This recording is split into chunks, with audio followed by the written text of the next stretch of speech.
Hello, good morning, good afternoon, good evening. How are we doing? Can you hear me okay? And can you see me okay? I'm a little bit off camera, and also I will sound very, very different because I'm on a headset microphone and they never sound as good. But it's much easier with a headset mic. I definitely need an AV check though. Also, I have deliveries and chat turned off. So although, if you send in a delivery like Jezza43 just did, keep up the great work. Thank you, Jezza. And Mega Alil, hello, Paul. So excited for the stream. I hope you have a great day. 6 days until my birthday. Woo. Currently on a vacation in Serbia. Will you play automation in the near future, Car Company Tycoon? I know of that game. Not sure if I'm going to play it. I may do. Woody Play Game, 3 months sub. Thank you, Woody. And Daniel White, 5 months. Thank you very much, guys. If you want to send in a delivery today, guys, that's absolutely cool. I will try and read it out when I see it, but it won't animate on the screen. And also the chat is not on the screen. So the reason I'm doing that is because it'll be a cleaner thing, and I can also record it and cut it up and stick it on YouTube or something. So that's the reason for that. Today we are assembling a brand new piggy cap. I have here the components of the build, the pig and the cap, and we're going to make a piggy cap. It shouldn't take too long. I'm thinking if we just fold the cap like that. There you go. We've made the piggy cap. We're done. Okay, so thanks for that, guys. And I'll see you all tomorrow on Sunday Night Trucking. But really. No, we're actually going to build a PC today. Although that is quite an inventive idea. I quite like that. I might patent this. The piggy cap. You saw it here first, okay?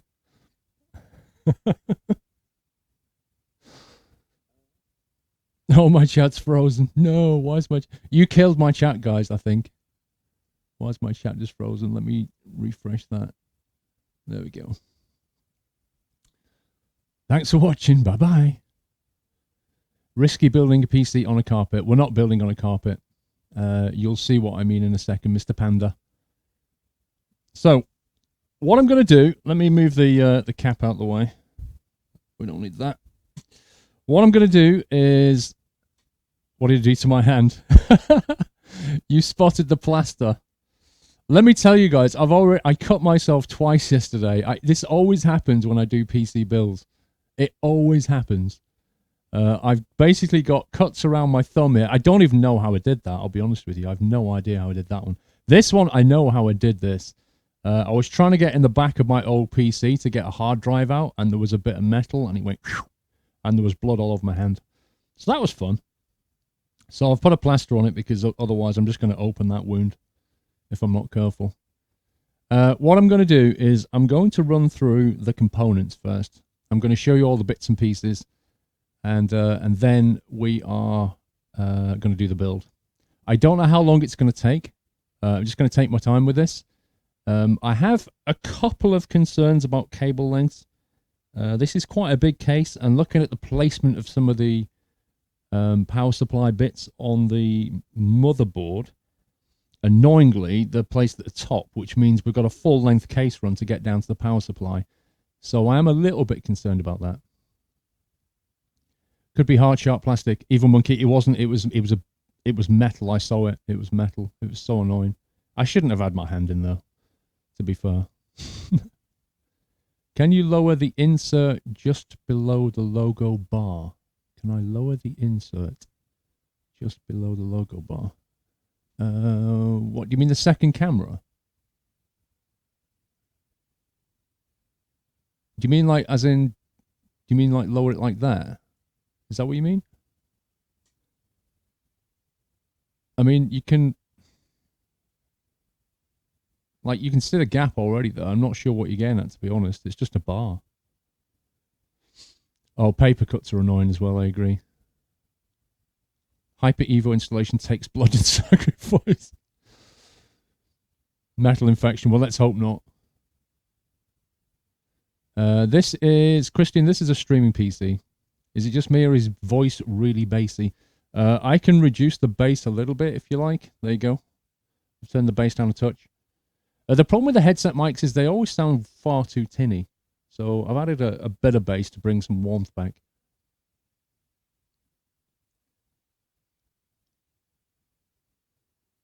But the second camera on the right, it's not as confusing to the eye. I originally had it over there, but I just kind of figured it didn't make any difference. I mean, we can put it over here. But then I'll need to switch this one. Hang on. Because I've got this view as well. That one. No, not that one. That one. I'll need to go over there. When we do that.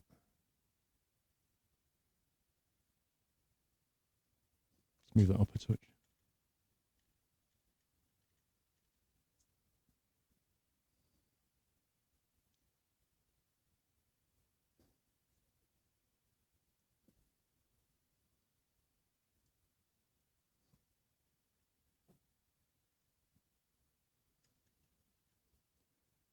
There we go. How's that? As better as it was originally. Yeah, right. You're not going to be able to see my face particularly easily because this. You'll see this case. This case is huge. You prefer it on the left. Well, potato, potato. I'm not moving it again. You prefer it left as well, Hannah? Oh my god. Oh my god. I just moved it.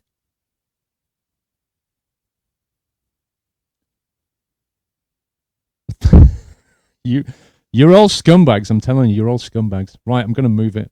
I'm moving it, and I'm not moving it back after this, okay? It's staying, whether we like it or not. I thought it was fine before too, but somebody in chat decided it wasn't, so... that one.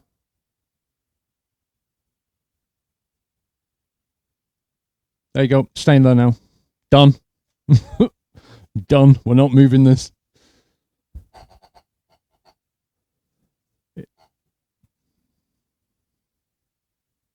Bottom left is better, original nutter. Dude, I ain't moving it. I actually don't think the bottom is better, though. I think the top left is fine.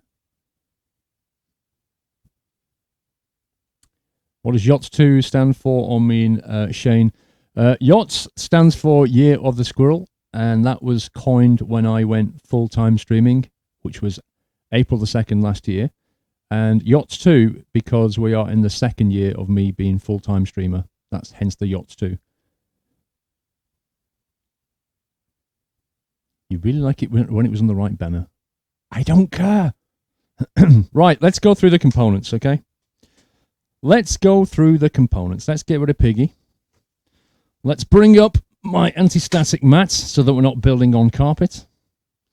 This is currently grounded onto the chassis of the streaming PC. Somebody was asking, what are we building? A gaming rig or a streaming rig? What are we building today? We're building a streaming PC, or rather a streaming and rendering workstation is what we're building. Basically, the task of this computer is to smash through H.264 encoding. And the reason I need that in my life is obviously for streaming, because when you're streaming, you're encoding H.264 via the CPU, and this workstation will be able to get through that very well, and the encoding quality should be quite high as well. And also, my video editing is going to be done on that as well, so that will make video editing a bit of a snap. We've got two Xeon we've got dual Xeon CPUs in there. They are 2690, I believe. I'll show you those first while we're talking about them. These came from eBay in the United States, where there is currently a glut of these on the market, or there was a few weeks ago. I don't know if there still is. It seems that the big data centers are upgrading their CPU, so what they're doing is they're getting rid of the old ones. So here we have a Xeon. The model is, if I can read it, a 2670, I think it is. 2670, 2.6 gigahertz. It has 8 cores in it. With hyperthreading, it has 16. So there's going to be 2 of those, which means we've got 16 cores, 32 with hyperthreading. There's another one underneath as well. So there's 2 of these guys. There you go. And they came out of a server in the United States. So they're the CPU. That is an Intel Xeon, correct. It has a socket 2011. So it should be fairly easy to fit. That's the CPU. That is going to go into... Let me show you the motherboard. Let me show you the motherboard. Let me bring the whole box over. Actually, let's bring most of the box over. So the motherboard of choice is this one. It's the Asus Z9 PE-D8 workstation motherboard. This is a brand new, so that's a second-hand CPU, but it's a PE-D8 workstation motherboard. This is a brand new motherboard. These are getting really hard to get, like not just this one, but socket 2011 version 1 Xeon workstation motherboards are getting very hard to get, especially the dual ones. It has, well, a whole ton of features, but I'll let you guys look up that on the internet if you want to go through the specs. It should be a good motherboard. How much do the CPUs cost? They used to retail, like if you buy the brand new one, is it Torment? If you buy the brand new ones, they're about £700-800, $700-800 or pounds, I can't remember. They're pretty expensive each, and there's 2 of them. I got 2 of them for £99, which is about $150. Now that is a massive, massive saving. By far the biggest saving on this build. So the CPUs only cost me £100 for 2. And that came from the States as well. So that's pretty amazing. This motherboard, on the other hand, is more like $300. And unfortunately, it's going up in price because of currency fluctuations in the EU at the moment. So this thing is actually going up. But you're looking at £300 for this. But with the saving I made on the CPUs, that's pretty cool. Why is it so cheap? Because they are, like I say, there's a massive glut of them on the market. Lady Toast 29, thank you so much for subscribing. Welcome to the Nut House. I can see massive nutty welcome there. Thank you for subscribing. Really appreciate that. The reason is there's a glut of them. The marketplace is such that supply and demand has forced the price right down because the data centers are throwing them onto the market, upgrading to the latest V3, blah, blah, blah. Because they run out of warranty after 3 years, they tend to upgrade. So they've chucked them all onto the market. So it's a heck of a saving. Right, so that's the motherboard. If somebody wants to make a note of that, for people who ask later what is the model of the motherboard, you'll be able to tell everybody. That's the motherboard itself. Here is the box of tricks that it comes with. It comes with a whole bunch of stuff. Let me move that down a little bit so you can see it a bit clearer. Yeah, it comes with a lot of things. We'll go through these in a second. Hang on, let's organise them a little bit. So you've got your usual quick start manual, your CD. It comes with quite a thick manual here, but it's probably multi-language. Oh no, nope. The entire thing is in English. That is a lot of pages of English. Wow. So a very extensive motherboard manual, which is nice to see. Squirrel buys back, it is indeed. Now this motherboard can support 4-way SLI, so which is pretty insane. And because of that, they give you various SLI bridges. They give you a dual SLI bridge, a triple, and a quad, which I'm not going to need for my particular build. But if you wanted to put 4-way SLI in this, you can do it, which is pretty crazy. It comes with a, what is that? It looks like Firewire connector. I may or may not use that. I actually don't think I will because I don't have any Firewire devices. Don't zap yourself. I'll try not to, so. Thanks for the tip, bro. It comes with a COM port, which I don't need, so I won't be using that. It comes with, what's this one? VGA. Don't need that myself. What's that? Is that another... It's like another COM port, which I don't need. Then we've got USB, which I don't think I will need because I'm going to connect the case USB. So I don't think we'll be using this one. 4-way SLI, why not? Because this is a workstation and I don't have 4 graphics cards, and B, I just don't need to. This is not a gaming rig. This is a rendering workstation. A single card will be fine. So what is nice about this motherboard that I do like, it comes with, actually, does this come from the case? I think this came from the case. No, this came from the case. Let me talk about that one in a second. When we come to the case, I just chucked it in here. We've got various SATA data and power connectors, whole lot of those. That's a SATA as well. Not sure what that one's for. USB to SATA power cable. Okay, fine. Yeah, they're fine. Yeah, that's a power converter. More SATA. So that's about it. That's all the bits in the motherboard, most of which I'm not going to use. But it's nice that you get them. I'll put that out the way a second. We're needing some of those later. Then it comes to the motherboard itself, which I'll show you.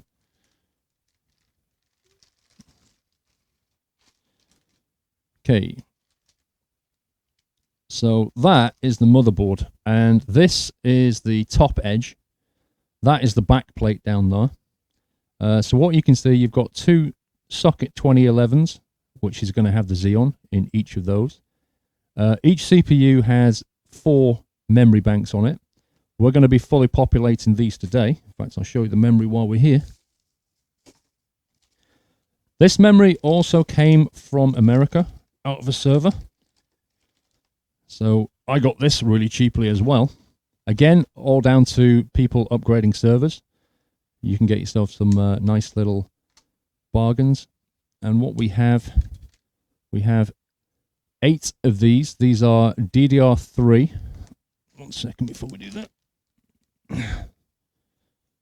Should really have put that on already. These are DDR3 memory. I can't read it. My eyesight isn't that good anymore.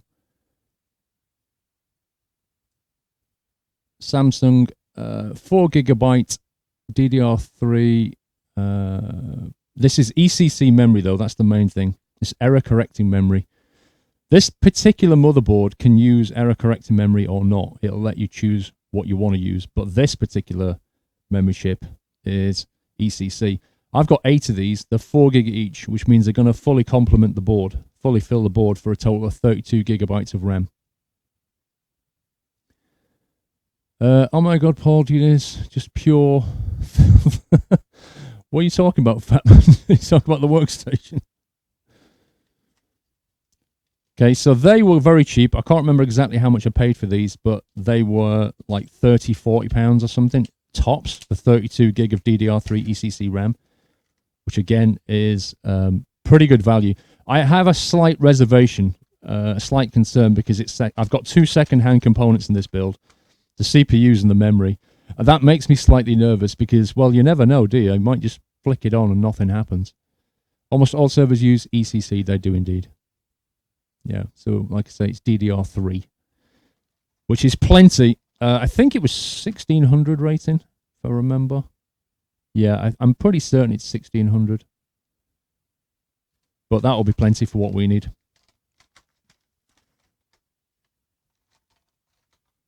I can double check that. I'd have to check the email what it purchased because it's kind of hard to read.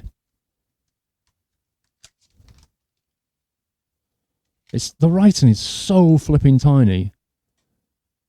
You love building computers, even Monkey. It's been about 15 months since I did the last one. Let me take a photo of that, and then perhaps I can actually read it. I need a magnifying glass to read this. Okay, 4 gigabyte PCL3 10600R.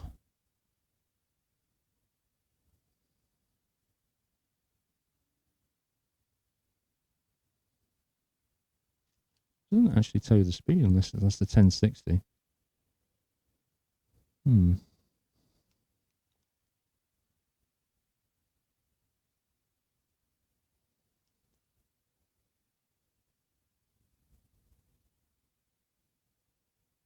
No, it doesn't actually label it the speed on there, which is pretty weird. You're blind as a bat. Sim, this stuff, the writing on this is absolutely tiny. Now, yeah, when I was younger, I could read that no problem. But not anymore. That is so small. I can read most of the labeling, but when it comes to the really tiny stuff, I can't read it. Is the equipment list still update? No. I've not had chance to put the equipment list together for this yet. I will do that tomorrow. I ran out of time yesterday. I finished at 1 a.m. prepping for this. It was quite a lot of work, believe it or not. Down this side here, we have 1, 2, 3, 4, 5, 6, 7 PCIs, and according to the case, I think most of these things are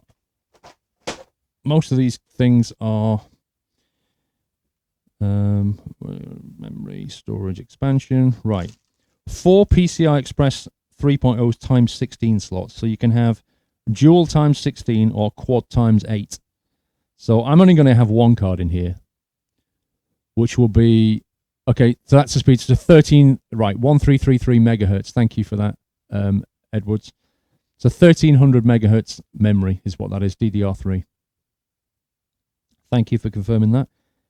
You can have 1 PCI Express, or 2, or 4. If you go quad, and then it's times 8, though. Anything else is times 16 speed. What else have we got? The SATAs down here, we have 6 gigabytes, which I think is those 4 and those 2, I think. Can't remember. Actually, no, hang on. Yeah, the black ones are 3 gigabits. These black ones here. There's 8 3 gigabits. And then the white ones and the blue ones are 6 gigabits. And I think the white ones are controlled by the Marvel controller, and the rest are controlled by the Intel. And I think with these, you can do SSD caching and RAID and that kind of stuff. So I think that's how that works. Thank you, Irish Gaming Guys, for resuming your sub. Thank you very much. Chipset, the Intel C602 Intel chipset. CPU is dual LGA 2011 sockets, E5 2600 processor family. So we're going to stick in 2 E5 2670s into here. Memory, it can take 8 256 gigabyte DIMMs, which is a lot. The speed of this memory can cope with 1066, 1333, and 1600 megahertz. So we're well within the range of that. Not a problemo. LAN ports, it actually has, let me have a look at the back plate here. Let me give you a view of that. So that's the back plate. Now, according to this, it has dual gigabit LAN controllers, which is more typical of a workstation server build. They tend to have dual network so that you can hook them up onto 2 separate network controllers, so they never go down that way. Even if one goes down, it'll use the other. Again, I won't use both of those. USB on the back, it has 4 USB 3 ports. It has 12 USB 2.0 ports. Now, I don't know where the 12 are. Looking at this, I can see 4 on the back here. It says 6 on the back panel and 6 on the mid board. 1, 2, 3, 4, 5, 6. There are 6 USB 2s there, 2 USB 3s there. So I'm doing that so you can't see. Yeah, there's 6 there. There's 2 there, 2 there, and 2 here, for a total of 6. And the blue ones are the USB 3s. They're here. And then inside the board itself, it has even more USB ports on it, which are here and here. It says it has 6 on the mid board, but I can see 1, 2, 3, 4. And where's the other 2? 1, 2, 3, 4. 2 red, 2 blue. That white one could be one. Oh, there's another one there. Crikey. Yeah, there's 2 white, 2 red, and 2 blue. Blimey. That has 6 on the board. That's interesting, because I was wondering about this, because the power supply can connect to USB, the case can connect to USB, the water coolers can connect to USB, but I don't think I'm going to do that. We don't need to do that. Turn sideways, what do you mean? Right, so it's got SSD caching. We're not going to be using the SSD caching. I don't need that. I'll show you the drives that I'm going to put in a second. So that is the an overview of. It actually has power button here and a reset button on the board itself, which is quite nice. Jumper blocks are down here. We're going to need those later. We have to hook into all of that. Now, this is the only annoying thing that I've found so far about this board, and that is that if you're looking at it like this, okay, let me zoom that in for you a little bit, and then you can actually see what's going on. There you go. I'll have to remember to zoom that out in a minute. The only thing that is annoying, I think, about this case, about this motherboard, and I can kind of understand it from a design perspective, perhaps. The power is up at the top. Now, more traditionally, I'm used to boards that put the power down the side here. And when the power's down the side, it means you can just route it out and straight to the power supply. With this, we've actually got the main power block is up here. And then we've got two ATX power supplies here for the two CPUs. And they're all on top. Now, what that means is we're going to need very long cables because they're going to have to come out of here, behind the case, and then run all the way down and hit the power supply. Now, the power supply cables are pretty long, but I think we're going to be stretched. I think it's going to be a stretch. And the problem with that is it's going to limit the options when it comes to routing the cables and tying them up and all that kind of thing. The cable management is going to be restricted as long as it fits. That's the main thing. I actually don't know. I haven't tested that yet. That's the downside of dual CPU motherboards. Well, not only that, yeah, you've got a lot to get on the board, haven't you? You've got 8 memory slots, 2 CPUs, and then where do you put the power? But even so, I would like to have seen the power down here if possible. That would have been nicer.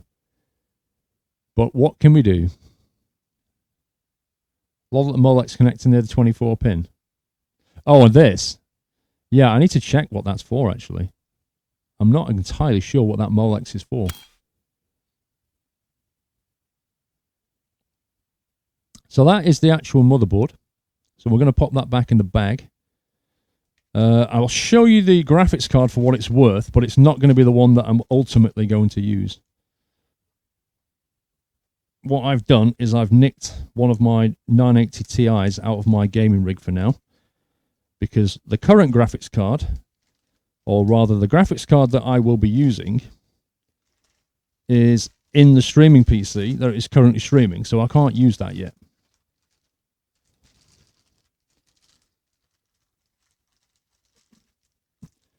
You can get an extension cable for that. Yeah. Not at short notice, you can't. Like, I could order one. But not right now. Right, 1 second. Let me grab my graphics card.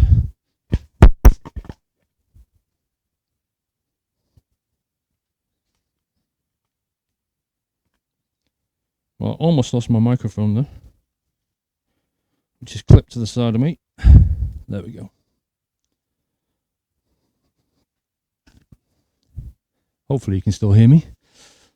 Right, this is the graphics card that I'm going to put in, but like I say, this is not the final graphics card at all. This is the Acer Strix 980 Ti. This is one out of my gaming rig. It's going to go back into my gaming rig. But for now, we'll drop it in there and get this thing up and running, because the one that I will use is in there. And the one that I will use is a 780 Ti, I think. That's in the streaming PC. Zoom out.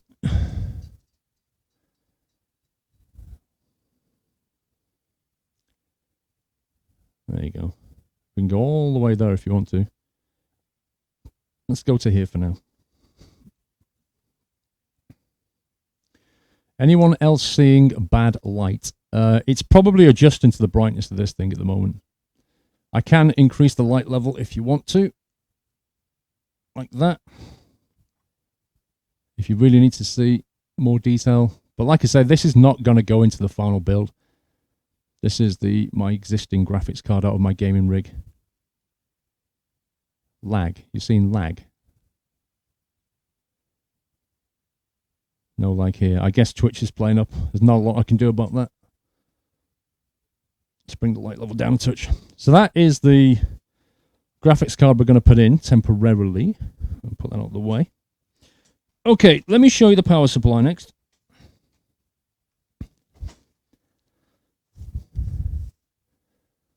This is the power supply. Let me move the memory as well. I'm not dropping any packets at all, guys. So if you've got a bit of lag, then unfortunately that's going to be Twitch, not me. Typical Twitch. Okay, this 850 watt is more than adequate for what I need. Remember, I'm only going to put one graphics card in there, and that's only going to be a 780. But this thing could cope with 2 CPUs and a 980 Ti, no problem at all. If I was using 2 980 Ti's, I might think about moving up to a 1000 watt power supply, but this will be way enough for what I need. The important thing about this power supply, when I picked it, when I was speccing it out, the important thing is that this power supply can cope with 2 CPUs. If you're going to build a dual CPU workstation, you do have to be careful about that, because a lot of the power supplies do not come with 2 CPU cables. They'll only come with 1. So you need to check that if you're going to build dual CPU. This one, thankfully, does. This is a modular power supply. It's the HX850i. You can see it's modular because, well, you plug the power cables in. If you don't know what modular means, it means you only plug the cables in that you need. That's what it means. And it makes for a cleaner build. Let's open that.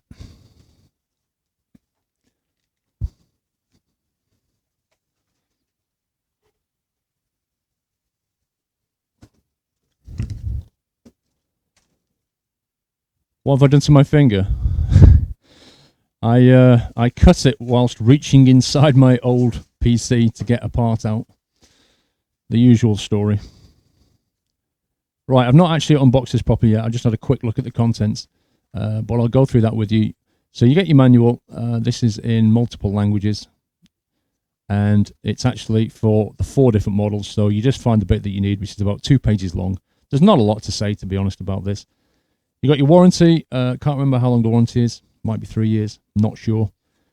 Power supply cable. Could you pull the mic slightly above or below your mouth? Okay, what are you trying to achieve exactly? Am I breathing or something? Really enjoyed the Barcelona video. What is the problem? Am I breathing down the mic or something? It's kind of hard to stop that completely with a headset mic, but I'll try. If I move it too far away, we'll lose the volume. Good old kettle lead. Do you know what? They've never actually... The design of this has not changed. It's hilarious how much this has not changed. It's the base for when you breathe. Okay, to avoid the breathing. Is that any better? I've moved it away a little bit. You're getting a lot of pops in the microphone. I'll just stop breathing, yeah. I might go very quiet, though. Sounds fine to you. All right. What have we got here? We have cable ties. So there's a bunch of cable ties in the box. We have a power converter from Molex down to, I don't know what you call that one, actually. Anybody know what you call that one? It's a Molex connector down to a... it's a 4-pin with grooves, but I don't know the official name of it. Then we get a bag of cables, and then we get the power supply. So let's put the bag of cables there a second. Look at this. I love the way they box this thing. They include the cable ties. They do indeed. I do like Corsair power supplies. This is my 3rd one. I've got a 750 in the streaming rig. I think it's an 850 in the gaming ring, and this is an 850. I do like them. A 4-pin fan connector. Is that it? It's just a fan connector. Got you. Don't know if we'll need that. Zip ties. They're called cable ties, not zip ties. But potato, dude. It doesn't matter. So it comes in this bag. This lovely matte finish bag, which I think I'll keep. Actually. Because the cool thing about this is we can keep our cables in this bag. And then this one, well, it's just a nice bag. It's just a nice drawstring bag. So why not? Floppy connector. Yeah, I guess, Impy. I mean, that's that's where I first saw that kind of connector, was on a floppy drive, 3.5 inch floppy drive. Nice carpet. Thank you, Flying Icarus. Do you like it? I had it freshly hoovered yesterday for you. Available from Carpet-Rite. Other carpet shops are available. We call them cable ties. You call them zip ties. It doesn't matter. Move on. Right. Get the box out of the way. We may as well leave this out because we are going to need it fairly soon. And then we chuck that into the case. Wait till you see the case. It's an absolute monster. Dirk199404. Thank you very much, Dirk, for subscribing. Welcome to the Nut House, sir.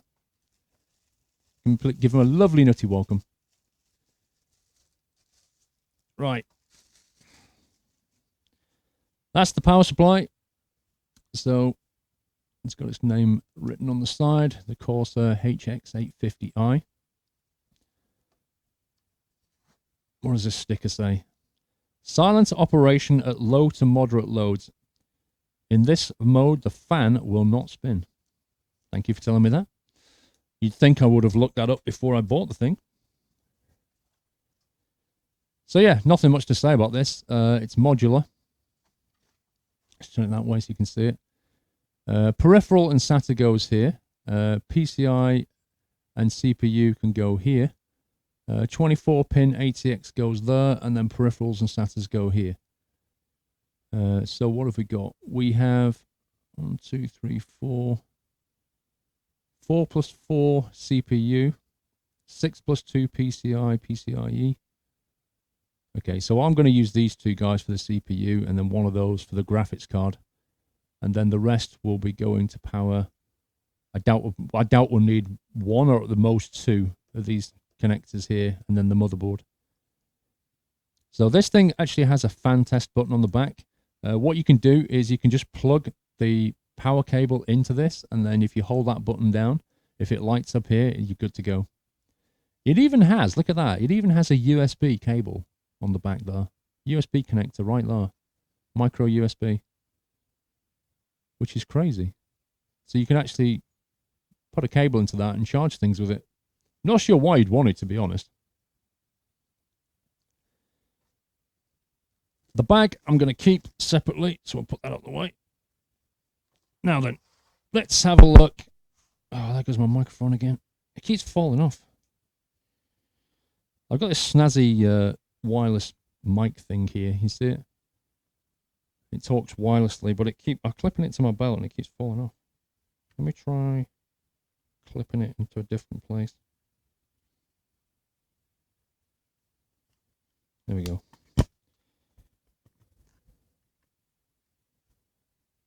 You are not going to stay on, are you? Right, bag of cables. Bag of cables. What have we got here? CPU. Should be two of those kicking around. This looks like the motherboard. Yep.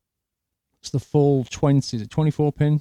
Can't remember how many pins are in that. 21 pins maybe in that block. That goes into the motherboard. And that goes into the power supply there. Is that lighting strong enough? Let me put a bit more light on there for now. It would probably adjust better if I moved that out of the way. It's the whiteness. This is the camera's also adjusting to the whiteness. That's the problem. What else have we got here? CPU again. So there's just two CPU cables, the all-important CPU cables that we're going to need. We have a PCIe.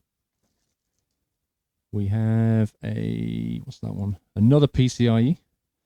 And they are the dual kind. So you've got the 6-pin, or you put them together for the 8-pin, because different graphics cards sometimes will take 6 pins, some of them will take 8 pins. The 980 Ti, I seem to remember, takes 2 of the 8 pins. It's crazy. Zip tie the mic to the left. I don't know where I'm going to put this. I've got it clipped to my jeans here for now. We'll hope it doesn't fall off. We have Molex power. I think we need to have a Molex, annoyingly.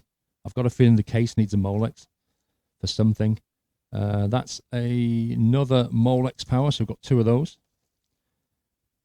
Then we have USB power cable, which actually not USB power cable. This is a USB monitoring cable. So this goes into the power supply and you plug that into the motherboard, and then the software allows you to monitor the power supply if you want to do that. Optional. Personally, you would have gone for a bigger power pack. Why would you have done that? I don't need it for what I'm going to do. This is the SATA data cable. Sorry, SATA power cable. And this one is a SATA power cable. So we've got another 2 of those. Another Molex power. So we're not short of power supplies. Another SATA power. And a PCIe power. Another one of those Molex down to 4-pin fan. And finally, what the heck is that? Now that was a connector that was on the back. That was an external connector. It's tiny. I don't think you can see that. It's absolutely tiny. I'm not really sure what that one's for. Won't need it though. You can adjust the fan ramps too with the Corsair link. Yeah, but this thing seems to be low to non-power. Like at low levels, this thing won't even come on, the fan. Is it gold? Is what gold? Yeah, it's a lot of cables. But again, it's modular, so we only use what we need. So it's not a biggie. Now, the CPU ones I'm going to leave to one side. Or rather put at the top, because we're going to need to put those in fairly early. And I'll show you why when we get to the motherboard installation.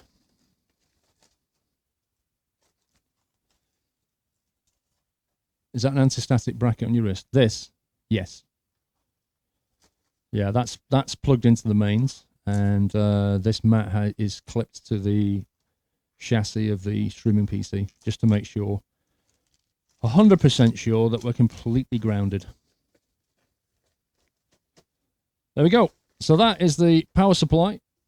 We'll put that down there for a second, along with all of its cables. We shall come back to that later. More manuals, more paperwork. Let's have a look at the cooling side of things, shall we?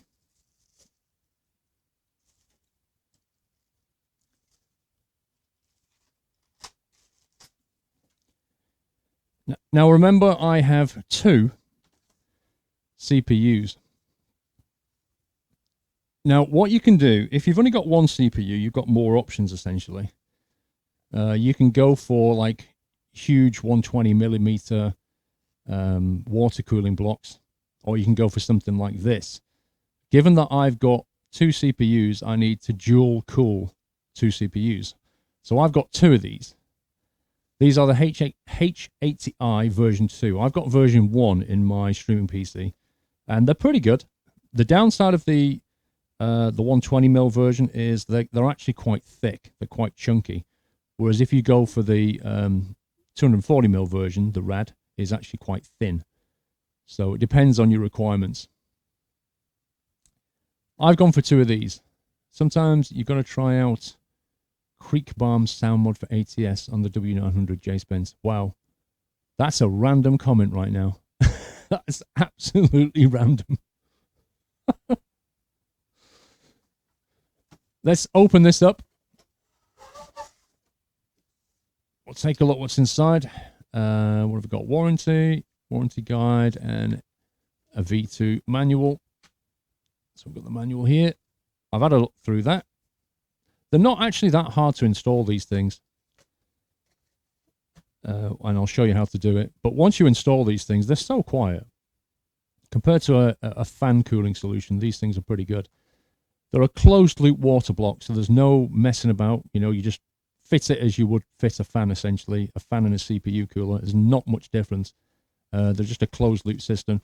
So inside you get 2 fans. 2 Corsair cooling fans. That attaches to the block. I'll show you that in a second. We get 2 of these guys. We're only going to use 1. There's various configurations you can build this in. It talks about it in the manual a little bit. Let's just get that out of there. and a bunch of brackets here.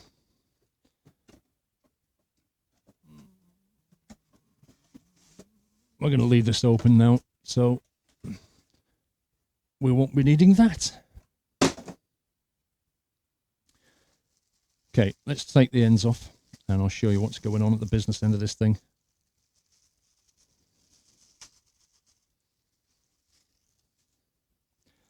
Behind me, I'm going to have so much rubbish at the end of this. I have a massive cleanup operation to do. So what you've got is you've got the radiator itself. The radiator, and this thing attaches to the side of your case, and there's various places you can put it depending on what case you're going for.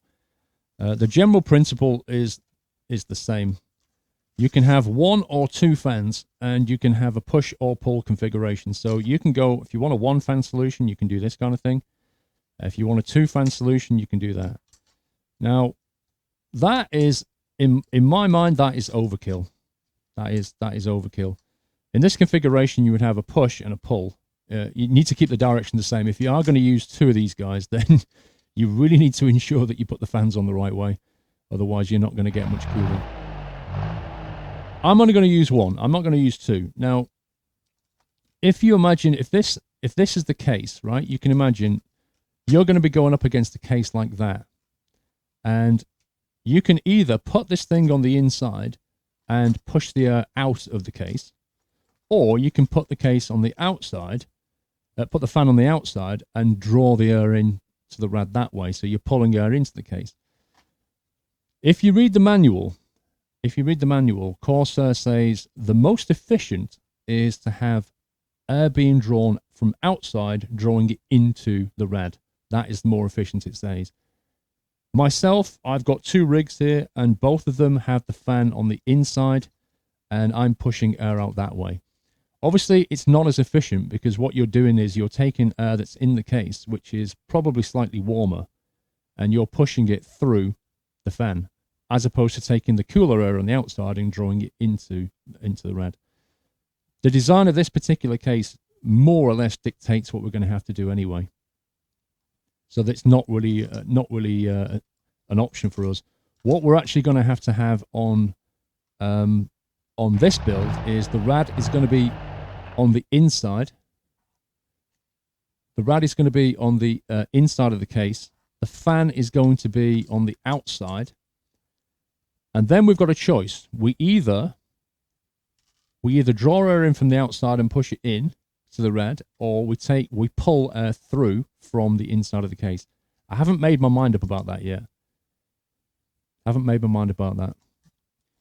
Why is OBS lagging? You're saying OBS is lagging. What's the problem? Isn't it dangerous to have fan on the outside? SW, not in this case. When I say the outside, it's not actually the outside.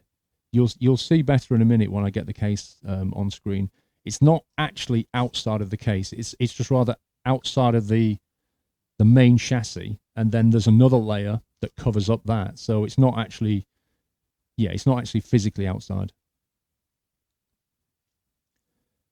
You find a positive air pressure helps with the dust control.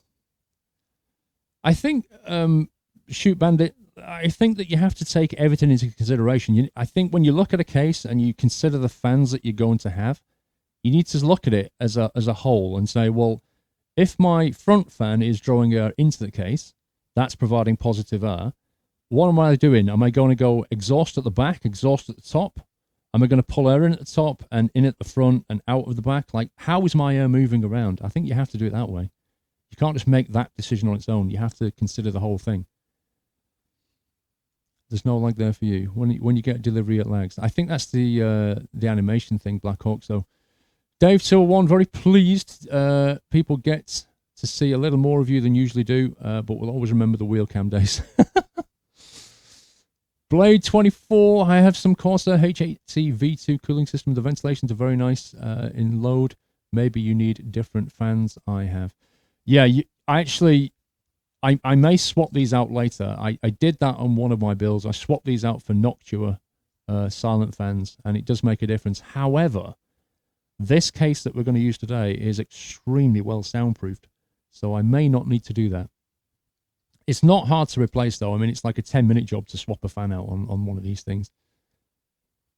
Exhaust at the back and top. So you would have it, in that case, Clunk, what you would have is, in this build, you would have that sat on top and it would pull air through from the inside in your particular build.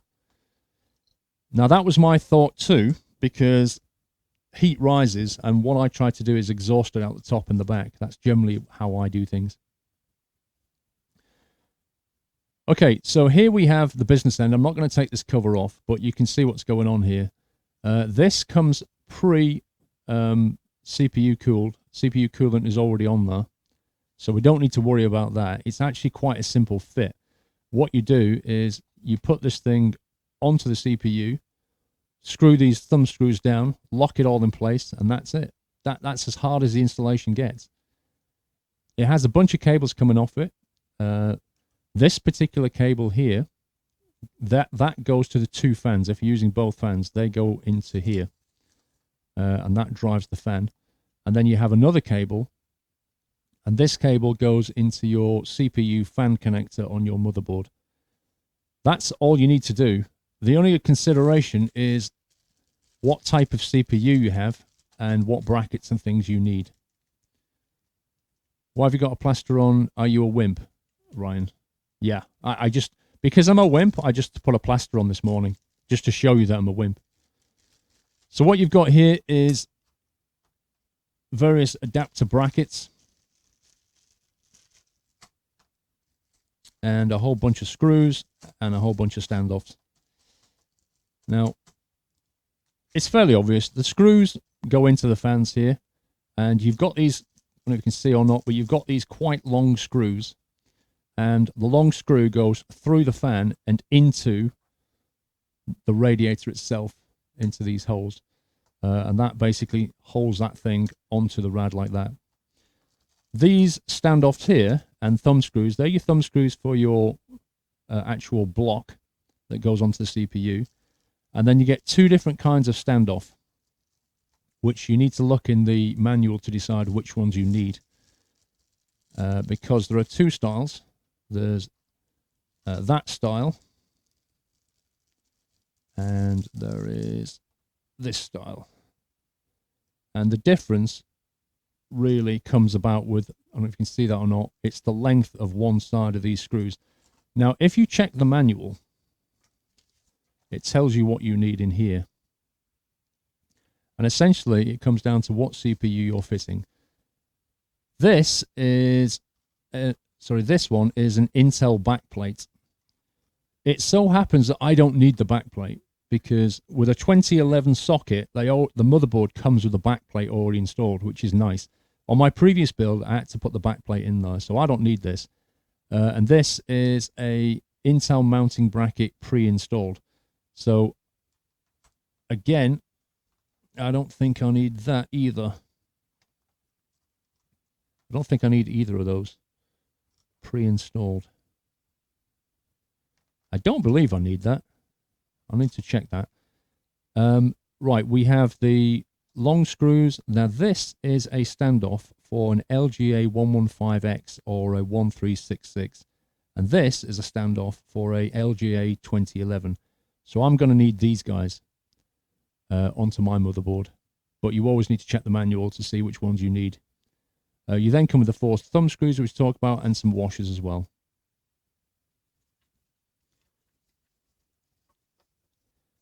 Now, it says, install on the backplate. The first thing it says is, if you've got an LGA 2011, it does not require backplate installation, move to step 2. So we don't even need to do that one. That's the AMD one. The Intel one is already attached. The thing is, it doesn't mention AMD. I think this is a typo. It says Intel. It doesn't say AMD. It's really weird. Installing the standoff screws. So we need the LGA 2011. Then we put the fan and rad on. And then we install the pump. Got the pump to the header. And we're done. Yeah, the round one's for AMD. There is a typo in the manual. It says Intel. It should say AMD. So I don't need these brackets. So my installation is pretty straightforward. So let me get rid of those. No one reads manuals. You kind of have to. You don't really get a choice in it. Now, I've got these, if I can just get hold of them. I've got these little metal trays here, which are, they're quite handy, these. You can get these from eBay and stuff. Well, essentially, what they are is a tray with a magnet on the back. But they're very handy because, well, if you do that, then it doesn't fall out, which is kind of handy. And also, I nicked these two brackets here out the case that I don't need. I'll show you that in a sec. And I just clamped all four together into a row. What that means is I can chuck these screws in here, and even if I knock this thing on the floor, hopefully most of them won't end up on the floor. So they're quite nice. They're very cheap. Get them on eBay. The only thing that isn't magnetic are these motherboard standoff screws, deliberately not magnetic. They don't contain any iron content in them because they're not meant to conduct at all. So they don't actually magnetically sit in here, but everything else does. But they are very handy. This was a tip from Ferret Bomb. So I don't know if Ferret Bomb's here or not, but thank you, Ferret Bomb. He said to me, get some magnetic trays. They're really handy. And I did. And I have to agree. They're a lovely purchase. Right, these are standoff screws. What else have we got here? They're quite okay.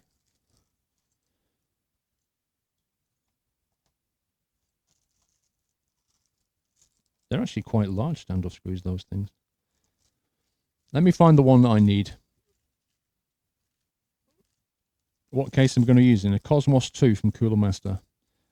Right, 1, 2, 3, 4. We'll put the thumb screws in there. And we'll get our LGA standoff screws while we're here. 1, 2, 3, 4. So we're going to need those guys. So we'll put those in there. And the rest of these we shouldn't need.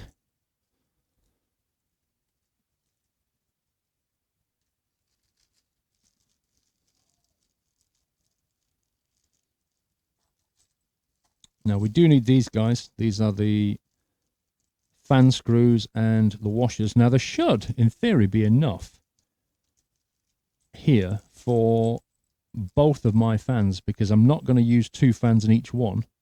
So in theory, there should be in there 8 screws and 8 washers, which should be all I need. So we'll put that there and we'll get these guys out of the way.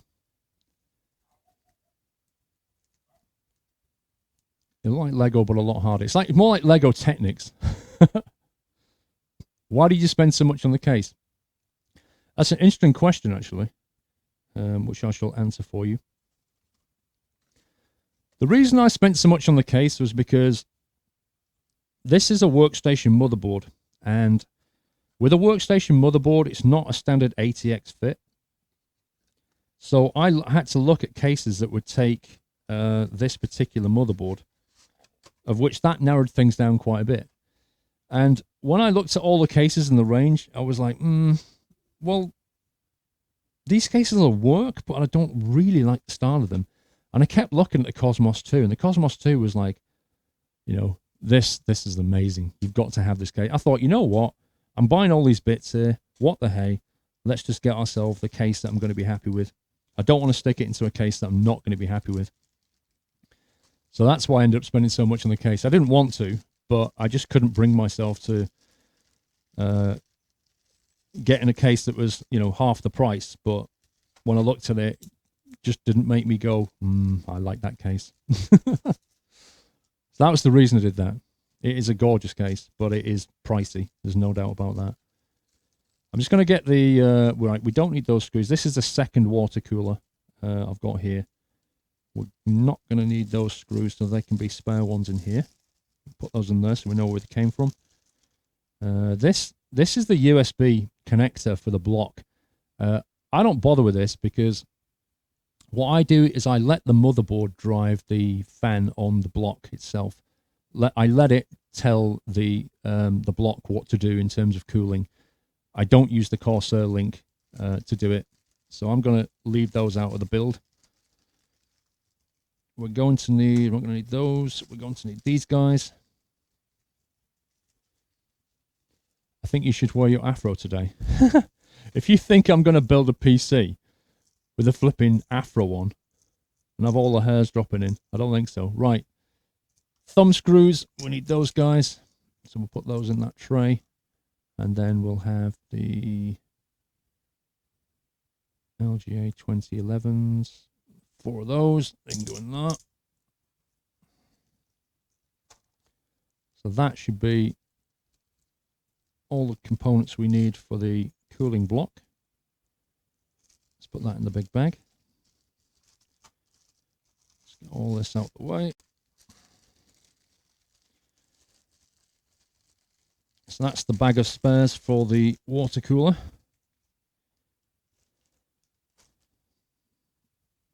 Right, we'll move this out the way. There's 2 of these. I've already opened the other one, so I don't need to do that. We're going to put those out the way so we need them. We'll move the fans as well. And we'll carefully move this tray of stuff.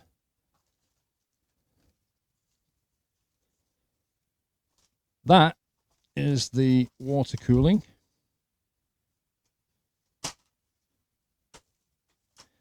What else have we got? I'll show you the case last because, well, when we get the case on the desk, at that point we're going to start the build anyway because the case is massive. Let me fold that back down. Right, let's have a look at the other bits and pieces that we're going to use today. So we've gone through the power supply, we've gone through the CPU, we've gone through the memory, I've gone through the motherboard, gone through the water cooling. The rest of it is bits and pieces, really. This is a cheap Common or Garden £15 DVD writer. This is nothing special about this. I stick it in there mostly for compatibility reasons. I don't really burn discs. I occasionally need to read a DVD. So for completeness sake, £15, you know, it's in there. What are you grounding to? This grounds directly to the power supply that you can see down there. It's a 3-pin plug, which only has 1 pin that goes into ground. So basically, I'm grounding to the mains. That's what I'm grounded to. He uses DVD, exactly. I bought myself some MX4 thermal compound. I'm not expecting to need this. I shouldn't need this at all because the water blocks come already covered in thermal compound. However, if for whatever reason I mess up and I need to refit it, I have some compound to put back on. So that's just in case. It's only £5, so it's no big deal. X-Plane wants a DVD when you play, not when you've got the Steam version or the dongle. Welcome to PC Building Simulator 2016. Right, drives. Let's talk about drives and stuff. I have a number of drives, but I'm not going to use them all today. This is the main drive, and this came out of my streaming rig. It's a Samsung 850 EVO. If you can see it or not, it's a Samsung 850 EVO 500 gigabyte drive. This will be the main boot drive. The 850 EVO is a very good SSD, I find, and the 500 gig version should be plenty just to install Windows and the Adobe Suite and OBS and all that kind of thing. I'm not going to put anything else on there. It's going to have just the main stuff on there. That will suffice for the boot drive. In terms of these are just SATA cables that I bought, so various SATA 3.0 cables of different lengths. So that's all that is. That is a Windows 10 boot disk that I prepared. So when we get to the building stage, and hopefully when we turn it on, it works, I can just boot that and we can install Windows 10. That's the idea. This is unlikely to be used. It's a Kingston HyperX 240 gig SSD that I happen to have lying around. I don't actually use it, and I'm not sure whether to install it or not. 240 gig is, you know, what do you do with 240 gig? If I need to install applications on it, I could do that, but I've got a feeling the 500's enough, so I don't think I'm going to install this, but I've got the option to do so later. Now, what I do need is I need a hard drive that can have a lot of stuff for video editing. So if you think about my particular workflow, I'm going to be recording on my gaming rig, and then I'm going to be taking those files and moving them off onto this workstation. So this workstation is going to have to store an awful lot of, gigabytes, hundreds and hundreds of gigabytes of stuff for me to edit and then render. You could use a flash drive. It makes rendering 30% faster. Use it as a flash drive, MPR. Do you mean like what they used to call a RAM disk? How does that work exactly? Samsung SSDs are best for speed and price capacity. Scan disk are best for raw speed. When you're saying a flash drive, can you explain what you mean? I'm intrigued. Bear in mind, we've got 32 gig of RAM.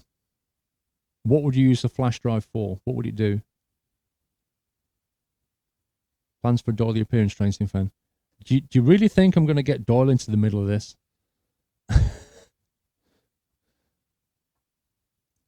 Wouldn't a NAS be easier to access both of them? Yeah, it would, but I don't have a NAS.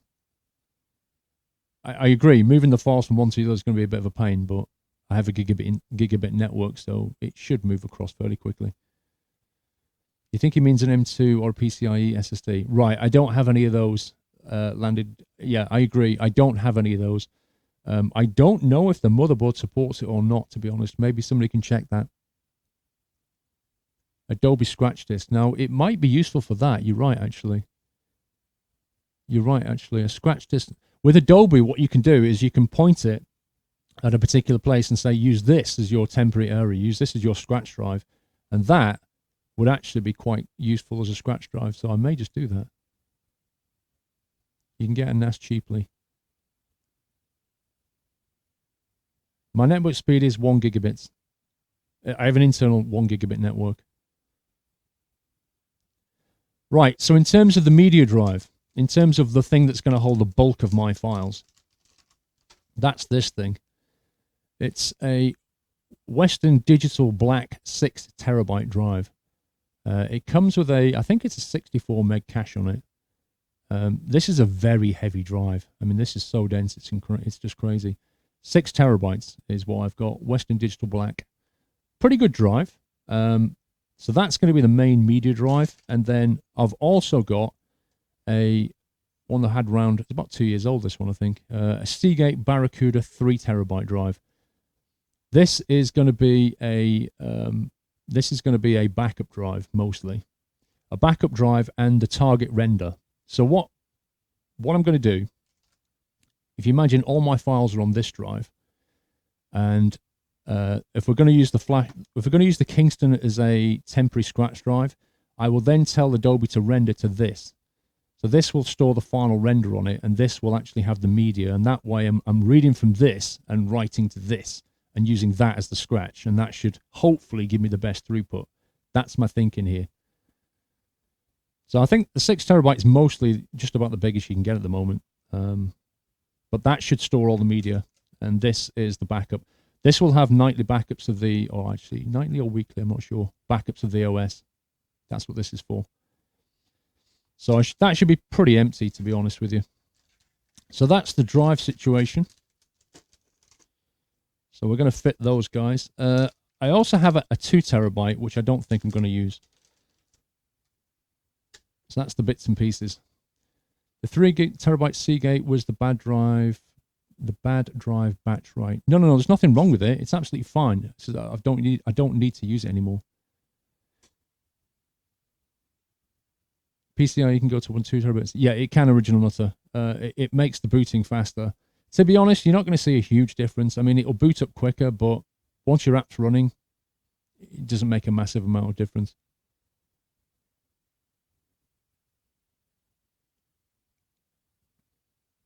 Eight terabytes is the max from Western Digital at the moment. Yeah, I tell you what, somebody just said in chat there, your first hard drive is an 80 megabyte.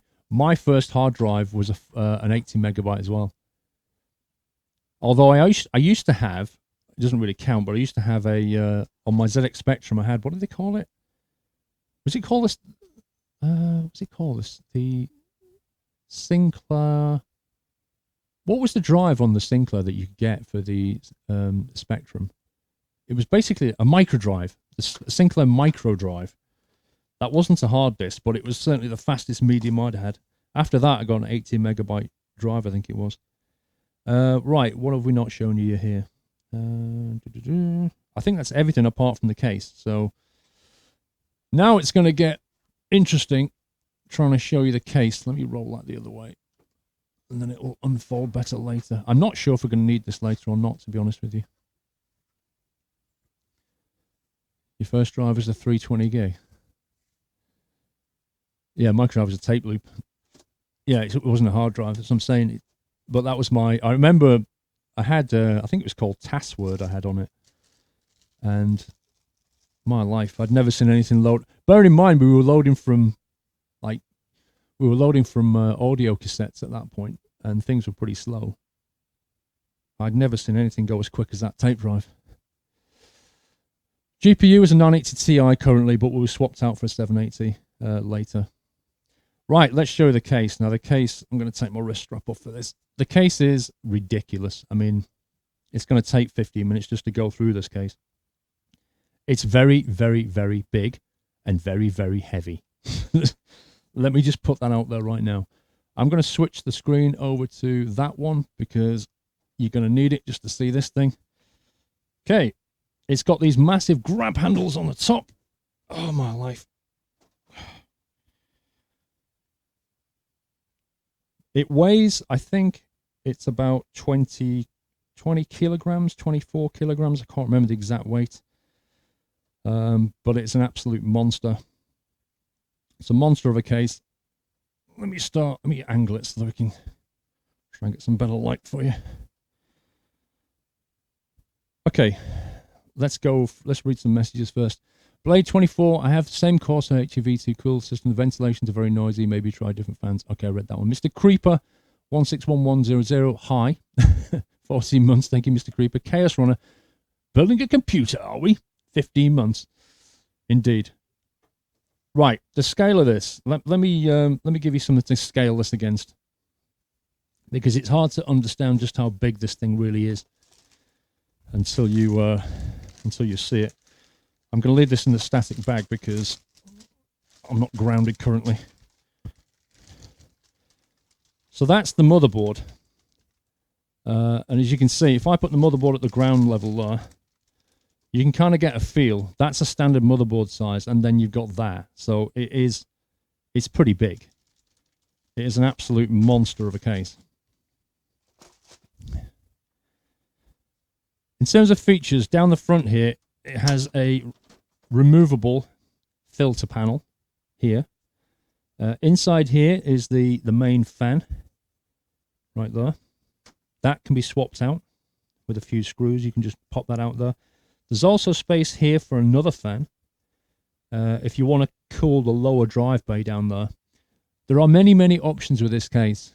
This is just one of them. You can fit another fan down here if you want to use that compartment. I'll show you that in a second. It will make more sense. But down here is a separate compartment. If you imagine there's a flat surface running right through the middle there between these two guys. The lower bay has the power supply, and it also has another bank of hard drives. It comes installed, it comes pre-built without this fan. However, it comes pre-built with two fans that blow onto them from the side. So you can move that around if you want to, or you can just take the whole cage out if you want to. It's up to you how you do it. So this is the front. This panel slides down like that. And when you slide the panel down, that reveals a number of things. It reveals three 5 1/4 inch bays, and it also has two hot swappable drive bays. So if you open this here, you can take a standard hard drive and just push it straight in, and it just punches straight in there like that, and it just is two hot swap drive bays with locks on them as well. These guys are pretty straightforward. You just pull out that and you shove it. I'll show you this in a second. It's a completely toolless operation. We're going to put our 5 1/4 inch DVD writer in here. That goes in, and you don't need to screw it in. You just press the button on the side and it just clicks it into place. And when you want to take it out, you press the button again and pull it out. It's unbelievably cool. So that goes on there. So we're going to use the top one today. I won't be using the rest. That just clicks on. You can't see the top, can you? That's so annoying. Let me flip the camera up slightly. There you go. Now you can see the top. Up here you have a headset, microphone, an eSATA connector. You have 2 USB 3s and then 4 USB 2s. So you've got a total of 6 USB sockets on the top with an eSATA and headset and mic. That will obviously plug in to the motherboard audio, which we'll do later. Will it be able to play Minesweeper? It will play Minesweeper just about 60 FPS. It's a very nice case, expensive. You get what you pay for. Couldn't agree more. Couldn't agree more. On the top, and I don't know how we're going to show the top very easily. Let me try tilting this camera up. Dun, dun, dun. You have to excuse the mess in the background. Okay, let's try and lock that in position there. Would it help if it was on that camera now? Probably would. On the top, this thing slides. Let me show you the top front. So there's the top front. This cover here pushes back and reveals a control panel. And with the control panel, what you get is you get the power button here, you get a reset button here. These are just little clicky push button things. You then get these extra controls, of which these are fan controls. And what these do is these light up in different ways. But essentially, you can wire the case to the top fans, and then when you press this button here, it'll toggle between 3 different states of fan, low, medium, and high. So you can do that for the top fan, you can do that for the front fan, you can do that for the hard drive fans, you can do it for the GPU fans, and then you've got this LED one here. And the LED is if you've got LED fans, you know, the fans that kind of glow with LED lighting, you can control about 10 of these things from this button. So that's a full control suite there that you get on top, and then you just cover that up when you're done. The top itself, if I show you the back while we're up here, this is a removable top filter. So that comes off. You just need 1 screw. So you go around the back and you remove, get the ratchet the right way.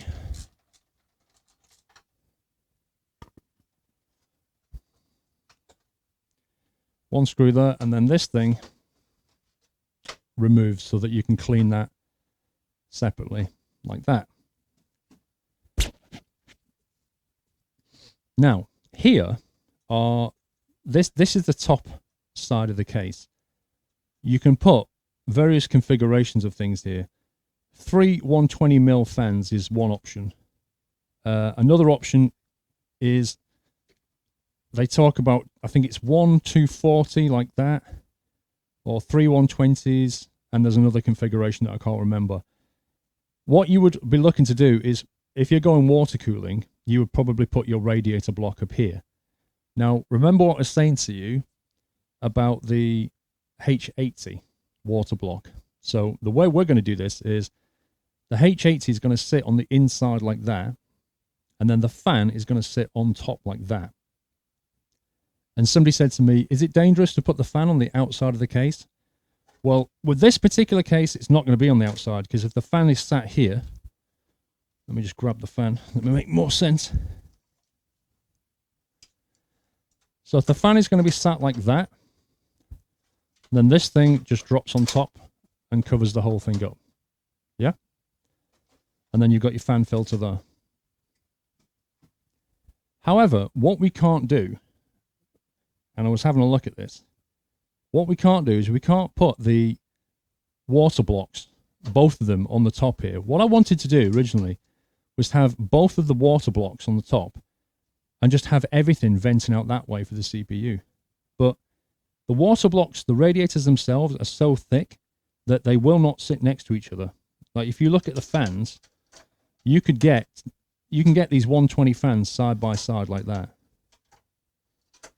But the radiator sticks out like that much. There's just no way it will sit next to another one. So it's possible, and we'll have to play with this, it's possible that we can get one here and one down that end. Possibly. But I'm not sure if that's going to work. I think what we're going to have to do is put one here and then one on the rear of the case. That's not a problem. I just think that's the way it's going to have to be. It's not a fault of the case. It's because those H80s are pretty thick. That's the problem. But we'll see. We'll try. The other thing is, as you'll see when we put the motherboard in, it's a heck of a squeeze. Because of those power connectors are at the top, the radiator sits almost directly over where the power cables come in, and that is going to be a heck of a squeeze. Paul, turn the radiators 90 degrees and they should fit. They don't, Whiteland. If we get hold of one of these, I'll show you what I mean.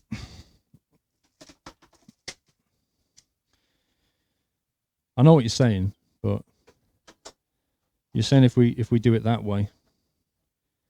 Yeah, they will fit side by side that way. However, as you'll see, when it comes to the motherboard side of things, because of the annoying placement of the power connectors, I don't think, you see how it's thicker on that edge? So these things are thicker here, where the water comes in, and here at the top. And the thinnest down that side and that side. Now, what I'm saying is probably correct. If we sit these things like that, then in theory, that would go next to another one like that. However, the problem happens at the bottom. The bottom end here is now touching the motherboard. And I don't think we'll get the power cables in if we do that. So annoyingly, I think we have to rotate it like this, so that this bit is where the motherboard is, and that gives us the room for the power cables, which then means we can't lay these things next to each other. We might have to do one like that and one like that. We're going to have to play with it. I only had a very quick look at it. So we're going to have to play with that bit. But the worst case scenario is that we put the cooling block on the rear. That's the plan B. Right, I'm just going to put this back on, and then we'll show you the side. You're going to like the doors, guys. You're going to like the doors. Oh, yes.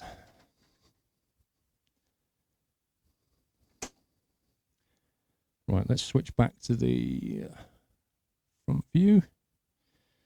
Let's move this thing back. Okay. You can tell how heavy this thing is. Right. You've all got PC cases, right? And you've all know how annoying it is to get the side panels off, because you know, you've got two thumb screws here, and then you slide it like that and it pops off. And on the other side, it's always screwed in. It's never thumb screws, and it's just annoying when you want to get in. The first thing you need to understand about this case is this is aluminium. This is a brushed metal aluminium finish, and it doesn't do it justice on camera. It's absolutely beautiful. You'll notice, though, that if you want to build where you can see the components inside, then this case isn't for you. This case is completely closed. One of the reasons for that is A, it looks amazing, and B, soundproofing. This thing, the door on this is really, really thick. These are the air intakes down the side. The style on the other side is slightly different. It only has that block there. But to get into this thing is actually straightforward. What you do is you reach around the side, you pull the lever down, that releases the catch, and the door simply swings open. That's it. So when you want to work on your PC, you just open the door. There's no messing about with thumb screws. It just opens up like that. Absolutely amazing. What's best is you think to yourself, well, what about this? This is flapping around here. You know, this is the maximum distance, right? Lift it up, and it just comes away. Okay, so this thing actually has, if you can see it or not, it actually has these pins on it here, and it connects into the hinge, which is here, like that. And what you do is you just drop these guys. When you want to put the door back on, you just line these things up. Drop that in, shut the door. And it's exactly the same. It's exactly the same on the other side. Oh my God. Let's take up weightlifting. Press that and it opens up. So unlike a lot of cases, they don't cheap out on the other side of things. Both sides are easily accessible. Because I'm sure if you've done what I've done, where you built a PC, and generally speaking, you put all your cable management down this side. And, you know, you've cable tied everything in, you've all nice and tightened it in, and it's all locked up and it all looks beautiful. And then you decide you just need to take one cable out or put one hard drive in or swap a drive, and you find yourself having to get around the back of the motherboard. And you're like, oh my God, I have to take the screws off, take the door off to get around the back. Not with this, you just open the door. It's just amazingly, amazingly easy. You will notice here that there's a wide open slot.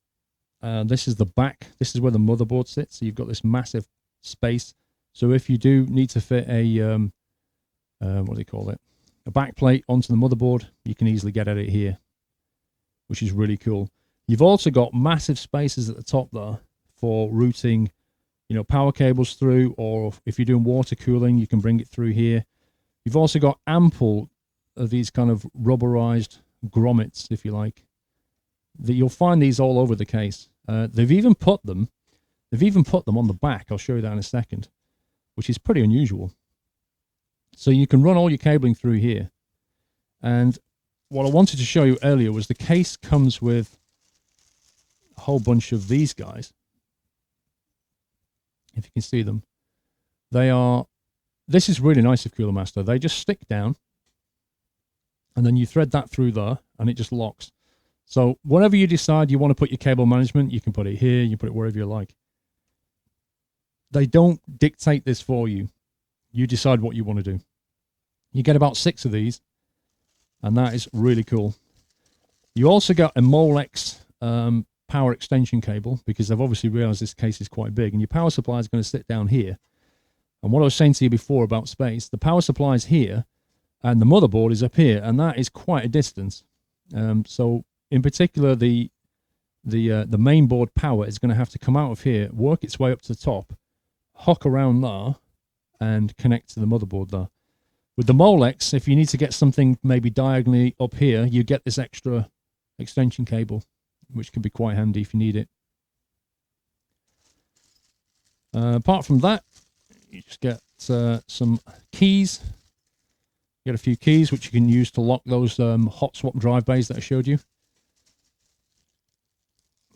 Right, so that is the back. Let me show you the front. These are all the cables. There's absolutely millions of cables. Oh, the other thing to wonder about is the door thickness. Let me spin it around again. The doors on this thing are really, really thick. And I think the idea of that is soundproofing. If I just pop this door off here. I don't know if you can see or not, but the actual width of this door, let me show you from the top. The actual width of this door is, well, that's about 1 inch thick. So there's a lot of padding here, an awful lot of padding. And on the inside of this door, you may or may not have noticed, there are also spaces for, there's 4 screws here and 4 screws here. What that's for is, if you pop these 3 screws, this entire panel comes away, and you can put fans on the inside here, put the cover back on, and what you've now got is space for fans here that are blowing more or less straight onto your graphics card. So you can put side-mounted fans in the door, inside the door, and blow the air straight onto your card. And I may do that. I may take these off and use some of those you know, the Corsair fans that we've got that we're not going to use from the water block. I may get these guys, put them in here, and then have them drawing air in from the outside. So my air intake would then be the fan at the front, one fan at the front, and two fans on the side. And they will be drawing the air in from the front. We'll control it from the actual panel on top of the case. We'll wire it up to control these guys. And we just put them on a low setting, and it'll just draw air and just gently kind of wash the motherboard and graphics card with fresh air. And I think that's quite a good thing. So we'll vent in from the front and side, and we'll vent out from the back and top. So that'll be the general airflow, is in from the front and side, out with the back and the top. Fans, core, stream, PC to take off. Remember, these are quite well insulated, so we'll leave the door off because we're not going to need to put that on for a little while, I don't think. So we'll leave that off for now. And what that reveals is yet more fans and yet more stuff. Do I leave it like that, or do I go for a top view, I wonder?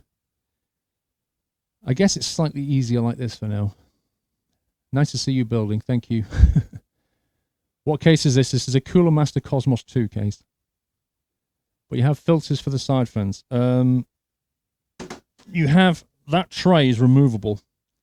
And so the filtering is here. It's got built-in filters right in there. You just pop that panel off, clean the filter, push it back on. Dead easy. They thought about most stuff on this case, to be honest. Floating PC hype. Right, what have we got? This is our front fan down here. And we've got a bunch of bays here. And the drive bays on this are really cool. So this fan is blowing straight onto that drive bay.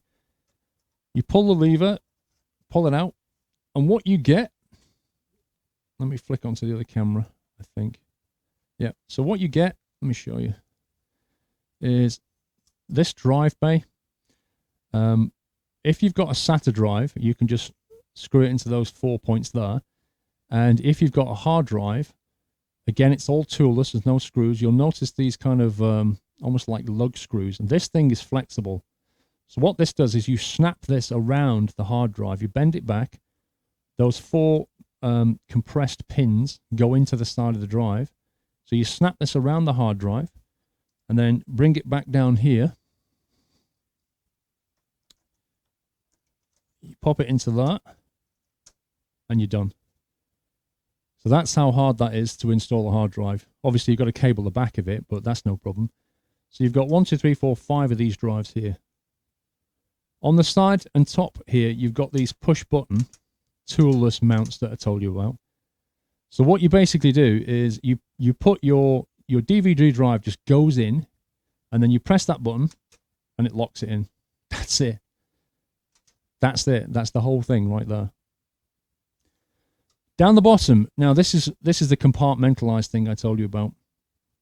So down the bottom here, this is an entire lower section. This is separate from the main section here. So in terms of airflow, you need to think about this, because this front fan here and those side fans are going to be basically dealing with this compartment. So you need to think about this compartment. What are you doing down here? Now, in terms of what I'm doing, it's not going to be very much, if I'm honest with you. First of all, we have 2 more fans. And if we pop that off there like that, that reveals yet more drive bays. Okay? Exactly the same kind of drive bays as these guys. They open up like that and click into place. There's no difference between this style and that style. There are 6 of these guys. Remember, there's an optional front fan that you can put here, but you've also got these 2 fans here. So depending on how you want to do this, you could use these 2 to cool down whatever you've got in here. You could put 1 fan at the front and use that to cool whatever you've got in here and get rid of this, because this just lifts away. If you don't want it, you just remove it. Or you can remove the entire bay altogether. There's 6 screws that you pop off and just get rid of everything that's here. And then it comes with 2 long metal brackets that you can use to put, instead of this thing, you can have 2 metal brackets and put a radiator here. So if you're into water cooling, you could just put the rad down here and just cool it separately. You could cool it with these. You could cool it with some at the front. The options are all here. The The power supply, of course, sits here. The interesting thing about the power supply, which you probably can't see, is that it's got like a foam strip on there. So when the power supply sits on top, it's sat on top of foam, which will actually help it with the vibration levels and the quietness. Frame drops every time there's a delivery. Yeah, I know. I don't know how to fix it. The Black Knight 04. How are you, sir? Good afternoon, Paul. This has been a long time. It has indeed. Had to see your new workstation build. Hopefully, I can start having a bit more time free to tune in, Joel. Welcome back, Joel. Good to hear from you, buddy. Yeah, every time there's an animation come in, we get a bit of lag for some reason. I don't know why. I don't know why. It's okay now. Good to hear from you, sir. So the power supply will sit on top of like a foam bit here. I think what I'm going to do is I'm not really going to use these bays here. I'm going to only use these bays. There's already a built-in fan. I've got 2 SSDs and 2 hard drives. So I think I'm just going to fill them into here. That's all I really need. So I'm going to keep everything here. That will mean in terms of the SATA cabling around the back, we'll just be able to chain things through quite nicely. So I'm just going to go for that, to be honest. And I'm not going to use this. The delivery's lagging it. I don't know why it does it. It's the OBS Studio. I have no idea why it does it. It's really annoying. OBS is fine with it. OBS Studio is like, ugh. Might go back to OBS, to be honest. So I don't know. I don't know what we're going to do with this. I think we're just going to leave it. Either leave it in place or just remove it because I'm not really going to use it. But this area is of no use to me. Right, in terms of cabling, we have a lot of cables. Oh, we have a lot of cables. Now, what's the easiest way to show you that? It might be the overhead view is a better view. Let me move that hinge out of the way. Let's bring it down and swap the camera.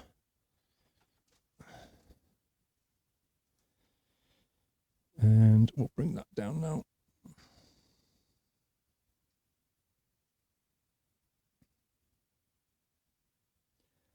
This is why you have a production team.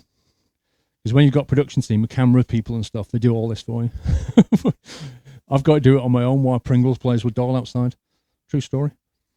Right, so here's the inside of the case. You notice you get a fantastical amount of cables. I mean, you know, this is actually quite intimidating at first when you see how many cables you get.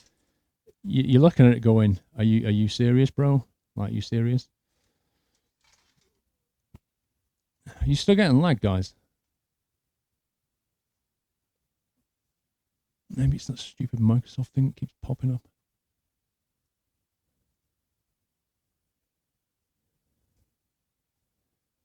I don't know. Don't know why it's lagging.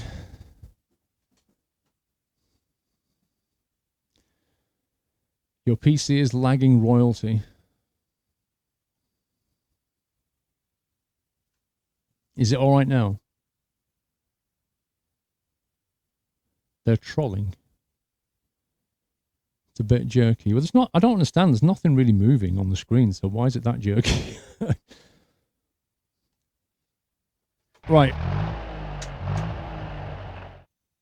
Mr. Coomdoom. Awesome case is awesome. Watching whilst playing ETS2. Also, the deliveries aren't showing on the stream, but enabled for your current OBS scene. Yeah, well, they're actually disabled in the OBS scene, but it picks up the audio anyway, so I don't know, Coomdoom. Thank you for delivery, sir. It is awesome. These guys here, let's just break this down. It's actually quite simple, really. These guys here are 2 Molex and 2 SATA data cables. And these connect to the hot swap drive bays that I showed you earlier, okay? We're going to just tie those up. We're not going to be needing those today, so we're going to get those out of the way. Are those cables connected to anything? We're not going to connect these because we're not going to use the hot swap drive bays. I'm going to use the main bay that I showed you. So they're going to go out the way. Then we've got this block of cables. And this block of cables is the most important block. You've got your usual thing here. What you have is you have USB 2. Okay, so there are 2 of those. So there are 2 USB headers, because if you remember, I showed you on the top front of the case, you've got 4 USB ports. So each one of these deals with 2 of those. So that's the 4 USBs. You've then got this guy. This guy. This guy's the USB 3 block. So that goes into the USB 3 on the motherboard. We've got this guy, which is the eSATA connector. So this goes into your eSATA connector on your motherboard. And then finally, you've got the HD audio cable. And this goes into the motherboard and provides the microphone and headset that you saw on the front. So all of these here are concerned with what's going on at the top front of the cable. And they all will need to go into the motherboard. Then you've got this block of stuff, and most of these we're not going to use. These are fan connectors, and you need to decide how many fans you're going to be using, and that comes down to your particular build. But Cooler Master, quite nicely, have labeled everything. So, for example, it says top fan here. It says GPU fan here. It says HDD fan here. And so on. HDD fans, 2 of those, 2 HDD fans, 2 GPUs, 2 tops, actually 3 tops, I think. We're going to plug these in as required, and then it also comes with this, and this is the most important thing. This is a Molex power connector. This has to be connected to your power supply in some way, because this is going to drive that front panel. If you don't connect this, you won't have anything on the front panel working. So we connect that to the power, we connect these to whatever fans we're using, and that will give us the control that we're going to use on the top. And then we have this bunch of cables, and you may be wondering what these guys are. These are LED connectors. They're pretty simple. They're just 2-pin with a little press thingy on them. These are not going to be used. I don't have any LED fans that I'm going to use today. So what I'm going to do is I'm going to draw these back through that grommet there, pull them out the other side, and just tie them off. Just tie them up somewhere. Same with these guys, although I can't actually remove these guys. So I'm going to have to take them through one of those grommets and then just tie them out the back. But essentially what it means is these 2 things here we're not going to need. We're going to need to plug in any of those. And these guys we're going to have to plug in whatever we need here. So that's the cabling side of things. Now, I have done a couple of things already. One of the things I've done is I fit the standoff screws onto the case. Now, if you ever do a PC build yourself, you know exactly what this is. This is where the motherboard sits, and these standoff screws must go into the right place. They absolutely must go into the right place. If you put one of these things in the wrong place, potentially you're going to contact something you shouldn't be contacting on the back of the motherboard. The motherboard sits on top of them and then screws into them, and that's why they call a standoff screw. So I've gone ahead and put those in already because I wanted to put the motherboard in place and just see if it sat down and all that kind of thing. So I put those in already. That saved a little bit of time. Also, there was a fan that came installed in the top here that I removed. So that I've just taken that off. We're not going to need that, I don't think. Or I might fit that into the side panel. And then on the back here, I know you can't see it, but there's another fan. And I fit the plate onto the... Set this thing up. And you can see I've already fit the plate that comes with the motherboard. This is very simple. It just pushes in. It's a 2-minute job. You just push it in, and that's where the motherboard will connect to the outside world, as it were. So those 2 things I already did. I already fit the back plate and the standoff screws, and that's that. That is that. That's an overview of the case. Have you got any questions about anything before we go ahead and start building this thing? Has anybody got any questions? Apart from why there's so many cables. I think I might spin that around and put it this way to make it easier for me to work on and make it a bit easier for you to see what's going on as well.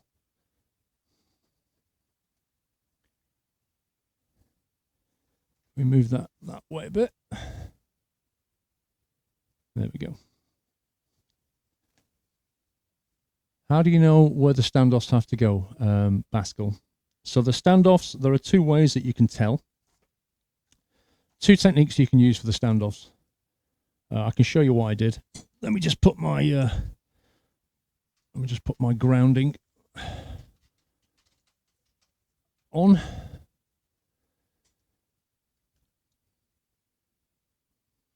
Why are there so many cables?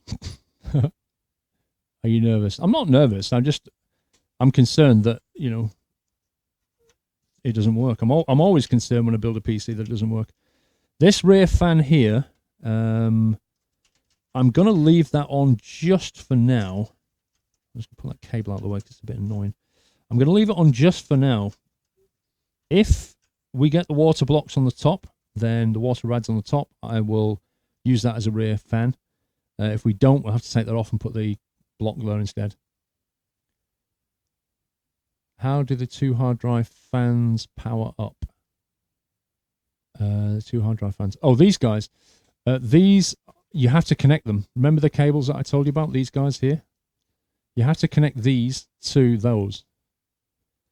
There's two ways that you can power the fans. You either connect the fan to the motherboard, and the motherboard will have a thing that will say chassis fan. You can connect it to the chassis fan. Or with this case, you can connect it to this thing and then control it from the top. There's two different ways you can control the fan. Two CPUs, are you crazy? Absolutely, mate. This is actually the second computer I've ever owned with two CPUs. The first one I had was an AMD Opteron. I had a dual CPU AMD Opteron. When was that? That was just about 10 years ago, I think I had that. No, Xeons are not for overclocking, absolutely. With a Xeon, it's not really about the CPU speed. It's more about what it does and how it does it. Right. Let me show you the techniques for the standoffs. Because the first thing we have to do is get this motherboard in. If you open your motherboard manual, which for this particular motherboard is page 2-4, it actually gives you a diagram. If you can see that or not. It actually gives you a diagram where it circles the standoff positions on the motherboard, which is a useful guide because when you've put the standoffs in, you can sort of sit back here, and if you rotate this thing the right way like that, you can go, oh, I've got 1, 2, 3 down here. I've got like that way. I've got it the right way. 1, 2, 3, 4. 1, 2, 3, 4. 1, 2, 3. 1, 2, 3. 1, 2, 3, 1, 2, 3. You know, it says, oh, you need 10 standoff screws in that position. So you know as a useful check. But to be honest, the best way is just visually. The best way is visually. So what you do is you take your motherboard, line it up the right way, and you can see the holes here. 1, 2, 3 down there. And if you get it right, then when you come to drop the motherboard into position, like that, and that pushes up against that back plate nice and snug, and then when you look, what you should see is where you've got a hole, 1, 2, 3, 1, 2, 3, 4, 1, 2, 3, you should see where everywhere that you've got a hole, you've got a gold standoff that you can physically see. Okay? Is that the best camera angle, I wonder? Maybe we should zoom in a little bit.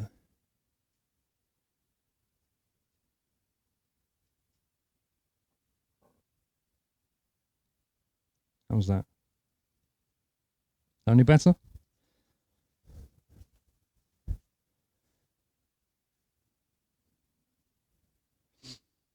Now, like I said, the important thing is not to have too many standoffs.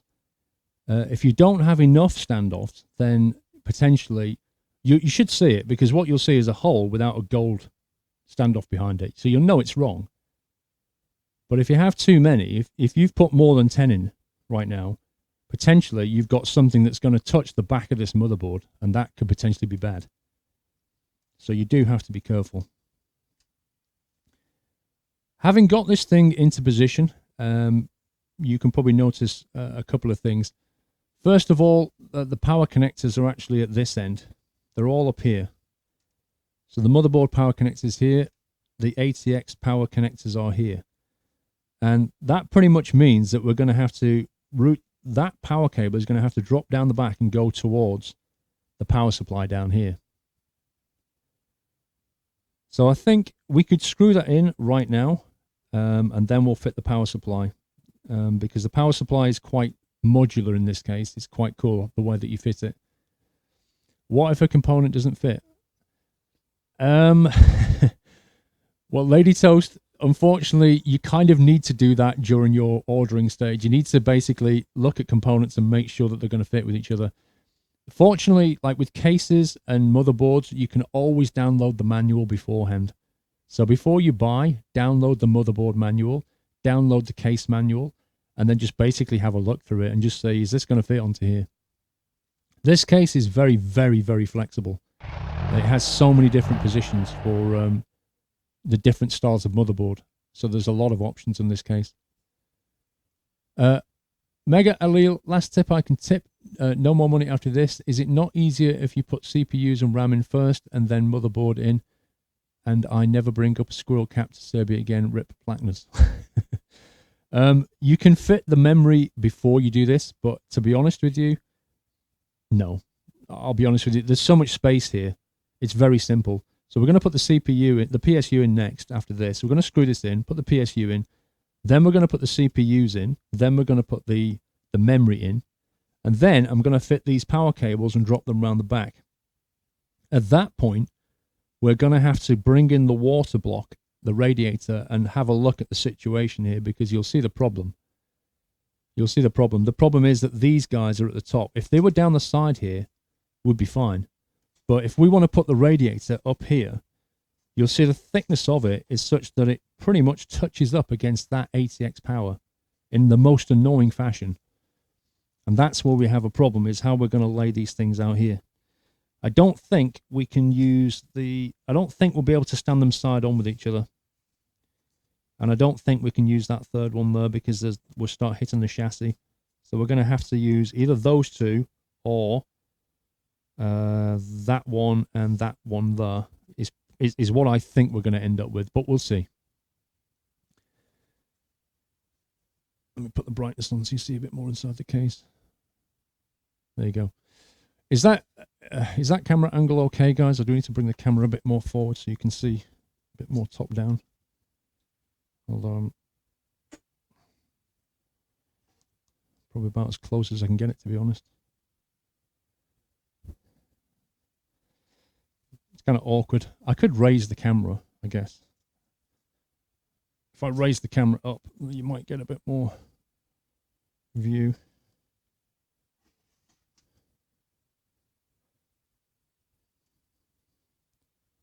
If I go up and then point it down a bit.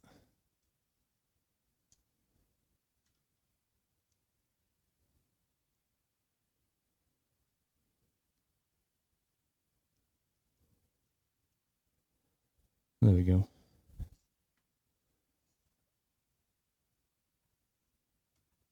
There we go. Hopefully you can see what's going on. I mean, I can zoom in a little bit if you need it. Looks fine. Okay. There we go. Hopefully you can see what's going on. What we do is all stream PC. To be decided, sir.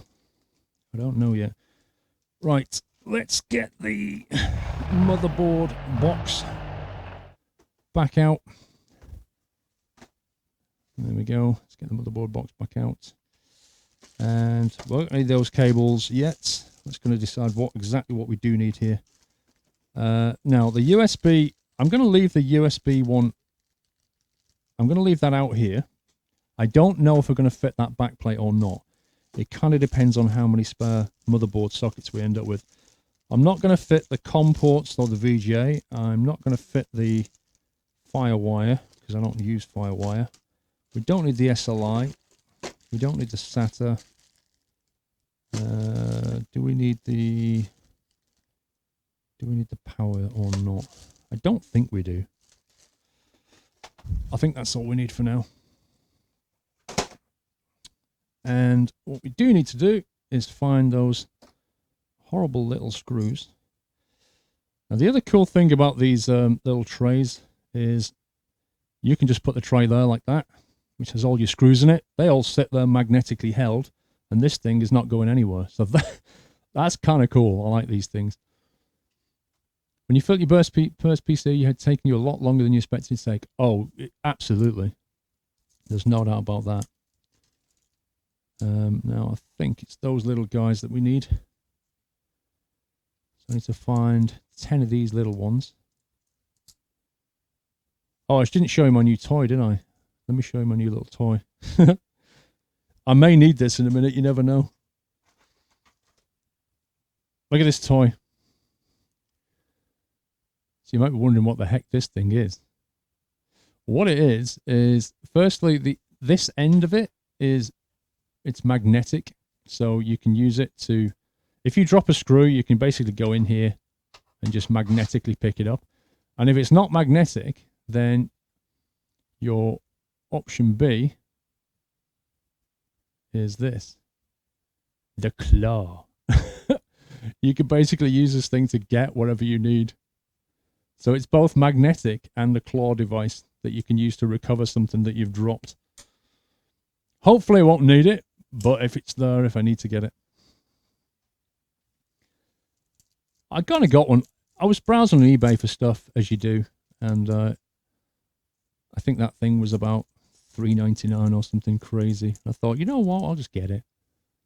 A, it's fun, and B, it's probably going to come in handy at some point. It's like one of those things, hopefully you'll never need it, but if you do need it, you're so glad you got it.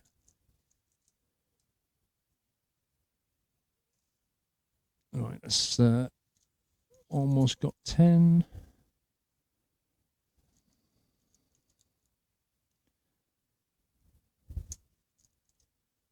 So fiddly these things. 1, 2, 3, 4, 5, 6, 7, 8, 9. Need one more. And that's 10. Okay, let's put that over there.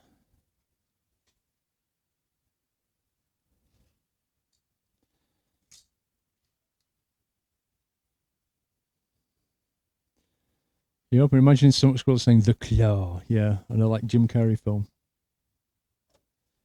So first thing is, just make sure those holes are lined up. Now, when you tighten this, I mean, the way I do it is if you get like one finger and a thumb and just, when it's tight, that's it. Like you really, really don't want to over tighten these screws. But you want them to be like just like to there and then quarter turn maybe with your finger and thumb, done. No more than that. When's Yachts 3? April the 2nd next year will be Yachts 3.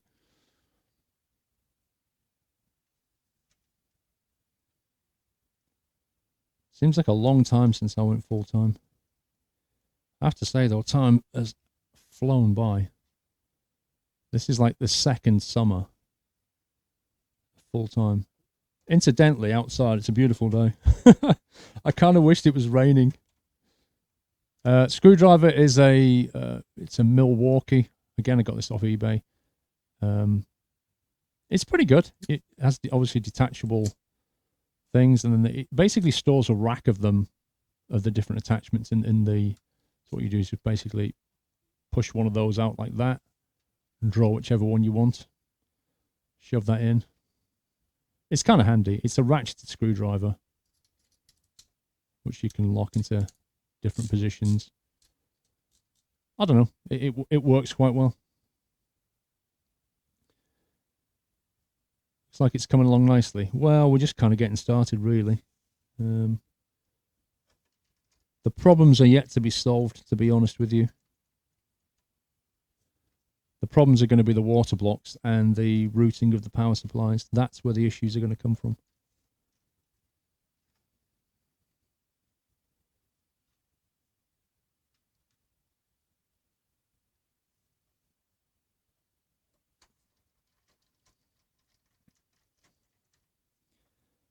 It's 8.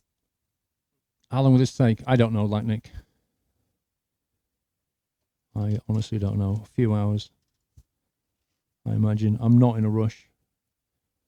Things like this, enjoy it. I mean, you don't do it very often, so just enjoy it. And secondly, I want to get it right because there's a lot of components here that I could potentially break if I get it wrong.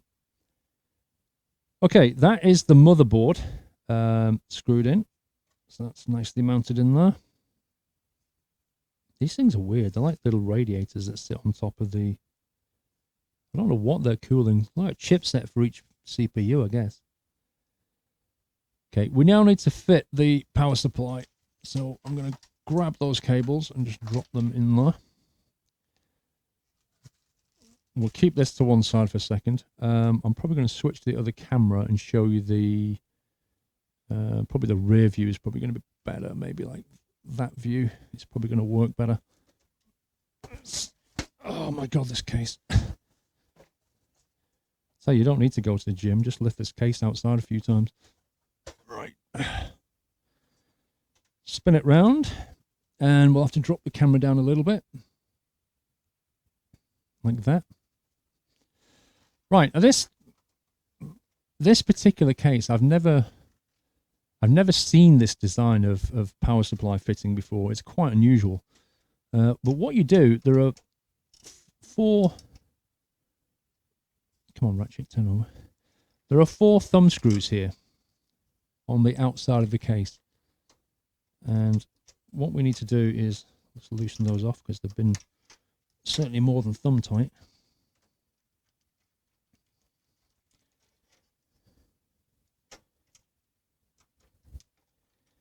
Effectively, what you've got is a case that you attach to the power supply and then you slide in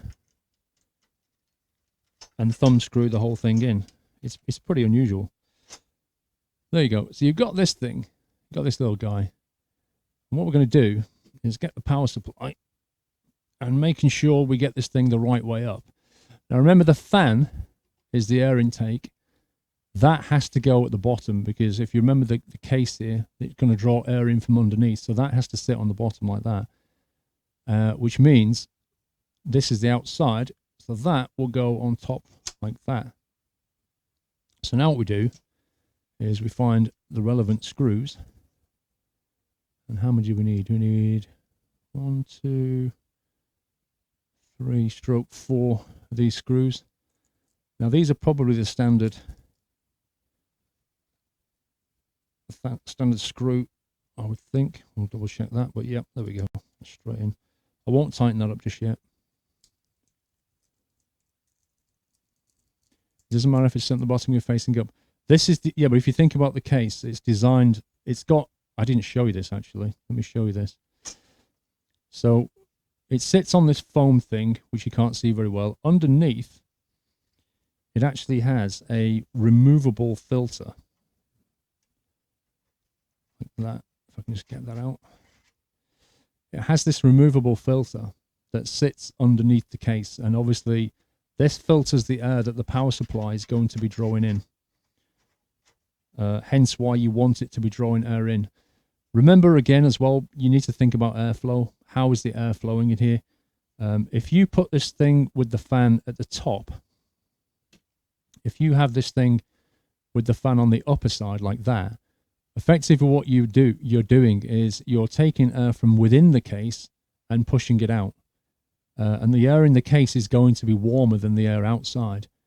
Also, with this particular case, remember it's compartmentalized. So what you've got is this lower compartment here that we're not going to have any other fans in the lower compartment that's going to be moving the air in. So this air inside the lower thing is going to be pretty static.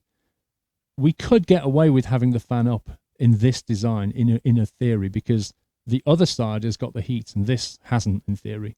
So we could do that. But this case is designed so that it draws the air through that filter, and then we can just pop the filter off and clean it quite easily. So I think having the fan down is definitely the better solution. If you put fan up, it's not going to break anything. It just won't be quite as efficient, and you won't be able to take advantage of that fan filter.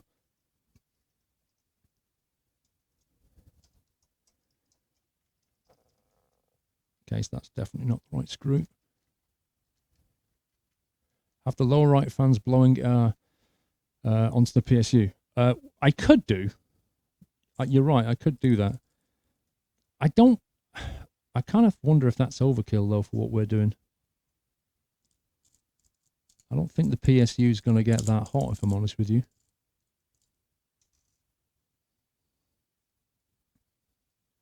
There are two different kinds of thread on these screws. I need the thicker ones. So we'll get the two diagonals in there. There's one more to go in here.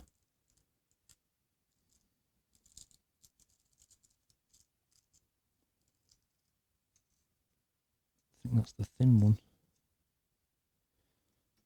It's annoying there are so many different designs of screw here.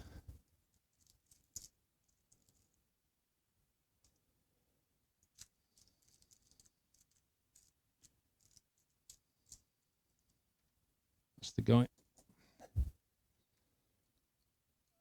So that can go into here.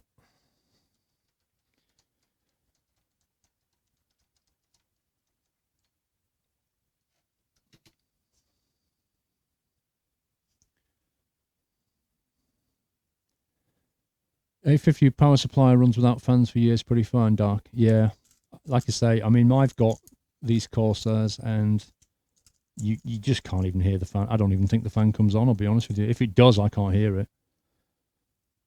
They really don't generate that much heat. Modern PSUs are pretty efficient. Okay. So that's the 4 screws onto that thing. So that should just drop into here now. Like so. That sits on top of that little foam thing. And then we've just got these thumb screws that go onto here. I'm going to use the screwdriver because it's awkward otherwise. We'll put that one on loosely.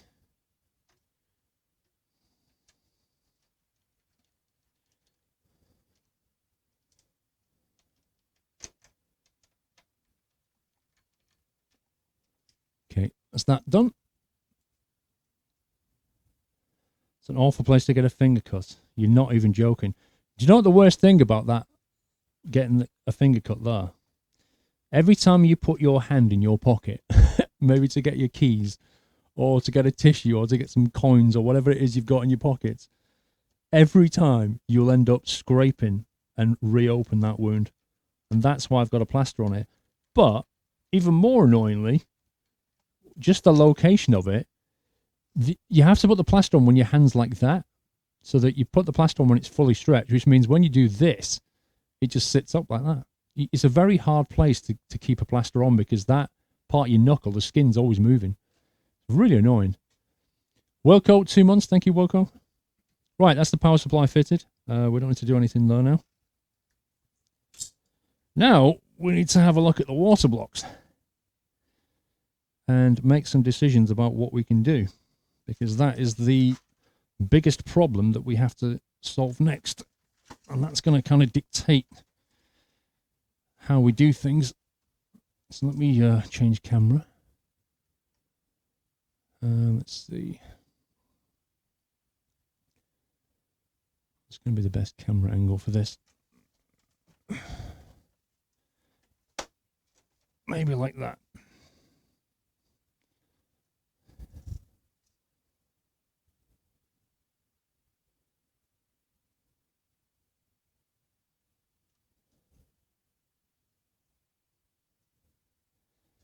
There we go.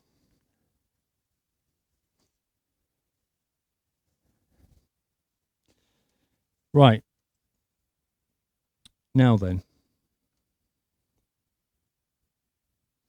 So here's the problem. If we get the power supply cables, I'll show you the issue here.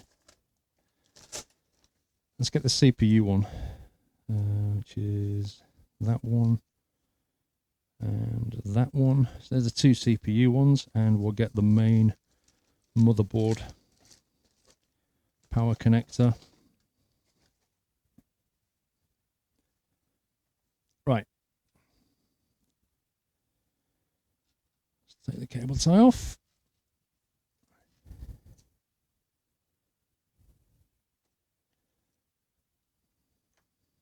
Now essentially that is going to click into here like that.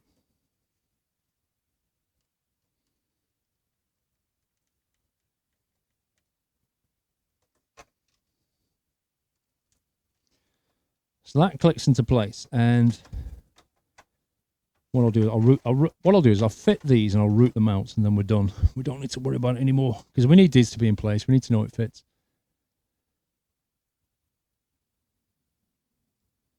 You have more views than Bob Ross. I congratulate you. Well, to be honest, Bob Ross's stuff has been running on repeat for quite a while, so. Okay, CPU. That's going to go in here.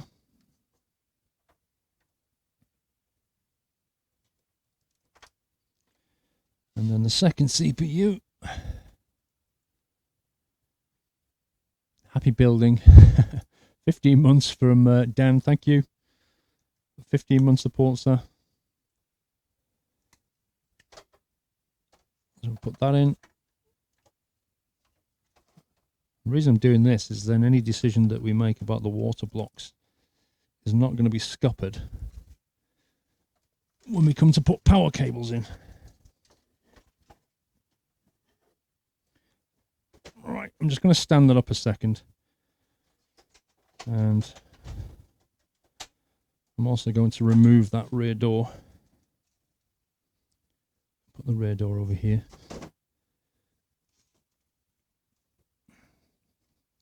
You stay there, pal. Right, that can go through the top. Just going to get these out of the way and lay it back down. You'll see what I mean.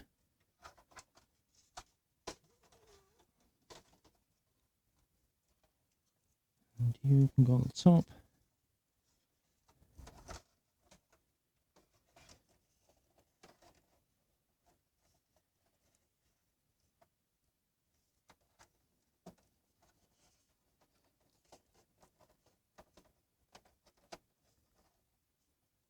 That's annoying. Which way do you want to bend? That way. Okay.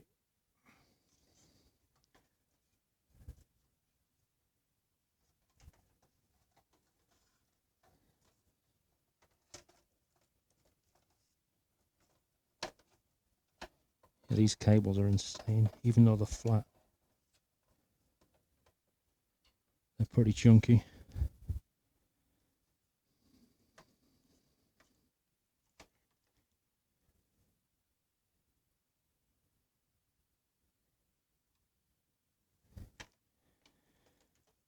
Yeah, straight away we've got a problem with doing that. We can't go topside. This motherboard cable is going to have to go through that grommet side, I think.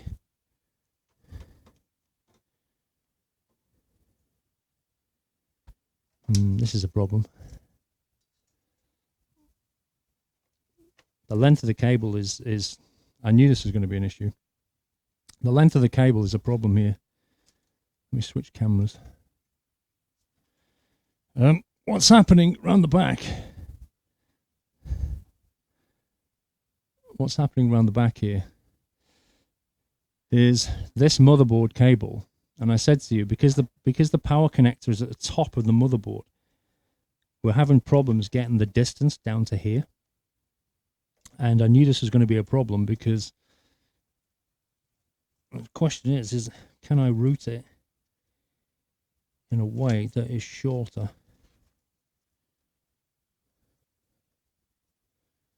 And you know what? I think we're going to have to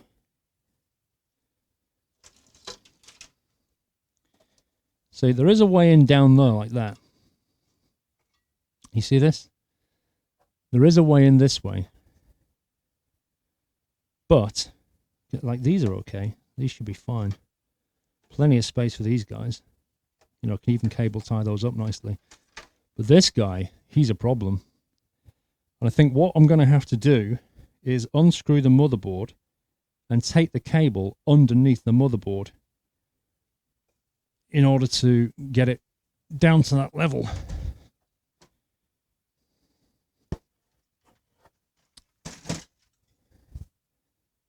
Bring this back.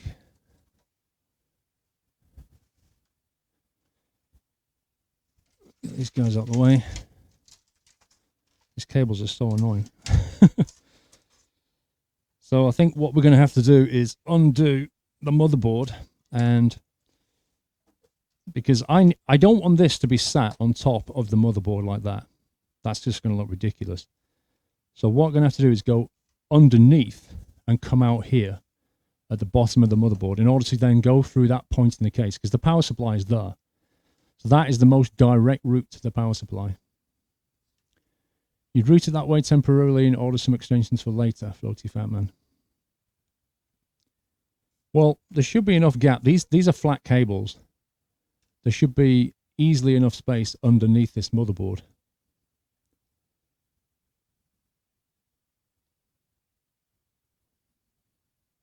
I have done that before. I have gone around the back of the motherboard before. It just means I've got to undo those 8 screws and 10 screws and then route it around the back. It's no big deal. It'll only take 5 minutes to do this. Doesn't matter seeing as the panel has no window. Yeah, but when I open it up, I'm just looking at these horrible cables where if I spend 5 minutes here, I can route this thing underneath and it'll all be hidden away. Just set the power cables at the top as temporary measure and order some extensions. Okay, and how do I boot the computer today?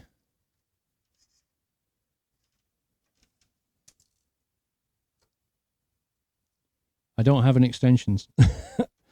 And unless somebody can deliver one in the next hour, I don't think we're going to get this computer turned on otherwise. I'm actually not bothered about it going underneath. It's just a bit of a pain having to do it. It will affect the airflow. I don't think it will. Everything, the cooling's on the top, not the bottom side. Don't run the possibility of the cables melting. The motherboard doesn't get hot, dude. The only part of the motherboard that gets hot are these components here, where there's a little radiator on top.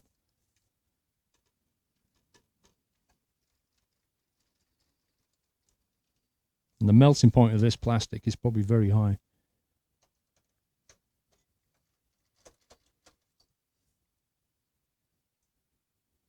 One more. Well, the cable's not route through the grommet at the top, just behind the motherboard, top right. I tried the grommet here, and I tried the grommet here. It just physically won't get that distance. It looks like it should, but it won't. Right, one more screw. How long does a PC build take? I don't know. Everyone's different, to be honest. Who's that? Daniel Sergeant Monipore from Anaheim in California, or for you in the UK, good evening. What do you mean evening? It's 2:20 in the afternoon. I would like to say to you, happiest 6th anniversary from YouTube. You joined. Wow, did I? No way, Daniel. I did not know this. But that's 5 years, not 6. Quick maths. Daniel, thank you so much for telling me that. But today is the day that I created my YouTube account. Apparently, July the 16th, 5 years ago, I created my YouTube account. Blimey. Good spot, Daniel. Good spot. My YouTube account is officially 5 years old today.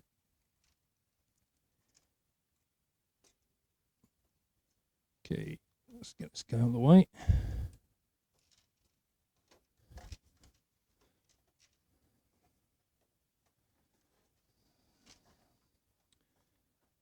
Right. That's the ATX. That can stay where it is. This guy needs to go underneath like that.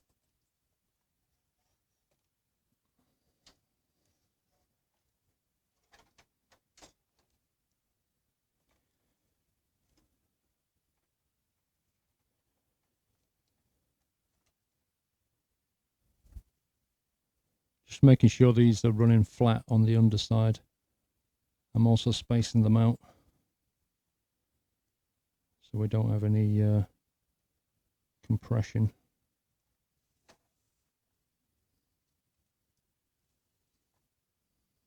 You also need to make sure that we don't go where the screw holes are as well.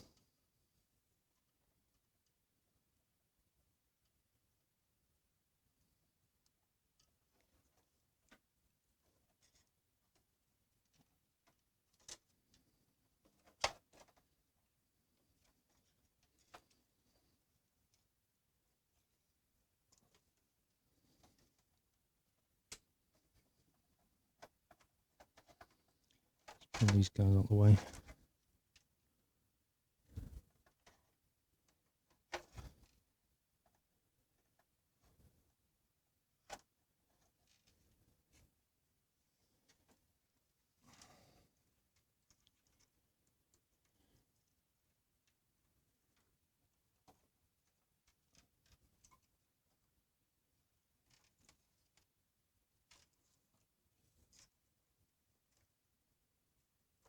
Even this only just fits. Unbelievable.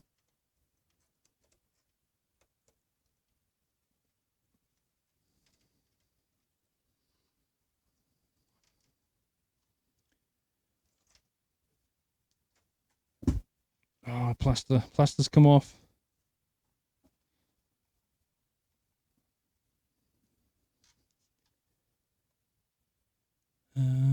Which is the motherboard. Peripheral and SATA 24-pin motherboard. Okay. Luckily, the 24-pin motherboard's on the lower side. So just about... That is so close. So close. There's no tolerance, though, whatsoever.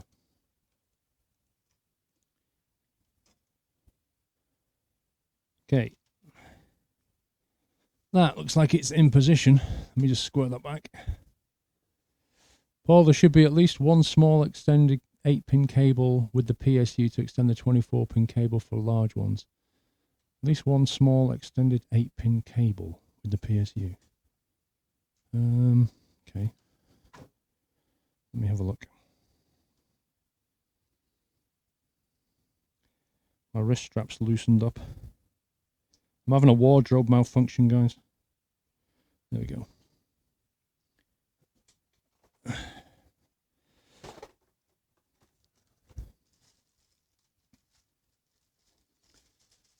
There was this thing that came with the case. Is that what you mean? That 8-pin? Joel. The Killer Lemon. Thank you for subscribing, Killer Lemon. Welcome to the Nut House, sir. Thank you for supporting the stream.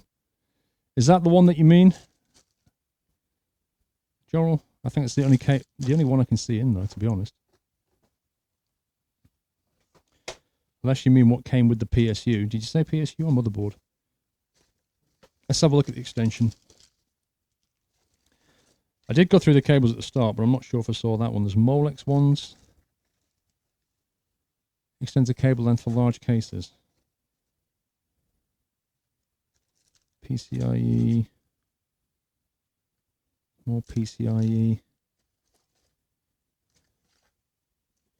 Okay, I don't think there's anything else in there. The thing is, though, Joel, is we've got more than an 8-pin here. Like, that's just the 8-pin. What about the other block? 1, 2, 3, 4, 5, 6, 7. There's a 14. There's a 14-pin. You see or not? If you look at that, there's actually 2 blocks that need to come down. 1, 2, 3, 4, 5, 6, 7. 14-pin and an 8-pin. Sorry, a 14-pin and a 10-pin. That's not going to do anything.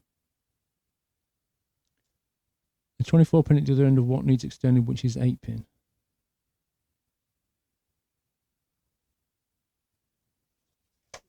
No, it's the same either side, isn't it? That doesn't fit on there. That does not fit on there, and it doesn't fit on here either. There's no way that is going to extend that.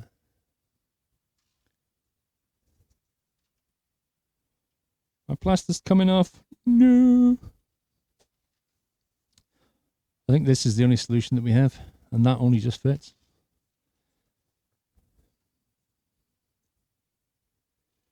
You need an extension cable or run the cables over the motherboard. No, I think we can get away with under. Like that.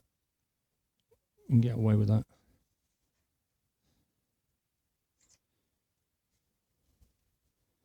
Right, let's screw that back on. Where's my screwdriver? Does it hurt? It doesn't hurt, it's just annoying. It's a bit like when you graze yourself. Go on Prime now and get extended cable order within an hour, mate. There's no way they'd deliver that within an hour. Right. Joel, if you want to find me that cable on Prime that they can deliver within 2 hours. Actually, in 2 hours' time, I'll be pretty moved on, though, won't I? That's the only problem. The 8-pin extensions for the CPU, not 24-pin motherboard. 24-pin is purchased separately. Yep, got you.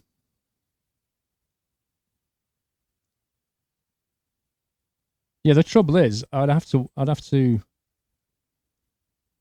see what you're saying. Have you got a link for it? Give the mods a link. If they can get it here in 2 hours, I'll order it.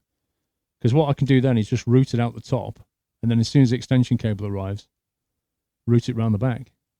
So I could do that. We could just temporarily route it over the top. Give the mods a link, Joel, and I'll order it now. That, yeah, anti-static wristband. These are like a few pounds from eBay, and they plug straight into the main. You can get ones that plug straight into the mains. There's two kinds you can get.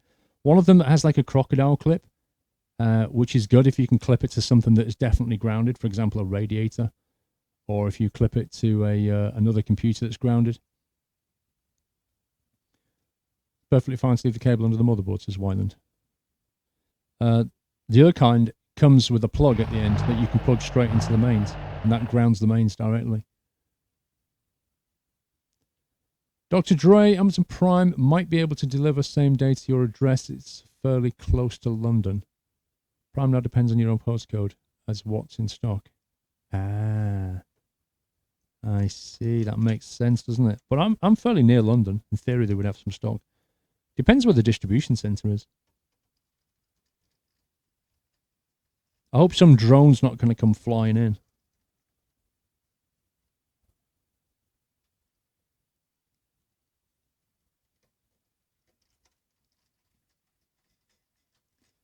Why don't you have the anti-static wristband on your ankle to keep it out of the way? If I have it on my ankle, and that's a perfectly valid question, by the way, because it will ground me that way, but if I have it on my ankle, I will almost guarantee that I'll spin my chair around and take it with me. Whereas when it's here, I can't help but know it's here. Why are you not going in?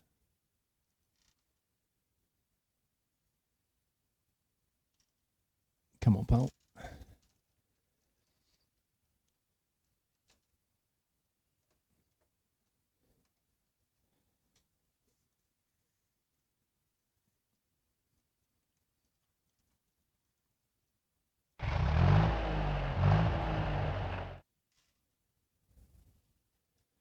Mr. Charged Cookie, 1 second, sir. Let me find that other screw hole. 1,825 days, or 43,800 hours, or 2.62 million minutes. Catch your breath. And congratulations to the famous Nuthouse YouTube channel. Well done, Paul. Best idea ever. So let's hope your Twitch and YouTube career goes mad. Thank you, Charged Cookie. You just sat there and did maths, didn't you, sir? Right. Okay, so we're back where we were. Now, back to the original problem. Now we know those power cables fit. Just. Thank goodness that between this compartment here and this compartment here, thank goodness that Cooler Master decided to put some grommets here, because they don't always do that. But that means that allows us to go straight through. Can I have your OPC? I have to get in the queue, sir. How many kilograms does this thing weigh? Dan, the case weighs about 22 to 24 kilograms, I think. It's pretty heavy. It's pretty heavy. How much time will you say the computer will save when you finish building it? Oh, NPR, I don't know. The thing is, right, I rendered a 4K video, 30-minute 4K video. It took my computer, my i7, it took it 4 hours to render that. Until I come to do the build and get Adobe on here and do a render, I have no idea how long it will take it. Right, now a quick drink of juice.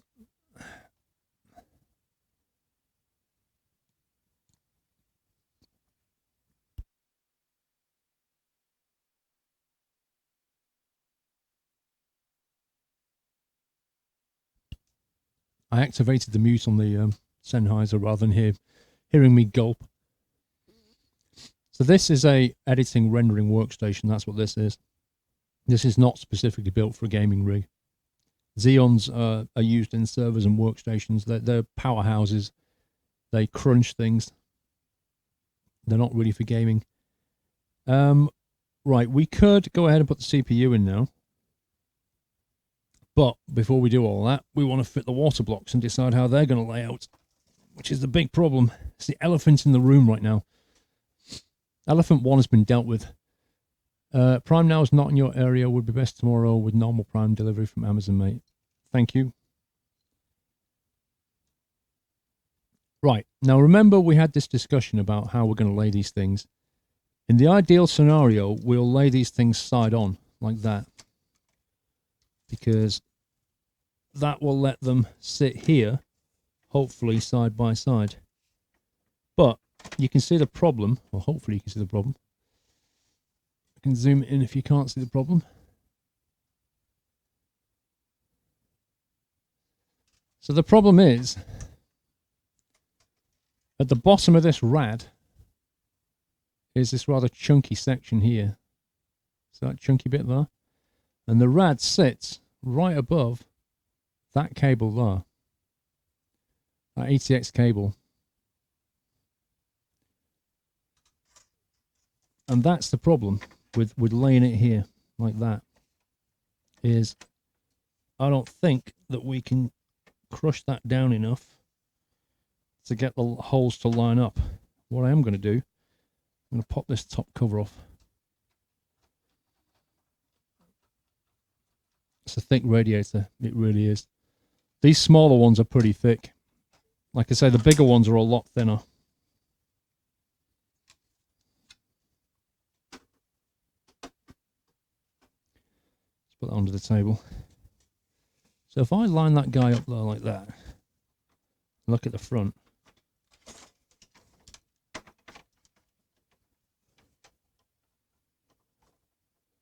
Yeah, we're a long way from getting that screwed in. It's just not going to happen. If I go side on,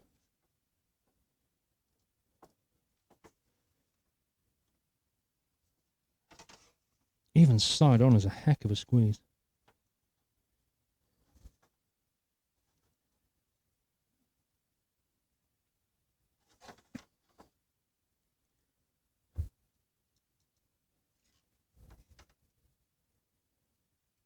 It's interesting, it pretty much only wants to go into one place.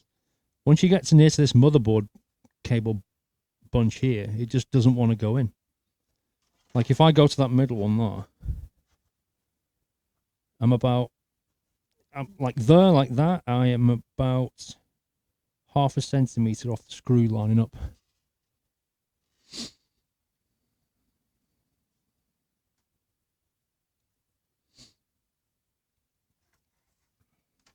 Which is a bit of a problem. And it's all down to these annoying cables and the placement of the power on the motherboard. If this was only a single CPU configuration, it wouldn't be a problem. We could just go off the back though like that. But I need one of these to be on the top. The other option is that we try and do something down that end. But that's more difficult because, well, the rad would have to be taken through there like that. And once you curl that up, it's pretty much not going to have the length. Flip the motherboard, what do you mean? What about mounting the block outside the case? Sadly, I did look at that as an option, and sadly it's not possible because the way this particular block sits, let me show you.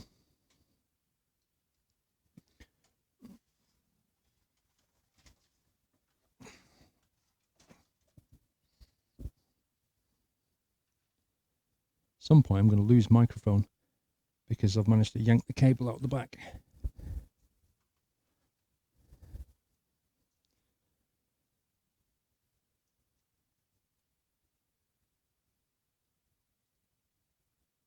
There you go.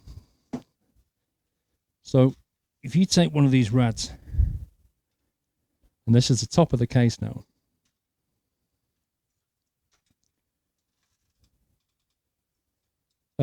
no, I'm not getting sponsored by Asus for this build. This is a personal project of mine. Asus is a sponsor of the channel, but not a sponsor of this build. If that makes any sense. So the pipes would have to go down the inside, so that would have to fit in through there like that. And then the question is, how do you line this thing up? Because that screw, if you try and line these screws up, it won't line up because of that.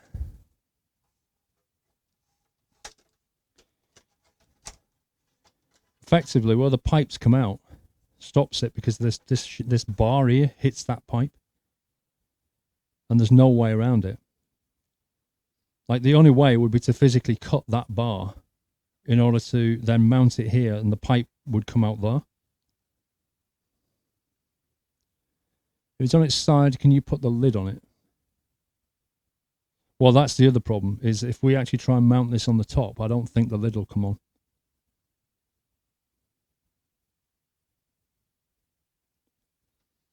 You know, even if we get that to fit there like that, I don't think, and we can try it, I don't think that's going to go on. Yeah, it doesn't quite sit on. It's probably 0.5 centimetre off. So that's not a solution either. Everything's just slightly thicker than it should be.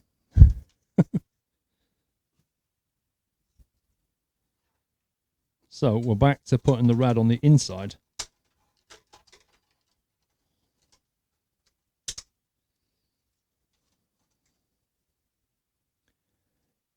Mount it with an adhesive instead of the screws. Yeah, but the fans still have to go on as well, don't they?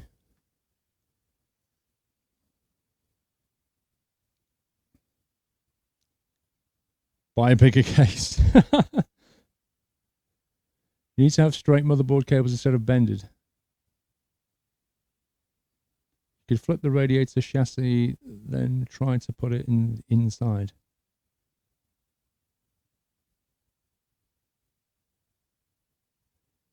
Why rad not go on the front of the case, ball and pull? Well, I'm going to put one on the back. That's my thinking. My thinking is to put one on the back and one on the top if I can make the top one happen.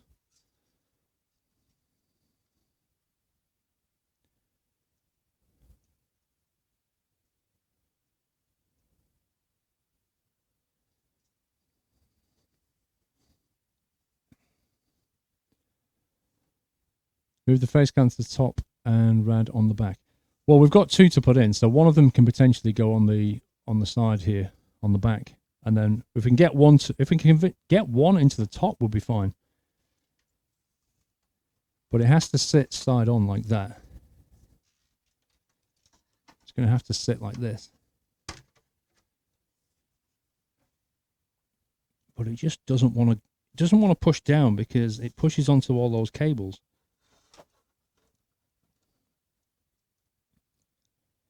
I can just about get one in there like that. But what's going to happen when we come to put the second one here? I don't think there's going to be enough room.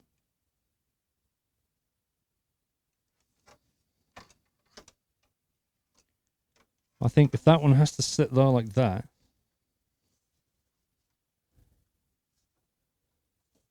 I don't think the second one's going to sit here. I could be wrong. We'll take this fan off.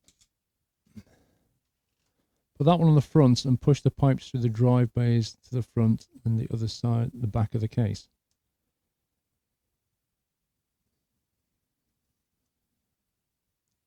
Whereabouts on the front, though?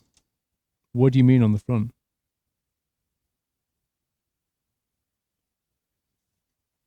Why do we mount it on the front? Do you mean down here? Because the pipe, there's no way that pipe is going to go diagonally across this case.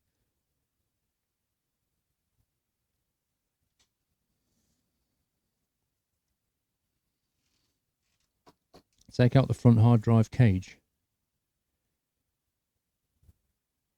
Trouble with that is we've got a fan here that's quite a huge fan.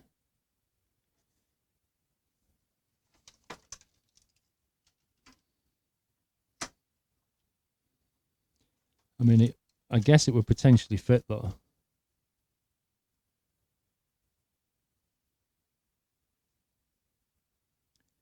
You can turn around 90 degrees so that the pipes are at the top. Yeah, you can.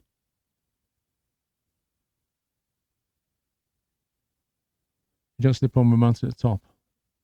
I don't either.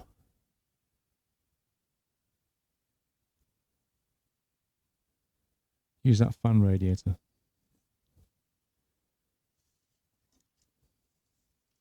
So you think we take out this drive bay here, this cage here, and then mount the radiator there somewhere, assuming we can. I don't know if we can or not, to be honest. Don't forget, this thing mounts by basically screwing into the fan, and I think the fan on the front here is too big. The fan on the front is bigger, I think, than these guys. I haven't measured it. Let me have a check.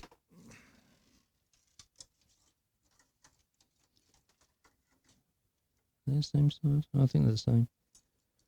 The only problem with getting a screw in from the front there is going to be very, very impossible.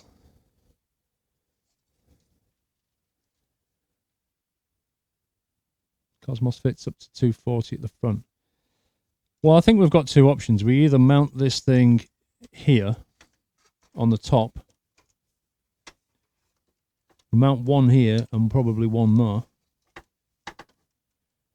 which I think is doable. I'd have to take that fan off to check. Let me take this fan out first, and then we'll double check that.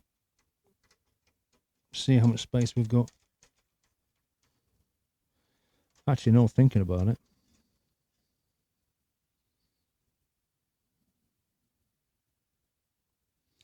No, because this is going to have the fan on it as well.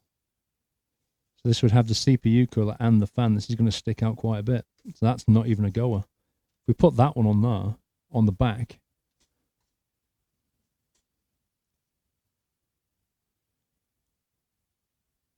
I think we might have to go for the front fan solution. Because I don't think this is going to mount onto here because of all these motherboard cables. There's just too many of them.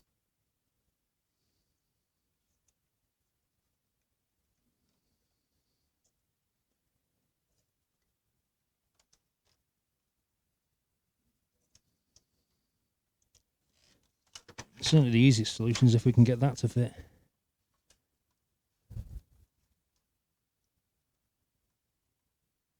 I just can't. Ain't happening. Cooler Master's side front 200mm LED fan times 1.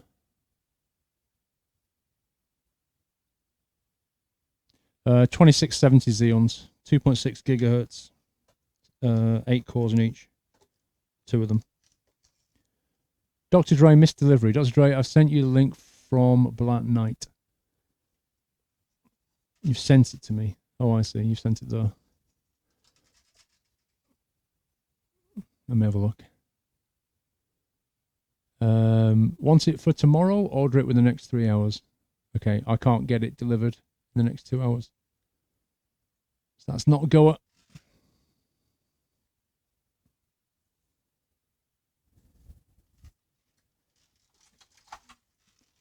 Right, so the question now is how to remove this front drive cage. Let me have a quick look at the case manual. Case manual is actually pretty good. Buys one of the biggest cases on the market, still doesn't fit. It's because of the dual CPU. A single CPU would be fine. Right, let's see.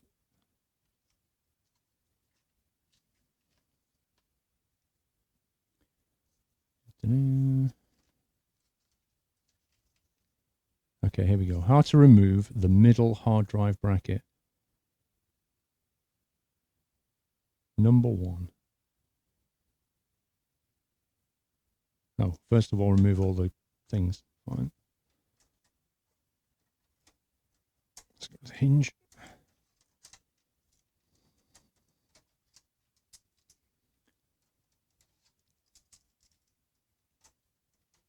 I can't put the cables over the motherboard. It won't fit.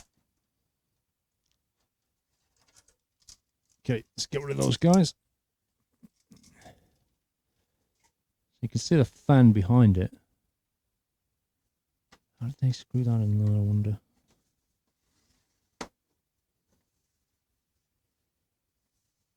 It's going to be tricky getting the screws in for here, you know.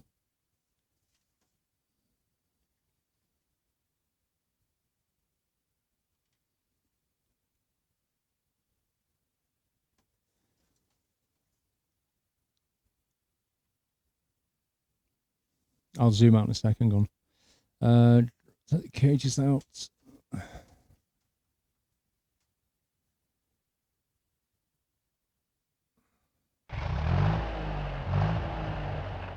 There we go. But overview. Wow, 90 months already. Scottish RM, thank you. Plan Nights, 1 rad at the back. Pull config, remove drive cage, and 1 rad at the front on a pull config. Only solution for positioning of the motherboard connectors. Have a friend who has done this. Actually, I'm going to go for a push config here, Black Knight. I'm going to push out the back. I'll pull in from the front, but I'll push out from the back. That's the way I'm going to do it. Right. How do we do this? 1, 2 screws in the lower side. Here and here. Do we need those as well? Yep, 4 screws. Apparently. And then the whole cage, in theory, should come out.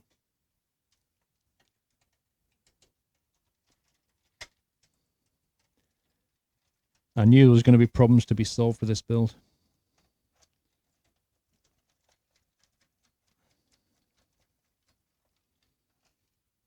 So...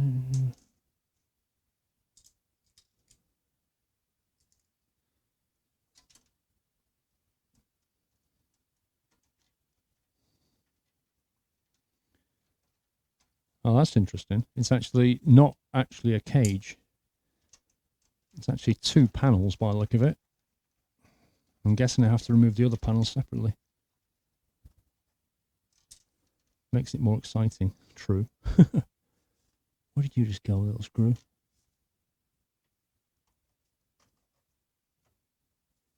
think the screw fell through the grommet. Where did you just go? There it is, little scumbag. So that should, in theory,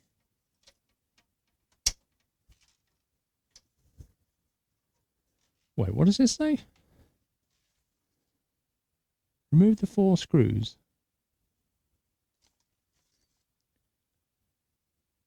And there's 2 more screws on the other side, I think.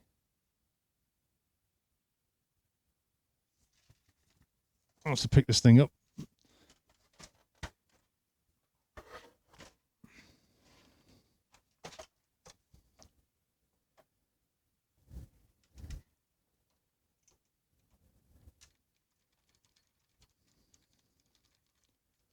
Another one here, and another one here.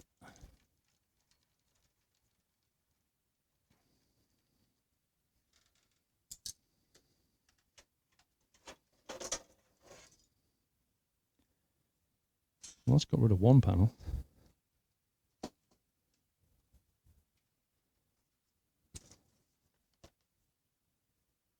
That was well screwed in, that was. Okay, that's only got rid of the separator. It's not actually got rid of the whole bay.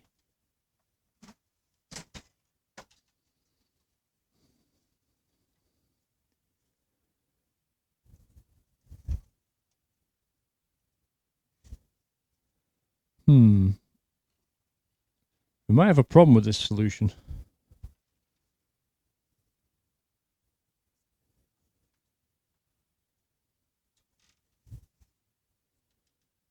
Yep. That is not removable. That thing though. So that doesn't really work, does it? That bay, that there does not remove.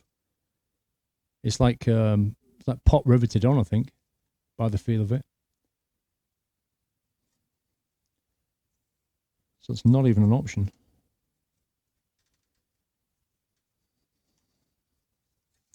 It's held on here by four points there. Can you zip tie the radiators to the bay? You can, but it's not the best solution, is it?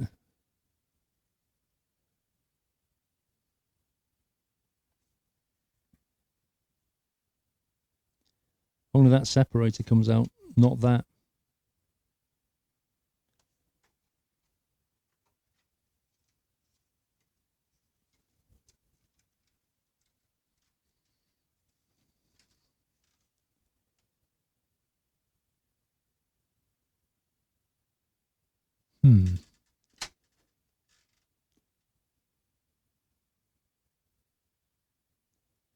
The Squirrel can go and get a 24-pin extension cable.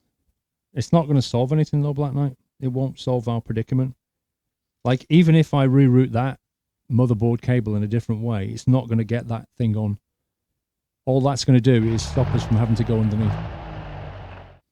Consider router cables down instead of around the back of the motherboard to make around the radiator you wanted to have them. The problem is not the fact that we're routing the cable down the back of the motherboard. That is not the problem.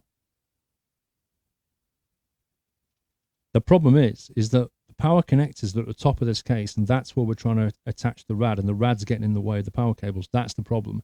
It doesn't matter if I go under the motherboard or around the case 3 times. It's still going to be there. It still has to connect there on that motherboard.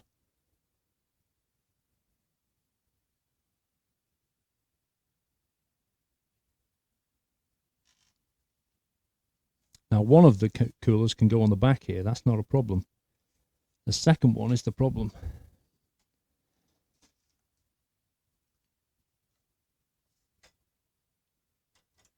Let me take this rear fan off.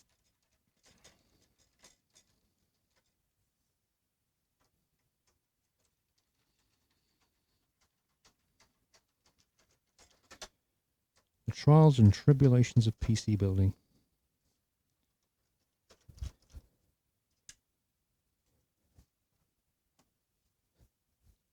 Yeah, dropped a screw.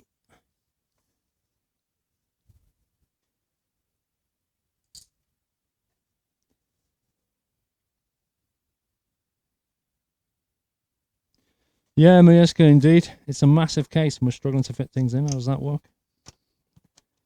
I guess irony can be pretty ironic sometimes.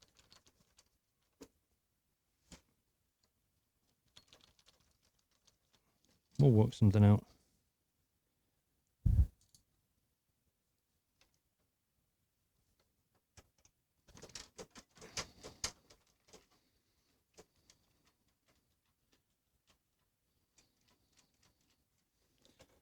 You have to tie it. Maybe. Right, that's that fan out the way.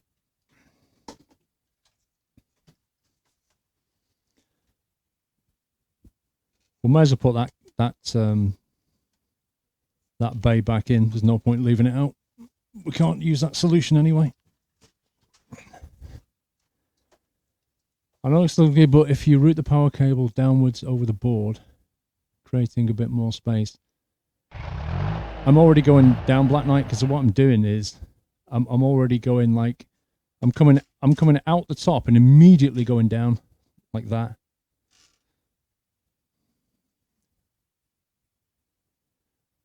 Polar Bear, hello. If your rads are at the top, will the hoses pull round enough? Can the motherboard be turned to the CPU user at the bottom? You can't turn the motherboard. The motherboard placement and position is dictated entirely by the backplate. So if you rotate it around, your backplate won't connect. No, I mean in front of the board, not going through the back. Possibly, Black Knight. Problem is, I'd have to unscrew the motherboard again to find out that question. Will it fit I know what you mean. Will it fit if the cables are coming in directly from the top rather than going around underneath? Is this the right way up?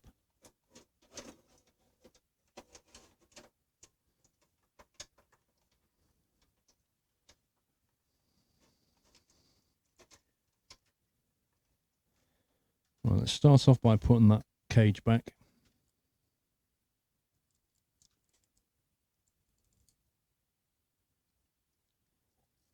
What's happened? We're just having a bit of a quandary about how to fit the water cooling radiator. That's the current quandary.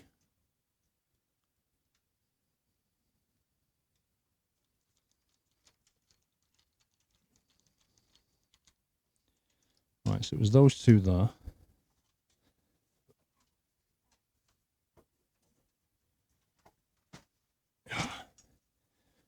22 kilograms for the win. And then it was these four here. You have to reroute that cable. Which cable?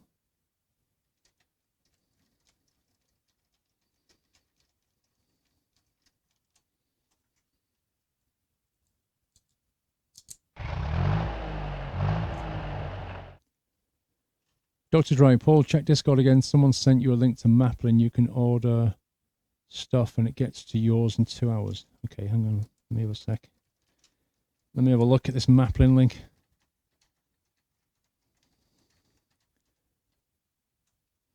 The build stream is like Apollo 13. Come on, viewers, we need to find those coolers to bring Paul back. Let me see what we've got here. Maplin, male 24 pin to male 24 pin, female ATX extension braided cable. Male 4 pin to 4 pin, female braided cable. What do I need?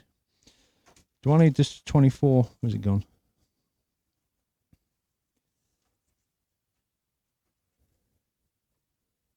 One, two, three, 4, 5, 6, 7. 1, 2, 3, 4, 5, 12, 24. It's just the whole unit, isn't it? Okay, let me see if they've got these guys in stock. It's $9.99, isn't it? There's no guarantee this is even going to work. Find your nearest store. Does it check for stock situation as well?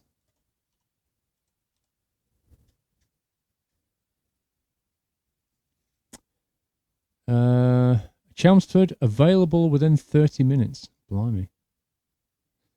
Right. 1 second. Let me go and see if Mrs. Squirrel is actually around. I'll be muting the microphone 1 sec. I'm going to see if Mrs. Squirrel is available. I'm also going to not run over my fan with my chair, because that would not be a good idea. Back in a sec.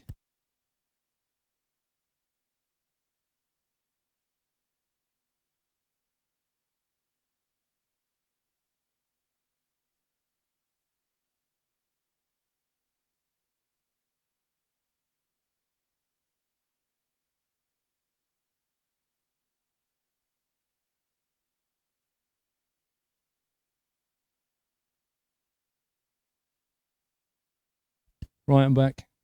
Good news is Mrs. Squirrel's in, so if I print this out, I reckon she can go and get me this.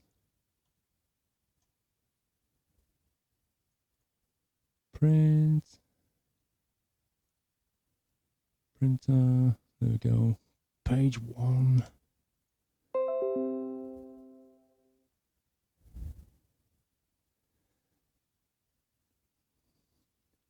I'm sorry about that, Mike. I didn't mean to show you the sexually suggestive side of me.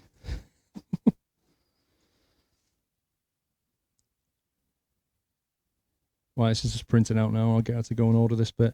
What I'll do is I'll take the motherboard back out. We'll bring the cables the other way and see if the water coolers will fit in. Maybe we'll get a bit more room if we go the other way. And then with the extension cable, we'll go around the back of the case. Come on, printer. What CPU call it? It's a Corsair H80. Two of them.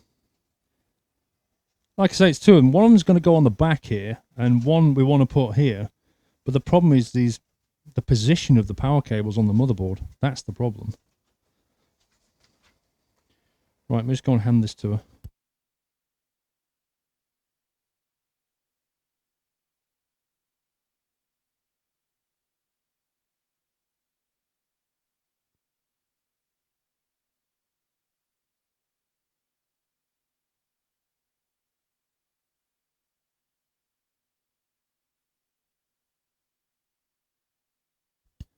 Right, I'm back.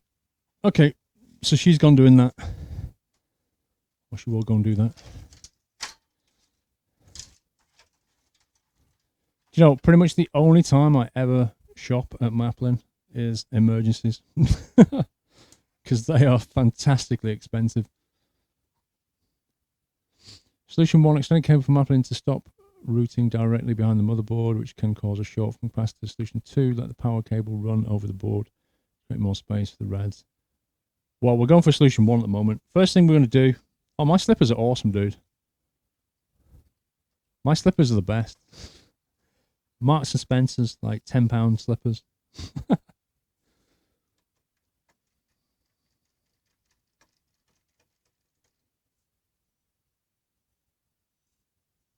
You love Maplin. Maplin's stupidly expensive. Good call, sir. Good call. I need my wrist strap. Maplin's stupidly expensive. Like, time and time again, you can find the same thing on Amazon for half the price. I understand Maplin have got a shop and stuff, and they have to be more expensive because the overheads of running a shop. But it seems to me that they charge way over the odds. Do you truck in your slippers? I do, actually. Isn't that what real truckers do? Well, it's luckily we discovered the problem while Maplin was still open, that's for sure. Mr. Squirrel's doing nothing else.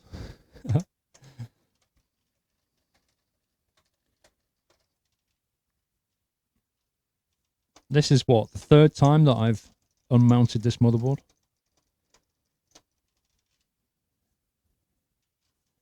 There's still no guarantee it's going to fit this way, you know. Did I put all the screws back on that? I don't think I did. I didn't finish putting all the screws back on that drive cage.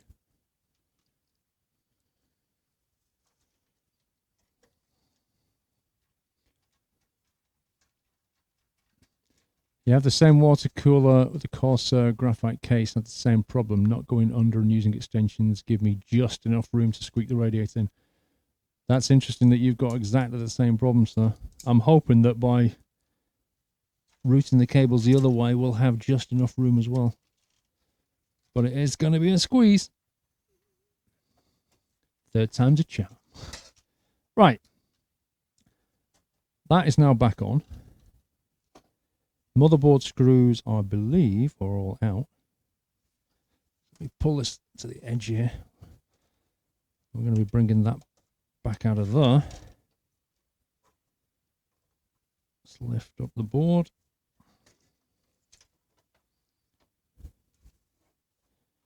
Recover the power cable.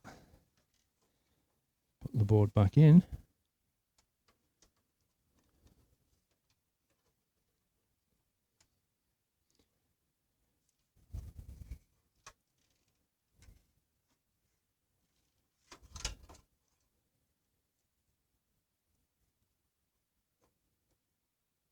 Okay. Thing is, we've still got the problem with the ATX power. That one's still going to get in the way. Let me put one screw back in and have a play with this.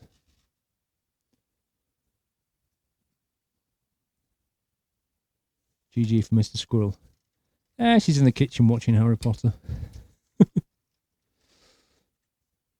Honestly, every time I walk in, I'm like, is this new? Have you seen that before?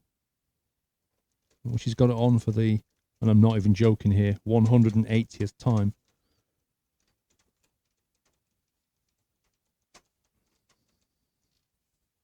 Right, that's those two on. Let's try Spaceman now. Let's go that way. See, it's straight away hitting that ATX power. Right, we've just about got enough room. If I push down, we can just about fit that in. If we go that way. If we go this way, of course, pretty certain there's zero chance that'll fit in. Yep, zero. Okay. So we have a potentially workable solution.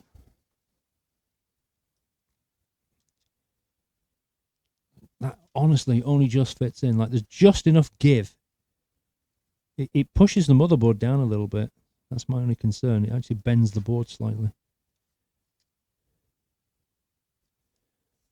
Absolutely ridiculously close. The ATX cable, if the ATX cable came out the other way as well, there'd be a bit more give in it. But if the ATX cable comes out that way, I don't know, maybe we can go around that top edge. Maybe if I bring that ATX cable out this side and just try and go around the perimeter and through that grommet, maybe that's a better solution. Route your CPU through a different grommet. Add more length. I can't add more length to it, but I can reroute it. It's this guy here.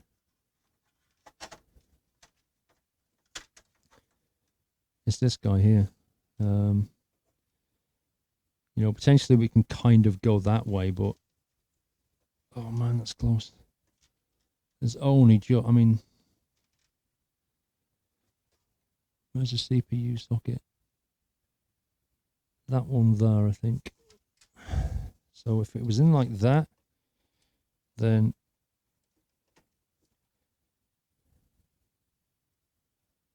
it's ridiculous. It's so, like, it's going to look so ugly like that.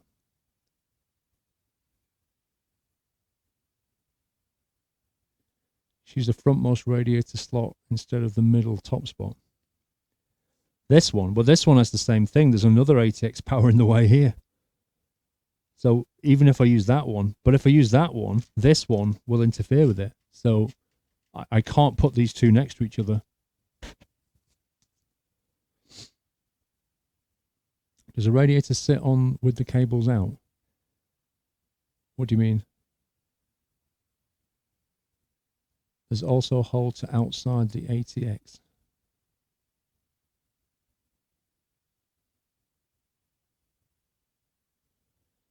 You've not got a window in, it doesn't matter how ugly. Well, I mean, that is true.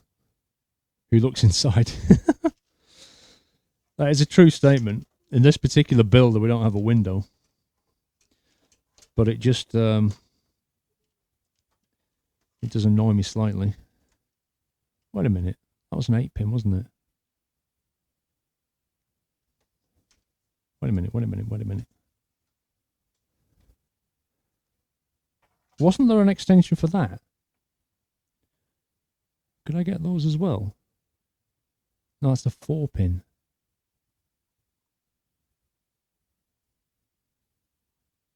That's a 4-pin extension cable, not an 8.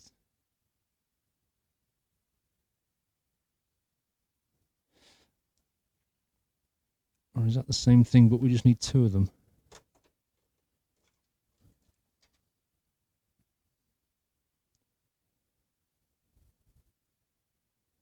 That wouldn't work.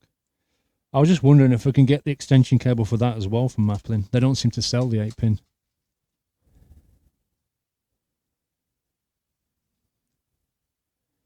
Why don't you mount the rad on top, but the hole nearer the front of the case. We can't go nearer the front.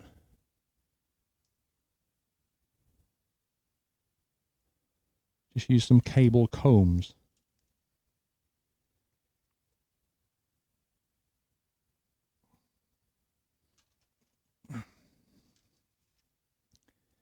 If that goes that way, then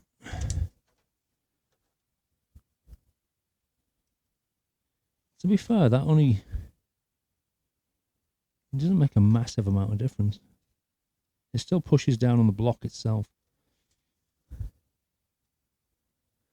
Like it fits slightly better, but not that much more.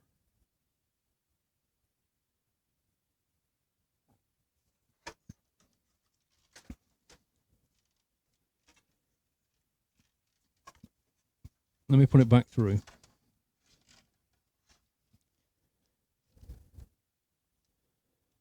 What if I, hang on a minute, what if I route it sideways slightly? Instead of going back that way, if I go sideways with the cable, like that, and the only thing is I'm covering up that CPU fan connector, so it'll be a bit of a faff to fit the connector. But I reckon if we do it that way, we get the best of both worlds.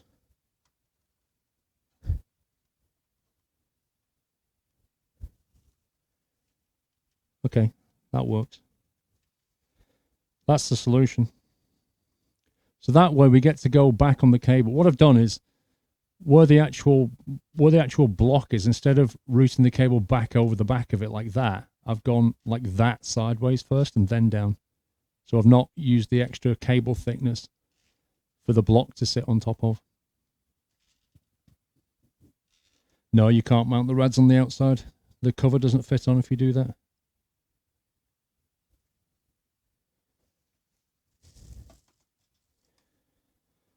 Okay, so in order to physically mount this thing, we need to get the fan. And for people who've not fitted fans before, and I expect there aren't many people, but, you know, it's worth going over anyway. Fans obviously spin in one direction, and the airflow goes one way. Which way does it go when you look at the fan? There's two ways that you can tell which way the airflow goes on a fan. The first one is to look for arrows on the side, like that. Now, you can't really see them very well, but there are, if you can make them out or not, probably not. There are actually arrows on this particular fan. A lot of fans have the arrows on them, and that indicates the airflow, indicates the direction of the fan and the flow of air. And the arrow is pointing that way. So the airflow is going to go that way. The other way of telling is by looking at the logo. So the logo that spins around is the intake, and the logo that does not spin around is the outtake. So if you're looking at the fixed side of it, the air's going to come at you, and if you're looking at the rotating side of it, the air is moving away from you. So in the absence of an arrow, you can always look for the rotating logo. What that means is we have to be careful when we're mounting this thing to get it the right way round. Like, which way do we want the air to flow? The way we want the air to flow in this particular fan is we want it to draw air through the radiator and take it out of the case. So this is going to be an outgoing fan. So what I need is to have the rotating logo facing in the case, like that. Because that way the air is going to go through and out that way. But it's not going to sit on this side because it won't fit. We're going to have to take it on the outside, but make sure that we have it facing the right way. So what I shall do is I shall get the screws and mount that through.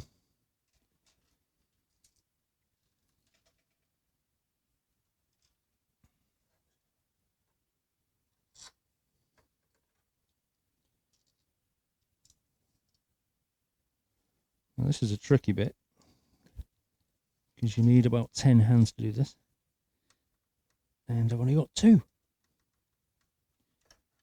Okay. Once the first screw's on, it'll be easy.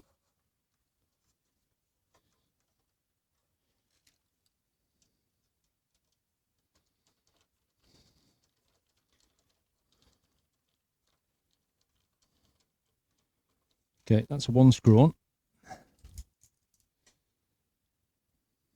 Can we get a dolly appearance? Yeah, I'll just get Doll to build the PC. You know, dogs and static and electronics, they go hand in hand.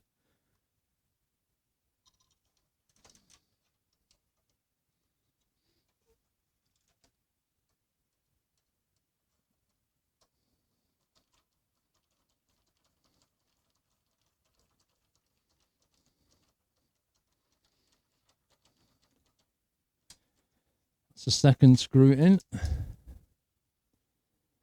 You just got back from work, Epic Felix. Welcome back.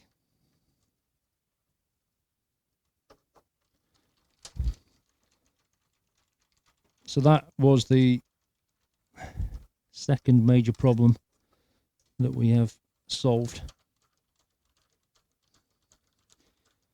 There's always little problems to be solved in any build. It is ironic, though, that this is a particularly big case and we're struggling to find where to fit things.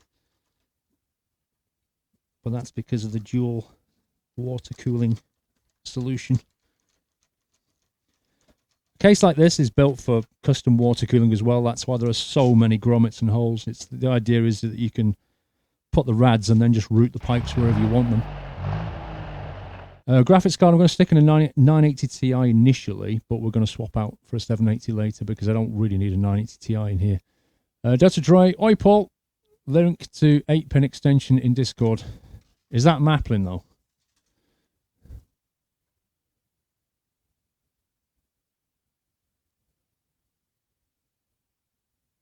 Eight-pin, male to female, braided extension cable. How long is it? Doesn't say how long it is. 45 centimeters. Oh, crikey. Don't think I need it, to be honest though, Dre. I think the solution we've got works. I mean, I've got this fitted, so I don't think we actually need it. I could get Mrs. Squirrel to get one, but I mean, it wouldn't hurt to have them, I suppose. Hang on.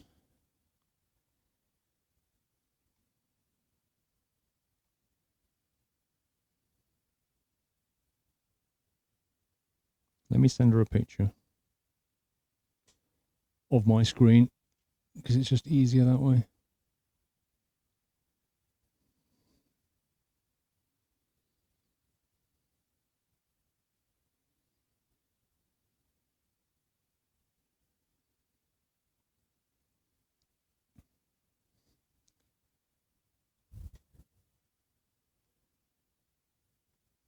No, the 960 Ti is out with my gaming rig. I've just borrowed it temporarily.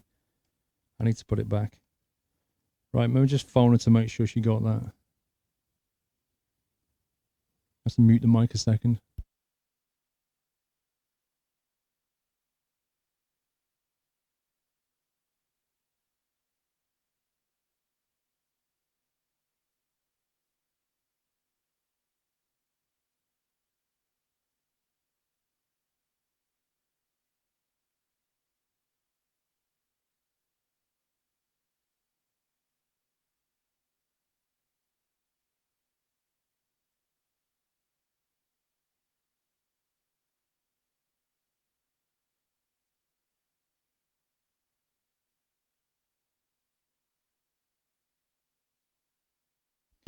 Right, she's actually on her way back, so I said don't worry about it. Because I'm not convinced we need it, to be honest.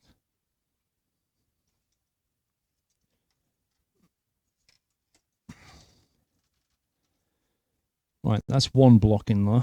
And so that guy here, he's going to connect. So that's coming off the fan, this cable. This is going to connect to here. Sorry, this one.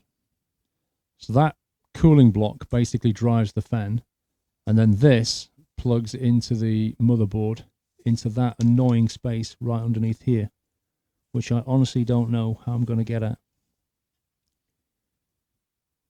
I'm actually regretting that now.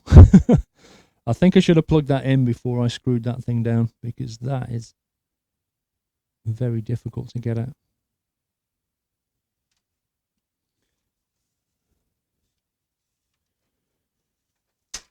Let's get these cables out of the way.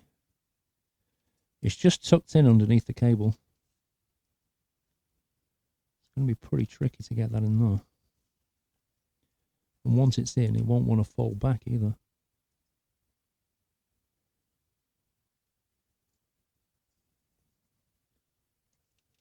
Man, that is snug.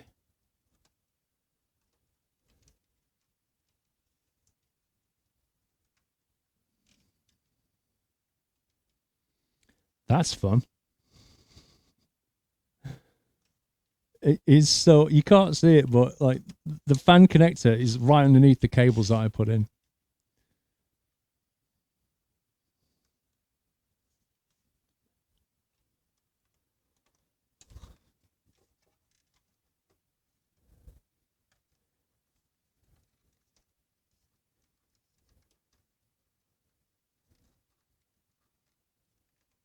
I wonder if I can buy myself some space here. Oh, that is super, super snug.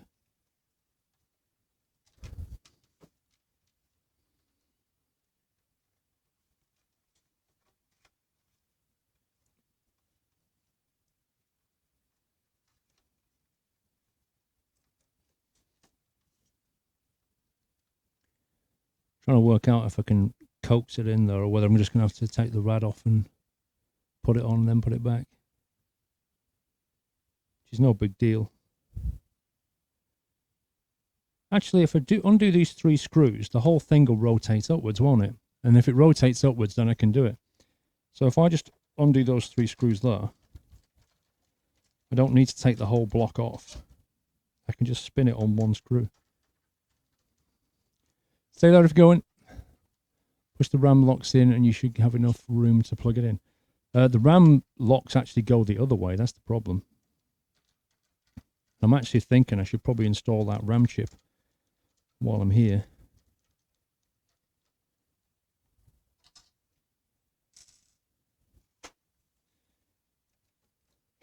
Loosen that one.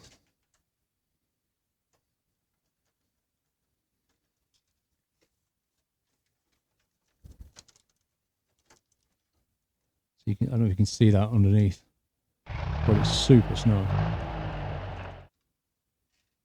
Mr. Razorback, Razorback Rob, hello Paul, watching the stream with the lounge elevator music in the background is cracking, lol. Keep up the good work. I would suggest you put music if you weren't for the VOD fears. That case though, big. Yeah, Razorback Rob, I had considered putting music on. I thought to myself, oh, I should really have some nice music running in the background, but as you say, inevitably I'd get VOD muted, just like I did when I was playing Sherlock, even though that was like a flipping piano concerto that was composed about 300 years ago. So it's just like ridiculous. Yeah, there you go. In you go, fella. Okay. So that guy is on there, which is annoyingly going to leave that tight. Because these pins go that way, I think I'm going to put these 2 memory units in now, just so that when I clip that back in and put the rad back down, I'm not sure if I'll be able to pop that out easily. So I'm going to put that in when I can find my memory. There it is.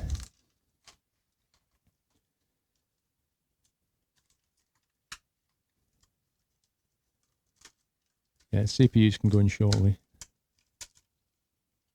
Put the RAM, all the RAM chips in first.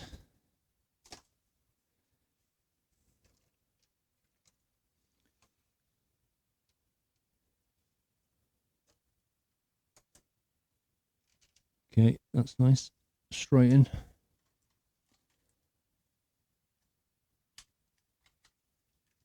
Put the intro and outro music on. What, just put it on loop? Do you not think that would get annoying after about an hour?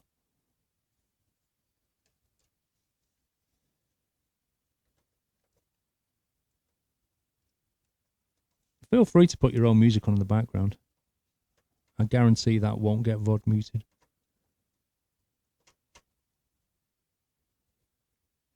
Come on. Why don't you want to go in there? There you go. Okay. So now we have the two memory chips in. The CPU connector is in.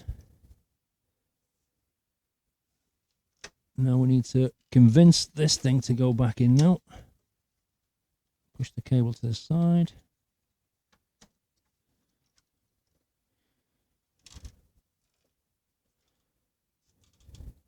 Get it lined up.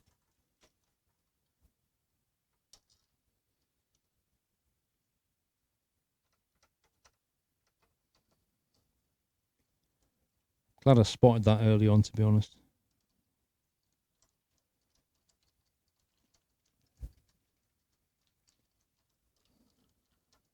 Okay. Lovely jubbly. Impy, 1 second, Impy.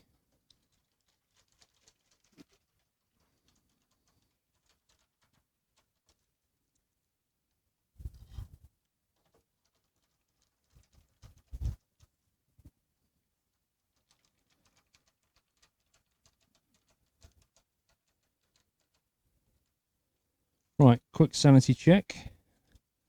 That is all screwed in. Radiator is on extract, so it's going to push air out of the top. We got it. Thank you, Mrs. Squirrel. Have my cup of tea, please. Look at that.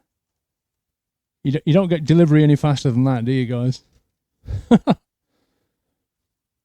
Ready 24-pin male to 24-pin female ATEX extension, 30 centimeters. Lovely.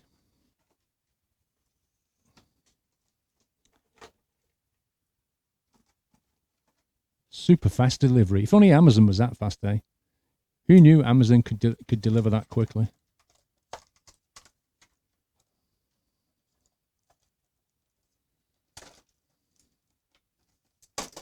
Whoopsie. Let's try not to do that.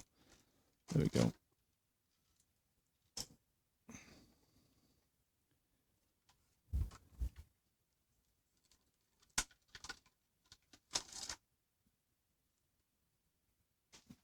Nice.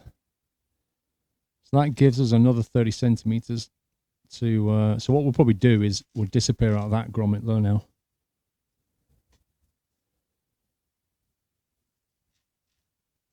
Blimey, look at that.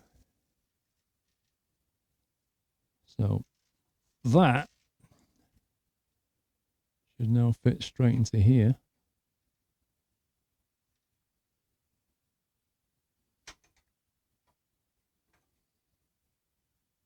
And which way does it want to clip in?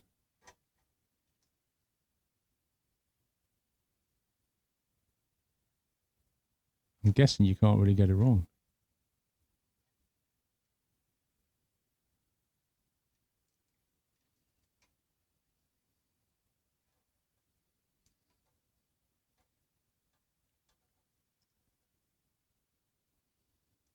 Why are these cables split anyway? Why don't you just have them as one unit?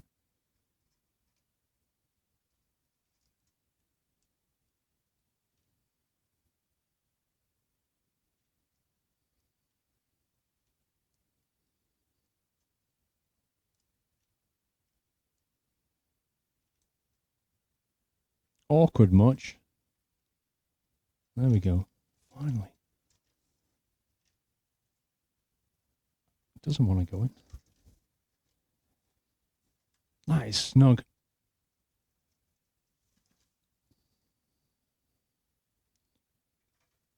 That is ridiculously snug.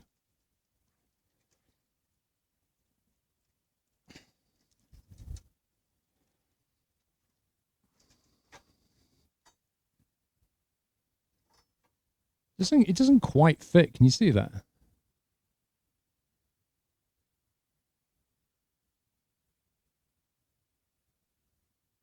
What do you mean other end?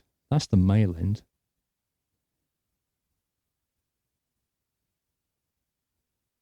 The split goes into the PSU. Dude, that's the female end. This is the male end. How can the male go into the male? How can the male of this end go into that male end? That'll be ridiculous. That's what goes in the PSU.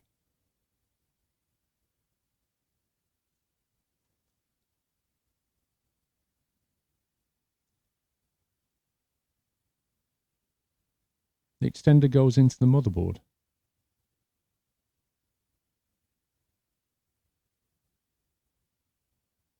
You extended the part that goes into the mobile.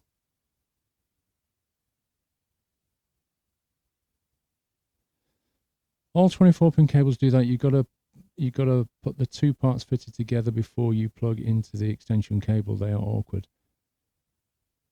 I honestly don't understand. Right, I don't understand what the difference is between what I just did and what you're saying.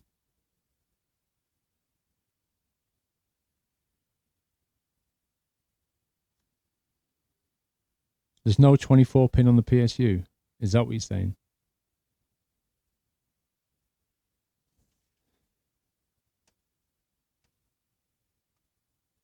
What, so you think this won't now go into the power supply?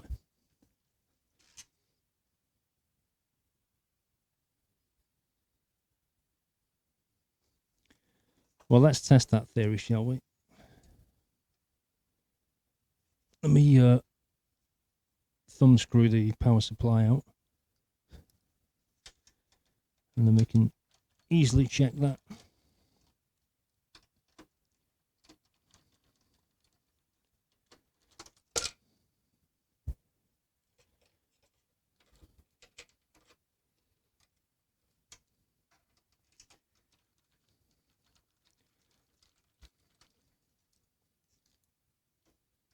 I think I'll actually not screw in the power supply until we're done, because it helps being able to get at it properly.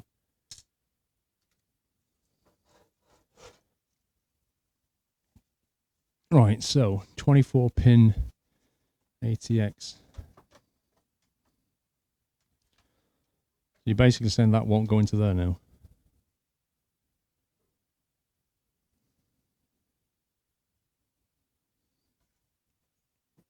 Wait a second. So are you telling me are you telling me that we need to flipping take that thing off again?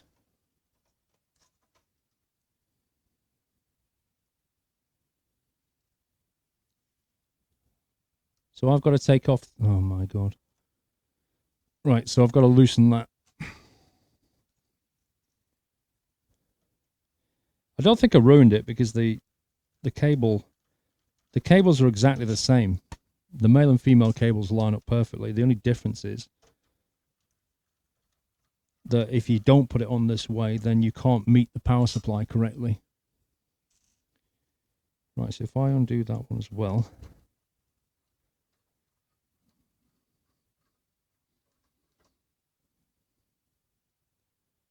Paul, stop, you're already right. I'm not right, dude. I'm not right, because that power supply, it has to be split for it to fit into the PSU. That's the point.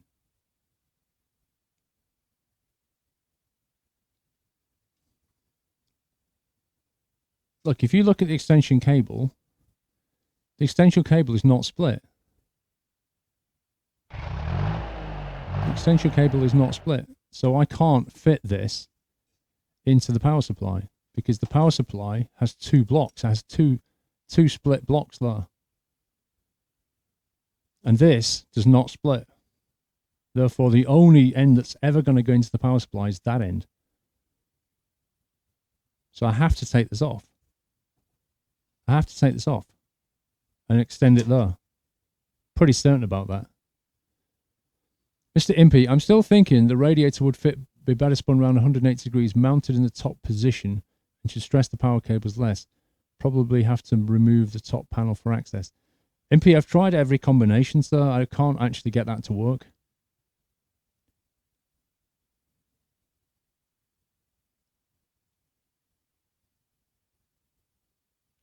The bad driver 93 Squirrel, as I own a Corsa PSU, the 1410 split goes to the PSU and the 20+4 end goes into the extender, which then goes into the motherboard.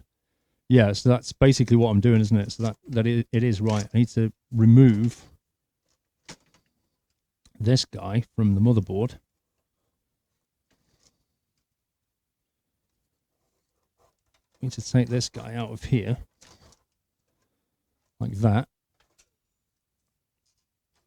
And then instead, plug this guy in.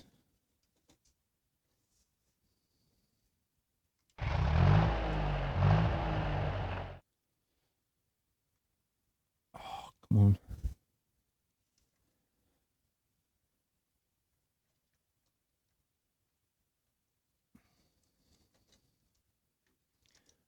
Original nutter, Paul, the split in the cable goes into PSU, not motherboard or extension. Correct. That's the conclusion, original nutter.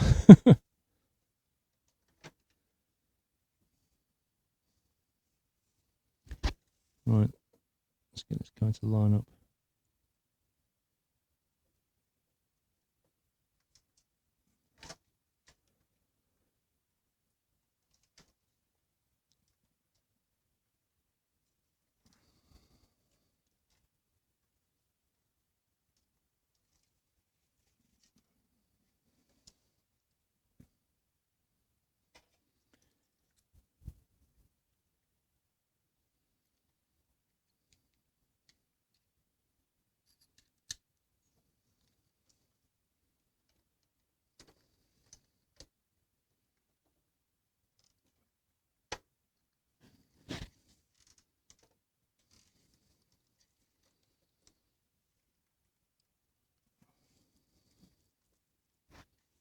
Okay, I think that's flush.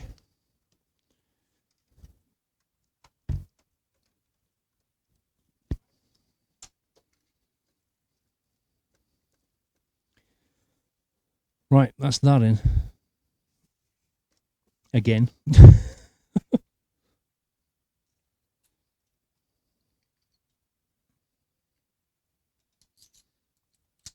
Hopefully for the last time, I'm going to screw this fan in.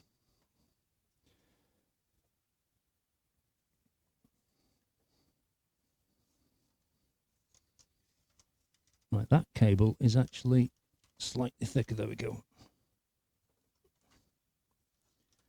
Just needed a bit more coaxing.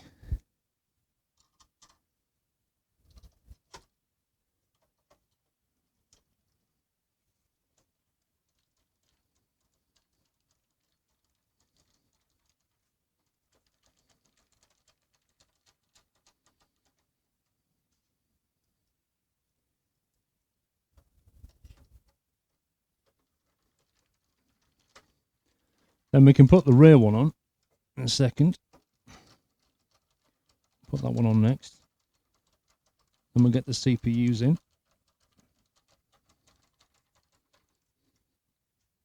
I think they were the biggest problems to solve in this build. Is the position of the coolers and how to route the power. Without doubt, that was the biggest problem. You wonder if the second rad will fit with the tanks on the ends.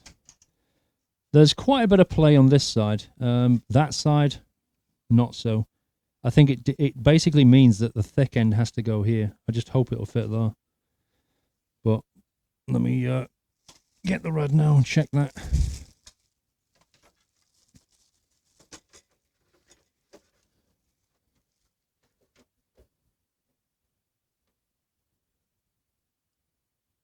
Yeah, that lines up. In theory, that should be better that way, but I don't know if it'll line up that way.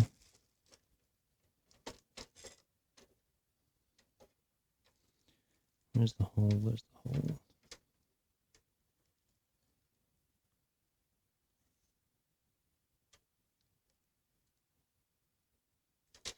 Yeah, it has to go on. It'll only go on one way. That's that way.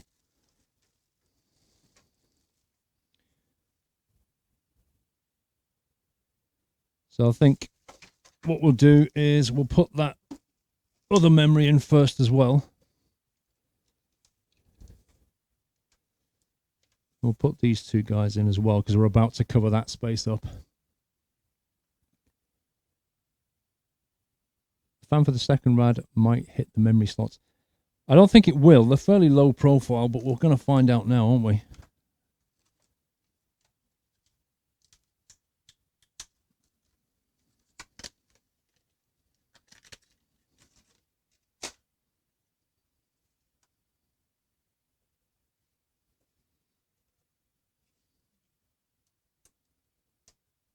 So we'll get these guys in.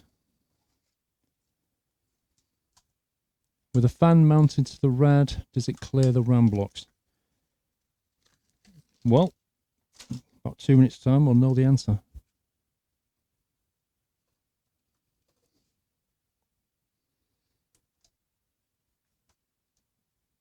Okay. It should do because they don't come up to any higher than that plate there. So I think it should be fine.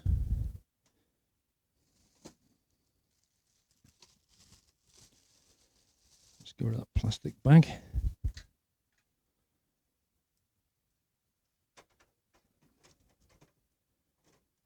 That guy's going to go like that. Let's get the second fan.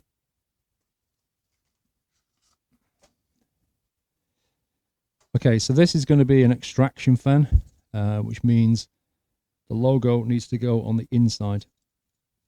The only thing to consider then is how we rotate this, because the cable obviously comes out of one corner, and this has to go to that, and that has to connect into the CPU fan down there. So I think we'll have the fan cable coming out the lower back here, and then we'll have to work out the cabling separately. Let's get some screws for this.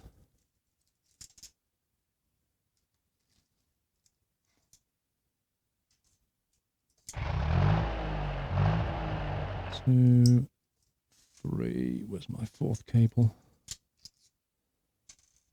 1, 2, 3.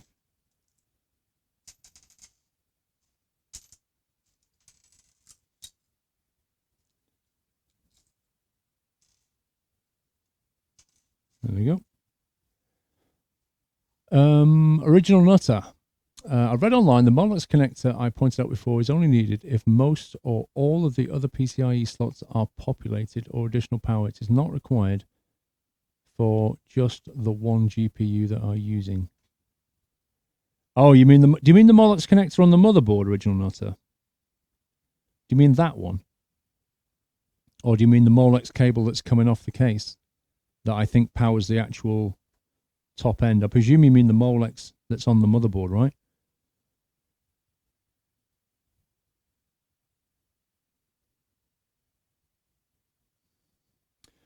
No, these are closed. The sealed units, the water coolers. The H80s are sealed units. You don't need to mess about filling with water or anything like that. They're pretty simple. They're only really as difficult as fitting an air fan, to be honest with you. Turn the rad upside down so the pipe's at the bottom. I want to, but it won't fit. So I was just checking now. You see the thickness of this thing pushes it up against that frame there, so it won't actually sit the other way. Normally I would have the hoses down so that the hoses are at the bottom and gravity, the water falls back down that way, but it doesn't work. It doesn't work in this build. We have to have it that way. So I don't actually have a choice. You should have the cooler on the back going to the front CPU and the cooler on the top going to the back CPU, so you don't have the... Yeah, I think this one's going to cool that one, and this one's going to cool that one. It's exactly the plan here. Is it? It fits 120 mil, so surely. I just tried it. So exactly what I was doing. So if I put it that way, let me get the mounting screws.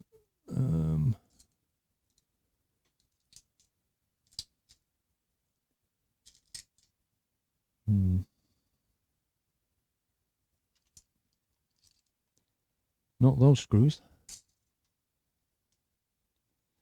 You love building PCs, but you hate cable management. Comes with the territory, I'm afraid.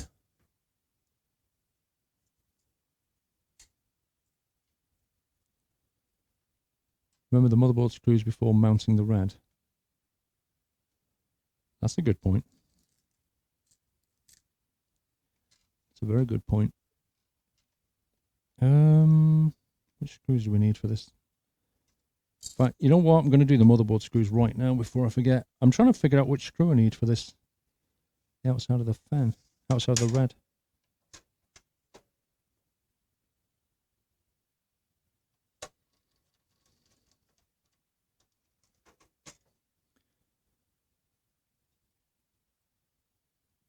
You find cable management rewarding. It is. I mean, if you look at if you open a PC and look at it, you can tell whether it's been done by somebody with some cable management knowledge or not. That's for sure. And it does look a lot tidier, especially when it's done really well. Why do I have two coolers? Because I have two Xeon CPUs. I'm surprised nobody makes, and maybe there's a technical reason for this, but I'm surprised nobody makes, or they don't make a cooler which has two header blocks on it and one big radiator. That would be kind of useful.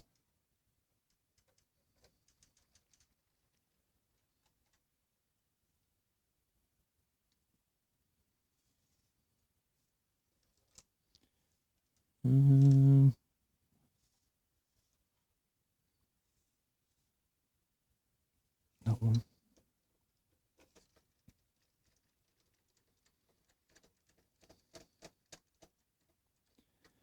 Okay, we've got one more screw to find.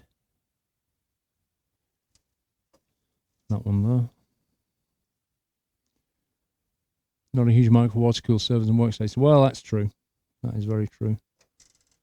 I guess that's the reason, isn't it? Commercial reasons rather than technical reasons. Right, I need to find the screws for the H8C. What's that other bag of screws gone?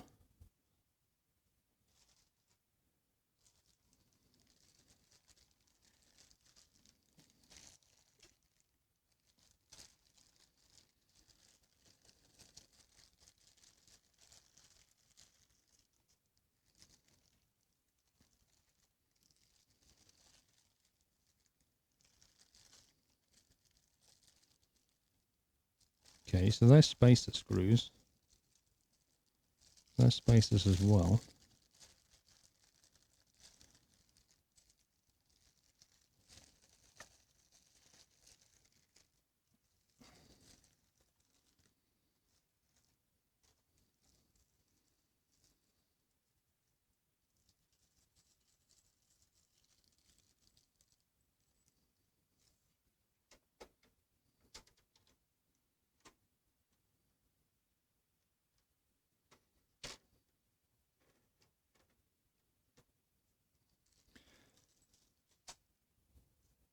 Trying to work out what screws I need for this, because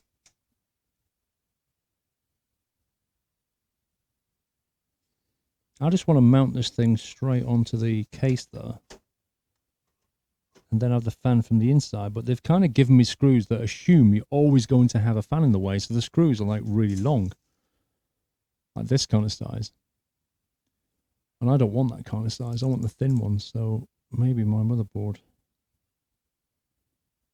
oh, they're too narrow.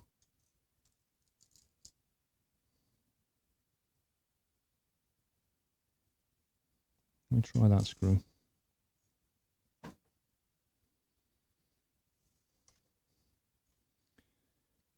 Okay, so what I was trying to work out was if it'll sit this way before it hits that frame. So if it hits that frame there, then it's about 0.5 centimeter away from the hole lining up.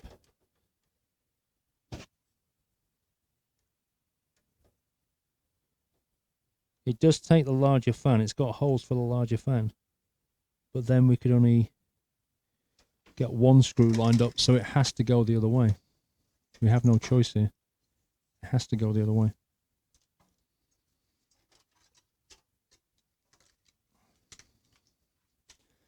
So Black Knight, it will not sit that way, so it has to go this way.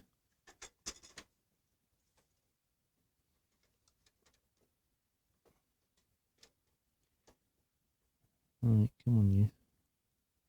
I wonder if it'll sit that way then. No, not a chance.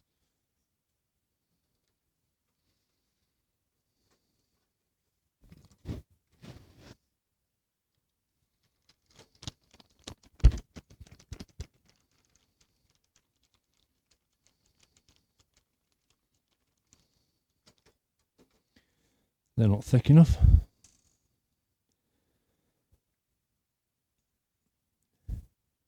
You kind of meant to put the fan between the rad and the case where possible.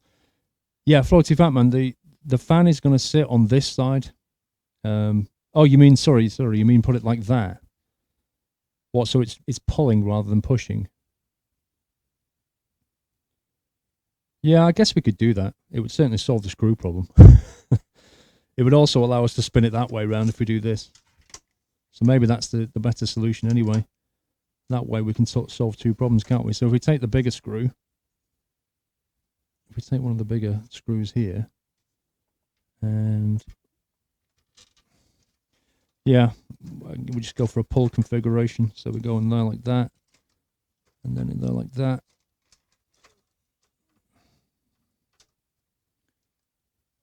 Let's get that guy screwed in.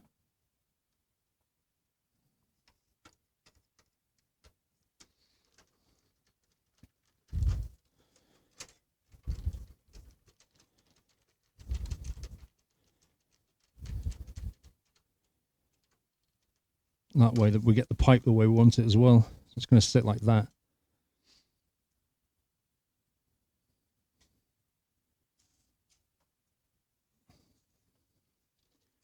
Let's try and line this guy up.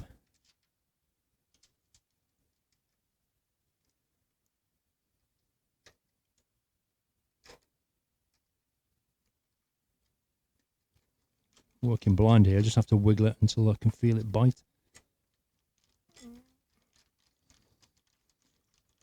I think that's right.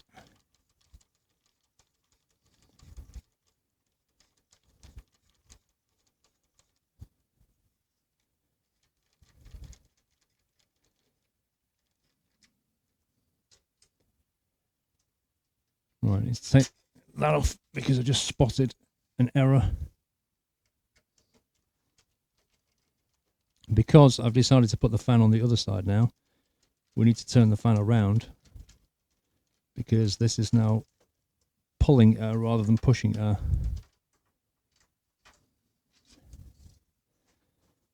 So cable at the bottom, and we want the logo that way round. So we want the spinny logo on the inside of the case because it's going to push air out of the case. So we need to have it like that. So it was actually in the wrong position because we changed the layout. Easy mistake to make.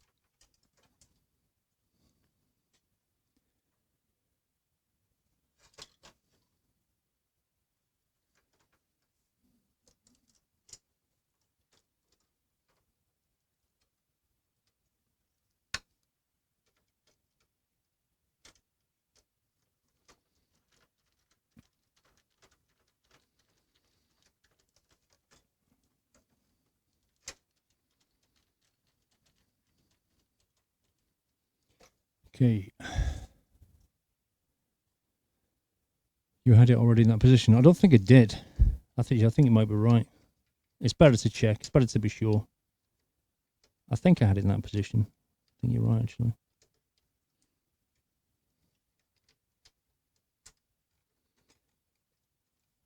Okay, let's get that guy to bite.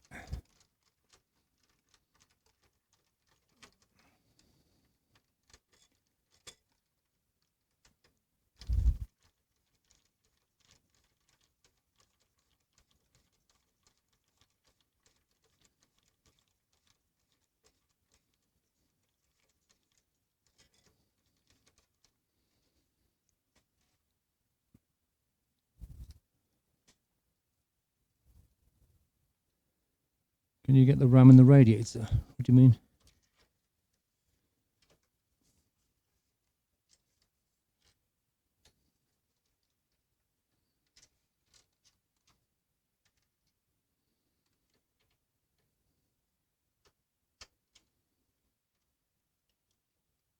it's just fiddly.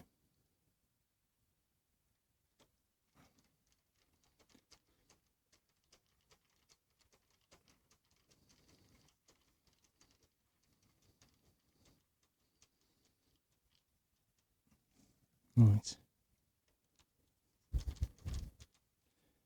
2 more.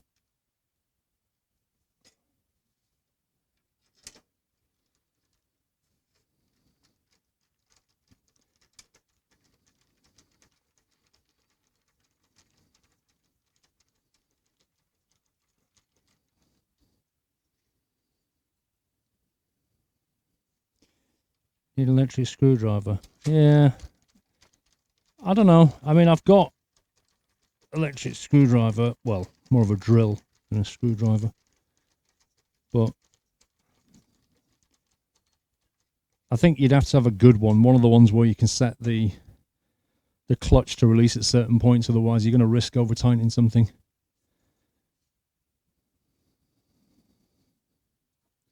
Right, all 4 are on here. All 4 are on here. That CPU, that block there, is going to sit on this CPU here. Let's get that out of the way. This one, let's keep that cover on. This guy, out of the way, you. You know what, let's just get rid of this guy now. We can probably go out the top. Like that.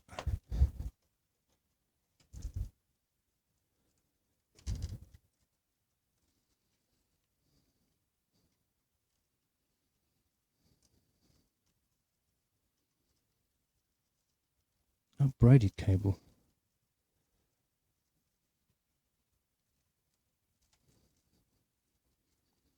It's actually kind of nice, that braided cable, because you can move individual threads around.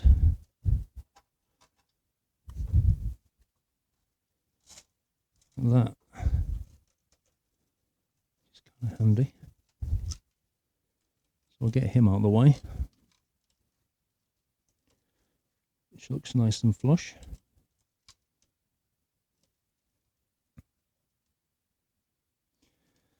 Okay. So that's that done.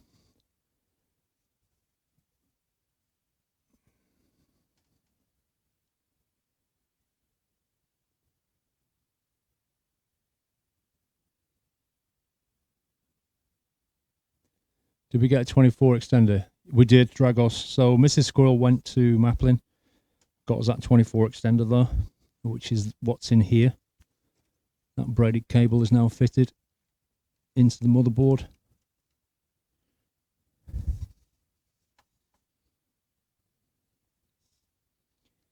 Checking that's all in. CPU is definitely in. It's a bit of a pain. This CPU cable is kind of restricting things a little bit. So what we need to do now is fit that CPU, then get this cooling block fitted onto here. Drop the memory in, and that side is then done. And then we've got to do the same thing over here. The only thing to consider right now, though, is which orientation to go for with this particular hose. Like, it doesn't functionally make any difference. It's just whatever looks better. But, I don't know, maybe the hose can go that way a little bit. And then come in, I don't know, maybe like that. Don't know, any thoughts on that, guys? It's not a gaming rig, SGO. It's a rendering workstation, stroke streaming rig. Why not cross them over? Well, there's a very good reason why not to. If I go over here with this one and go over here with that one, I'm going to have to unplug that cable because otherwise that CPU controller is going to control the block for the other CPU. It's not a big deal. I could loosen these screws yet again, and we could do that. Top radiator goes to the left. The radiator from the back goes to the right. Let me work out what your right is. That's your right. Okay, that's my left. So you're thinking we crisscross them like that?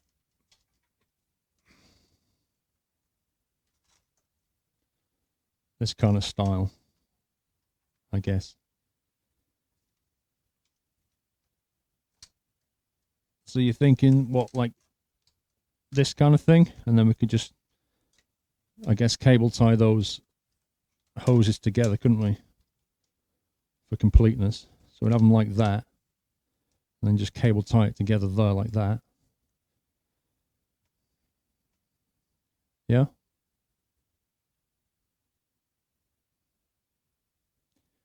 It looks ugly. Okay, so what do you suggest? Well, if it looks a mess, suggest something. Suggest a better solution. I'm all eyes and ears.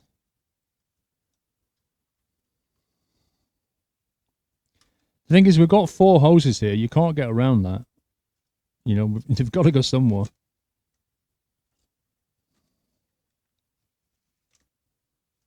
We can spin that around that way. We could go like this, so that they're both facing the same way like that, potentially. Another way of doing it. No one's going to see it. It doesn't matter. That is a good point. Move the radiator further to your left. I can't move this red. We're physically restricted because of the position of the power cables on the motherboard. I can't utilize these 3 spaces properly. That's just the fact we've got a dual CPU. So the top one 180 degrees to both seats or hoses face the same way. Yeah, like I got it there.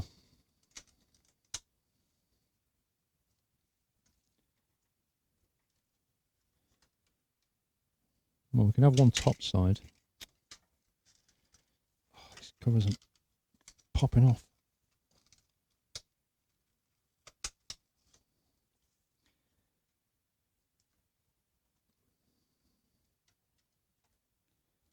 I think that direction's the ideal placement for that one. And this one's a different story.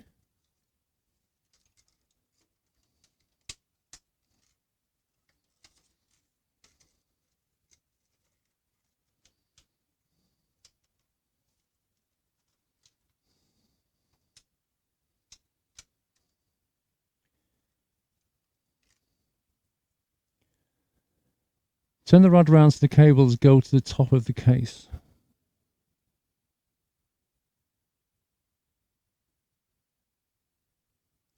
Can the hoses break or snap? They could, but they're pretty thick.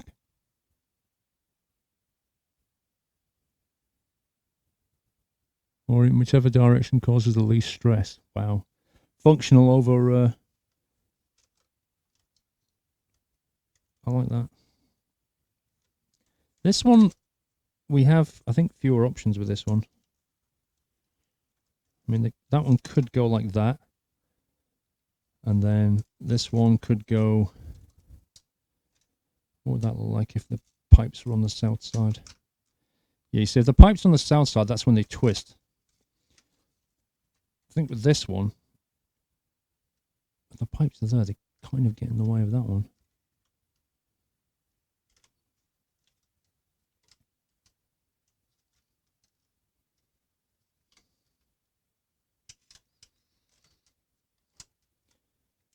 To be honest, this one, that orientation works the best for that one. Like, it feels like it's got the least stress when the pipes are here. Which then only leaves this one, which, if the pipes go that way, knocks against that pipe there.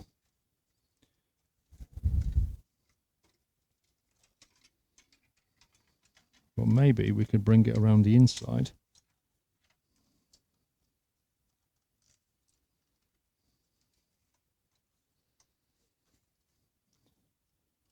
So that they're both facing like that.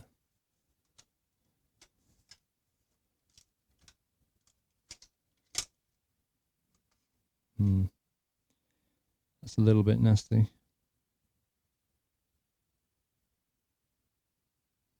Not too sure about that. Mr. Exuna, 27 months and a message. Thanks for 27 months of entertainment, Paul. Here's to many more. Thank you, Exuna. Right, the radiators can't move, right? That's a given. The radiators cannot move. The only thing that we can do now is decide on the orientation of the blocks. The case does not have a window, so in theory, it doesn't matter what they look like. Why do you say that, Atlanta Dark? It's always worked well for me.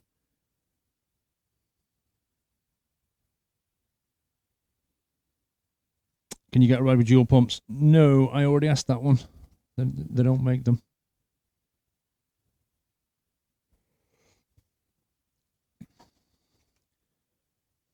Use a solution we have to bend the pipes over the least. Well, I wish this plastic case was properly attached rather than just pops on.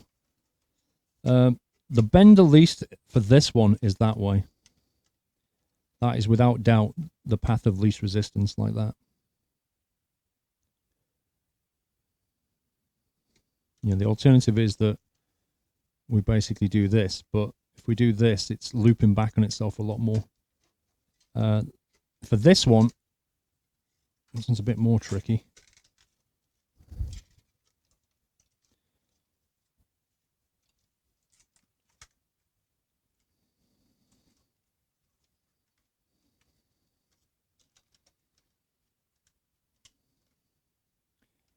Path of least resistance is something like that.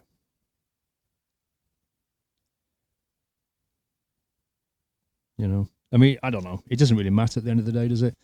Either way, I've got to pop this cable out first because we're going to go over here with that now. So I need to loosen these three. That's a given.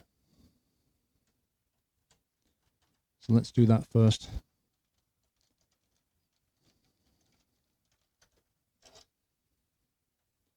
I think maybe we'll put the CPUs in as well before I put this cable back in.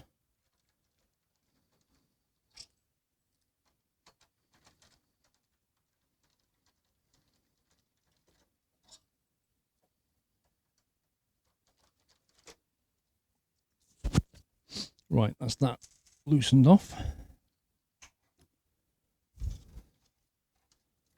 So if we lift this up now and grab that cable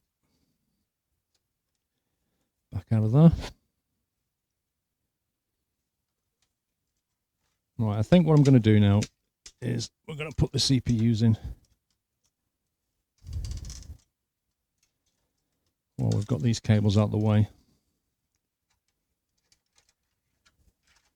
These guys need connecting in a bit.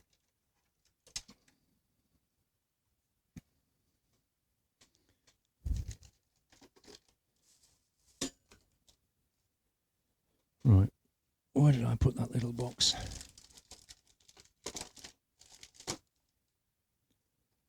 There we go.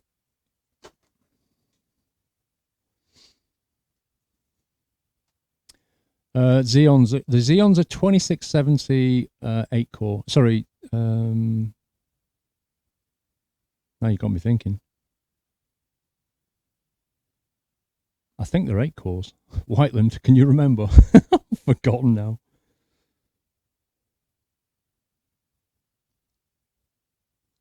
Yeah, I think they're 8 core each, 16 cores total, 32 with hyperthreading. I think that's it. Right, now then. Socket 2011. I think this one comes out first, I think. And then that one. I've got the right way around. And that one comes out. Oh man. Been hoses in the way. And then that lifts up.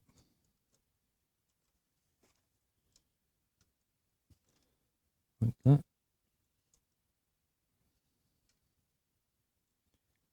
That then flips back. Right, so the little triangle thing is in that corner there, which is your top right, I believe. My bottom left. So that's where the corner needs to go into.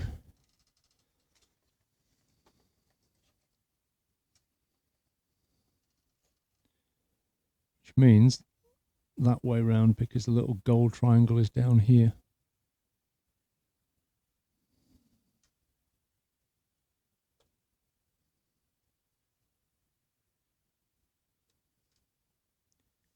Line those pins up.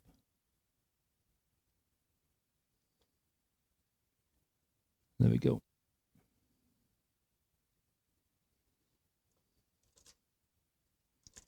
That all looks correctly lined. All the notches are in place. Let's get rid of the cover.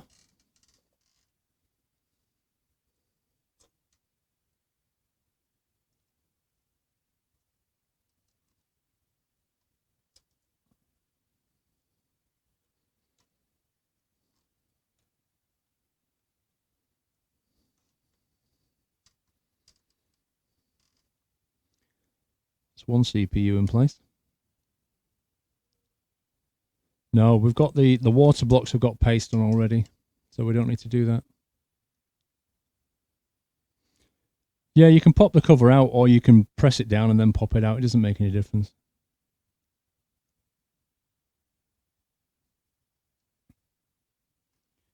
Okay, so that lever comes out. Then that lever comes out. And that pushes down. It's an odd design. Right, is it the same layout again? Yeah. Triangles down bottom left.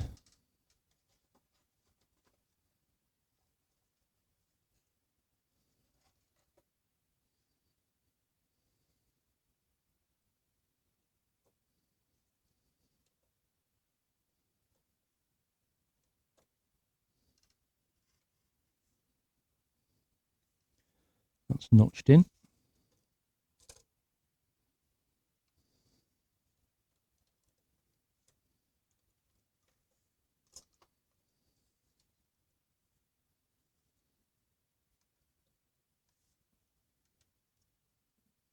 There we go.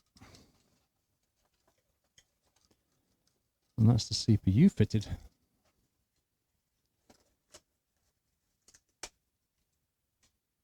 That's another job done. Right.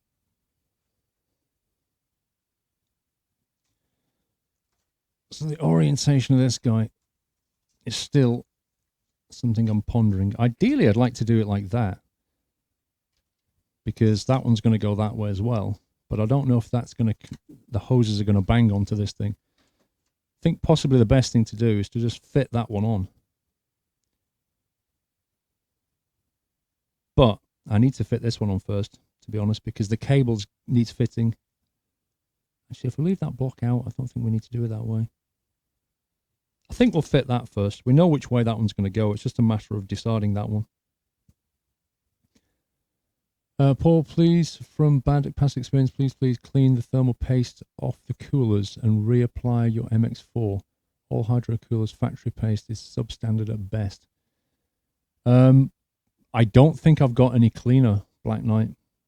I think I omitted that from my parts collection. So what can I clean it with? If I don't have any of the thermal cleaner, what can I clean it with? Can you flip the back? Can you flip back the pump right side? Are you on about? I don't know what you mean. Which pump do you mean first? Do you mean this pump? The pump on your left or the pump at the top? Let's call this top pump. Nail polish remover. Rubbing alcohol.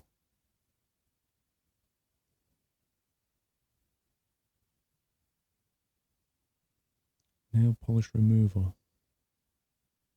Nail polish leaves a film. Alcohol and coffee filter. I don't have any rubbing alcohol. Can you get that from the chemist? Or even vodka? I don't have any vodka. Does the chemist white spirit? Are you sure you can use white spirit? I do have white spirit.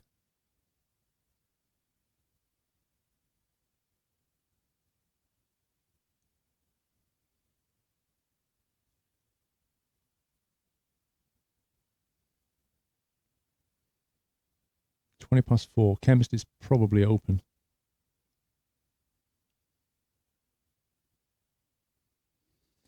If I can get it from the chemist, I can get something. I don't know if we can get rubbing alcohol from the chemist or not.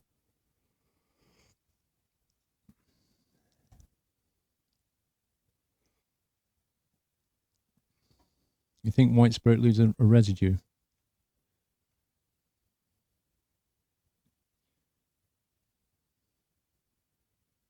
Not white spirit. Isopropyl alcohol. Okay, so where do we get alcohol from? Can we get that from the chemist?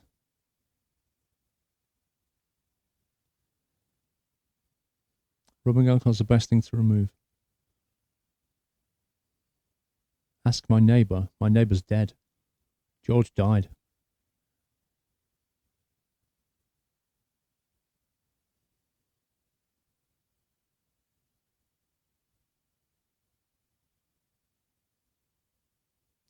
There's really no need. According to Black Knight, there is. Acetone, Mrs. Squirrel, polish remover, in other words.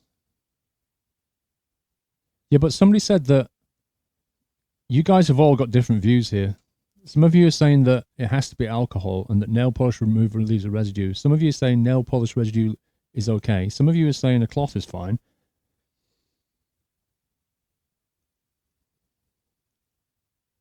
At the end of the day, I don't think I need to do it. I didn't do it on my last 2 bills and it was fine.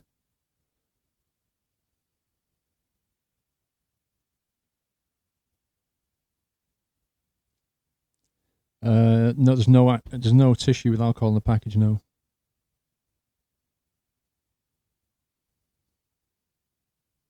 Alcohol or don't bother. That's my thinking.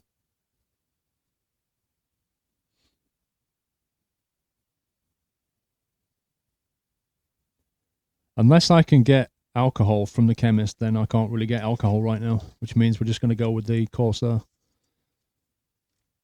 I can't see them making an 80 quid water block and then skimping out on the paste. I mean, that would be the most ridiculous thing. So I think we'll go with that way on that one. That's going to look quite nice. The CPU fan connector for that is down here. So we haven't got a problem connecting that guy. So that's going to go to the fan, which will be here. So it'll be this fan, that connector. We should be able to get the wires out of the way fairly easily. Paste on the pumps is fine. Well, it's been fine for me for 2 CPUs, so I don't see why it'd be any different for this one. You're one of those pre-applied scrubs and my computer is still not on fire. Neither is mine, if it's any consolation. More importantly, though, I don't have any alcohol, so, you know, I can't actually wipe it off anyway. Install memory for water blocks. Yeah, we can pop the memory in. We can pop the rest of the RAM in.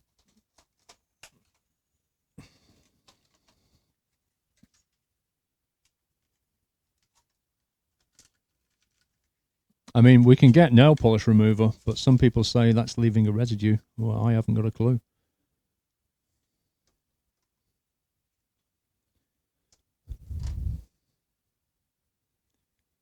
Let's get the RAM in there.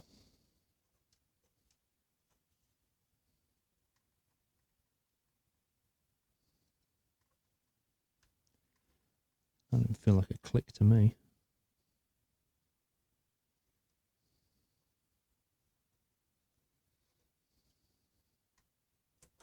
That's better. You didn't clean your CPU before putting those on, it's fine. It's turned into a paste contest.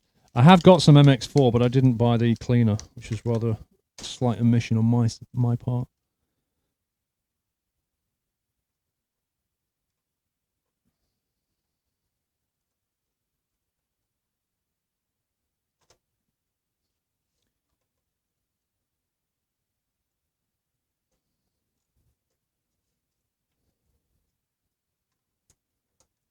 There we go. That's those 2 guys in.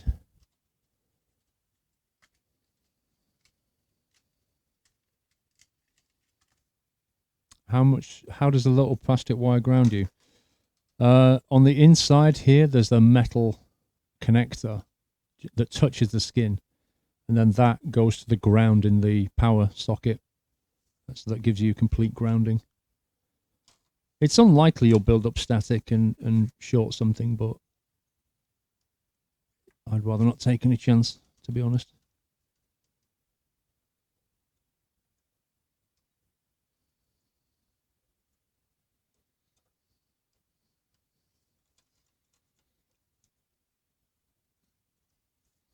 Braided cable's in the way now.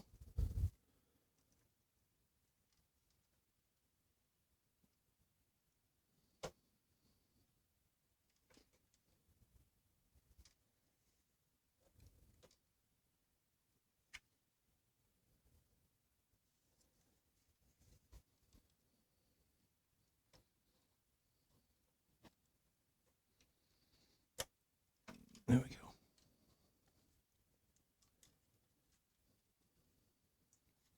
Shoes, I've got slippers on.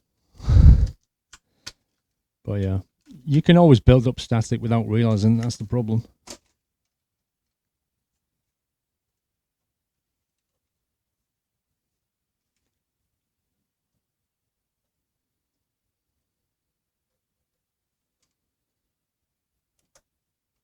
Okay.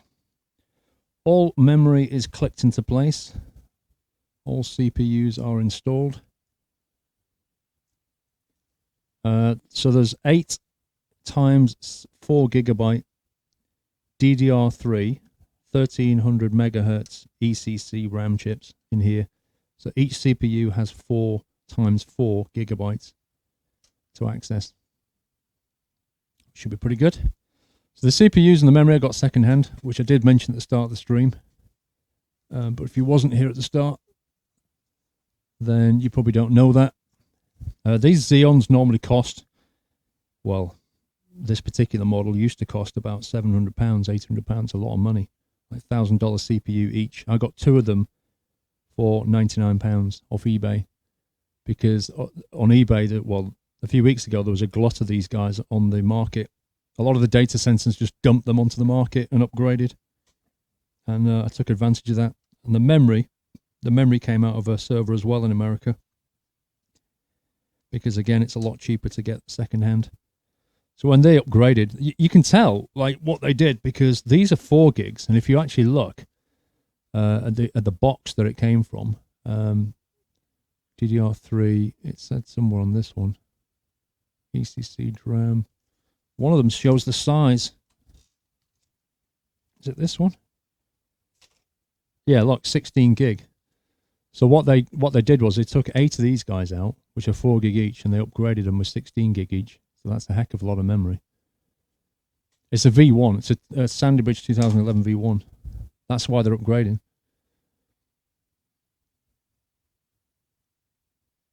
But for what I want to do, that makes it a lot cheaper, because of the money I saved just on the CPU and memory alone.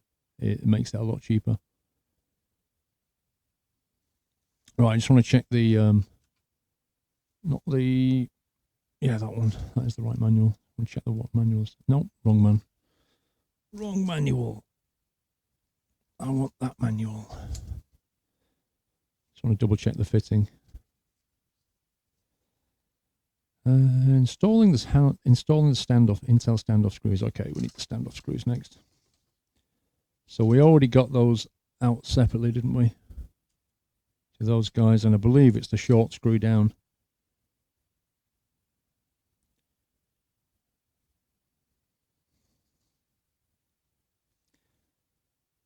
Do you know what? It doesn't actually say, but I'm pretty certain that on the 2011 socket, the short side goes into the back plate first, doesn't it?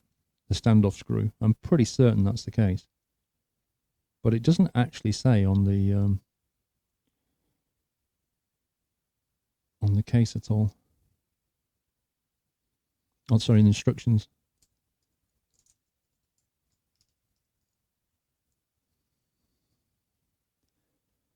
What about the left hand? What do you mean?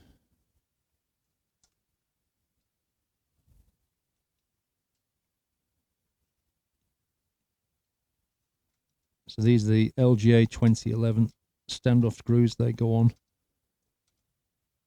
first. And then the thumb screws clamp down onto that. When you have the anti-static wristband on the right hand, should you... No, it doesn't matter. It doesn't matter which hand. You can even attach it to your ankle. It doesn't matter. The point is that your skin is grounded. That's all that matters. Static electricity builds up because your skin, like, loses the electrons, and then you build up a positive charge, and then electrons will try and jump to you effectively. But if you're grounded somewhere, they'll just immediately get electrons from there.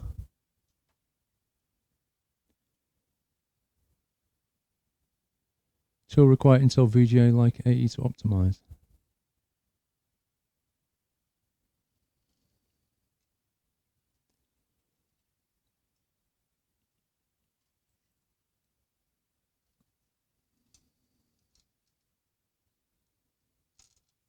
Oh, see, there you go. I think I just found a use for my little tool. I just dropped that standoff screw. Beautiful. Yeah, you got to use it, guys. It was worth the £4, whatever I paid for it. See, that would tip your PC upside down, which with this particular case weighing 22 kilograms. No, just dropped it again, you scumbag. I'm going to get to use it twice.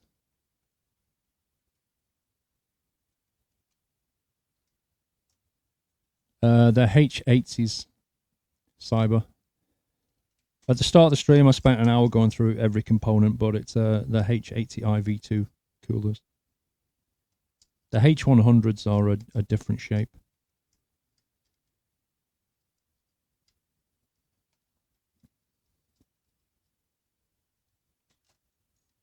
Legitimately using his tool twice in one build. I've not used the claw yet. I need a legitimate claw usage next. I've only used the magnetic bit.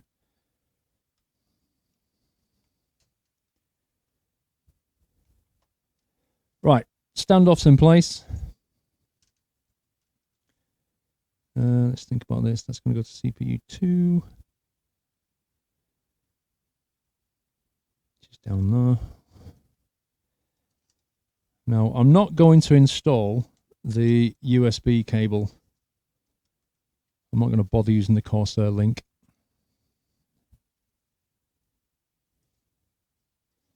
So that is going to go straight onto there. Like that, and thumb screwed straight onto there.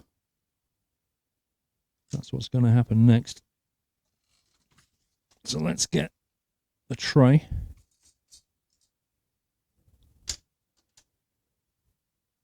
Oh, I love these magnetic trays. They're so useful.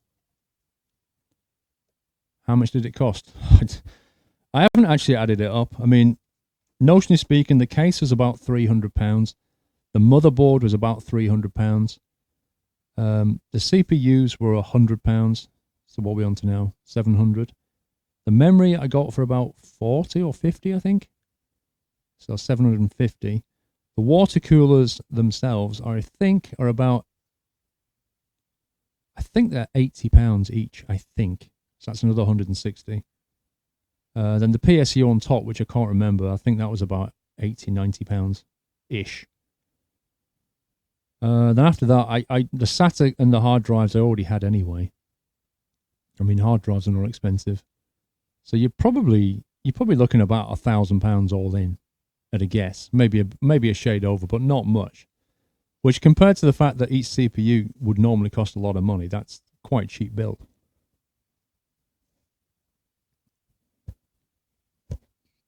Cup of tea. Before I go in, take a cup of tea. Right, we're going to go in that way. Thumb screws at the ready.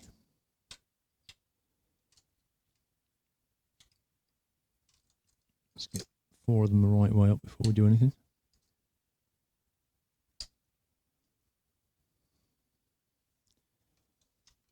£1,200 already. That's quite cheap for a build like this, to be honest.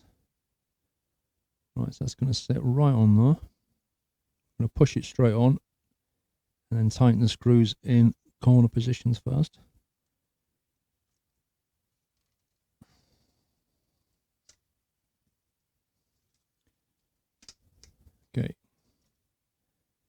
Off comes the cover. And now we've got the business end.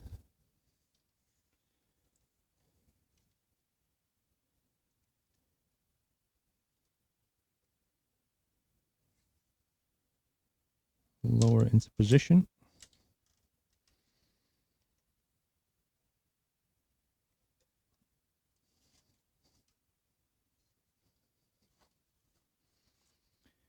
I'll talk about needing more hands. Okay, that's one.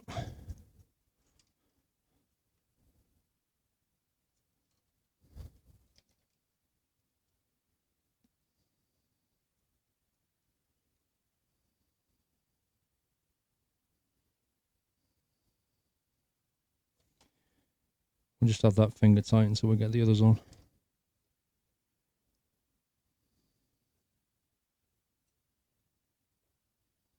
You don't put washers on that. That's not what the washers are for. You don't put washers on this. The washers are for the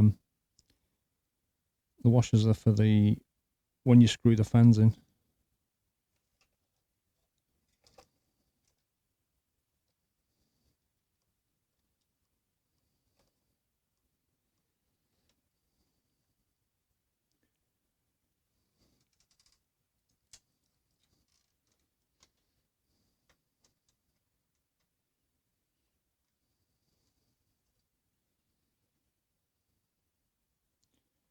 So awkward to get at.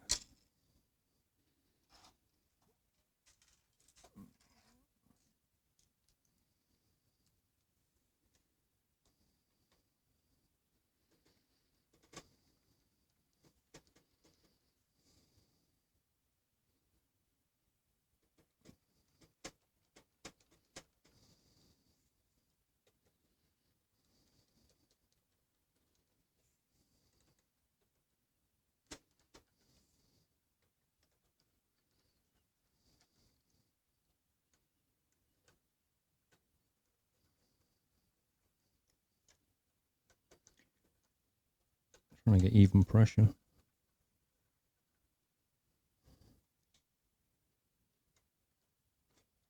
So same thing with this. We don't want it to be too tight. We want a firm fit.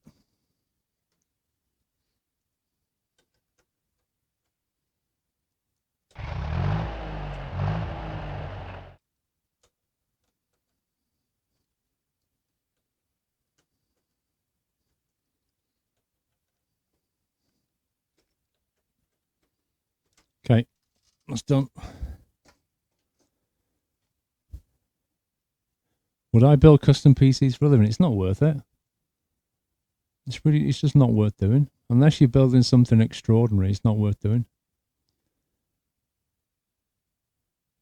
Jeff, thank you for 16-month support. The Retriever House, if you need to clean anything sensitive, use alcohol wipes, alcohol pads.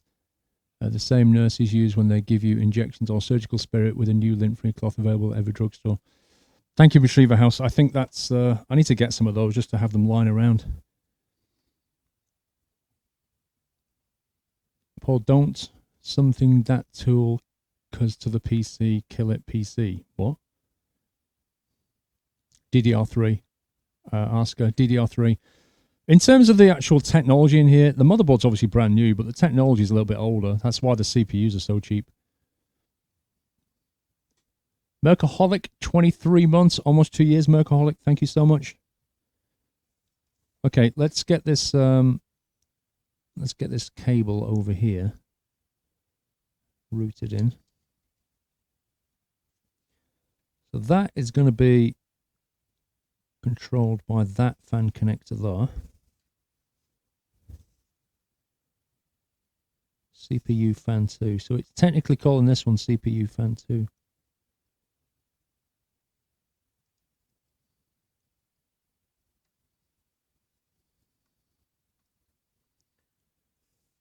Goes in that, and that will go into here. Like that. So that CPU is on CPU 2, which is connected to the controller on 2 and to the fan. That's the wrong fan. That's the wrong fan. Where's the other cable gone? There you are. That fan there.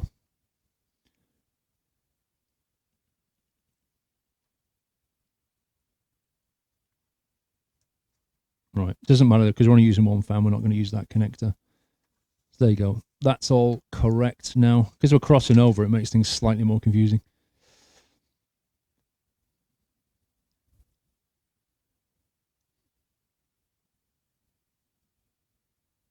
No, Pringles is not hiding under the desk. He's outside playing with Doyle. Right, that's on there. Next thing to do, which is the annoying one, actually, is this one. And it's annoying for two reasons. One, because the pipe is interfering with this pipe, and secondly, because I need to put that thing in to here, which is a bit of faff. Now, in an ideal world, it would sit like that, which I think we can probably make it do.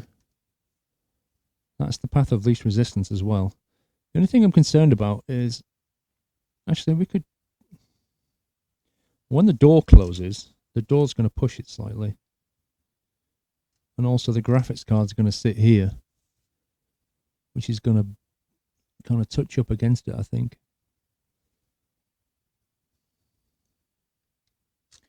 You know what I didn't do? I didn't actually check the length of the graphics card in this particular case.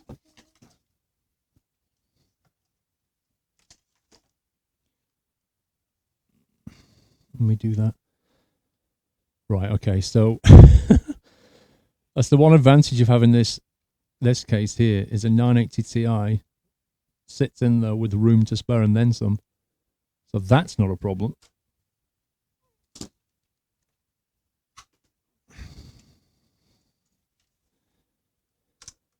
So I think we will go for that rotation. I think it'll look slightly better. We get those pipes out of the way a little bit. Like that. It's either like that or it's like this. Which, you know, causes it to kink slightly because it's less distance. The other alternative is to come in from the top and go at it that way. But I don't know if that looks any better or worse, to be honest with you. Finally, I guess we could try it that way.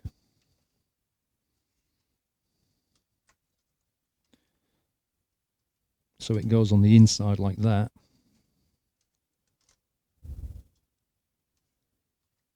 But that, well, that's the most tension, I think, of all the options. Keeps all the fans lined up the same, all the blocks lined up the same way.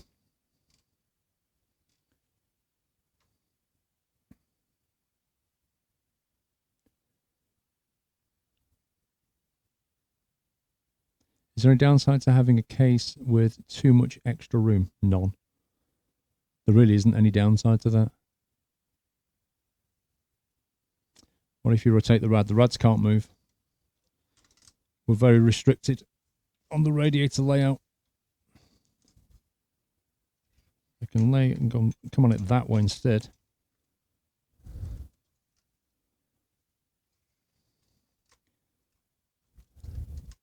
That actually feels pretty good, actually. It's not causing any unnecessary tension.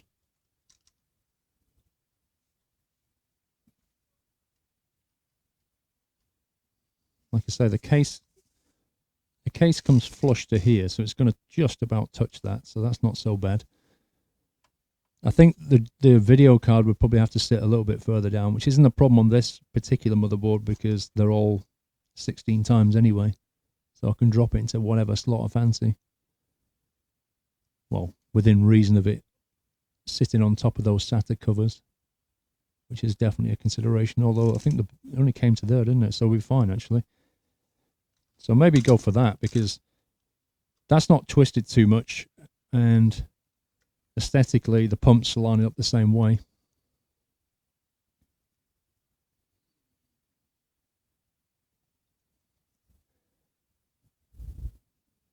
The other way is better.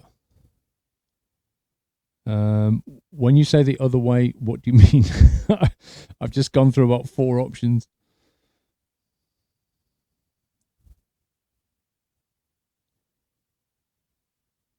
The radiator's already on the front, SK. This is the radiator on the front. That's 1 rad on the front, 1 rad on the top. We've solved those problems. Tubes to the right. Okay, so tube's going that way. So if we call this tube to the left, and you're thinking that tubes to the right might work better, just make sure I've got this going the right way. Mad South African, thanks for the amazing 22 months. Great stream. I love today's stream. 22 months. Wow. Thank you, Mad South African.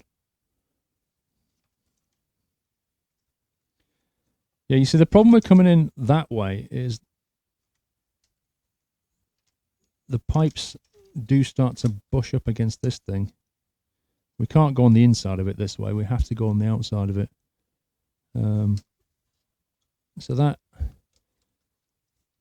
I mean, we can make it work.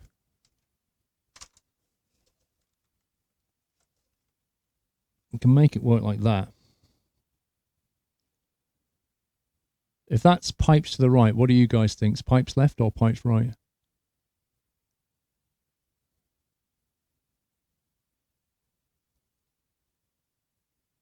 Well, that's true, Zonta. I can feel the tension in the line. That's very true.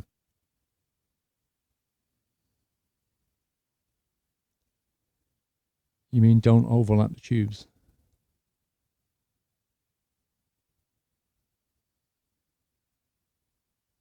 You think it looks neater if it doesn't cross, and Whiteland says cross the tubes.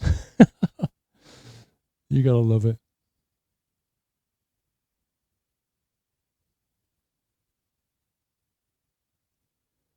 I swear you guys are split 50-50 on that one, aren't you?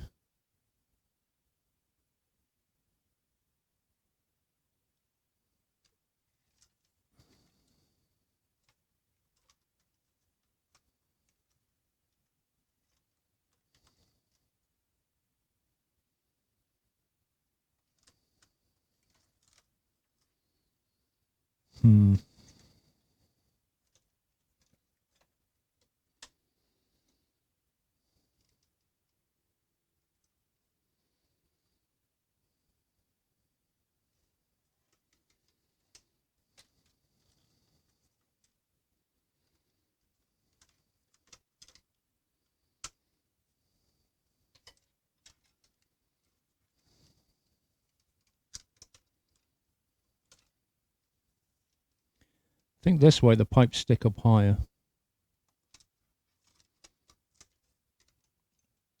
Which means they're going to touch the case.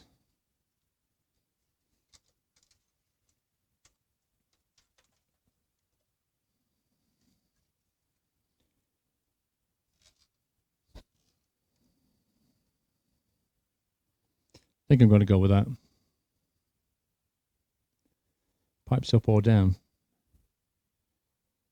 Yeah, the problem with that is it doesn't really benefit.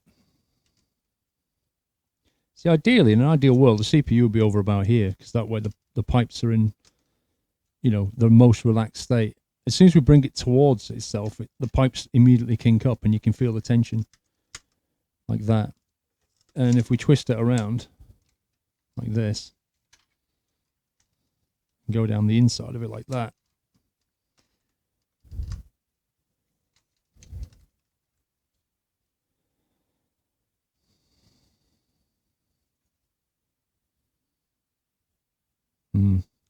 I kind of like that one now. I kind of like that style. Oh, man. It doesn't really matter at the end of the day. We're not going to see it. Let's just get this thing fitted. I'm going to go with that. Final decision.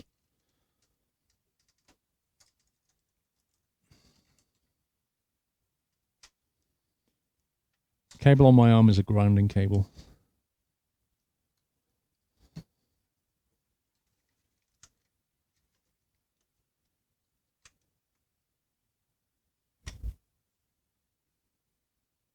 Look at this. Half of you are like, yay. Half of you are like, no. 14 Esbel, 10-month support. Thank you so much.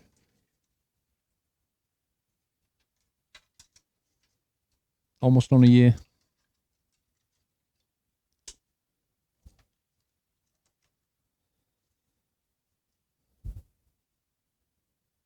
See, I don't know. Some people think crossing over looks cool. Some people think crossing over looks tidy. I think this way definitely has more tension on the line.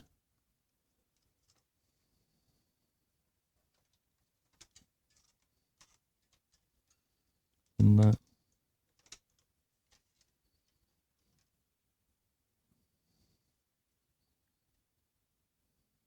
But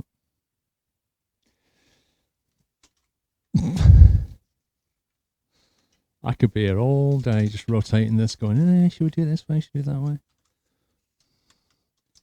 I'm going to annoy half of you no matter what I do.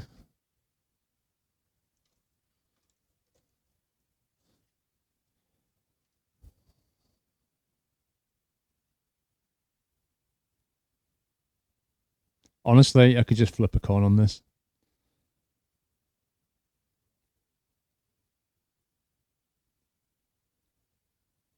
Go for the best flow.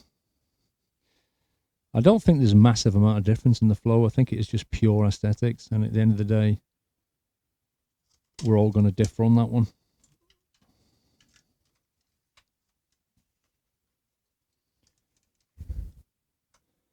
That looks more awkward to me. I'm going to go with the other. Decision made. I'm going to do it before I change my mind again. I'm going to go with that. I think that looks less awkward than the other option. Let's put that cover off.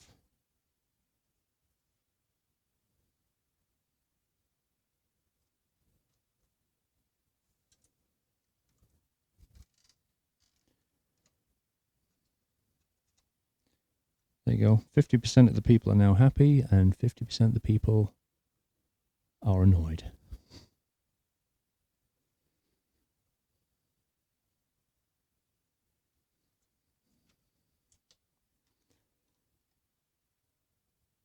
It's my PC. That's very true.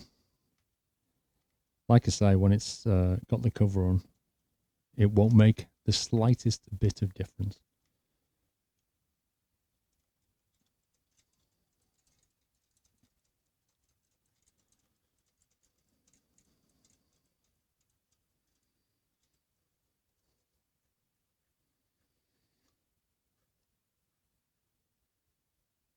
Okay, that's those two on.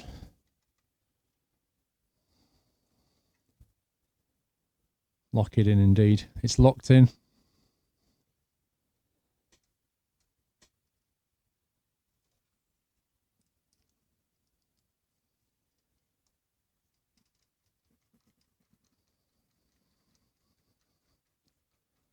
Never thought I'd see myself deliberating so long over which way to put the cooling block on a CPU.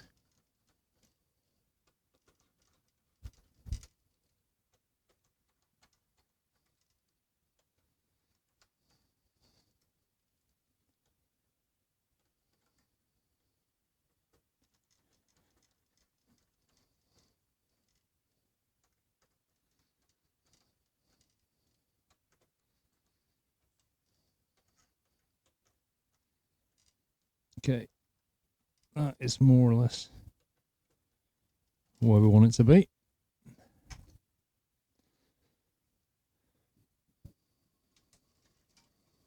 Now we need to put that annoying cable in, which is that one there. So what's the best way to get that over here, I think? Actually, if we could come underneath the water block and come back around. Don't know if we've got the length for that, but if we have, it's probably the tidiest. Actually, the tidiest approach would be to go underneath that braiding. Let me try and do that first.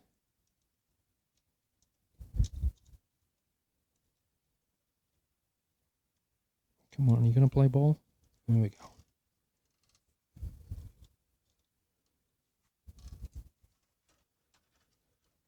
I don't think I've got the length of this, to be honest.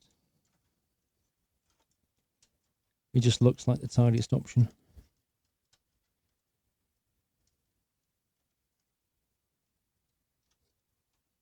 We'll see. So we take that cable down the side though, like that.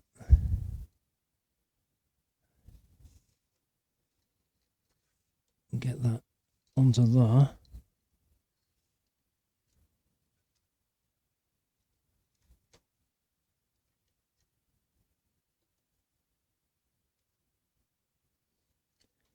Boy, this is fiddly.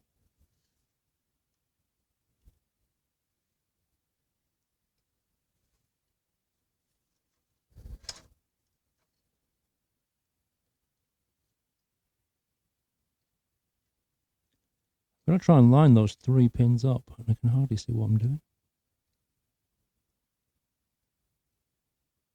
There we go, got it. On, he's on. Tuck that under there.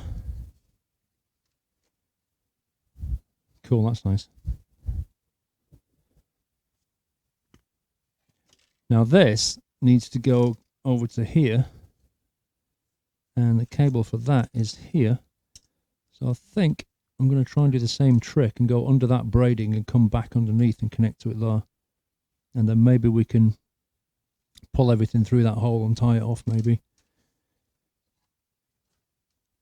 The problem now is getting underneath that braiding. It's getting harder.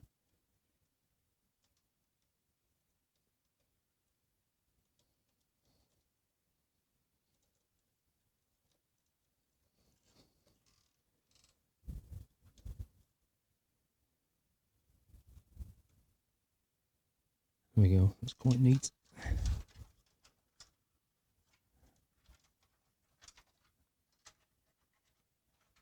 And then underneath,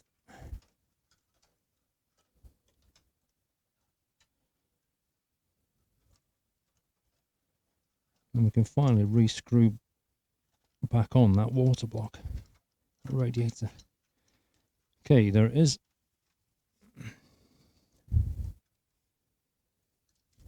So get the end of that and attach it to the end of that. Make sure that's in.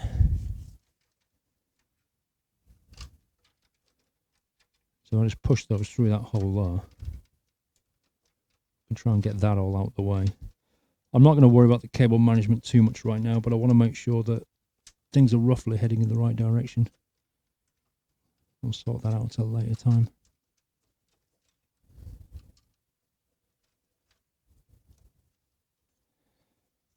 Okay, so that's pretty tidy. Let's get that out of there. That's pretty tidy there. So the memory's in, the CPUs are in, and the cools are in. That's going to go around to the motherboard shortly. To the power supply, sorry. That deserves a cup of tea.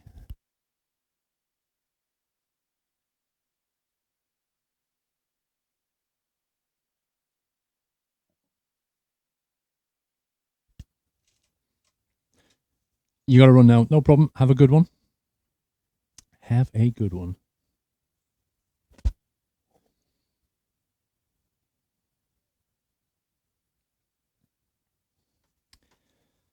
Okay. Let's get this out of the way now. What's next? Now I'm going to start thinking about all these different connectors and the hard drives and that kind of thing. Now there's a bunch of SATAs down here. They're going to go through those grommets around the back. So I'm going to put all the drives into here. That's the general plan. My only consideration at the moment is whether to... Come on, Heather, you. Whether to leave this chassis fan controlled by the case. So you know the controls at the top. Whether to leave it as a manual control or whether to reroute it onto one of the chassis fan connectors on the motherboard and let the motherboard deal with it. Because the advantage of that is if we've got like a fan profile or something, you know, Asus generally has software that lets you create fan profiles, and then you can create a profile and say, oh, I want the chassis fan to do on this kind of curve. Whereas if we just have it on the case itself, it seems to me I'm just going to set it to a certain level and then leave it. I'm never actually going to play with it. So it's not going to be dynamic.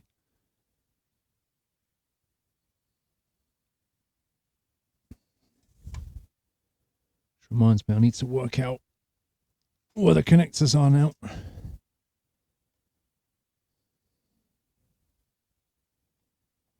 I have got a photo of the motherboard here, so that I can zoom in. So that goes like that way round. So there's SATAs down the bottom here. SATA, these guys here, this cluster of 4 is the ones I want to focus on. They're the 6G ones. Now we've got the block of connectors along here. We've then got SATAs here. Then we've got the, what does that say? Front fan 1 and front fan 2. Well, we don't really have a front fan, not for the case anyway. What are those guys over there? Front fan, front fans. There's another 2 front fans. There's actually 2 front fans here, 2 front fans here. That's insane. So I guess it considers them all to be 4 chassis fans, don't they? I think that's what we're saying.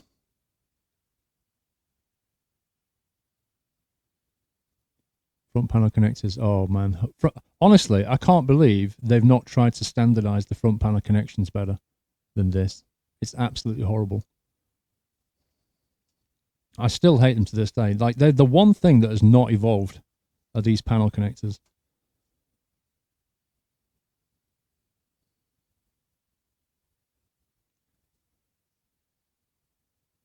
Hard drive LED. Right, let me get the motherboard manual here. Because things are going to get really faff now.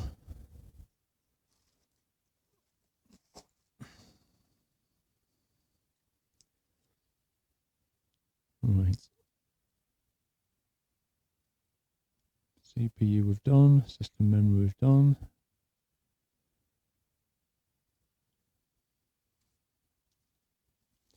We'll do the graphics card last, I think. Onboard switches, onboard LEDs. It's actually got jumpers on it as well for different things. VGA setting, SM bus. The RAID selector between LSI RAID and Intel RAID. Connectors on the back. Internal connectors, here we go.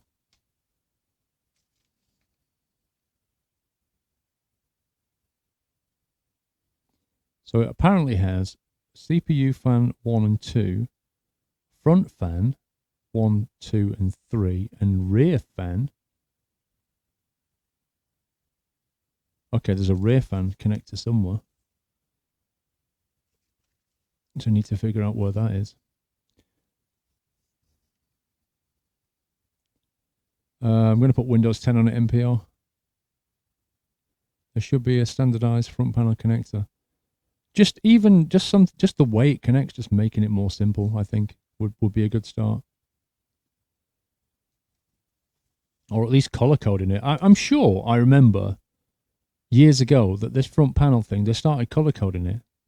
You know, like the green was the audio, the red was the LED, you know, even that would help.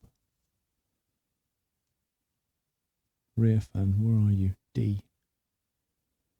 D is, oh my life, are you kidding me? D is actually under here somewhere. D is down there. The rear fan connector is down here.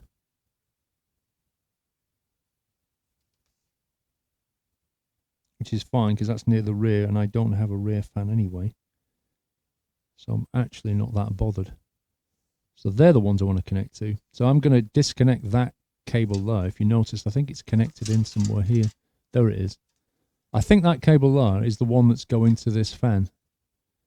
And I think I'm going to unattach that and bring it into here instead and let the motherboard control it.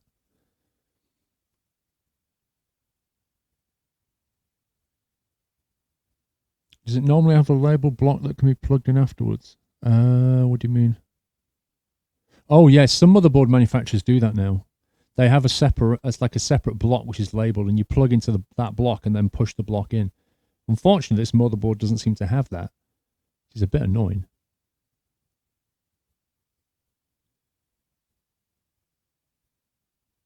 Yeah, the LED connections are a bit annoying. All right, let's see what we got.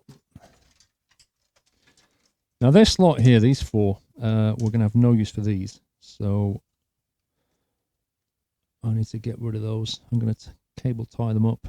I'll probably just loose cable tie wire them up for now.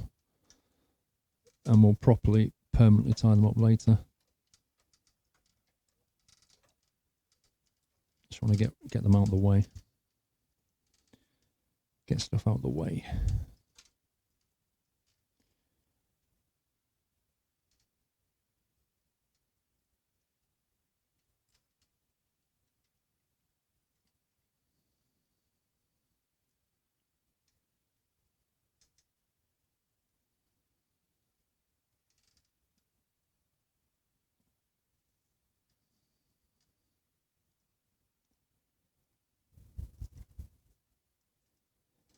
Right, so we just chuck that up there somewhere.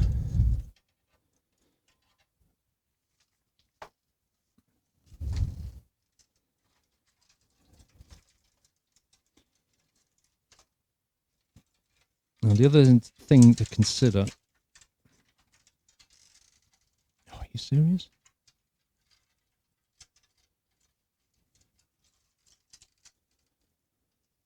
They can all be pulled back out. What on earth is going on here?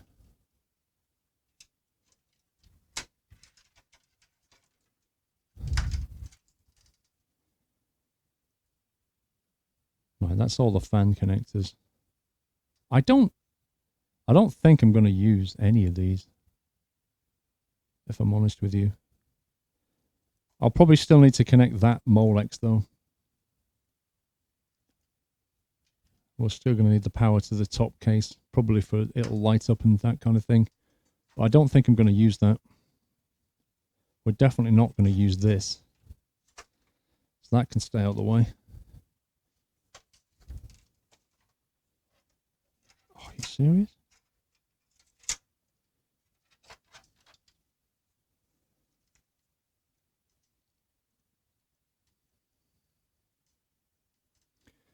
It is a lot of wires, which gives you a lot of options, but don't be intimidated by it because they're really not very complicated at all. They just look very complicated. Most of them you'll probably find yourself hiding anyway.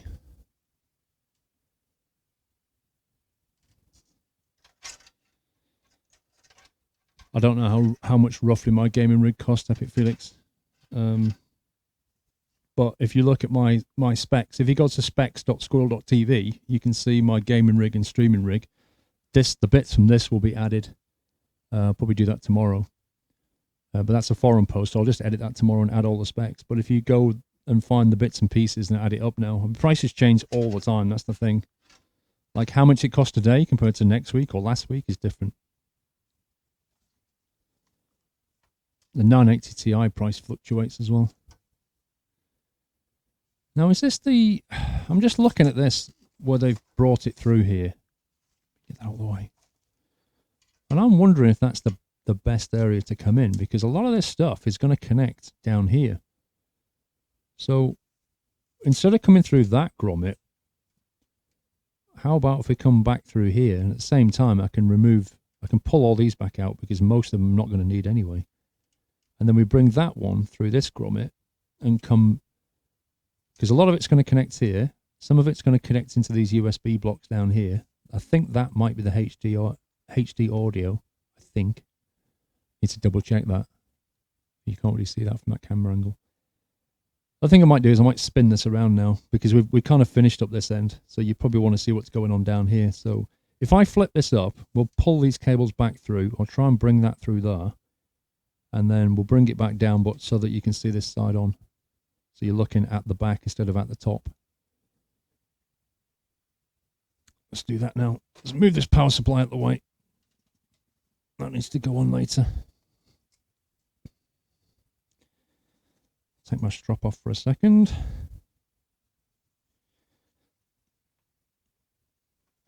Oh, this thing is heavy.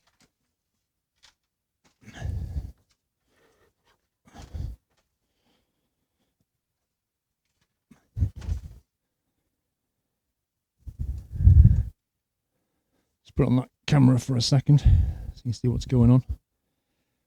Right, so that's the motherboard power coming out here. So that's going to route straight down into here.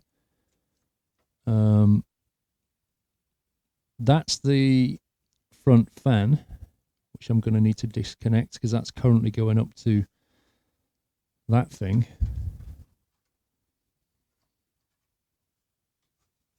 Let's see what we can do while we're here as well. We can secure this cooling block back on before we carry on any further.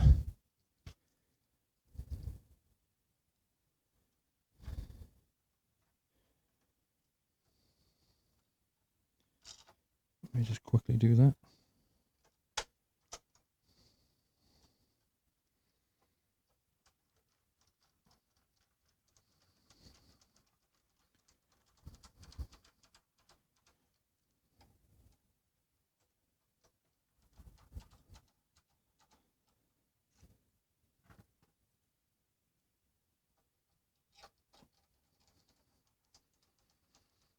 I'll probably put the top cover on, to be honest, because I'm not going to need to come up here anymore, I think.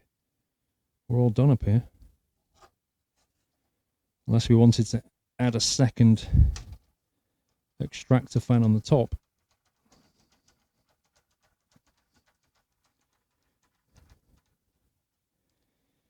How many fans have we got? We've got one on the front bay. We've got a CPU on the top. I don't know. I mean, it wouldn't hurt to have another fan up here.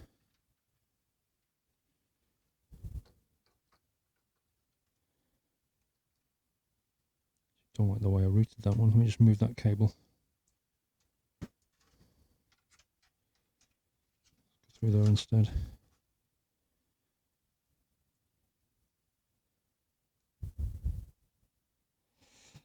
Don't know. What do you think? Could fit another extractor fan on the top here and just hook it up. I could probably hook it up to the rear case there, even though it's a top fan. Doesn't really matter. If the motherboard's going to control all the fans anyway, it'll just detect the fan. We could use one of the... We could use either... We could use either the Cooler Master that came... Use the Cooler Master fan that came with the case, or we could fit one of the Corsair fans that came with the H80.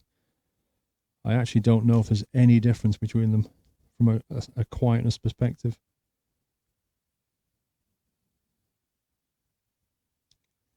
Corsair versus Cooler Master fans, guys, any ideas?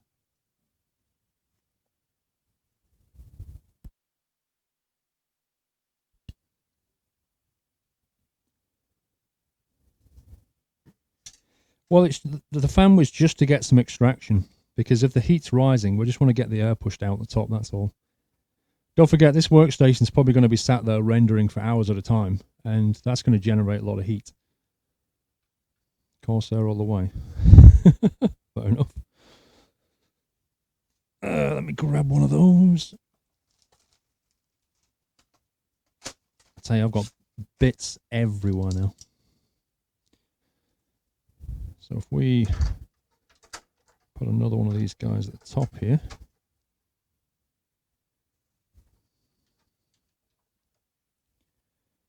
Although the question is, how do we actually screw this thing in?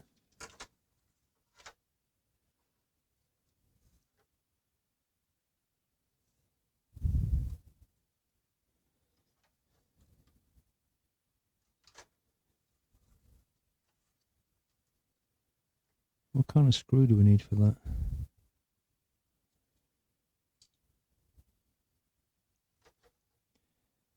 Problem is, I'm going to have to come in from the other side, and I pretty much can't come in from the other side now.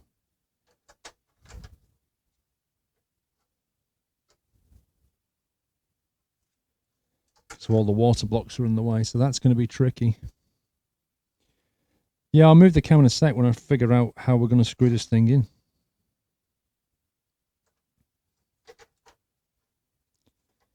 If we do screw it in, I think we can only put it in 2 screws because the water block is stopping us from screwing in the other 2 screws, I think.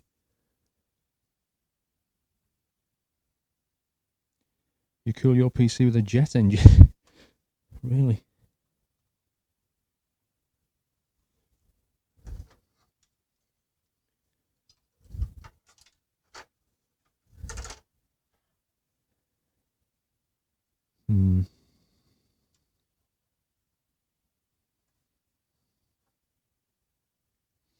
Don't know if I can get a screwdriver out that bit.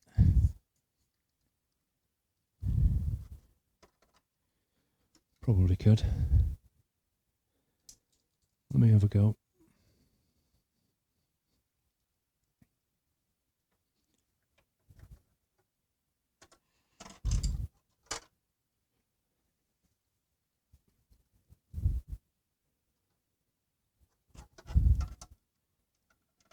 Right, so it's going to need to sit about there.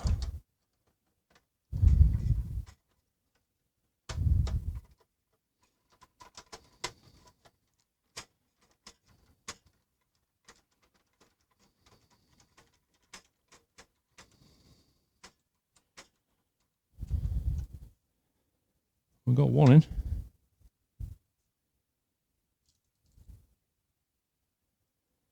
You cool your PC with a fish.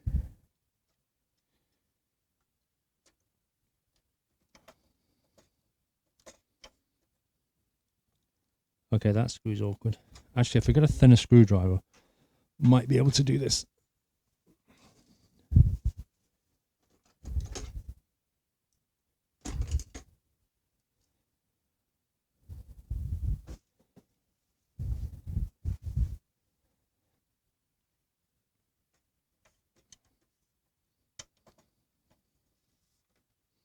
There we go.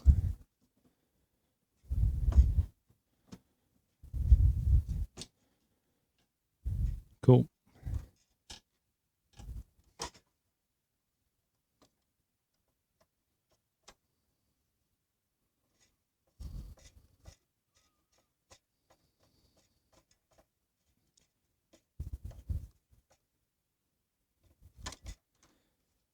Right, we now have a second fan. That's going to cable into the inside. And when we put it back down in a second, I'll have to attach that.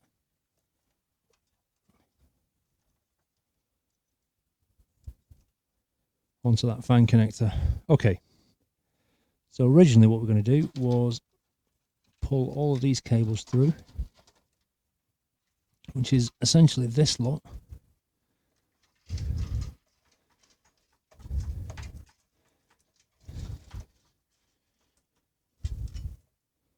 It's a whole lot of cables. Now, and I'll find that Molex cable now, because that's going to have to be attached.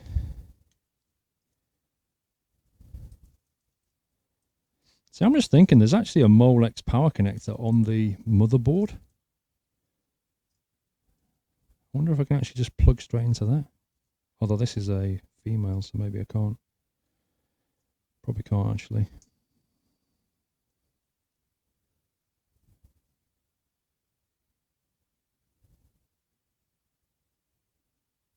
Okay, let's get that out of there.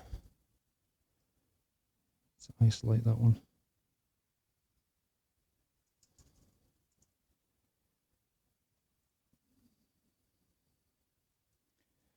Also, I want to get the front fan and isolate that as well.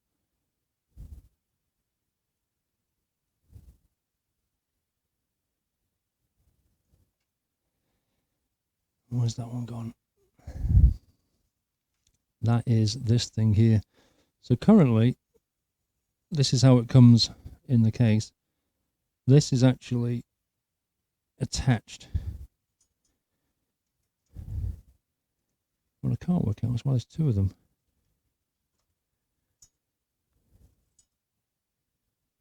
Oh, one's the LED. Ah, so the front must have an LED light on it. Gotcha. I'm not that bothered about the LED, to be honest. So this is the front fan. This is the thing I want. So it looks like it has an LED on that particular fan, which is controllable off the case, which I could leave on. It wouldn't hurt to leave it on. This, I need to get routed through to the motherboard, which is going to have to go into the front, which means it needs to come into this thing here. That's going to come through there.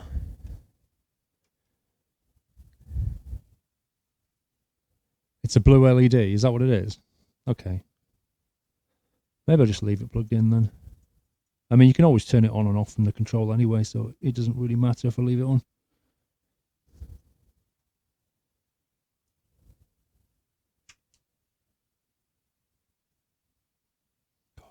Right, we just need to tie these cables away, out of the way.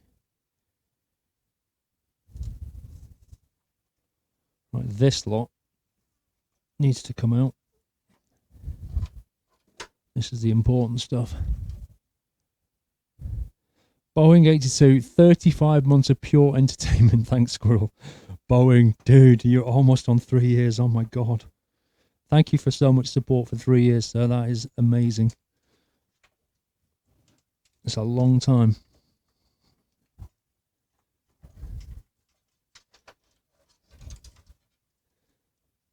Right. So we've routed that through to the bottom grommet now. Again, I'm not going to worry about cable management for now. I've got bigger fish to fry. These are going to go into here. That, now we've got access to it, we might as well plug this in. That's going to go onto there.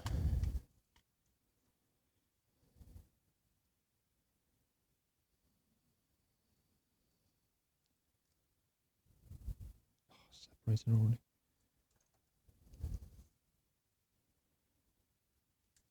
There we go. That's now plenty of room to get down here. That's all our power.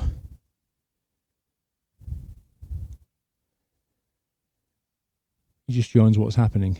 We're building a PC. Yeah, the way I normally approach these things, I have a rough idea where I want cables to go. So as long as you've not routed anything crossing over something else, or inside each other, or it's just coming out the wrong hole, then you're fine. Then you kind of boot the machine, make sure everything's fine, and then you shut it all off, and then you do your cable management. That seems to be the best thing to do, because if you do your cable management before actually checking that your PC's working, you might be in for some tears. Molex. I'm hoping that in the Corsair block, we've actually got a combination Molex and SATA. And that way I can power some of the SATA drives and then just take a feed for the Molex here. I'm hoping that's the case. Let me just double check that I don't need any of these cables. Right, that looks like an important cable, which has been bundled in. That shouldn't be in there.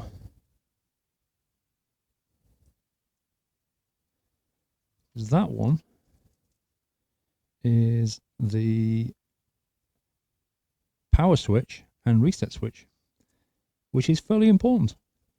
So we'll put that in there. It's because this is a flat cable and all the other ones, these are all round.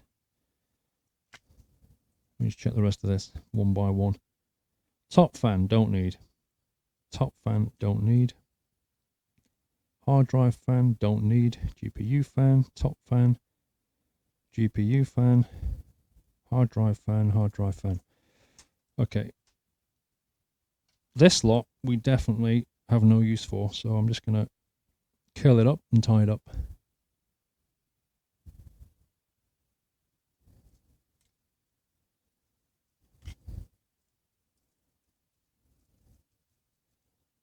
I know we've dealt with that then.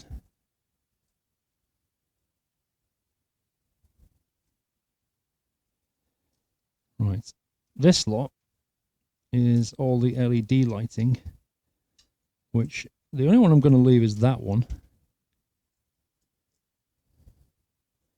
Let's get a cable tie.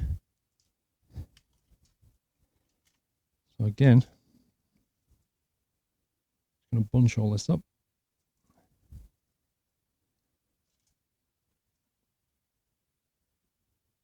Tie that up out the way. That's going to make the inside look a bit tidier as well. It won't be quite as confusing. That LED cable, well, that can just stay there for now. I can sit there. This Molex needs to be sorted out. I'll put that there. Okay, I'm going to go ahead and put the top cover back on because I don't think we need that now.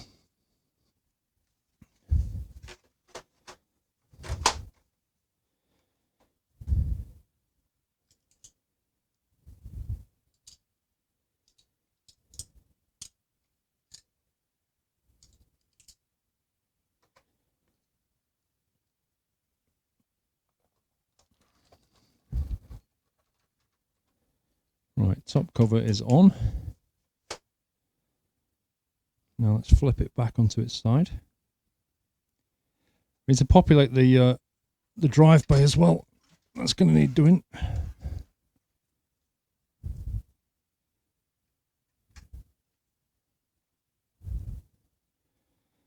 Right, let's get the camera so you can get a good view on this. Actually, if I bring that the wrong way.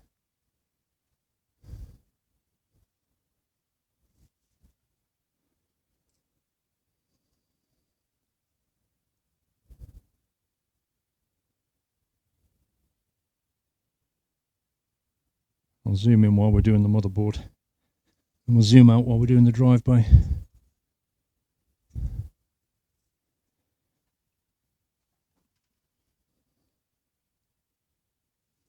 don't know how long the battery on this transmitter's got left. I think it's halfway through.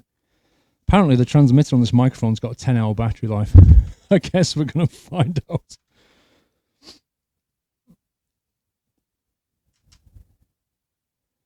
It's looking good. Well, it looks a little bit tidier already, isn't it? Oh, that's annoying. When it's on its side, it rocks. Like, that's a bit irritating.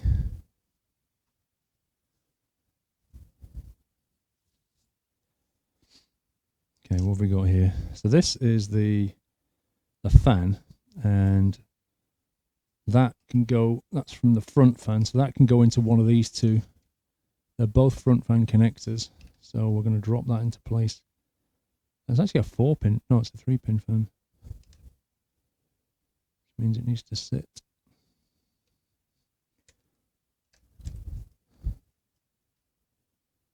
Wait a minute.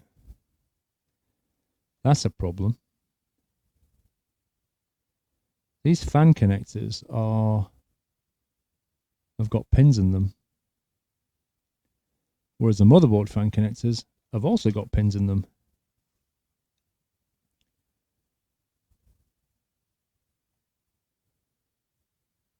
That's an issue because this is not a female connector. Did it come with any adapters for that? Can you make that into a... That would have come with a motherboard, wouldn't it? I've got a feeling there's no adapter for this. No, it would have come with a case.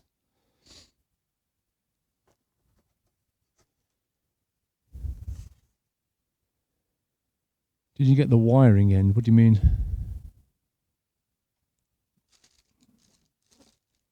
So how do I connect that to the motherboard then? That's the question. You need a fan controller. So in other words, I can't do it.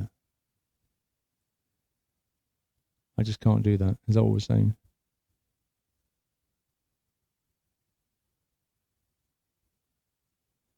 It's the wrong part of the front cable. Hang on a minute.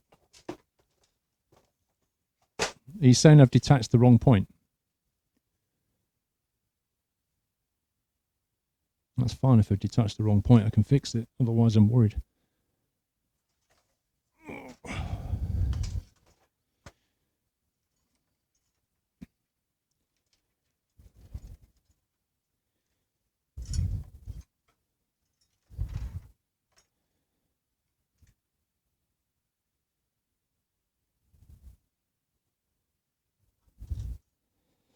Yeah, but we want the speed of the fan to be controlled by the motherboard.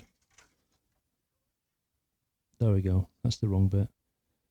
I just threaded the wrong thing through. Yeah, I grabbed the wrong bit. This is the better one. It's all good. This should have been tied away with this block here.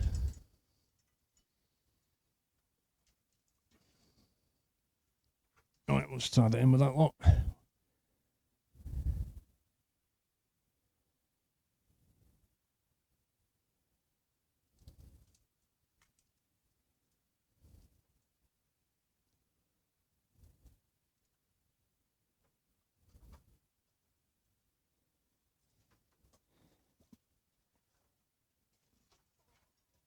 Right. Problemo sorted.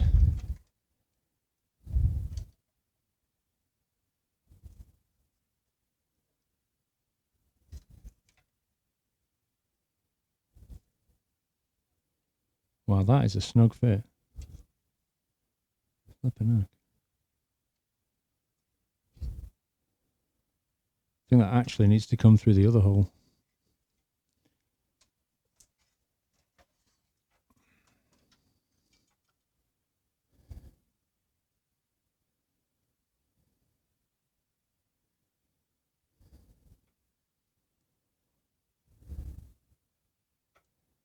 It's a rerouter cable here, hang on.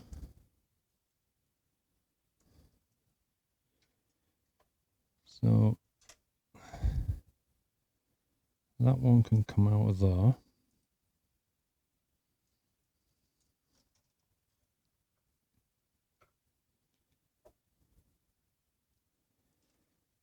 That one can go into that side there.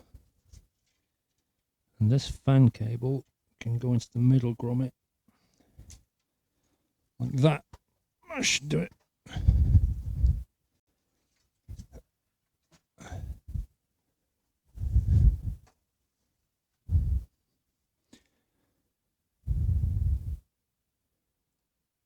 Okay, so that's going to go into that fan,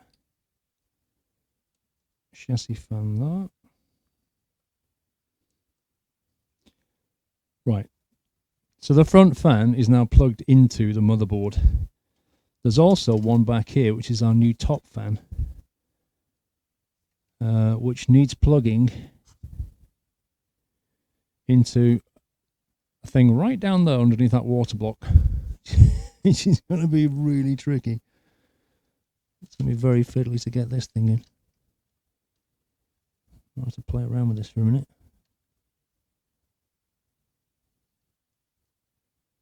To mention hard to see what I'm actually doing.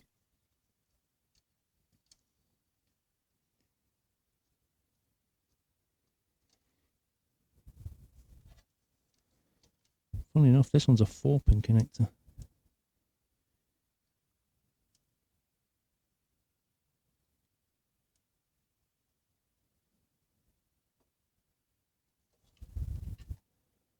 Wow, this is fiddly. Don't you need to go to the gym? Not anymore. Not after bench lifting this flipping thing all day.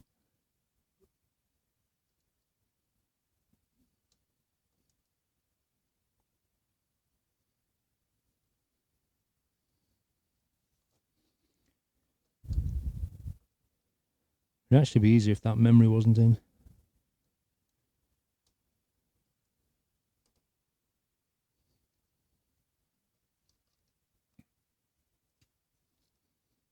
It's so hard to see. I really don't want to have to take that water block off to do this.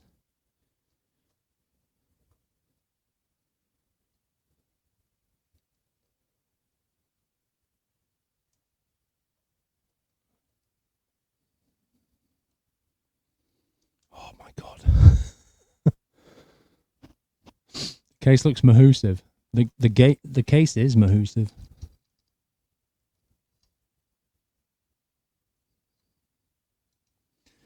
Put more light on down here.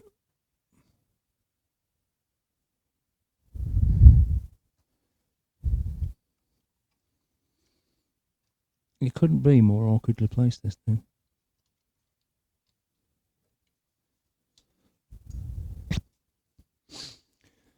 Can use the claw tool to grip the connector. I'd say what I probably could do is pop that memory out. That'll make it a bit easier.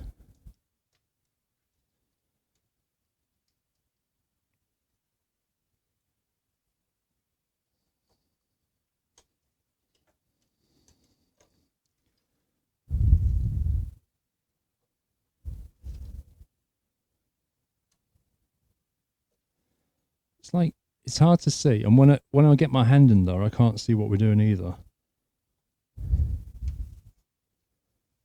That's better.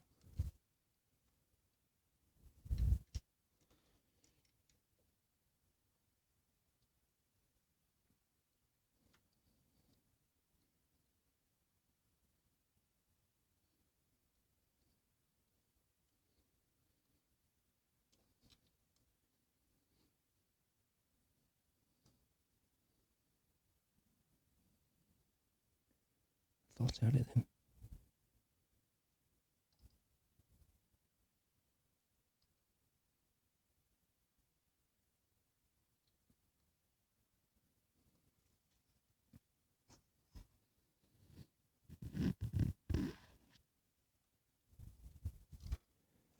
Seriously?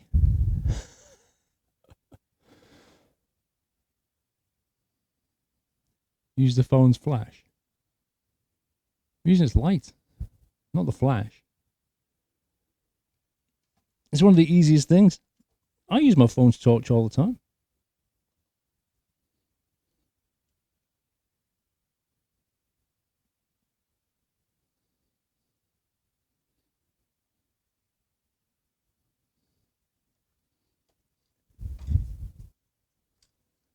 Oh, I'm serious. I'm going to have to undo this radiator block, aren't I?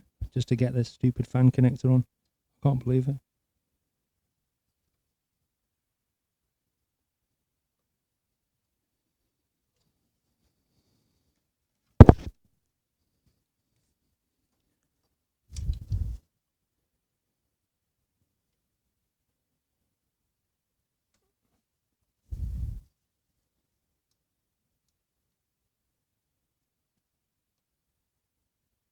Oh, seriously.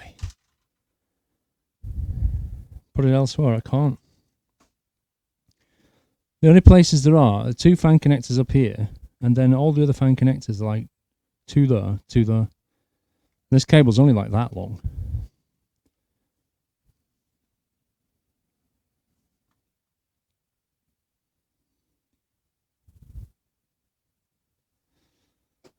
Well, I did my best to avoid doing this.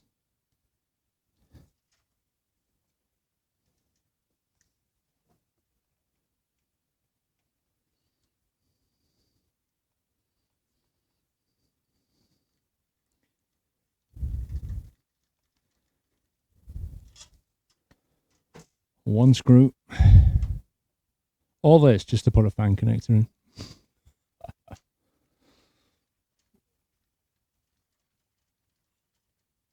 Yeah, the problem is, even with using the phone camera, the problem is, just because of the way it is, I can only really see it with one eye, so I actually lose depth perception as well, which makes it even more fun when you're trying to position it.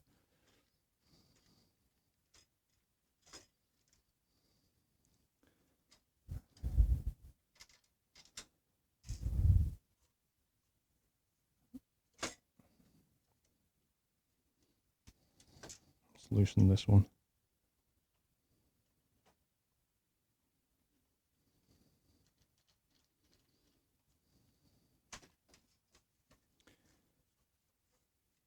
Right. Even now, it's not that easy.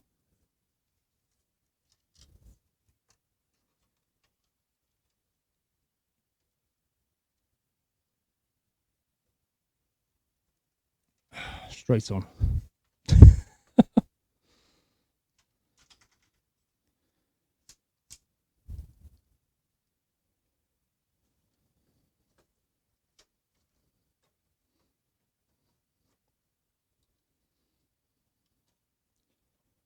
Right. Now we just need to screw this thing back on.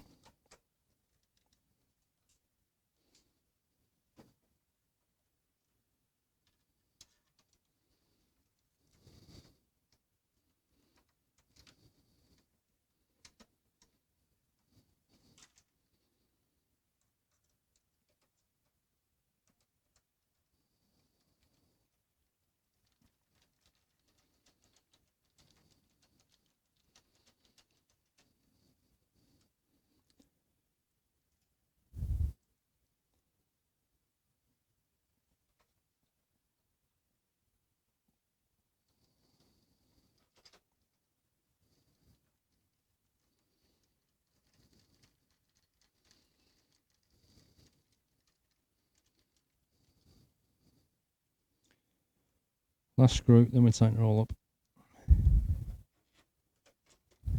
I think it's worth having that extra fan on, even if it was a bit of a faff to put on. It'll help get rid of the heat, because the other one's basically cooling the CPU, whereas this one is just dedicated to getting the heat out of there.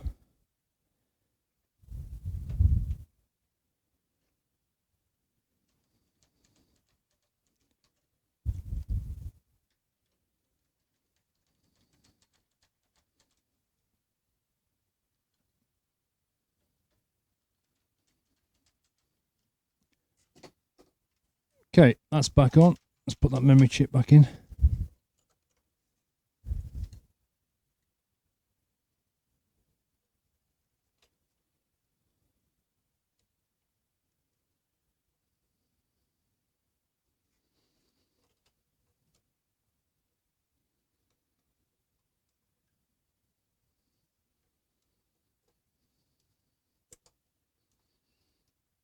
Okay.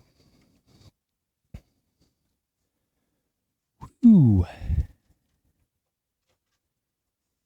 Let's keep those cables away from that fan, otherwise we're going to get that zzz noise. Which is what happens when a cable touches a fan.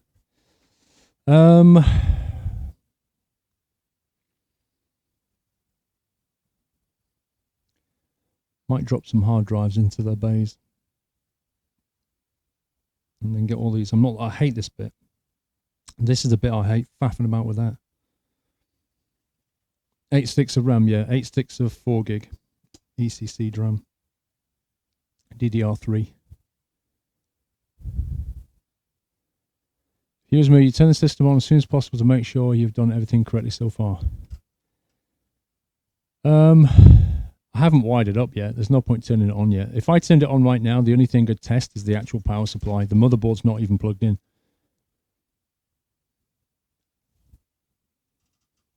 Cup of tea time.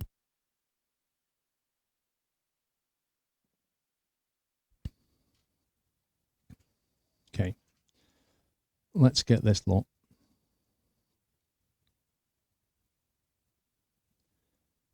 We've got the main components in.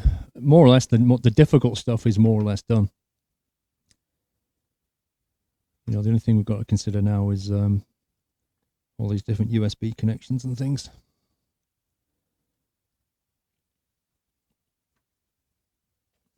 Right, so that is that the HD audio?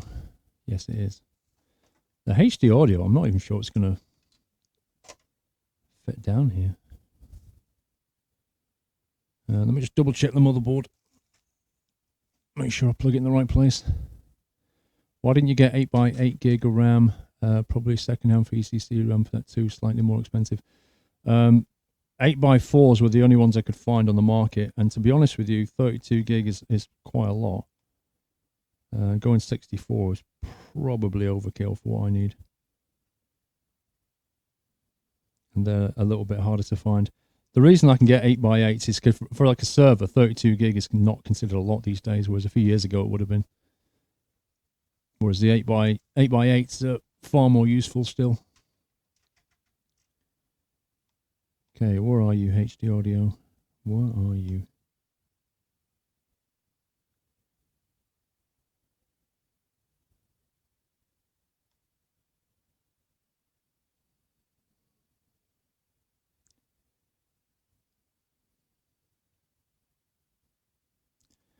Okay, let's get the manual out.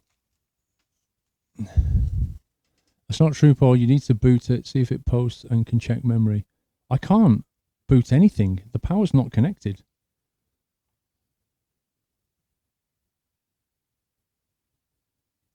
I can't check anything. Motherboard layout. Right, onboard switches, jumpers, rear panel connectors, internal connectors, front panel audio connector, number 16.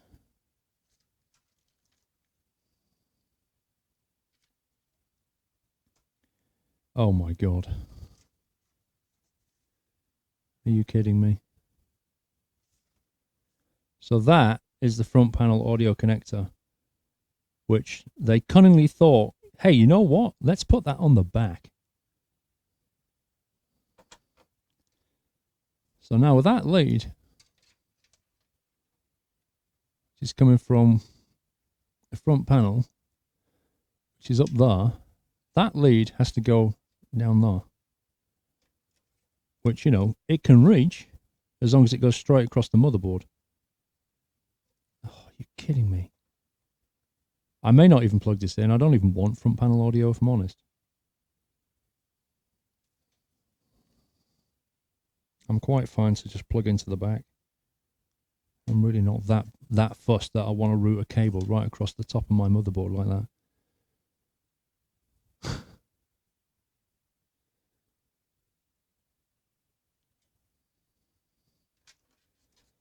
If I wanted to get it in, I'd have to come in from that grommet. Because I don't think there's enough flex here to go any other way. Even if I want to bring this in, let me just have a double check. If there's any other way, I'd have to come in there and come across, but I don't think we're going to be able to do that. I doubt there's enough play in this cable. We'll double check. If I can't make it happen, it's not the end of the world.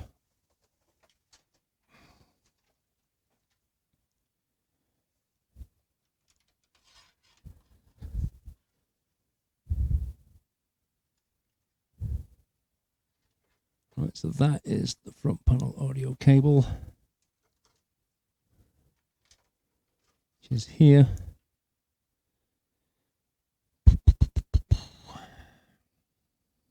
Where can I get that? So we could try and come out there and drop down. Probably can make this work. We just run along the top, go through that hole at the top there, and then if we go underneath the water block,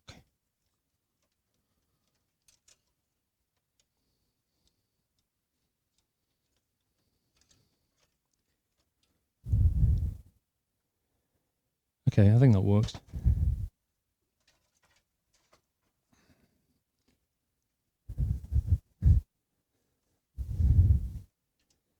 So I've convinced it to come out this way. Why have we got, seriously, why have we got AC97 audio? Like, the clue is in the name, AC97. That's 19 years old. Who the heck uses AC97?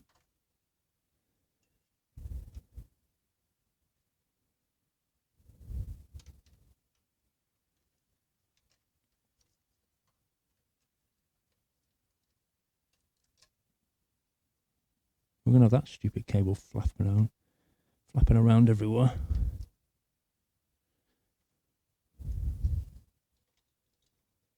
Yeah, you can sit underneath there, out of the way. Right, that's in. AC97, like, seriously. Can we please just move on in this industry? What next? Sound Blaster? Kempston compatible joystick slot on my motherboard. Oh, how handy. If only I still had a Kempston joystick. Right, that's the eSATA. I actually don't know if this has got an eSATA on it. Let me check the connectors. 97 was a good year. Vintage, sir. Vintage.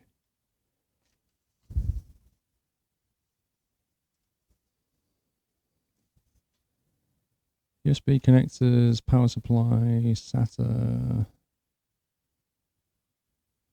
ATX power. No, I don't think we have. I don't think we've got any SATA connector on this.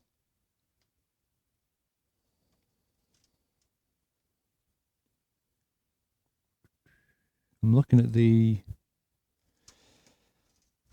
Actually, can you convert... Wait a second.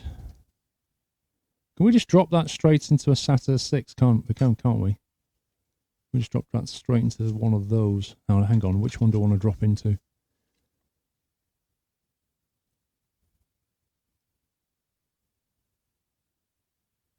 Did I find it in the antique shop? Razorback. This motherboard is quite hard to get hold of.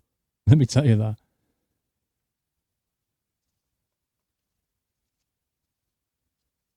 I need to check the SATA connectors because they are different. And if I want eSATA, I want to go straight to one of the 6 gigs. 2-34. 0 port connectors. Right, here we go. Right, so the block of 4, that bank of 6 here are 6/3 gigabit connectors. These connect to the SATA 6/3 or 3 gigabit hard drives and optical drives via SATA. This 4 here are the Marvel serial ATA 6 gig connectors. These connectors connect to 6 gig hard drives via serial ATA. I guess I'm better off bringing it into here because you never know what you're going to plug into an eSATA. You could end up plugging a 3 gig in there, maybe. So maybe I should just drop that straight in to one of these guys. I don't know why they're blue though. I don't know why they're blue and they're black. It actually doesn't make any distinguishing detail between that. See you later, King Awesome.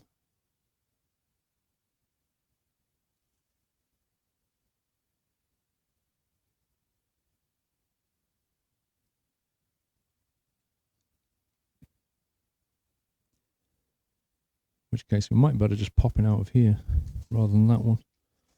And then plug it straight into that blue connector.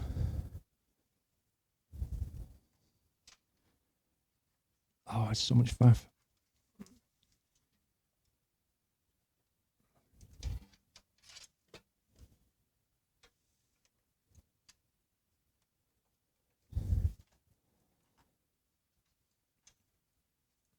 There we go. So if we drop that straight into that port there, and we can pull all the slack back out later. Well, that's what it looked like from the inside.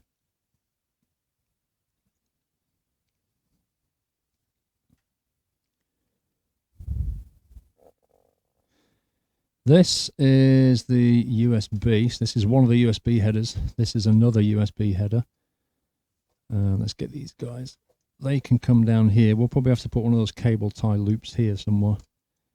I don't think there's any difference between these USB blocks. One thing, the DVD drive when we put in will have to go into one of these here. I'll probably put it into the blue one. Because the Marvel one won't take a DVD drive. Don't use the Marvel ones. Can you say why? Why should I not use it?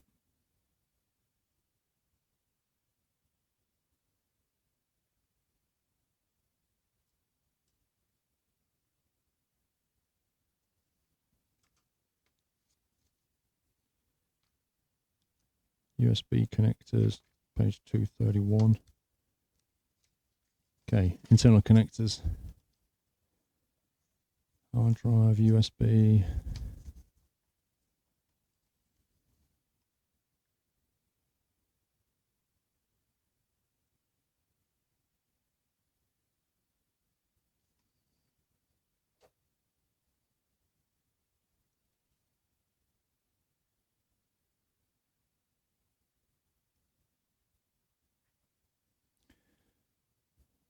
So what's that one there?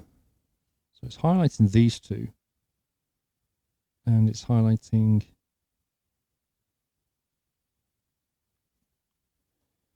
USB.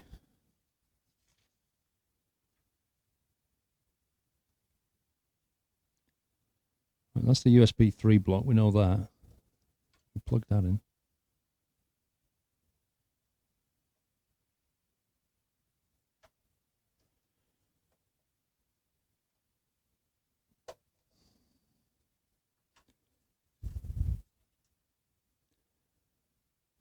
The blue ones are usually boot drive. What, USB? This is all USB though, isn't it?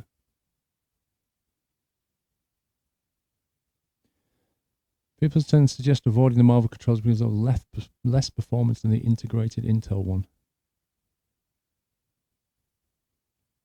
Gotcha. USB connectors. I'm just going to go ahead and plug them into the blue ones. I don't think it makes any difference. So we might as well use that one. And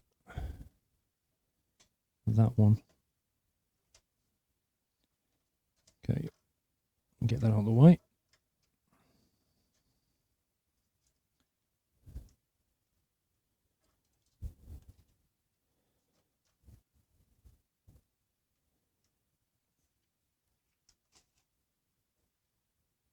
This cable needs to come the other side of those cables.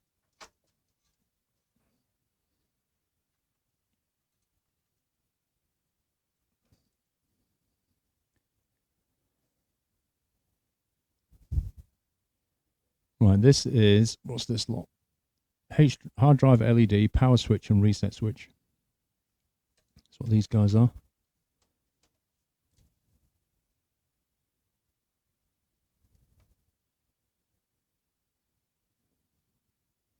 Am I missing some cables here? Have I not pulled something through?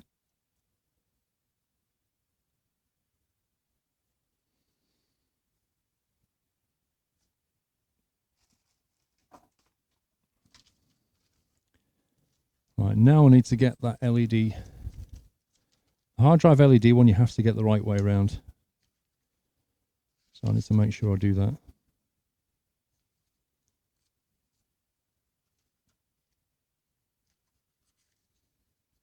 Okay, hard disk LED 2-31. Okay, LED connector.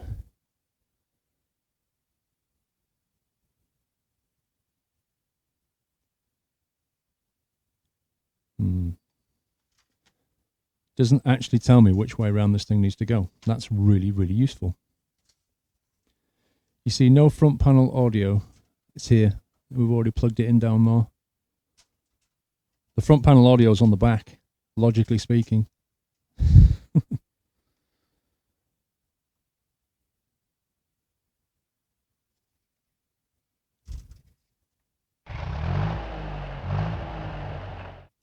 Just a Razorback Rob. Razorback Rob. Hello, Paul. Along with the 8097, does it also have an an LPT port? Beautiful. 5-pin DIN. An IDE instead of SATA. Nostalgia say Kappa. Just looked online and I could see your struggle buying it. Doing well so far. Thank you, Razorback. Oh, the LPT port. It's like, you remember the RS232C as well? That was massive. Right. Bit of a problem here, actually. The LED, so the hard drive LED has a plus and a minus on the arrow indicated on the actual cable, but cunningly doesn't tell me in the manual which way around that needs to go. It doesn't give me a plus and minus here.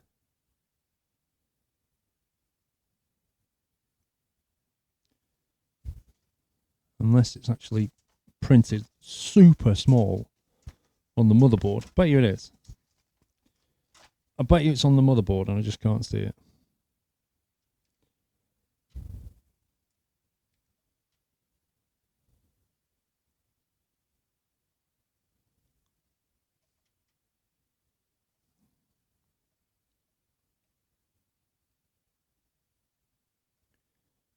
flash on, please. Thank you.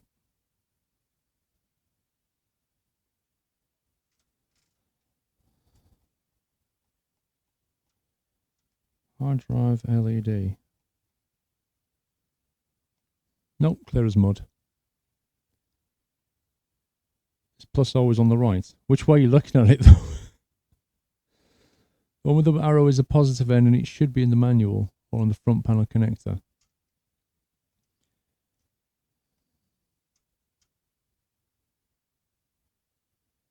Hard drive LED 1. I swear this doesn't say which is plus.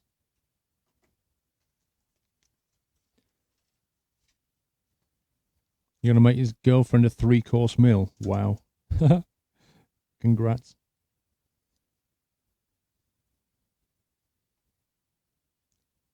It's basically in the middle of a block of 4 pins and it says NC and then adding card, NC. Like, what the heck?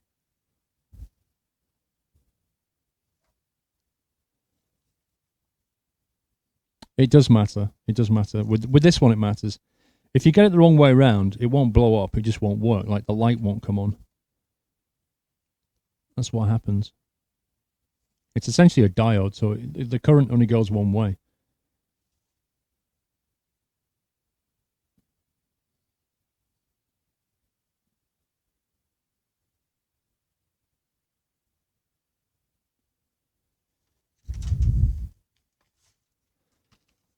Oh my God.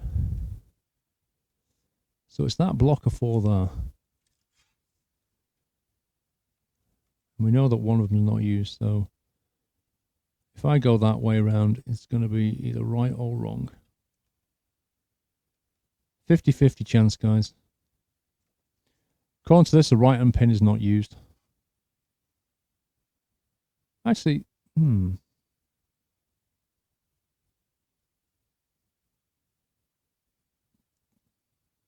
Wait, hard disk LED, 4-pin HD LED. I've only got a 2-pin.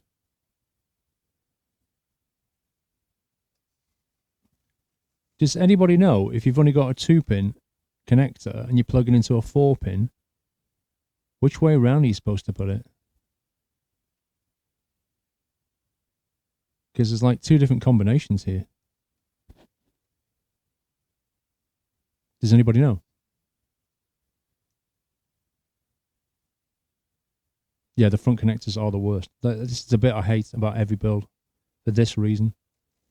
These things can go on any way you like.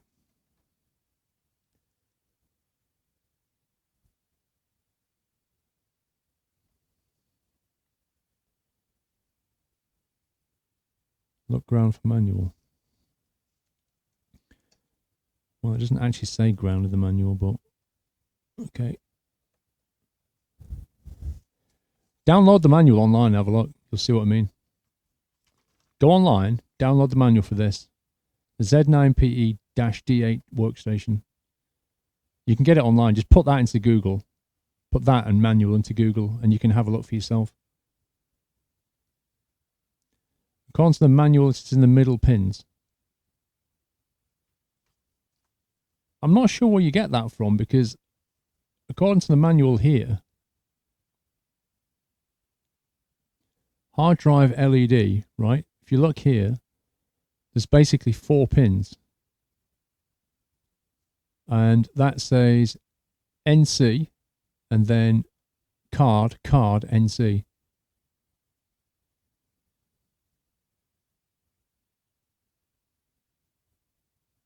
So, you know, how do I put a 2-pin connector into this? It's not exactly clear. 2-pin HD LED, page 2-37. Okay, am I on the wrong page? 231. Hard drive activates 2-pin. Ah, yeah. I'm in the wrong place. Thank you. Right, hang on. So that needs to go into that block down there. Oh no, it's one of those massive blocks. Okay, right, got you. This is the more familiar one. Hard drive LED, plus and minus, bottom left. Okay, plus and minus, bottom left.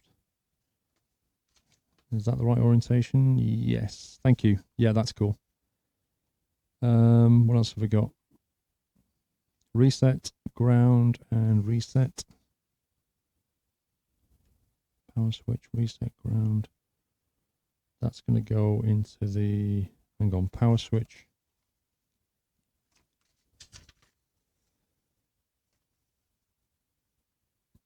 Power switch, ground, power, ground.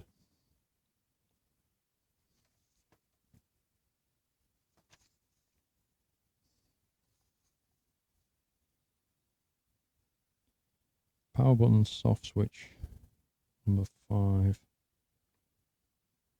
Let's connect this for system power button. Pressing the power button turns it on. Yeah. We know that bit.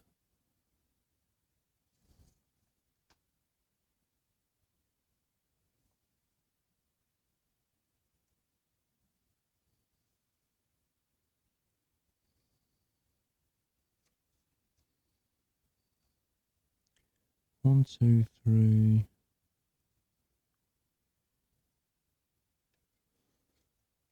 Oh, I think it's like that. So we've got an LED, then a blank, LED, then no pin, then a pin that I'm not using,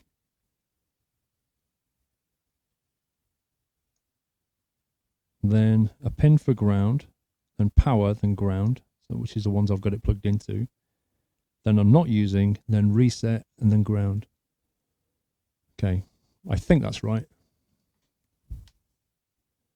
Not going to do the RAID configuration, no. System power LED.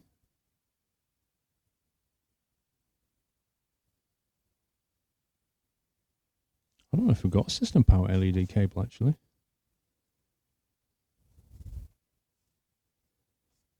Let me flip it back on its side and see if there's any cables that I'm not bringing through that perhaps I should be.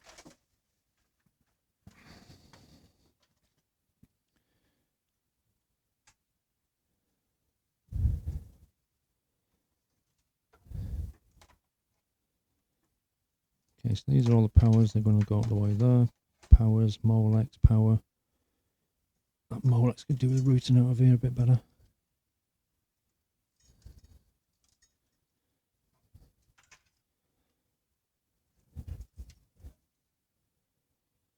We tied all these up. These are all fan cables. Tied all those up.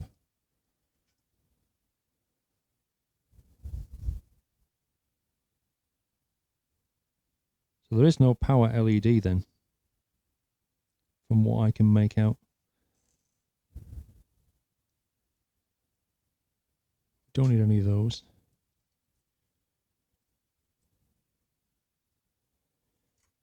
Sort of fan connectors. That's plugged in. Well. So I've only plugged in 4 connections effectively for front panel. I plugged in the reset, the power switch, the hard drive LED, and the AC audio, the HD audio down here. We've then got the USB 3 and the USB 2s, and that's it. Which basically means we're not using the system power LED, the message LED, system warning speaker. Okay, we should probably plug that in. That definitely did come with the motherboard, I saw that. That's in one of the little bags somewhere. It's a tiny little speaker, so we get the beeps.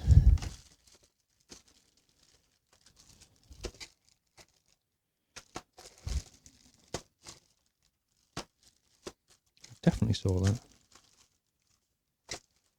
What do I do with it? Oh yeah, that's the other thing. I was thinking about plugging in another USB, wasn't I? And I wasn't sure if it's going to fit it or not. I think I might as well. SATA.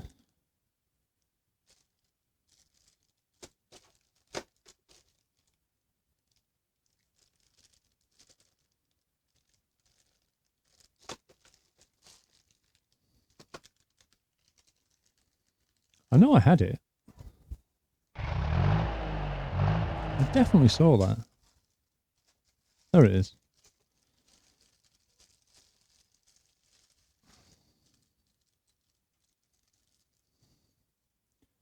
Mr. Pringles Leaf, sir. Enjoying the stream, Paul, but you haven't had a break for 6 hours. Just looking after you. I know, Pringle. Thank you, sir. I'm getting hungry, but I need to push on here. Right, I'm going to put that in. That's the little speaker. I'm also going to bring out the that guy, which I wasn't sure if I was going to fit. Might as well have some more USB on the back. Even though they're only USB 2s, they can be handy for plugging in keyboards and mice and that kind of thing.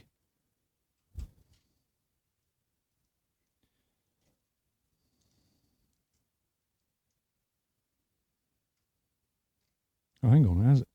This thing's actually another SATA connector.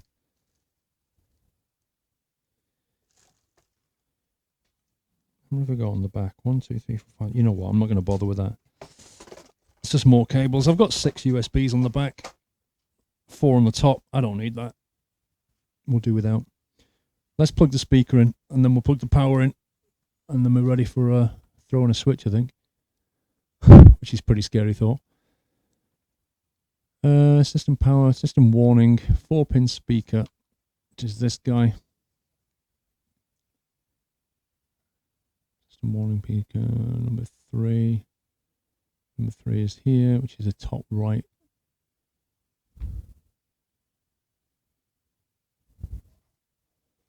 Which means it goes into that block there.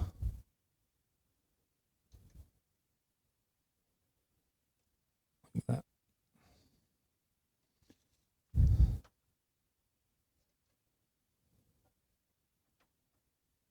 Okay.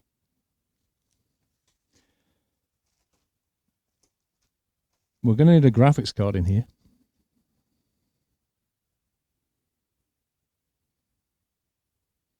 Should we put the graphics card in and then route all the power in, or should we put the power in and turn it on and see what happens? Without a graphics card, we won't know what's going on. Although I think it does actually have a post error number here, so we could at least get the error number from there. So in theory, we could do it without a graphics card. Tie the water tubes to each other. I don't really want to tie anything together, Whiteland, at this stage in case I need to undo something.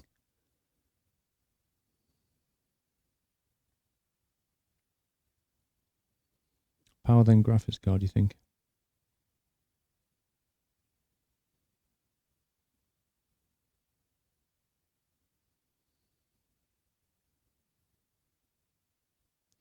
Well, the graphics card, you only get an error. Well, actually, on this motherboard, you get an error number. So, in theory, you actually get a number. What is this the post? Well, the power on self-test is what happens when you throw the switch. That's what the motherboard goes through that. So it goes, oh, have I got CPUs? Yes. And the voltage is correct. Is this right? Is that right? And if there's a problem, it'll throw an error number. Use the VGA in the box. RIP, can't do that because that's on a separate connector.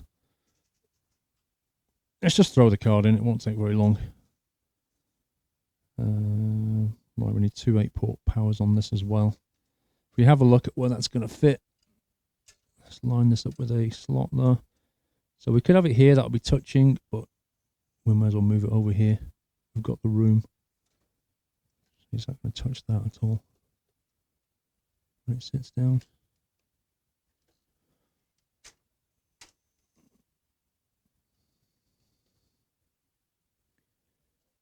Would actually fit into that blue slot there, which would mean 3 and 4 needs to come out.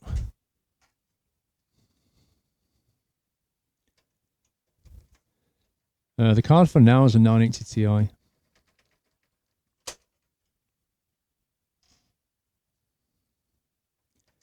Wow, these are the chunkiest screws I've ever seen on expansion slots before.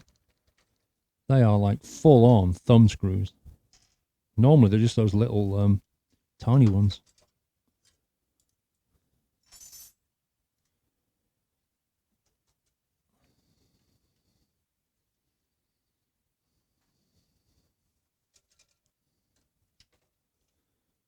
Okay. Encourage this thing to sit into there. Is that locked in? Yes, it is.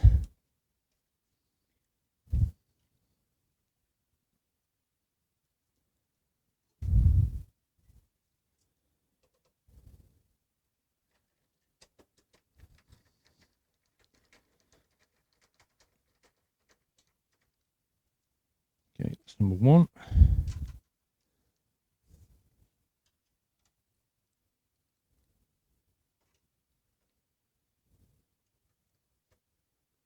And this one's slightly more awkward to screw in.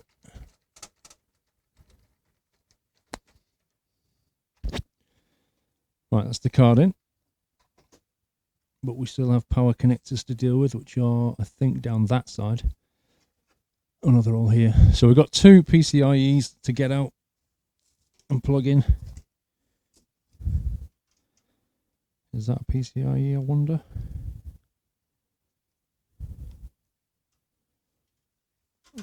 We'll not bother with any of the hard drives yet. We'll just throw the switch.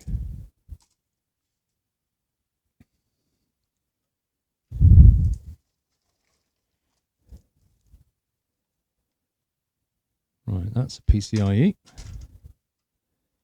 And that is a PCIe. So we're going to need these guys. Now we've got some grommets here, so we can go straight from that chamber into this chamber, which is where the power supply is. So we may as well just take them through there. Other alternative is to go that way and exit over here and come back around out there, which I think that solution's probably tidier to go that way. So I think we'll go that way rather than come across. It'll just look a little bit ugly. They'll all be cable tied down nice and neat down there later, so they'll all sit flush against there.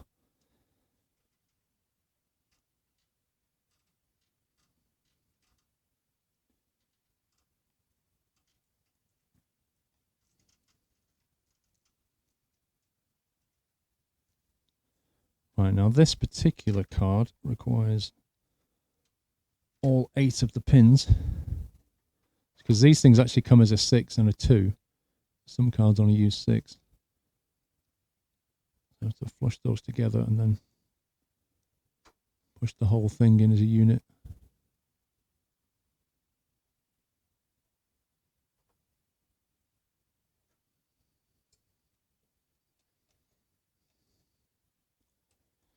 Like that.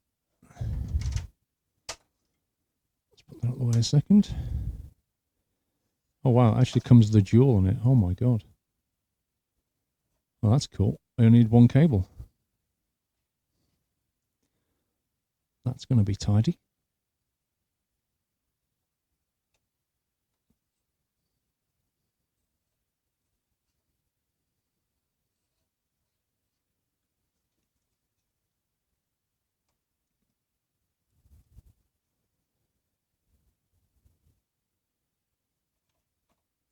Wow, this is awkward.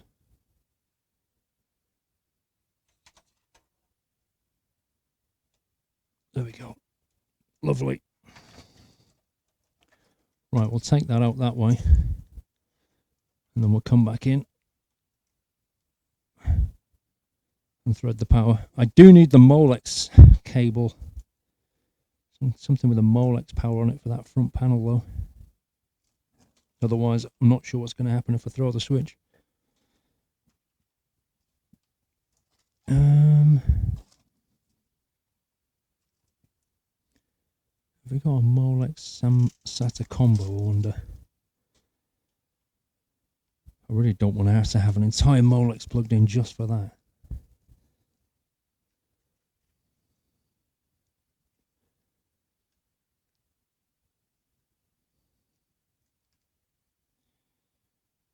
PCIe.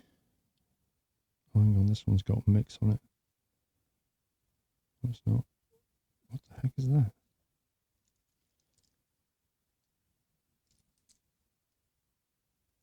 Doesn't look like we do, actually. It looks like it's SATA all the way or Molex all the way.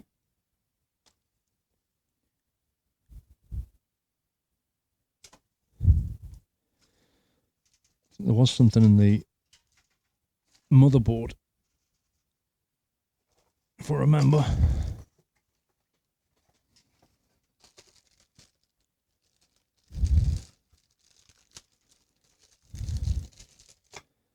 This thing here, which is a Molex SATA, but that's only a... Ugh. See, I could use... No matter what happens, I'm going to have a Molex power cable.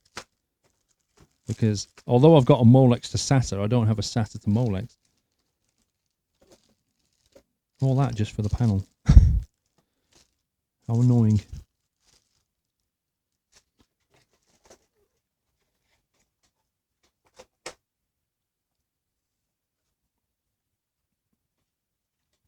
Okay, well, let's just plug in a Molex then.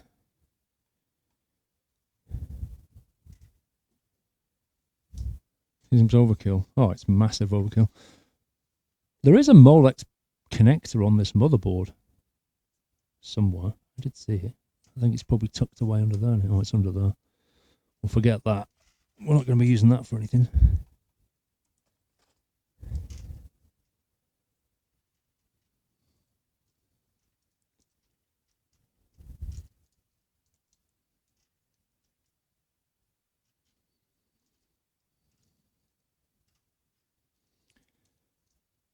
Right then, let's flip it onto its side, connect all the power in. This thing, I'm not even sure if I want to just leave it on or it's not actually going to get used. There's no point chucking fan cooling through this bike because I don't have anything going on down there.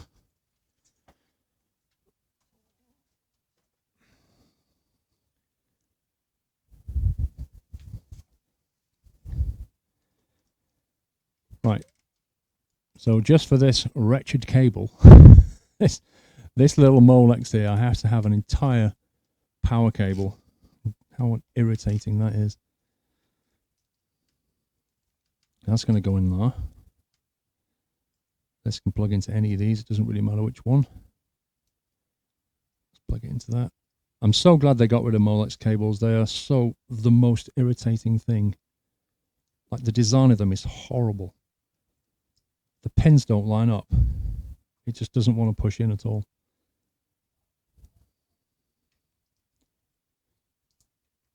There we go. Right, that's in that. Okay, let's get the power supply back. And we can start plugging in some power cables, connecting everything up. Yeah, that cable management, I'm just going to leave it like that. It's perfect. Stop breathing into the mic, Mieska. Do you want to come and do this? Maybe you could do it better than me. I can't not breathe into a microphone that's next to my mouth. I'll move it a bit further away and try not to.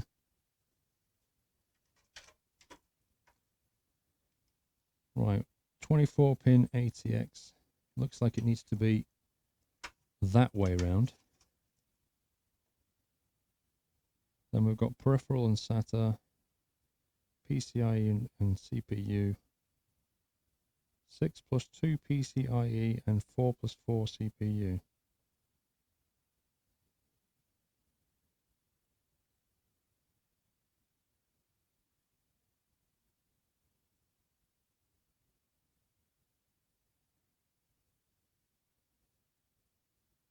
Okay. Right. That needs to go in. Let's do that one first.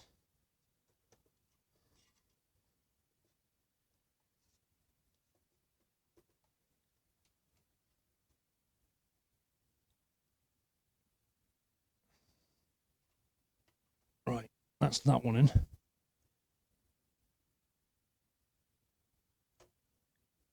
So what have we got here? This is the CPU, I believe. No, these are the... Wait a second. What are these?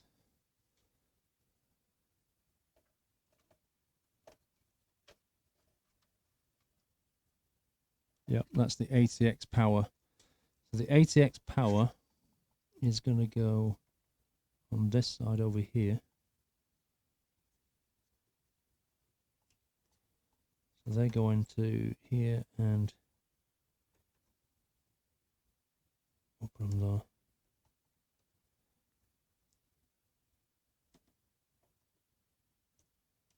Right, that's two ATX powers in there. We should then have a graphics card coming through somewhere. I'm guessing it is this guy. Yep, that's the graphics card. There's just about enough room to go down there. So that can go into...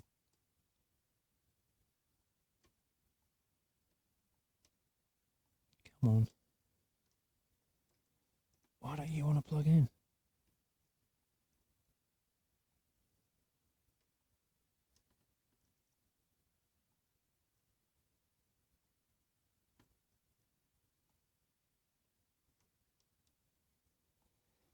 Is that a different kind of connector? That haircut. I need a haircut, dude, I'm telling you. I think that goes in there.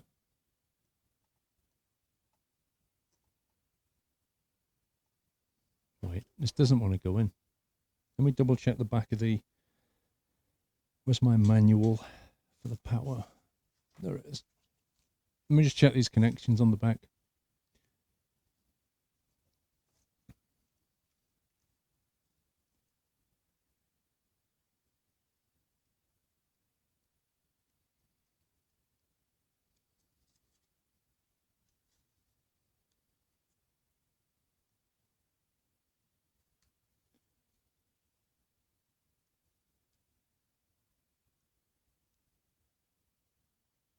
What, really? It doesn't actually give us a diagram?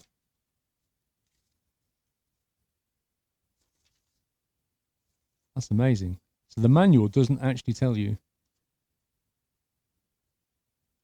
You look like a different person when you were connecting the power supply. I assure you, I did not tag out with somebody else.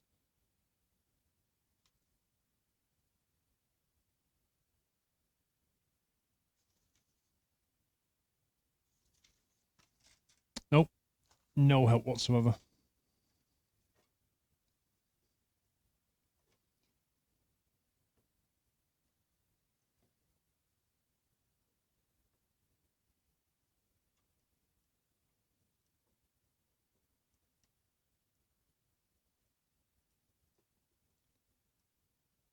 Flipping heck.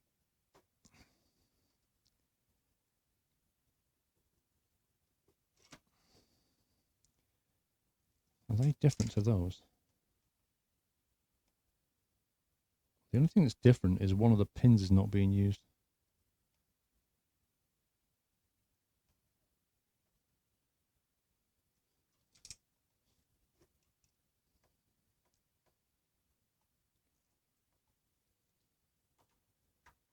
Let's plug that in first.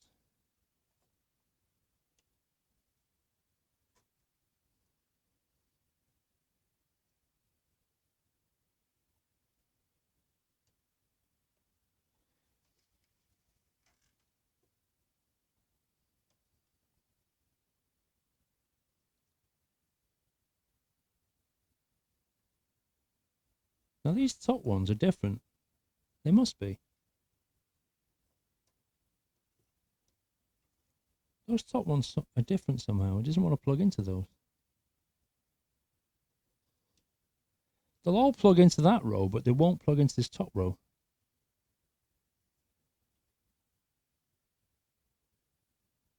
That's bizarre. Okay, not to worry. This guy can plug in over here.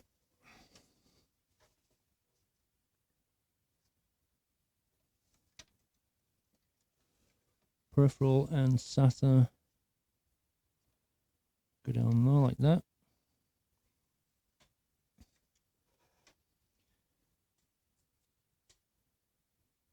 Right. Sanity check. Sanity check. Have we missed anything? Let me quickly screw this power supply in with a couple of screws just to hold it. before I go throwing some kind of a power switch here.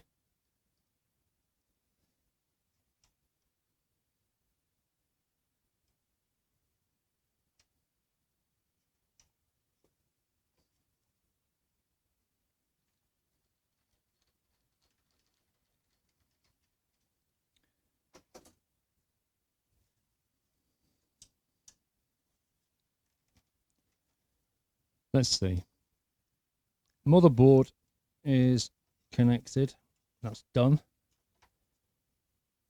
2 CPUs are connected. The graphics card is connected.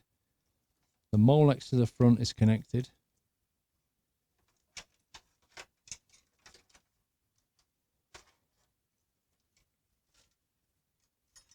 Cable management is not done yet. Fan is in. What else have we got? Let's have a look inside.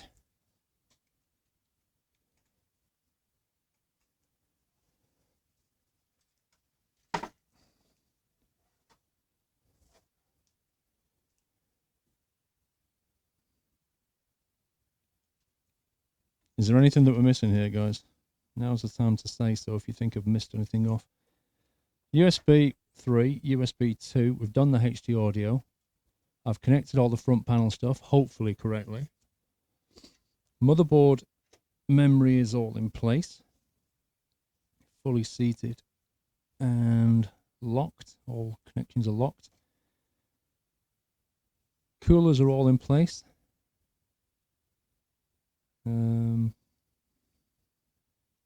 Now, I've not plugged a USB into the cooler, but there's nothing else I have to do, is there? Has anybody else got a HX80i V2? I've not put the drives in yet. I just want to do a quick self-check before I start throwing in drives.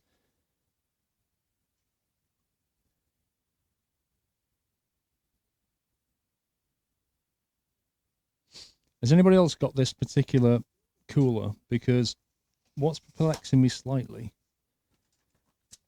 is you don't seem to need to plug it into a separate power. I'm sure with V1 you had to, but with V2 you don't.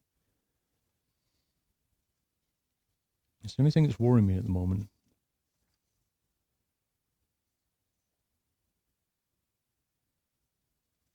Because all it says, install the pump unit, it says connect the pump power cable to the CPU header on the motherboard, which we've done. So it seems to be drawing its power from that now, where I'm sure it used to have a separate power connector. Connect the fans to the connectors of the pump. So I've done that. So according to this, there's only 2 connections. One is to the fan and the other is to the motherboard CPU header. But I'm sure with V1 you need to get power into the pump. So my only concern before I throw the switch is it says connect the pump to the USB header. Is it going to draw power from the USB?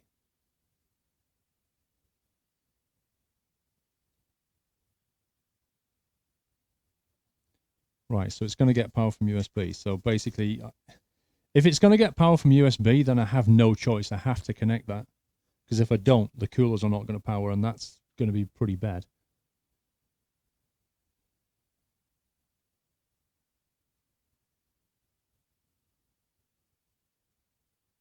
See, I thought the USB was only to read the information. But if it's now taking power from that, power to the pump comes from the CPU fan. It's really important, guys, because I don't want to install the USB cable. But if it's going to get power from that cable, then I have to. And at the moment, I don't have it. So if I turn this on, doesn't the pump have fan connectors to them? It does. Okay, so let me read you the instructions. It says, you need the header on. What do you mean I need the header?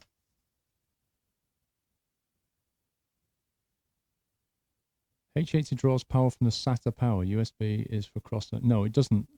That's what I'm saying, John. Originally, I'm sure with the version 1 of these things, that's exactly right what you're just saying. I had to plug into the SATA power for the pump. But if you look now at the H80V2 manual, and again, you can download this and have a look. If you look at this, it says installing the fan and radiator. And then once you've done that, it says connect power to the fans and pump, right? Connect power to the fans and pump. Number one, connect the pump power cable to the CPU header on the motherboard. The pump power cable to the CPU fan header on the motherboard. Well, that was that little lead that we plugged in there. And the fact that it says power cable implies that's where it gets its power from.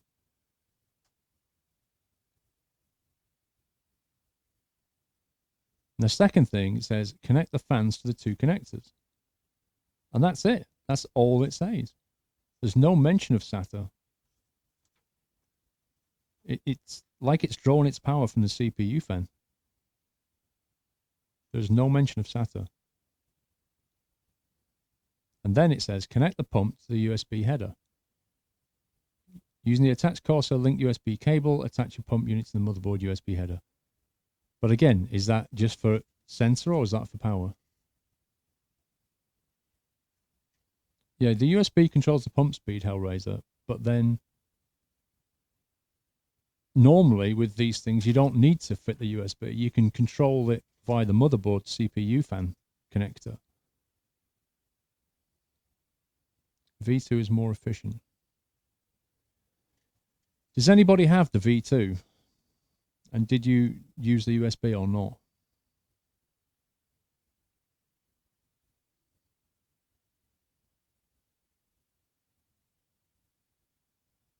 You don't need the USB. You don't need it, okay. It's only for data. I just wanted to be super, super sure. I'm sorry I'm being a bit cautious, but if I throw the switch and it doesn't cool those CPUs, I'm going to toast them. I've done what the manual said, but the manual says install the cable. And give you no information. It doesn't say, oh, this is optional. You don't need to do this. It's only if you want the data. It doesn't say that.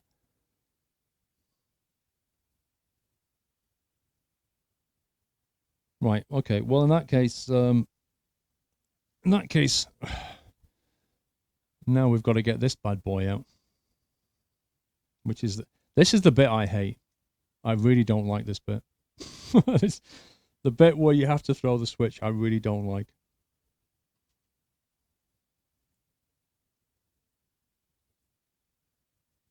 USB cable's only for the Corsair data link, okay.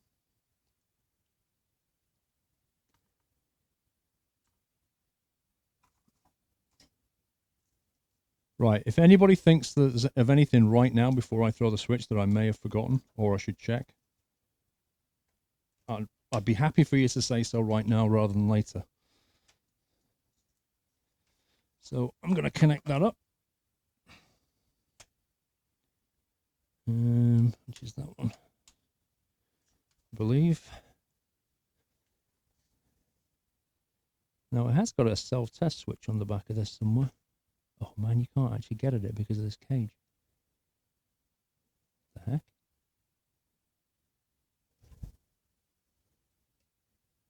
Oh, hang on, the self-test is here.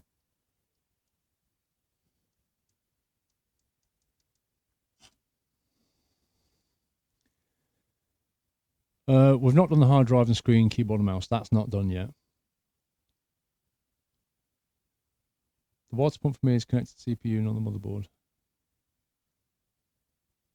4.5 watts should be okay for the CPU header. Okay.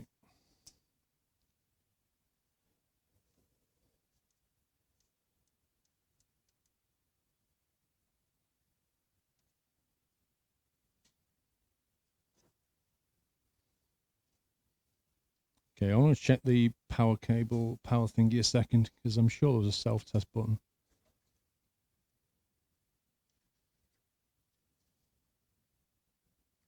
Oh good, my neighbour's hammering things. Yay! Using the self-test feature. In order for the US self-test feature, please follow the following steps.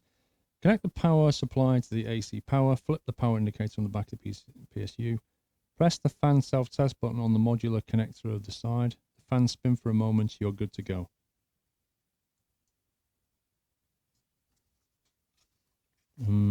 can't actually see the flipping fan. Fan does not spin. Please contact Corsair customer support. Lovely. Oh, hang on. Yeah, the fan spins. Okay, the fan spins.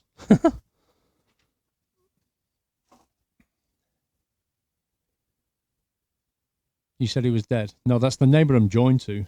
My other neighbour is that side. Sorry, that side. George is that way. Other neighbour's that way. I don't know if you can hear him banging into things. He's building a new... He's the one that's been digging up the drains and stuff. Right, time to throw the switch, people. Hold on to something. Let's go for it.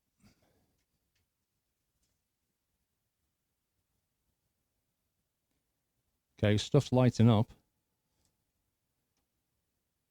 GPU fans have gone off, which is a bit worrying.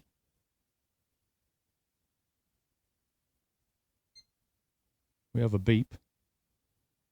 Okay, we have a code B2 by the look of it.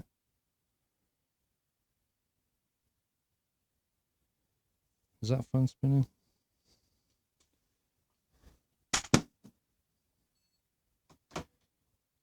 B2 and then a beep. Then an AE, then a 0.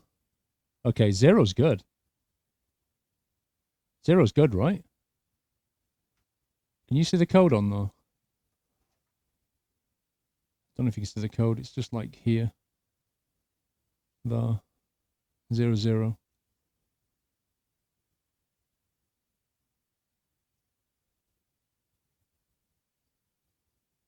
Yeah, GPU fans are not on at all yet. Let me check the motherboard manual. Let's see where it's a section on error codes.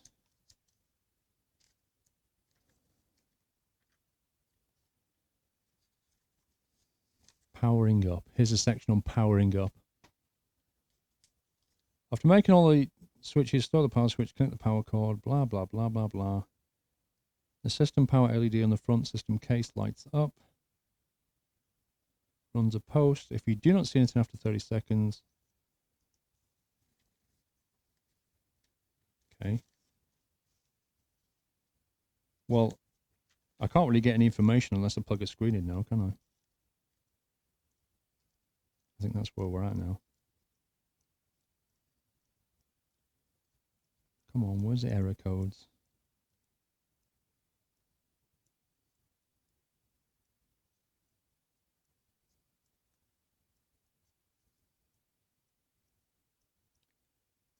Reference information.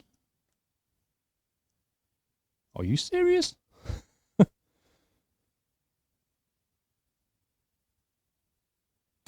Shouldn't it be FF? I've no idea. It doesn't actually say. It doesn't actually say in the manual. What 0, 0? Hang on, it's gone 04 now. 0, 3, 2, 1, 0. It just counted down. Page 222. Q codes. 0, 0 not used. It just counted down 3, 2, 1. Don't know why. Let's do it again, look. 0, 3, 0, 2, 0, 1. Is it in a perpetual reboot, maybe? 3 is the system agent. 2 is the AP initialization. Number 1 is the power on. Reset type detection, soft or hard. I wonder if it's going into permanent reboot. I wonder if I've got a cable plugged in wrong. Or it's just kind of resetting because it can't find a hard drive to boot from. It could just be trying to boot and then restarting, maybe. Yeah.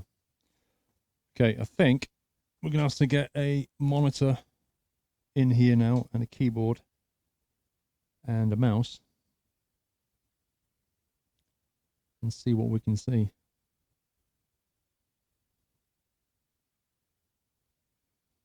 That's where we're at.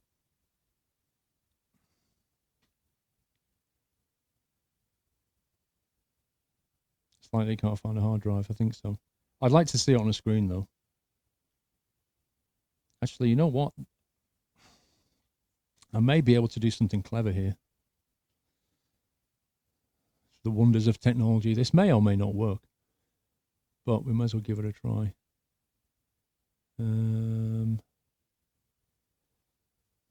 First thing is, can I... Right, you can see that, right? So if I go to that one and then go to that one. No, that one. So that's the desktop on my gaming rig. If I plug the HDMI from this thing, let me sit that behind these guys.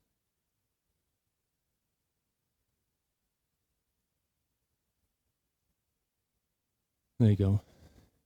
If I plug this graphics card HDMI into my HDMI switch and switch it, then in theory that'll show up on the screen. But I have no idea if that's going to work because I've not been able to test it. Oh my god, I have to climb over everything. Right, HDMI cable. That'll do.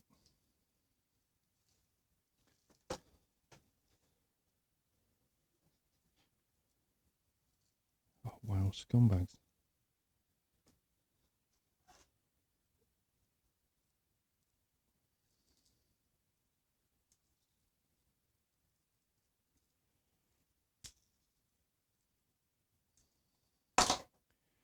Right, one HDMI cable.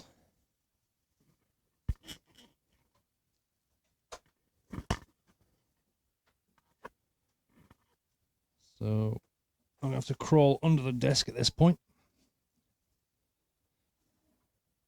Apologies to Miss Mieska if you can hear me breathe. I've got to reach under here. Oh my god.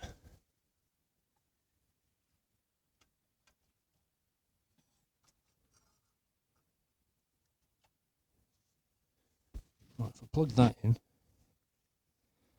And then we plug... Need to find the HDMI on this now.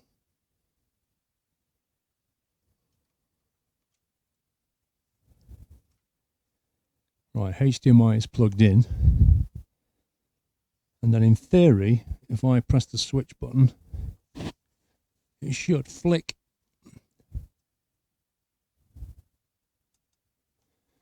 Right, what's that now? That's no signal. What's that one? No signal.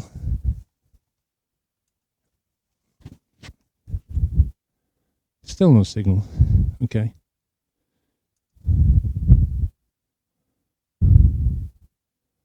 Ugh. Scumbaggery. Let's get this out of the way. Get all this out of the way. Get all that out of the way. That didn't work. It was worth a try. It didn't work. Okay, so I'll have to get a monitor. Plan B. It was worth a go. For some reason it wasn't switching through. It could be because it's not putting a signal down properly. I'm not sure. I'll have to get a monitor. Okay. Right. So what we're going to do, I'm just going to leave this running and I'm going to take a 10-minute break, guys, because I've been live for what? Almost 7 hours and I'm pretty hungry. So I may be like 10 or 15 minutes. I'm going to leave the be right back message on. I'm going to grab some food and then I'm going to come back with a monitor, keyboard and mouse. I'll put this thing on the floor down here. We'll bring up the monitor in here in front of me, keyboard and mouse it up, and we'll see what's going on. Then we'll probably have to power it off, stick in some hard drives. I've got to put the DVD in there yet. And then we'll see if we can get this thing to boot.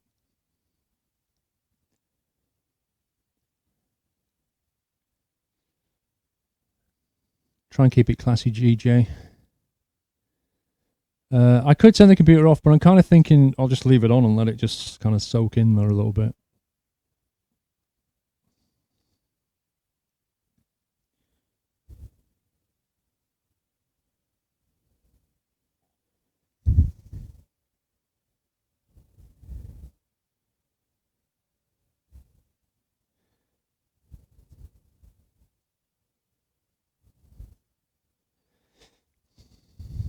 Cool. See where the heat's coming from. There's a little bit of heat coming out, but not much. Turn the PC off just in case. Okay. PC is off. Right, I'll be back shortly, guys, and we'll carry on with the build. Like I say, I'll bring back the monitor and stuff. But I really need to eat some food because I'm starving. I'm Hank Marvin. I don't even think I can leave you with any music or something.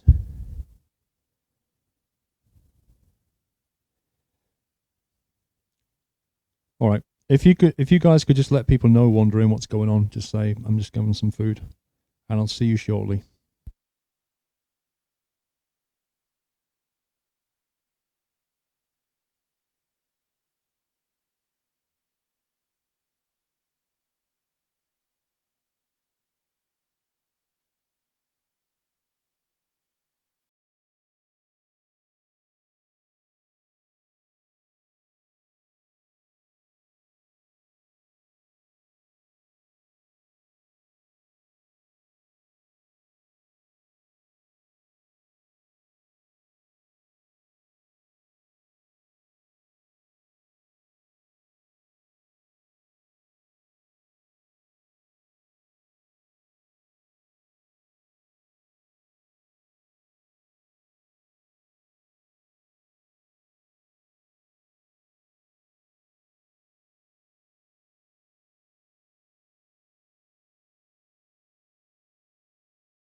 Hello. There we go.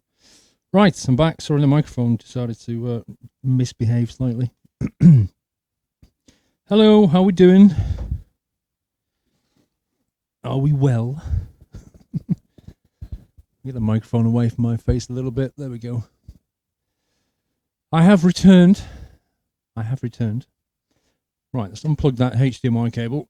So what we're going to do is, I'm going to put this on the floor, I think. Remove that cable out of the way. If we move the table that way a little bit. Finally, you can turn off the elevator music. I would play some elevator music for you, however, it would probably get VOD muted. Right, let's put this on its side. Let's stand it on the floor back here. And we'll plug in a monitor, keyboard, and mouse. We'll turn it on and we'll see what kind of display we're getting here, because we don't actually know what's going on. What did I eat? I had a chicken roast dinner and a custard tart and a yogurt is what I had. Custard yogurt. No, it wasn't custard yogurt. It was a custard tart, and I had apricot flavored yogurt. So close. We were testing the PC out on the stream. Yeah. The idea now is that we're going to obviously see if it all works. And then we're going to install Windows 10 onto it and then see what it can do. We'll have to install various drivers, no doubt. Let me stamp this on the floor. Down that, like that. Crikey, this thing is so heavy. Let's get that towel back. So the reason I put this towel on the table here is mostly to protect the case than anything else, because it's like a brushed aluminium finish and I don't want to damage it. So I put this on here for that reason. Let's turn that. So what we will do is we'll get the monitor from back here.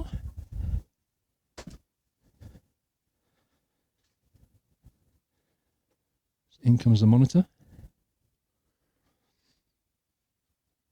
Let's just tip it so that I can see it as well as you.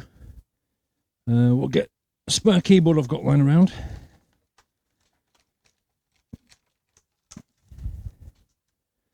You had chicken drumsticks.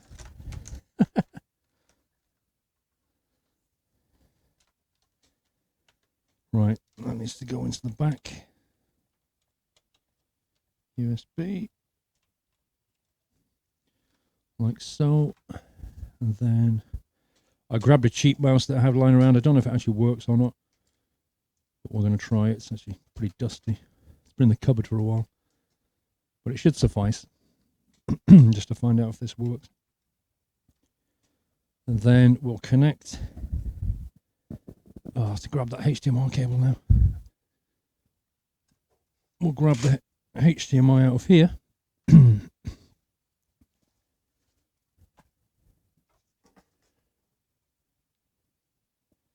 Year of the monitor.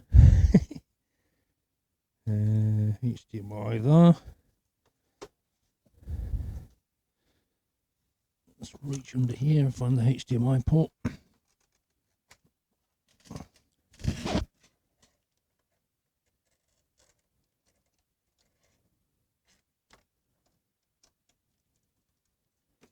Okay, there's the HDMI.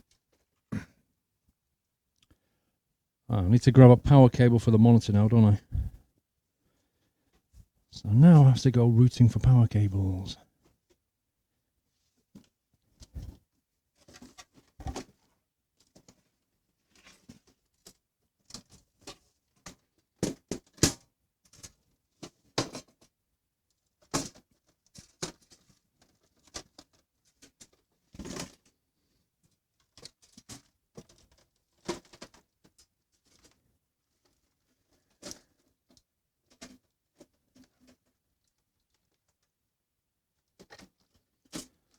Right, there's one. I can just extract it from all the other power cables.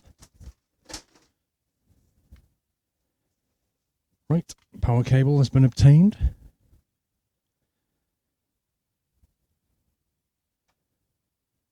Let's plug that in. Oh, I'm having to reach over the case. That is not good. Let me move that out of the way.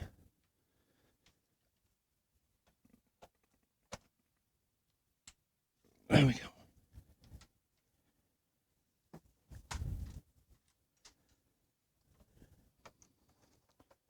Power cable can go in.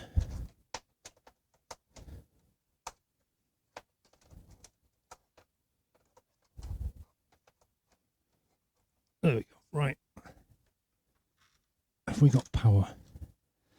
We have power on the monitor. Let's flick screen to that and get rid of the reflections there. And then we're going to go for a boot, see if we can get a boot out of this thing. So we'll find out what exactly it said on the screen this time. Right, it's now powering up. Rip plaster. It's such an awkward position for a plaster.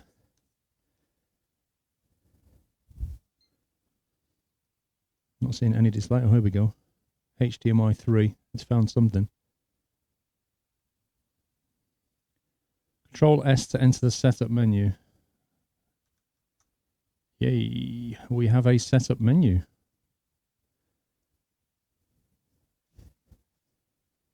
Setup menu wait time 2 seconds. Flipping heck.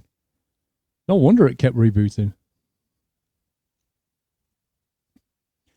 Should probably pull that over here. I'm going to have to put hard drives in a second anyway, so. Diagnostic support information, MAC address, memory, whatever.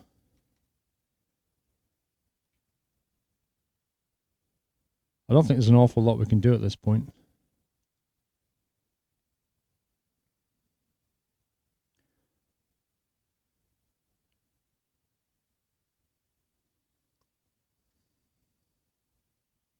Media test failure, check cable, exiting Intel boot agent. Yeah, so I think it's pretty much waiting for a... Alright, so it survived... The main thing, it survived a post-test. It's just we're trying to boot media now, which is a good sign, right?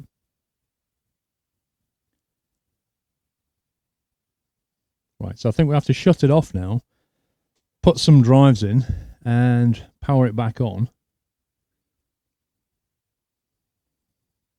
Did Asus ever find incredible? They're still searching for it, dude. Paul F2. What do you want to press F2 for? Why do you want me to press F2 exactly? It's trying to find media. Reboot it. Is that F2 for easy flash or something?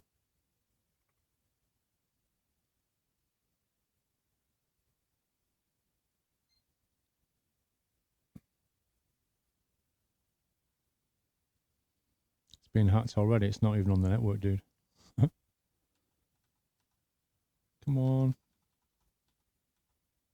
think I missed the F2 thing.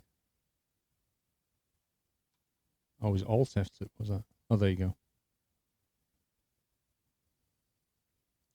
Asus Easy Flash 2 utility. I guess I should flash the BIOS, really, shouldn't I? Given that the BIOS date here says, unless that's the current date, what it thinks it is, or is that the date of the BIOS? I think that's the BIOS date, isn't it?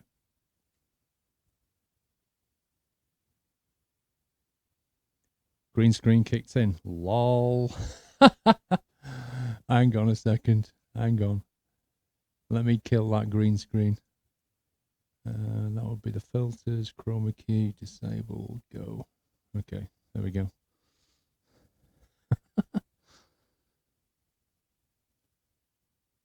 I think we should probably go for a BIOS flash at this point before we do anything else.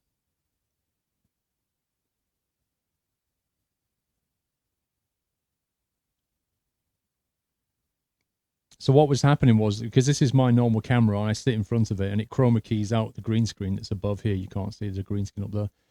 If you want to see a tour of the studio, I have a video for it on my YouTube channel, but there's a green screen here that drops down and then that chroma keys out.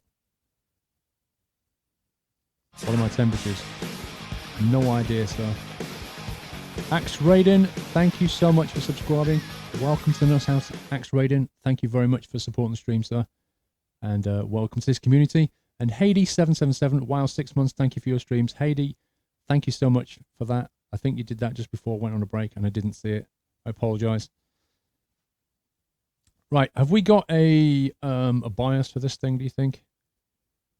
Can we get a bias for one? Let's have a look. I'm running out of space. I'm running out of space.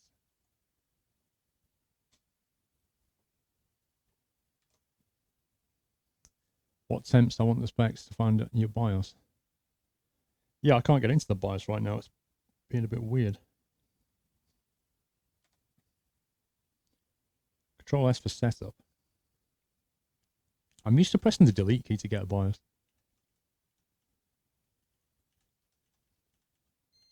Delta on setup. Come on.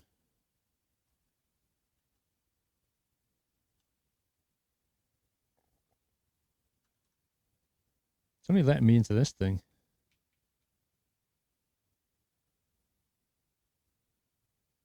Pre-boost execution environment.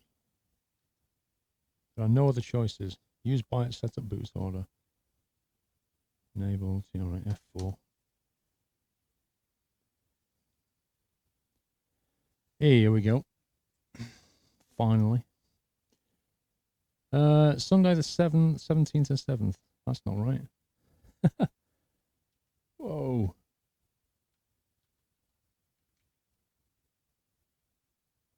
How do we change the values? Change option plus and minus. Enter to select item. What is the date? 16th. It was close. What's the time? 19:27 local time. Not that far off. 32. Okay, so found 32 gig DDR3. Processor speed 2600 megahertz. 2 CPUs. So it's found the key information. It's found the key information, so that's nice. AI tweaker. Wow. Target CPU turbo 3300. I'm not going to mess with any of that. CPU configuration, event logs, monitor. Here we go. CPU 1 temperature and 2 temperature, 43 Celsius at the moment. CPU 1 fan speed 1400. They're both running at 1400, both clocking at 43 Celsius. Front fan speed 756, rear fan speed 941. Of course, it's not going to know what it's doing with those fans at the moment because the case sides are all off. So,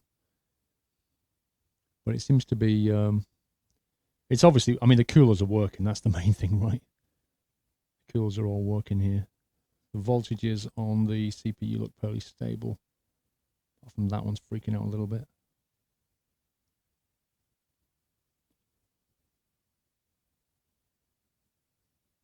Anything else you want to check for? Can't really see that screen, can you? It's kind of oversaturated. Is that because of if I turn that one off, will that make any difference? Not really.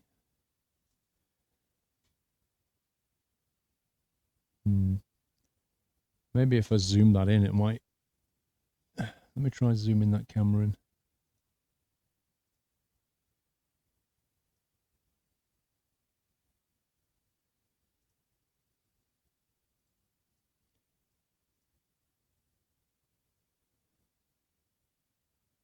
I'm kind of thinking that the brightness will also adjust.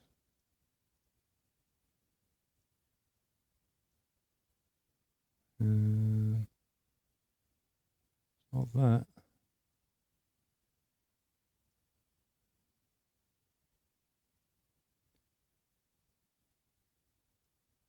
Okay, it's gonna make this. It's gonna make the thing a bit dark.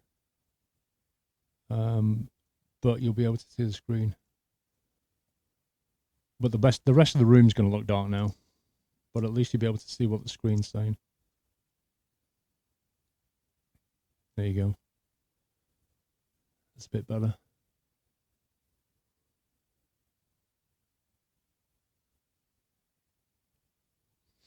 Yeah, but I mean, the rest of the room is just going to look really dark now.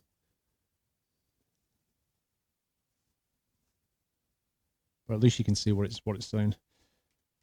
So if we go back here to the AMI BIOS, what I was going to check is the BIOS version is dated 6th of 10, 2015 or 10th of June. It's probably the other way around, isn't it? So what I need to work out is there a more recent BIOS flash for this thing? Because if there is, now's the time to do it.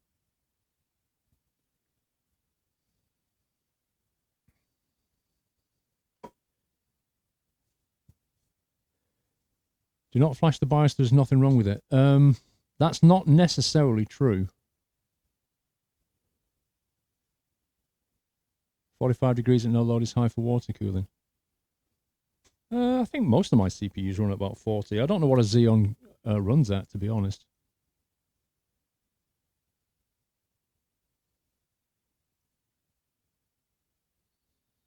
Yeah, this is a 4K monitor, by the way. Why? And I think we're streaming at 1080 actually, not 720 this time. We should be at 1080 at the moment.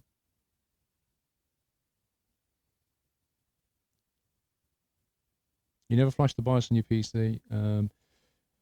Well, it depends, because sometimes they fix critical stability issues. That's the thing. There could have been a critical stability patch for this that's come out. But I don't know until I Google it. So let's have a very quick Google. Z9PED8. Z9 PE-D8 BIOS. I'm going to stick that into Google and see what we find.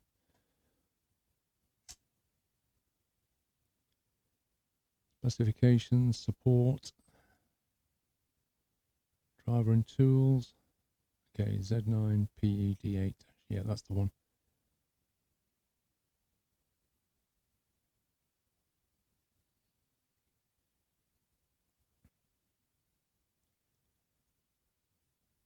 Operating system. I mean, that's the other thing. It might need a no operating system flash just to use Windows 10 properly.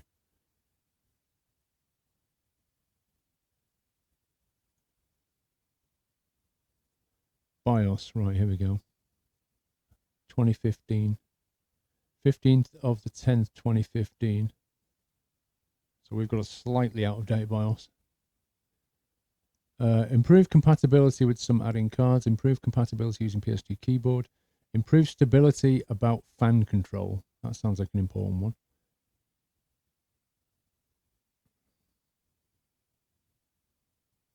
Improve efficiency of power consumption. Wow. Latest BIOS is 5802 direct from the Asus website. Yeah, that's the one I'm seeing. Black Knights. That's exactly what I'm seeing. BIOS 5802 dated October 15. William Weaver, thank you so much for 34 months of support. That's incredible. Thank you so much. Blanks, thank you for 14 months of support. That's amazing, guys. Thank you. Right, I'm downloading the 5802 right now. What else do we need? I'm going to need the... Actually, I don't need the flash utility, do I? Because I think...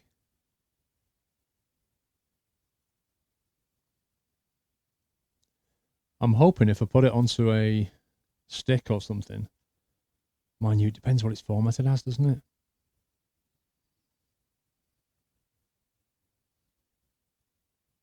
Is it traditional or UEFI? I don't know, actually. I have no idea, so.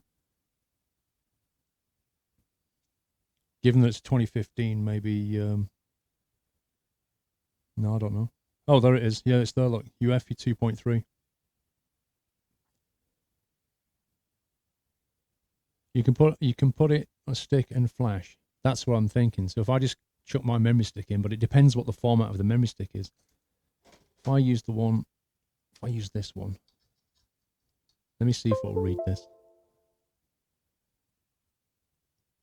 What's 502?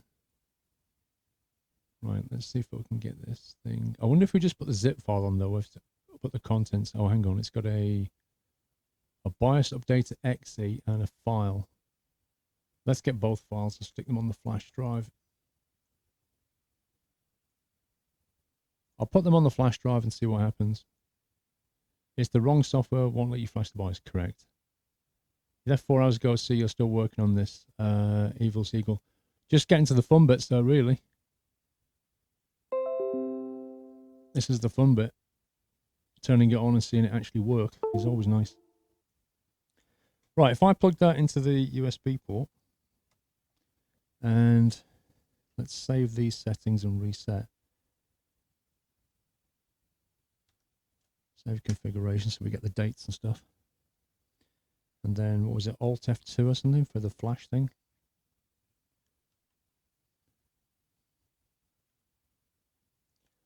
Alt F2 to run Easy Flash. Come on.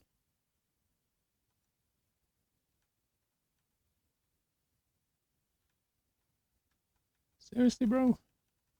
Alt F2. There we go. Ah, here we are. It's found it. It's found it. Cool. Do you want to read this file? Yep.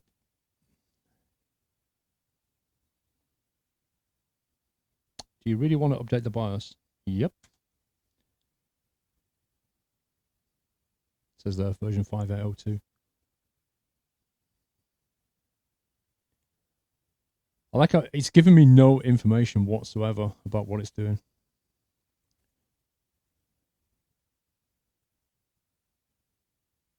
Is that it? It's done. Flash info 5802. It just went like that. You serious?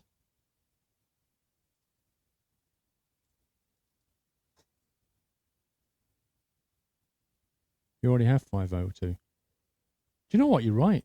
So why's the date on that? Oh, is that the other way around? Wait a second. I already had 5802.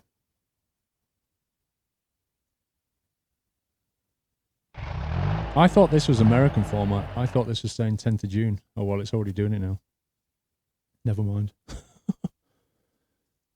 Axe Raiden. Hey, man, thanks for being a great streamer. My time of need. Just left hospital due to what could have been a heart attack. Oh, my God. I appreciate your stream. Sub for 6 months. Yachts. Axe Raiden, I hope you get much better, sir, and make a speedy recovery. I hope it wasn't a heart attack and it was just maybe stress or something. Blimey. Take it easy, sir. That must be quite worrying. But thank you for 6 months of support. Happy days. Thank you for 3 months. Build date versus release date, I guess.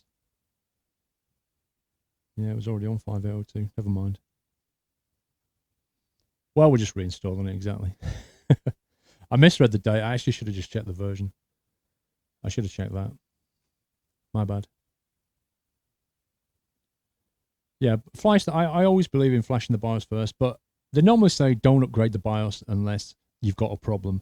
I kind of look at it a different way. I look at the version of the BIOS and then I say, okay, what have they done since then? And if you start seeing things like, critical stability patch, or in this case, improving the efficiency of the power consumption and improve stability about fan control, I'm thinking, yeah, I want that in my life. If it just says, oh, support for a Logitech controller, I'm like, whatever. Update successful.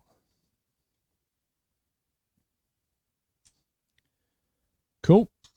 It's just done a cold boot.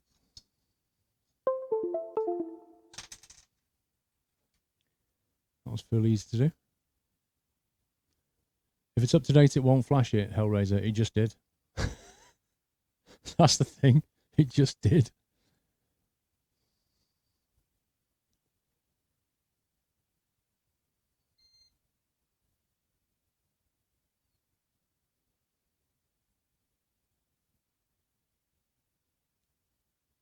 Right. That's back to where it was. I think now's the time to turn this off. And let's get some hard drive installed. And then we can start booting into to Windows. Time for a beer or 5. Nice. Right,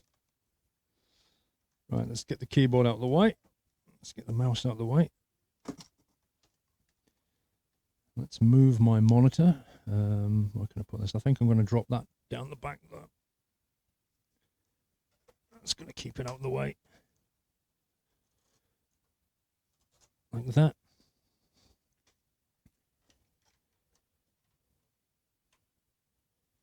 Some plug. Plug the power as well.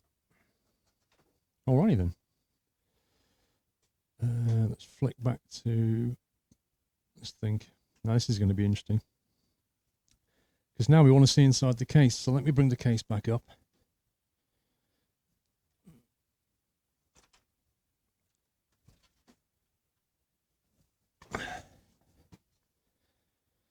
We want it the other way around, to be honest.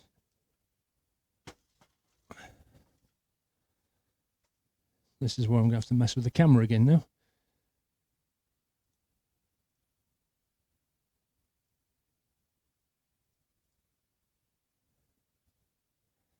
So if we go like that, and then I'll have to mess with the settings again.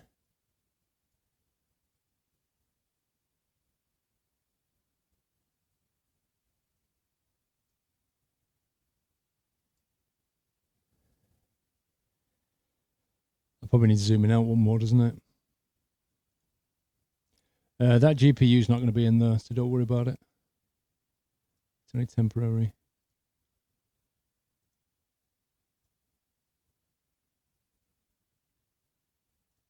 Okay, that should do it. That should be enough. Right. Let's get some drives in there. First thing is we can stick that DVD drive in there.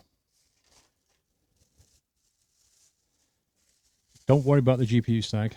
There's a couple of things. Firstly, the Strix has a very strong metal backplate.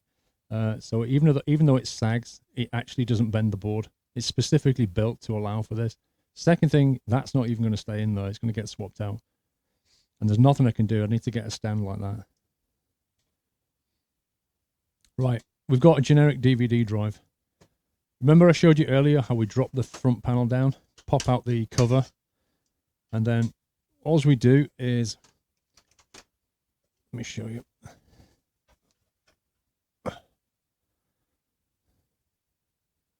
We just put this thing in like that. Make sure we get the right way up. We put this thing in like that, and then when you get it in the right place, you press this button here. And that's it. That is now locked in. I love this. That is so cool. Completely toolless. No screws, no bolts, nothing. Oh, it's a bit bright with that light, isn't it?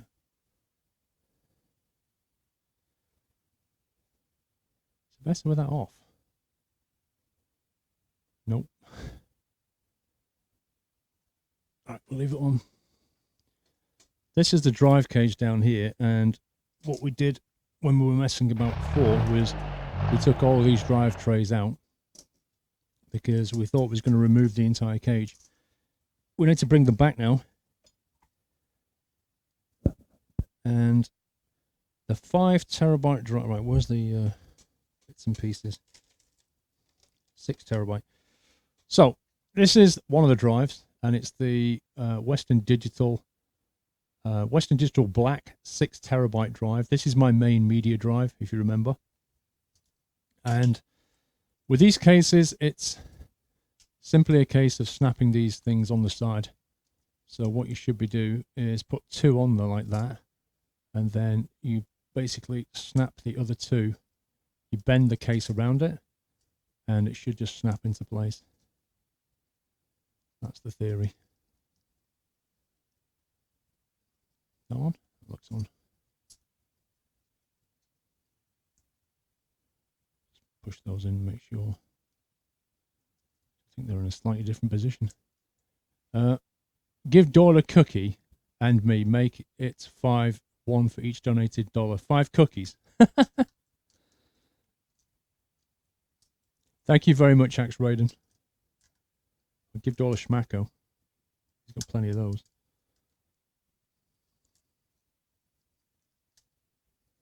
Is that on now?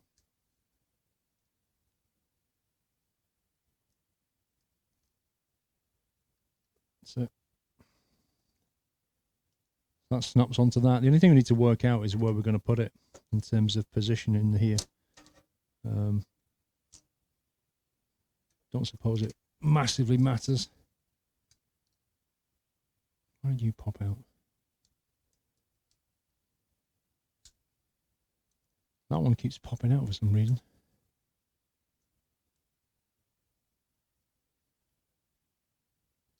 Graphics cards are an Asus Strix 980 Ti. That's what it is. Why is that just staying out?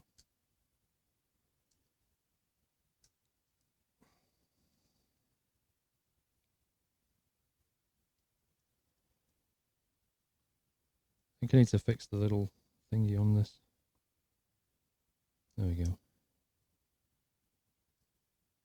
It moved position. And there's the front.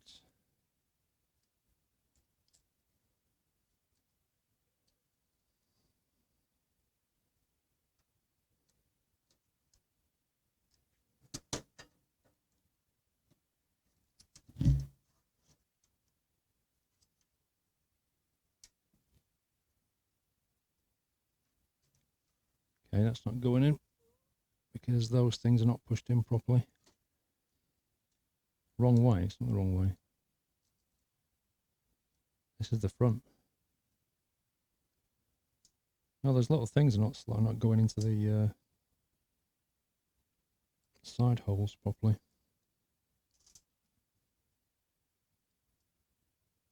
Basically, there's like little pins there. There's these little pins that you can see, and they go into the holes in the side of the drive. SATA needs to face inwards. I had it inwards. I had it like that. You're thinking the connectors at the back there. But the connectors go out the back there. Put them in the cage near the power supply. I could put them down there, but I don't want to be honest. There's a massive fan here. These fans are not operational on the bottom bit. This fan is operational. And it's going to draw air and push it straight across that. Turn it upside down, Hellraiser. Why is that going to help?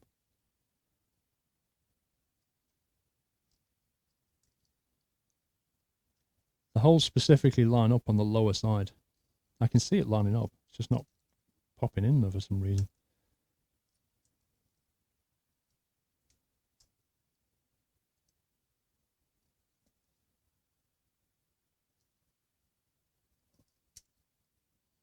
There we go. I think it's in now.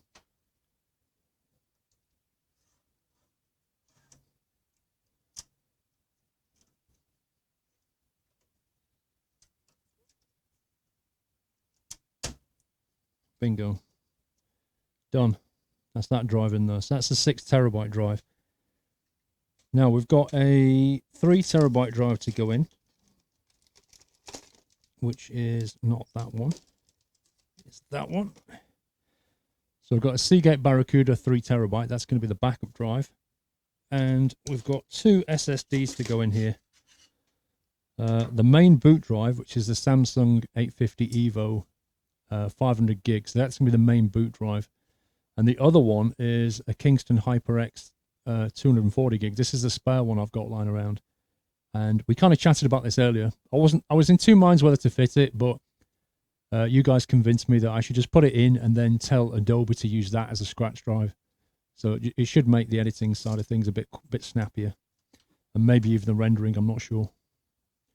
Effectively, use it as a temporary working space.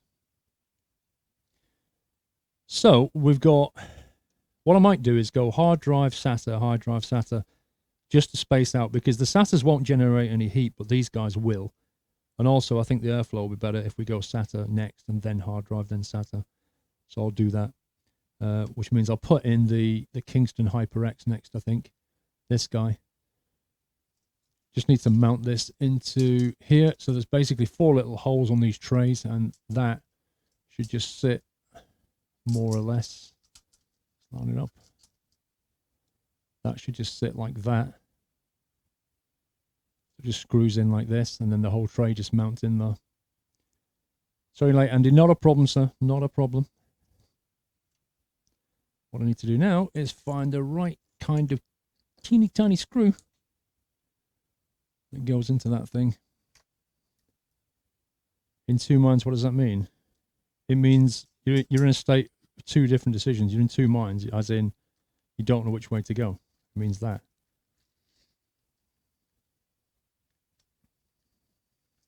Like one mindset is this, the other mindset is something else. That's way too thick. I think it's these little guys.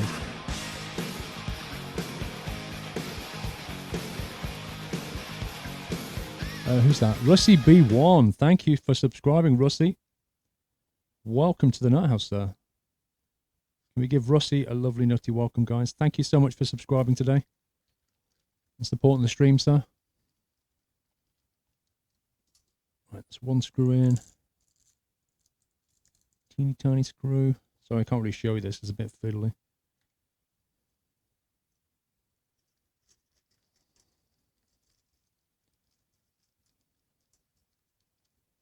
There we go. So that's the HyperX just mounted onto the tray. Now that you're in the Night House, you can join Farming Sim on 16 when you play Squirrel. Ask Raiden, of course you can, sir. Ask a mod to run the command for you. That'll link you to the forum. And you just need to go and download the training, download the mod pack before Thursday.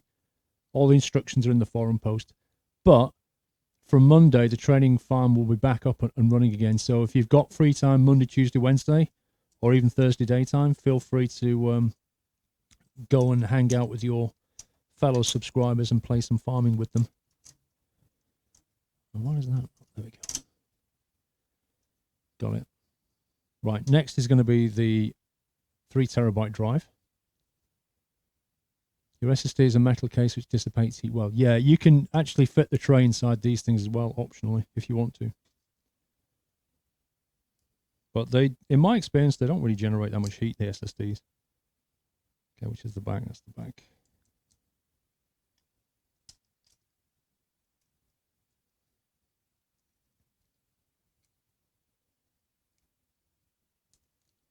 Snap that on like that. Okay, that's the 3 terabyte. That's going to go in next. And then finally, we're going to get the boot drive into here. And then the top tray is not going to be occupied. So I just need to find a couple of teeny tiny screws again. There's one. And there's another. Let's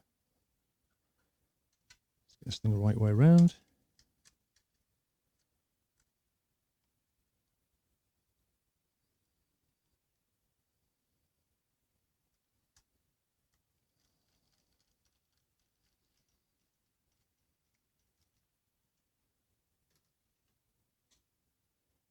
Cloning Windows 10 recommendations. Whenever I've wanted to clone drives, I've used Adobe's, not Adobe's, Acronis Disk Director. Acronis Disk Director, it obviously is a paid-for product, but it's pretty darn good. You can clone partitions with it and stuff, if that's what you're trying to do. Right, so that pops in there like that. And then the final tray, just to round things off, we'll sit in the top here. That's that. That's the trays populated. So now we're just going to reach around the back and, well, actually, what I'm going to do is I'm going to put the SATA cables in. We'll bring those through and wire those in first. And then we'll have to go around the back and wire the power cables in. So let me reach for the SATA cable tray. I don't know what size I'm going to need. I ordered a variety of these things because I wasn't really sure what I would need. Acronis is the best backup software I ever had. Baz, I've still got it. It's what I use. Thankfully, I've never needed to restore from it very often, but when I have, I've never needed to recover from a disaster, but I have recovered an operating system onto a new drive. So if I've taken like a 500 gig drive, or actually no, I had a 250 gig and I upgraded to a 500, and I basically backed up the 250 OS and then I restored it onto a 500 and it was absolutely fine. Brilliant. So I know the backups work absolutely great. It recovered the boot sectors and everything. So they're very cool. But yeah, I've Acronis running. It runs every night at like 4 a.m. and does a differential backup. Sorry, an incremental backup it does. And then every couple of weeks it throws that away and does a full backup again. But I have the family pack, so you can run it on more than one machine. It's all going online, that's the problem. They're trying to get you to do it all online. Into the cloud, and I don't bother with that. I just use Dropbox for cloud stuff and push files into the cloud. But when it comes to OS backups, I'd rather it be onto a drive.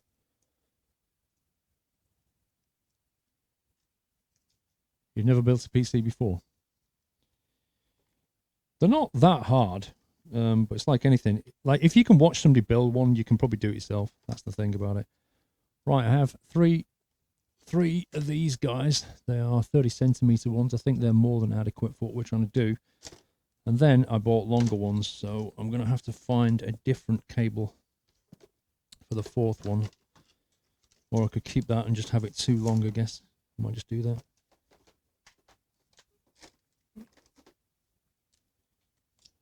Mind you, it's not that much bigger. Yeah, we'll do that. That's fine. Okay. So, I'm going to reach around the back here and just need to think about where we're going to plug these guys in. I think I'm just going to go straight into those 4 black ports there. Oh, actually, I need I also need a cable. I think I'll use that for the boot drive, and I know it's the boot drive. We need a cable up here on the DVD. Forgot about that one. So that's going to be awkward to spot.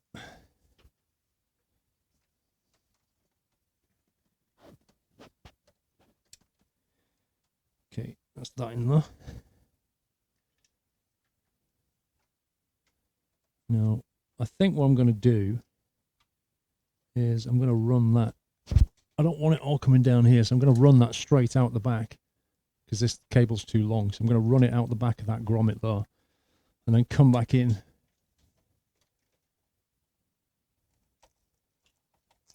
Come back in a bit further down.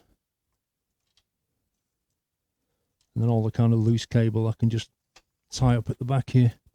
So if we come in perhaps here.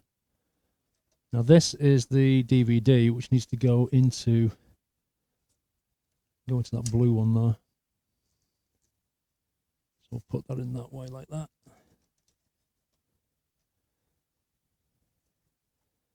And pull the slack back out. SSDs will get warm. They do get warm. They don't get hot, really. But there's a massive fan right here. It's just blowing air straight across. So remember, the airflow is that way, and then it's going to go out through the cooler and up through that cooler. And also, we put another fan here, which takes the heat out that way. To be honest, this is going to generate the most heat. And all that heat's just going to get pulled straight out. It's going to get blown over and pulled out that way. So I don't think it's going to have a major problem. Can you turn the liquid cooling off so you can see the temperature delta? Not something I want to try risking. You love the streaming community, Vortex. Thank you, sir. That's nice of you to say. Right, this cable is different to the other one, so I'm going to use this as the boot cable. Then I know that's the boot drive. So that goes into that SATA right there, which are they 90-degree ones? They are, aren't they? Okay, so that's a problem. I might have to swap that one out. Right, so first thing I'm going to do is take that one out of here and move it to the top.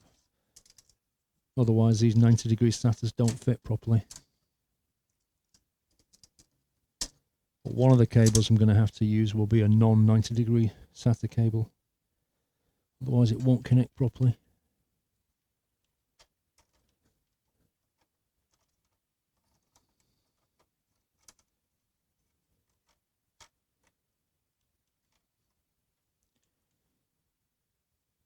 Okay, that's going to go straight through here.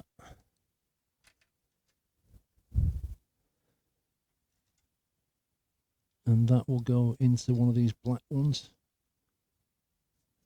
So I put that in there like that. Make sure it's pushed in. Pull out the slack. So that's that tidied away. Hey, sour hive. It takes time to build a machine properly.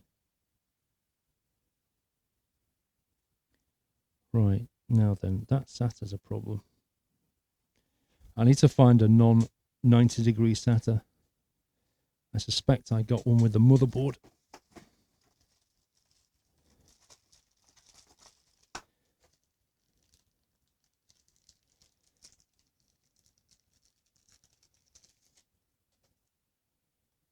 Yeah, we got some with the motherboard here. SATA 6 gigabit cables, that'll do nicely.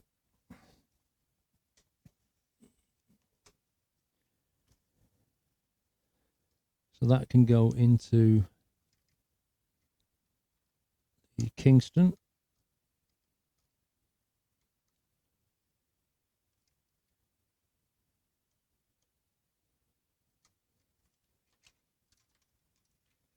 Thread that through.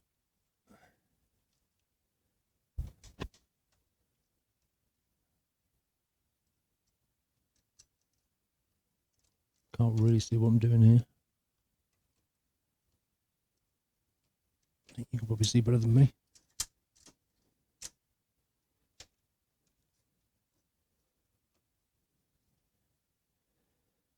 Okay. 2 left, and that's the 2 main drives. Your top rubber thingy for the cable management has slipped out. Your top rubber thingy for the cable management.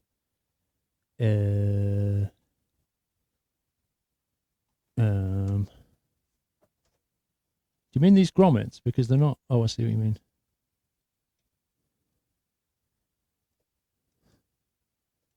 Looks like I pushed it in. There we go. Yeah, it's a bit... I see what you mean about that.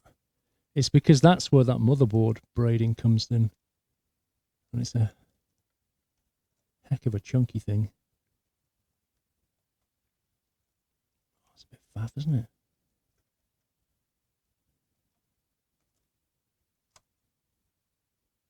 Trying to get that back on. To be honest, that's probably going to get knocked out again before I'm done here.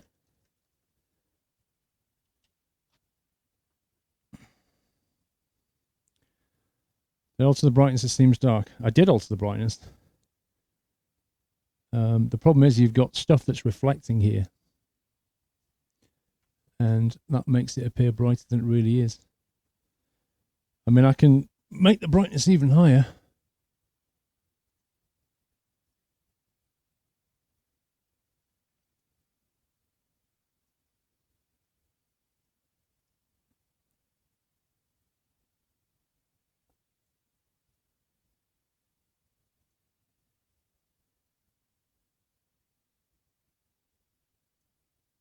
Sound any better?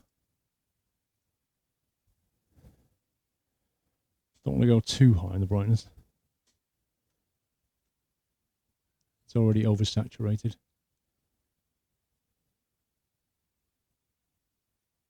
Why is a motherboard called a motherboard? Same reason the mothership's called a mothership. Because it gives rise to everything else. It's the board that gives rise to everything.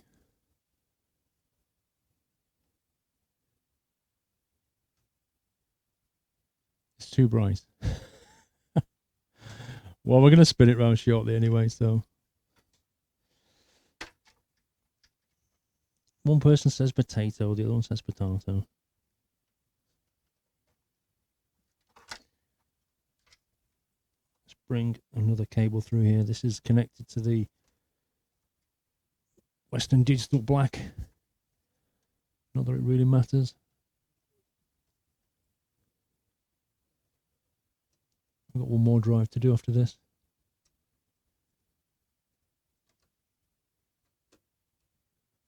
Come on. Why don't you want to go in? There we go. Right, one more SATA cable, then we're into the power.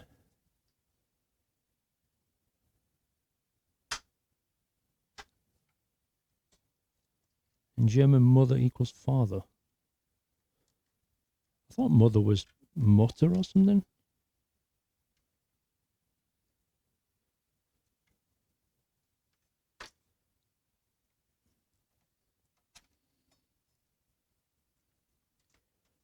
Right, last cable coming through.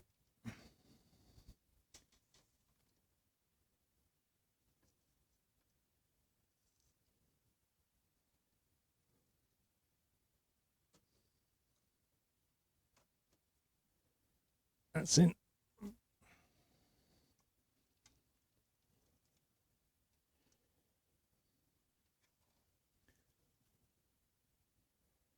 Okay. Well, we're done in terms of data cables. We've got 2 SSDs, 2 hard drives, and a DVD-ROM all plugged in.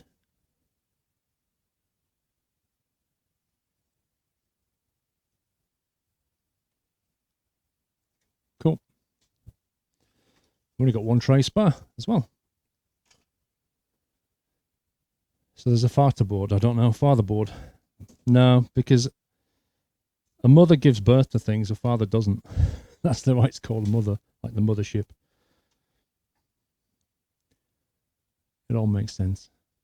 Oh, we've already had it turned on at one point. We're just going to turn it. We've turned it back off to fit the drive so we can actually boot into some media. Because that's what we're about to do next. However, there's already a Windows OS on that boot drive, so it may actually try to boot that. I need to get in there quickly and make it boot from the flash drive. Right, we're going to spin it round and see the wonders of the cable management. Because now we need to fit some power. You can just about, I think, make out what's going on. All of this needs to be tidied up at some point. I'm not worried about that right now. It's relatively easy to sort that out. It takes about an hour to figure all this out properly. It's just not worth it. A lot of it just looks bad. I mean, like that just looks bad. You know, this looks bad. It's just going to get tucked away probably here. Seems to be a nice chunk of space here as well. So we'll probably just cable tie like this lot up. Like that. Just bring it completely out of the way. And it's not needed at all. Okay. So what do we want now? Power. We want power.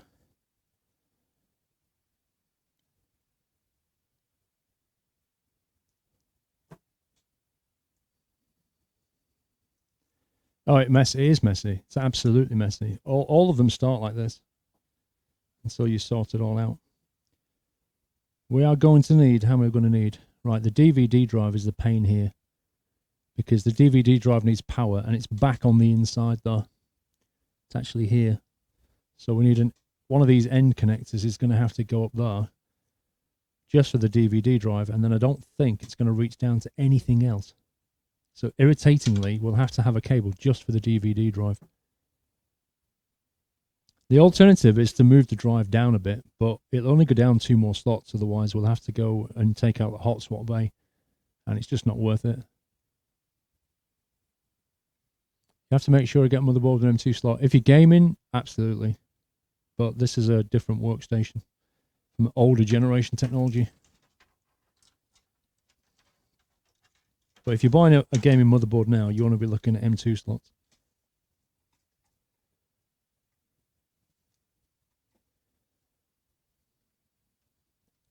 Why do you need DVD drive? As I said at the start, Atlanta, I don't generally use them. I don't write DVDs very often. To be honest, if I do any kind of DVD or CD burning, it tends to be for the missus. Occasionally, you need to read for some DVD media. They're only £15. What the hey? It's worth having one than you know, later on, like, oh, we should have stuck one in there. Right. Let's plug in these guys.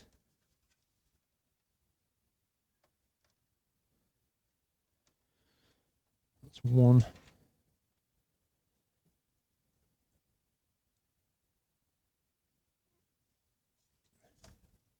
That is two.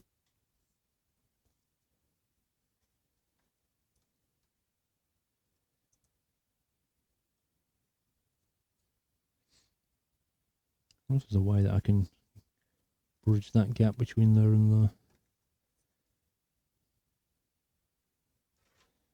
If we go this way, and if I pop through there, connect that to the DVD drive. Wow, that I can't even see. I need a light back here. The hot swap bays need wiring. I'm not using them. If I was using them, you'd have to wire them in. But I'm not using them.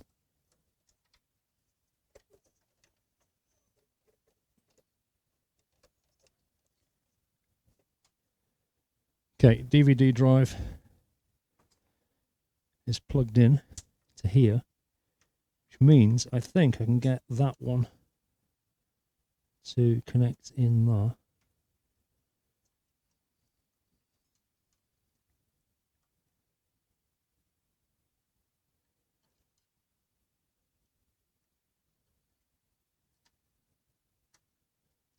There we go.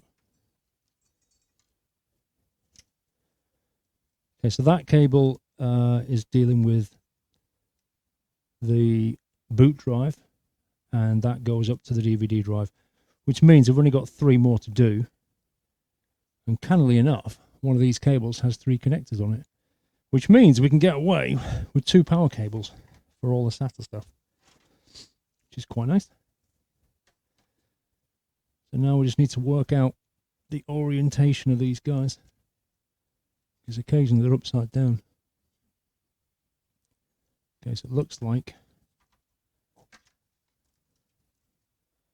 make sure we stay under this lot.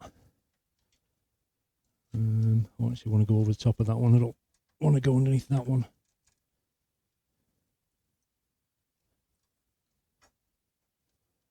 So that can go in there.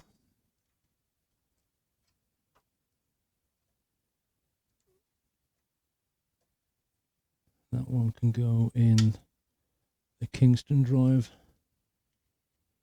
which is here.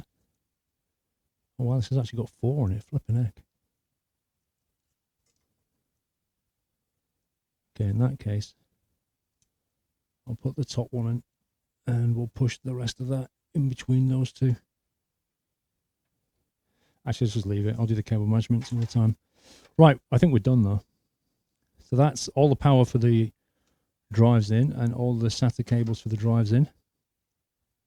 So we're now ready to put it back on the floor. And I've got my Windows boot flash drive here somewhere. This little guy here. Little 4 gig USB stick.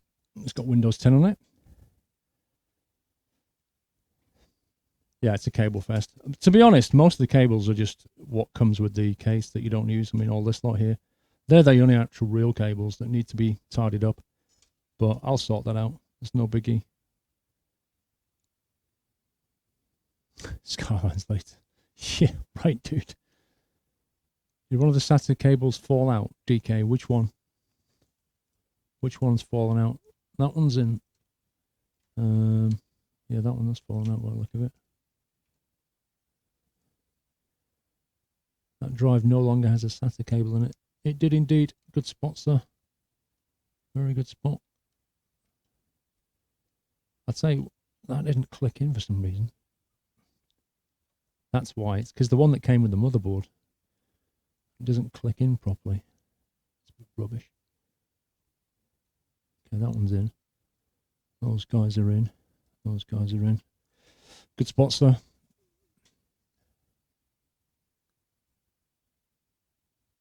No, big-headed, I won't be playing games tonight, sir. It's just not going to happen. My room is an absolute tip. My green screen is not down. I've got camera equipment and lighting all over the place. OBS is reconfigured totally. And quite honestly, after how many hours? of doing this. I'll be quite happy to take a break later.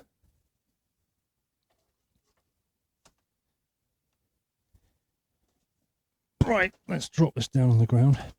I swear this thing is getting heavier and heavier and heavier. All these flipping drives.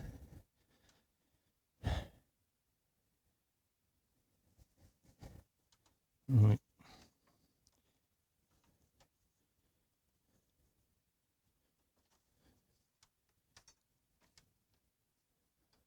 Cunningly put it the other way around. Should probably have it the back towards me for now. Just so I can plug the cables in. Oh, God. Oh, this is probably more like 30 odd kilos now. It's seriously heavy. This is not the kind of case you want to be moving around very much.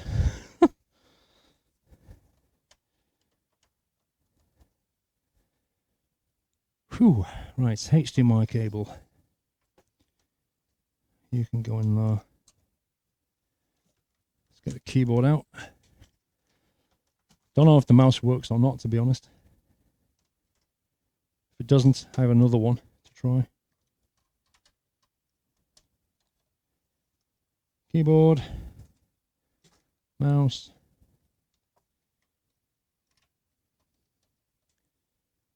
And what else have we got?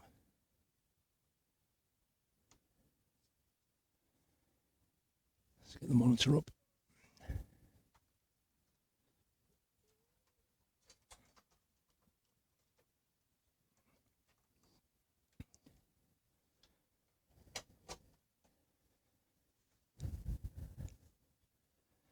And now I have to mess about with the brightness all over again. Yay!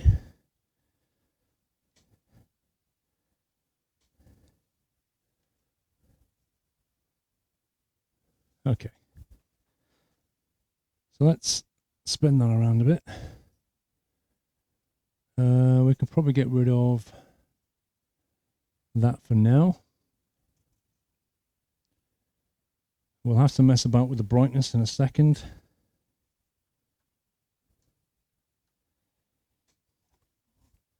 Where's my little stick gone? There it is. We'll plug this in the front. I should shove it in the back. Makes no difference. Okay. Let's get ready to press the delete key. Yeah, you can see that, but when the screen goes bright, it's probably a different story. It'll probably just completely saturate out. Okay, let's go. Turn this guy back on.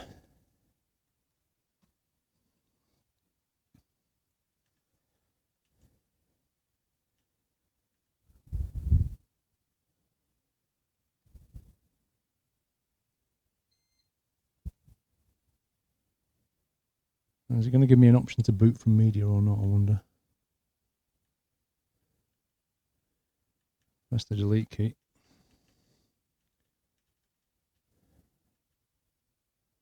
What's with this Control S thing?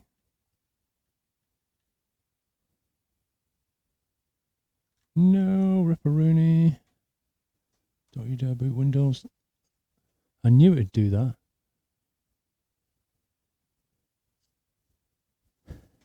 At least I know my reset button works. Let me try the Control S thing.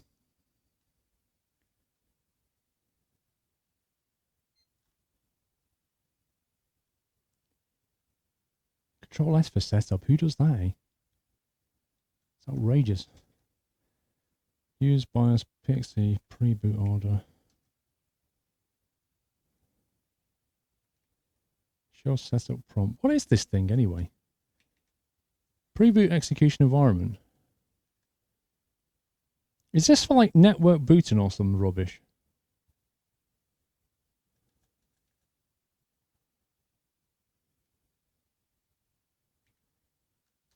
Just change that to disable and be done with it. I want to get into the BIOS.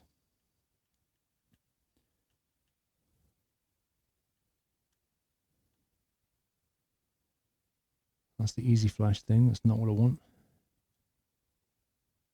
Is it F2 or delete key? Is it just... Pressing F2 and delete now. F2 and delete. What the heck was that?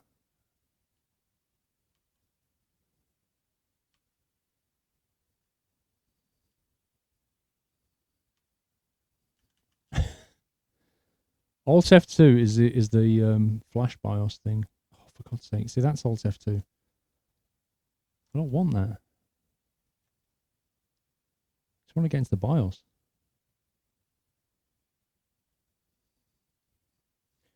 Let's try F2. F2 on its own. F8 for BBS pop-up.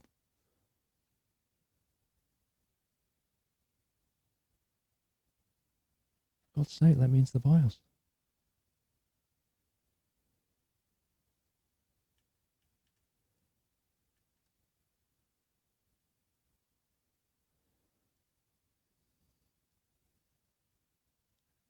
You think it's F12? I don't think it is F12.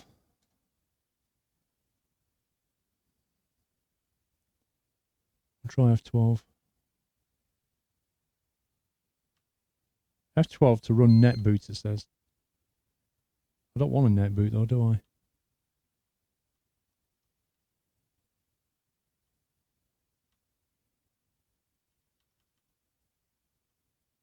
Oh, God. Control S.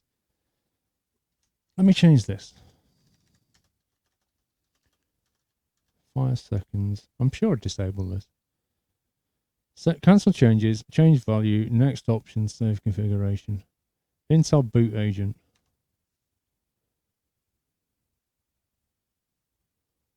Press and hold F2. Okay. I can hear it ticking away.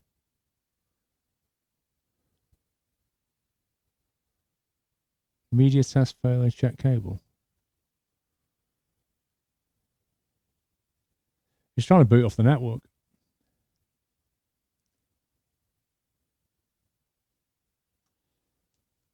I think it's booting Windows. It's either booting Windows off my drive or it's booting a flash drive. I don't think it's booting the flash drive.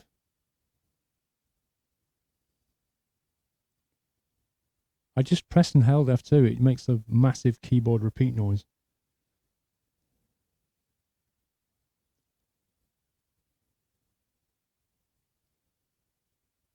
It looks as though you started an upgrade and booted from installation media.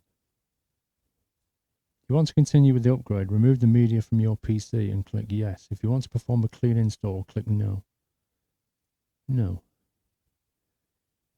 Windows.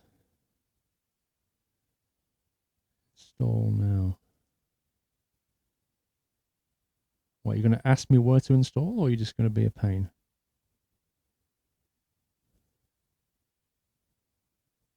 Oh, what? No.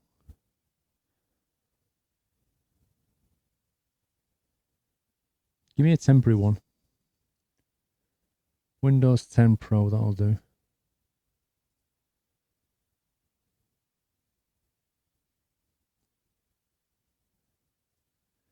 Does anybody ever read license agreements? Install Windows and keep file settings applications. Install Windows only advanced. That one. Okay. Now we're cooking on gas. This one here. I'm going to delete that. Actually, I'm going to delete that as well. Wow, I guess a mouse on a towel doesn't work very well. Who knew?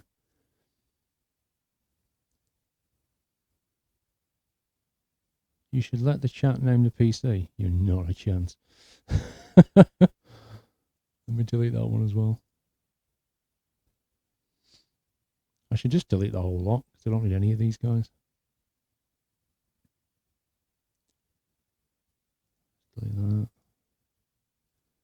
I'll trash all of them. Recovery. Go away.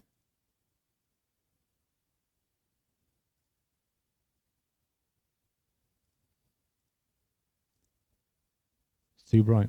I told you it was too bright. I said to you, when the screen comes on, I said to you, it'll be too bright. I knew this would happen. Okay, first of all, I'm going to zoom it in slightly. Next thing I'm going to do is bring the exposure right down. And the brightness right down. Hopefully you'll be able to see something soon. See how dark I have to make that just so that you can actually see it?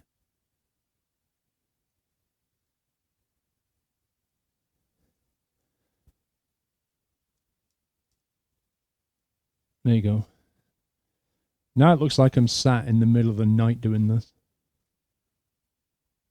But at least you can read the screen more or less.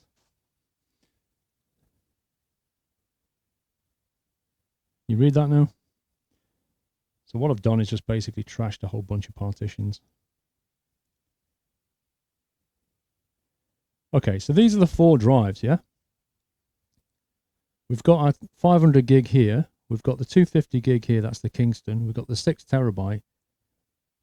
And we've got 3 terabyte. So I'm going to tell it to install it on drive 0. That's my 500 gig drive.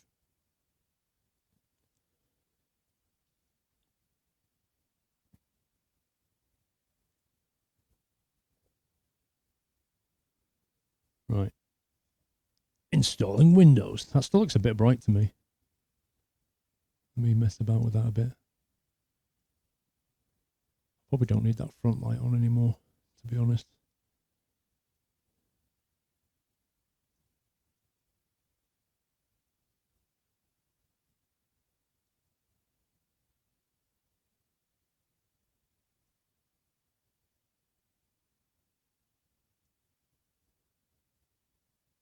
You read that?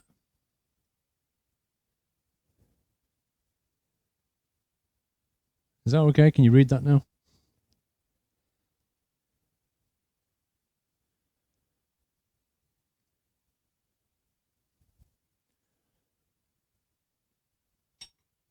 Right, let's have a drink.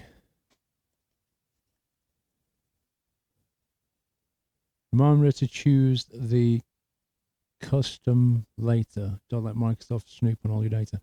Oh yeah, there's an app you can run to sort that out. It's not a problem.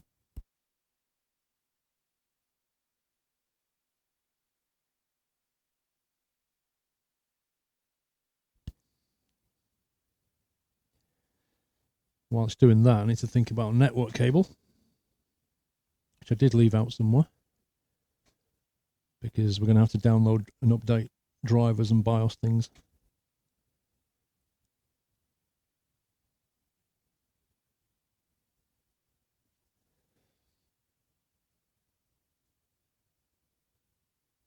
Leave that camera on if you want.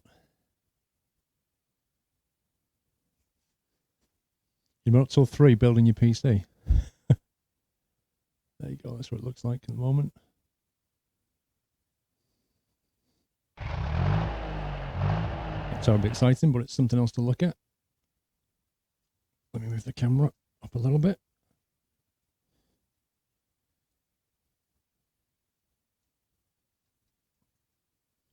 There you go.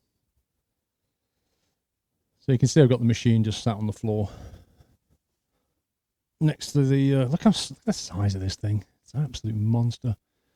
Good evening, Mrs. Arsenic. Newty505, hello. If you look into the cap card on the current streaming rig now, it should work fine. The reason it caused issues before is because you tried to link it once the PC had booted, which doesn't work. I think you're probably right, Newty. It's something that we can try and do soon, I think. Once we got Windows OS installed, I think I'll try and chuck it into the mix, and then we can capture it, and I'll actually have it on the screen in front of me then as well. And you'll be able to get a crystal clear view of the screen.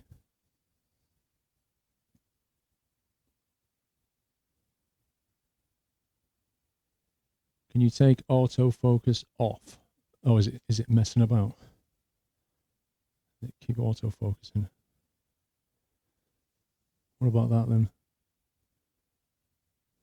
It's because it's trying to focus on what's in the middle, which is the monitor, I think. Maybe that'll be better. Will it fit on the desk? It does actually just.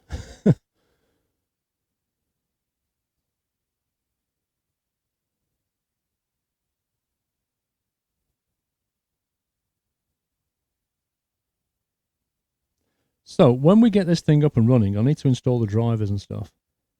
No doubt Windows will probably want to patch itself to death. I remember the other day we were talking about how to properly benchmark this with CPU testing. And somebody suggested a free tool, and I can't remember the name of it now. But what we essentially need is a free tool that's going to thrash those two Xeons just to see what they can do. Not that bothered about the graphics side of things because the graphic card's going to get swapped anyway, but I do want to know what the CPUs are capable of. I could also download the Intel stress testing tool, couldn't I? Cinebench, okay. Is Cinebench something I can download from a website, or do I actually need to get that via Steam or some rubbish?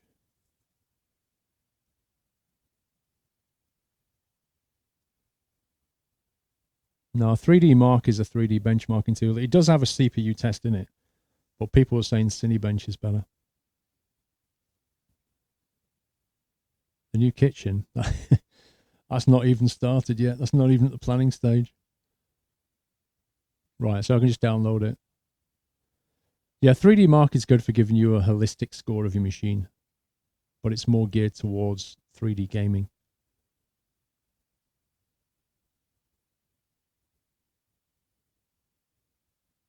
What GPU are you switching to? I'll be taking the GPU out of my streaming rig, which is a 780. I think it's a 780 anyway. Just render a 4K 30-minute video. Sadly, it's not that simple because to do that, I'd have to reinstall the Adobe suite, which takes a while. I'd also need to migrate the license off my current rig. I'd then need to move the video data over, the video files, the source video files, which are massive.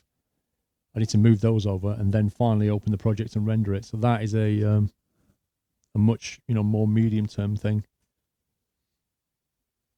Is it a 780 Ti? I can't remember. It's on my specs, but I don't think it's not a Ti. I'm sure it's a 780. If I bring up the control panel.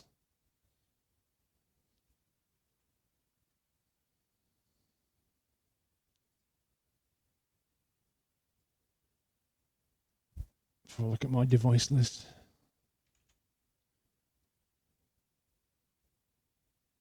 Device manager, there we go. Display adapters, there we go. NVIDIA GeForce GTX 780. Yep, it's a 780. Since I'm not gaming on it, I don't really need anything more than that. Right, I think it just finished installing. So I can probably pull the USB stick out the back now. So stop it from trying to boot from that. Right, let's see what it does this time.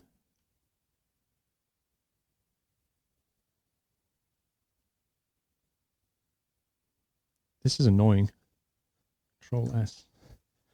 Right, have I got any kind of use BIOS setup boot order?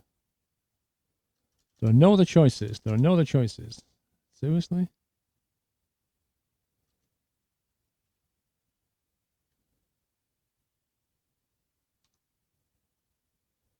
get rid of that option.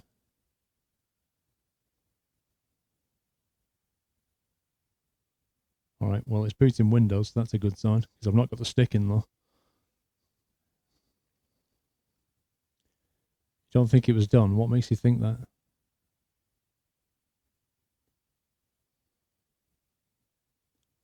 Don't ever pull it out during install. Dude, it finished. It was actually in the middle of a reboot when I pulled it out. I've just turned off that PXE, yeah. Got rid of that.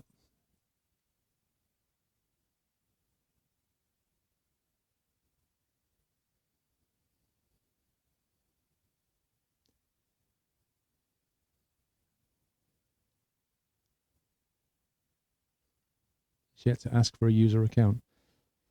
Yeah, I'm probably just going to make something up, I guess.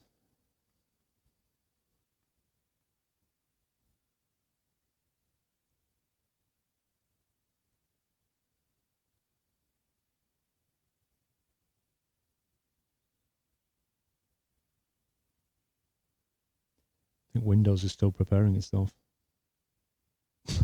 No idea what it's doing.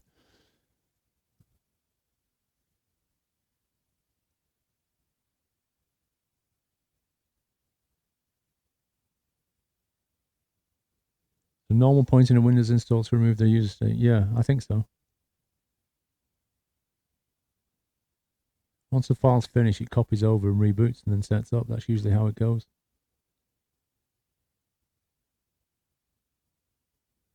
Let's just restart itself again. I've not connected to the network yet, no. I'll have to do that shortly.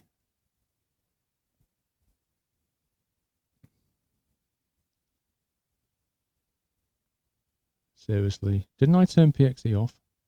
What's it doing?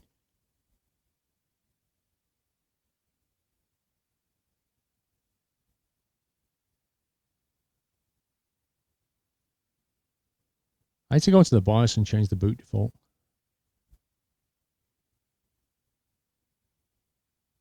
It's quite dark in the room. Yeah. There we go. To all you people who doubted me, it is now working. Customize settings. Let's customize settings. Let's see. Personalize your speech, typing, and inking input by sending contacts and calendar details along with other information to Microsoft. Nope. Send typing and inking data to Microsoft to improve recognition and suggestion platform. Nope. Let your apps use your advertising ID for experience across apps. This one I'm not so bothered about because my advertising ID just means I'll get targeted adverts rather than rubbish adverts for like nail polish and stuff, so I'm not too fussed about that one. Let Skype, if installed, help you connect with friends in your address book and verify your mobile number, SMS, and data charges. Nope. Location. Turn on Find My Device and let Windows and apps request your location, including location history. Oh, I'm not so bothered about that one. Customize settings. Connectivity and error reporting. Automatically connect to suggested open hotspots. No. Automatically connect to networks shared by your contacts. It thinks I'm on a laptop. Automatically connect to hotspots. Nope. Send full error and diagnostic information to Microsoft. I'll say no because you never do anything about it anyway. It's not like I've ever in my lifetime been contacted by Microsoft who said, hey, we just picked up an error message that you got on your machine. We'd like to help you with that. You're right. Browser protection and updates. Use Smart Screen to help protect against malicious content. Nope. In other words, send all my browsing data to Microsoft and let them redirect me after first checking that it's safe. Use page redirection to improve reading. Let me think. Get updates from and send updates to other PCs on the internet to speed up app and Windows Update downloads. Okay, that sounds mildly useful to me, so I'm going to leave that one on. Well, that was a whole lot of nope, wasn't it, eh? Create an account. Who's going to use this PC? I'm just going to create an admin account for now.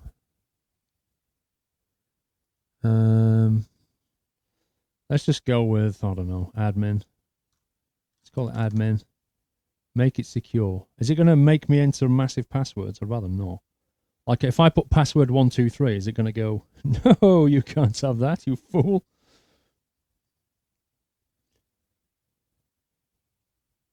Turn that one off, Floaty Fat Man. Bit late, sir, bit late. I'll be running the don't call home stuff anyway shortly, so it's not a problem. Password 1234 ABCD. Yeah, we've got to put Doyle in there. How about DOYLE 1234? There, that's secure, isn't it? Doyle. Oops, let me do that again. Doyle 1234. Password hints. Doyle 1234. Your password hint cannot contain your password. Dang you, Microsoft. How dare you outsmart me? Doyle space 1234. Aha! You're not so smart now, Mr. Microsoft. Right, next.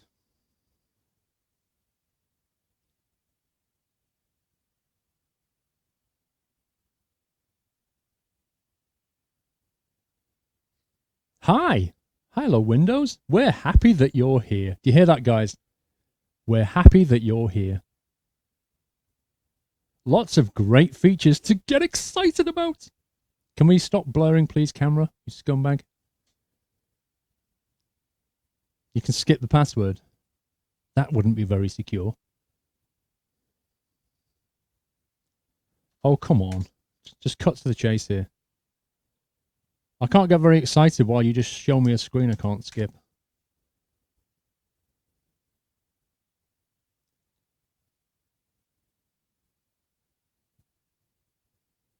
Wow, what are you actually doing, Windows?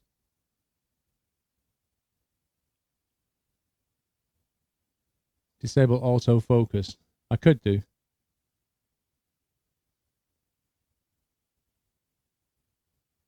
That update option, though, is good for your local network. Also turns your PC into an internet-wide update box. What? No way. Floaty, no way. Come on. It's not going to start using my internet to give people flipping updates.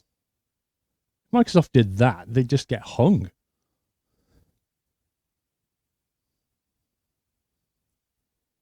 Searching for display driver. Screen resolution, performance, and battery may be reduced until a compatible driver is finished installing. Yay. Right, I'm going to grab a network cable and let's see if this can get this thing into a network. Although I'm not sure if I've got a free network point, to be honest. We shall see. I might have to plug it direct into the switch. I know one of these network ports had a problem, but I can't remember which one had a problem.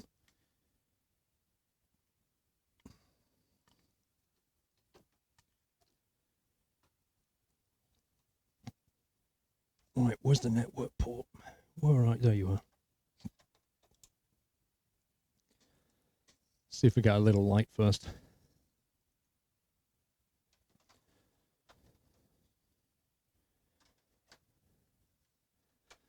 I think it was, oh god, I can't even reach anymore. For a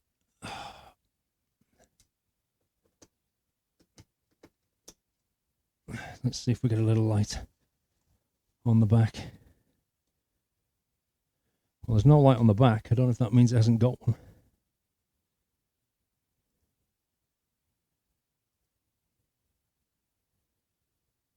Not connected.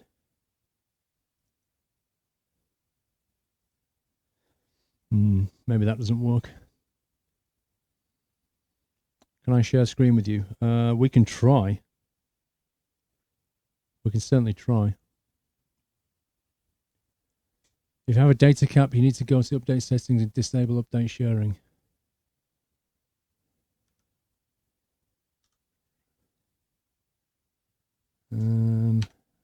Update. Windows update settings. Where do I find this? Control panel. Update sharing.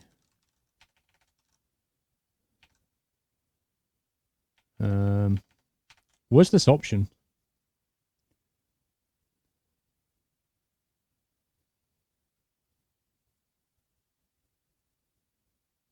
Where's this option? Advanced settings under Windows Update. Okay. Windows Update. Oh, come on, Windows. Please. Windows. Oh, can't type. Update settings. Where's advanced? Advanced options. Automatic. How about you just tell me? Give me updates, defer updates, choose how updates are delivered. That's that one, yeah? Get updates from Microsoft and get updates from and send updates to. Wow. PCs on my local network. PCs on my local network and PCs on the internet. You scumbag, Microsoft. You absolute scumbag. The cool thing about that is most people wouldn't have gone into customize like I did. Press Control Shift Escape if you want to see the thread showing, Wyland. Yeah, we'll bring that up in a sec. I'm going to turn that on, but for my local network. There's no way I'm updating people on the internet. Just unbelievable, that is. Let me just choose Double check it remembered that. Yes, it did. That is nope, nope, and nope. Right, task manager. Go away. Task manager.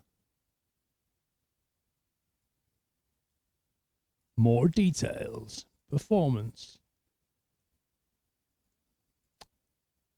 Let's see. Memory disk, CPU. Oh, yeah. That's my logical processors right there. That's a lot of stuff. 16 cores, 32 with hyperthreading for the win.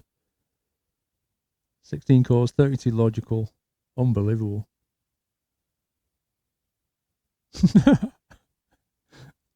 That's a lot of processing. I've never seen that many boxes. With all these cores, Windows needs to have to be 128-bit. Oh man, that's hilarious.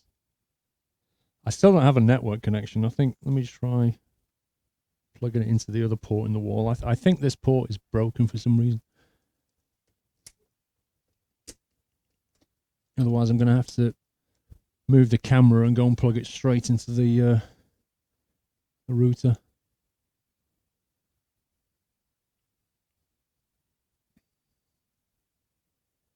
I mean, it's either that or just simply because it doesn't have a network driver. That's the other consideration. Maybe I should boot the Windows, the Asus DVD. Get some drivers installed.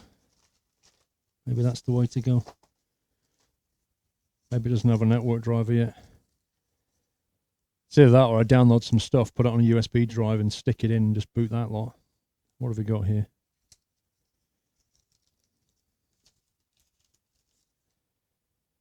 Enterprise server software. Blimey.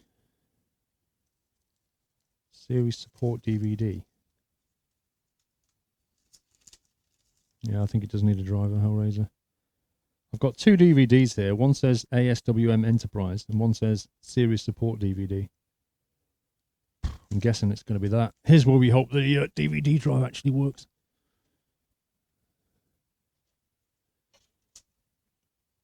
And somebody said, why'd you get a DVD drive? 2.6 gigahertz is low, better over 3.5. You don't know what you're talking about, sir. This is a Xeon. They're completely different.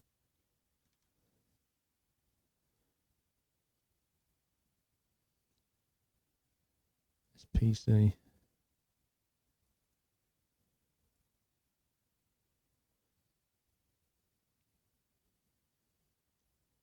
Let's see if we can get any kind of software off this thing. I don't think it has a network driver. I don't think it's talking to the device. I think that's the problem. What's this?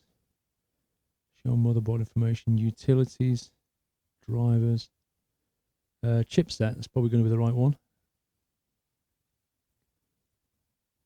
Once I've got the network driver, I can just download anything then. That's probably that one.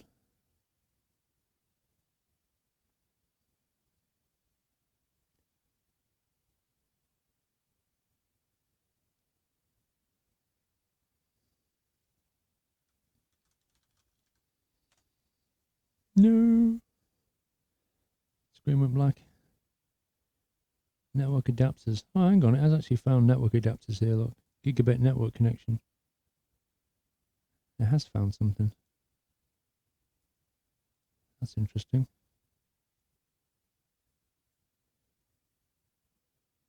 What's going on? Did it actually do anything then?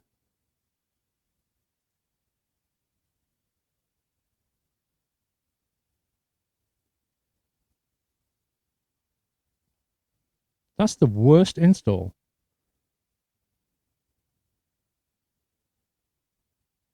I swear that didn't do anything.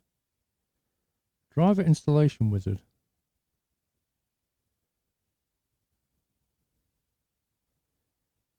Oh wait, we've got all kinds of things popping up here. Intel chipset. There we go. Next. Yes, I agree. Of course I do. Next. Yep. I agree to everything. Okay, that's installing a bunch of stuff.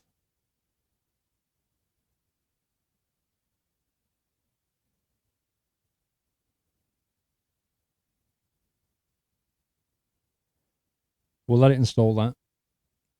I think I might have to try and climb over there and install the network driver. Install it into the other side. Let me clamber over past the camera. Hit it with a hammer. It doesn't really solve it. Okay. Oh my god. Right.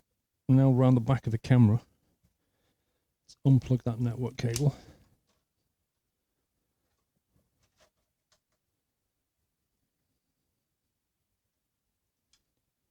And bring it this way.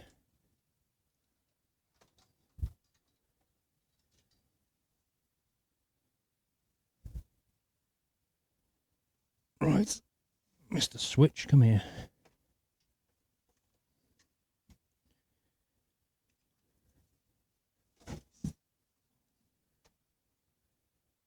Uh, 3A, what's that one? 5B.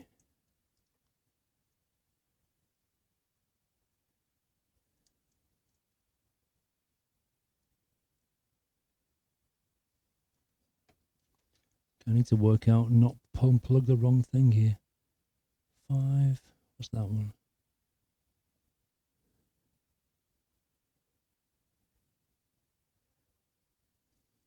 Right, that one, I can unplug that one though. Plug that straight into here.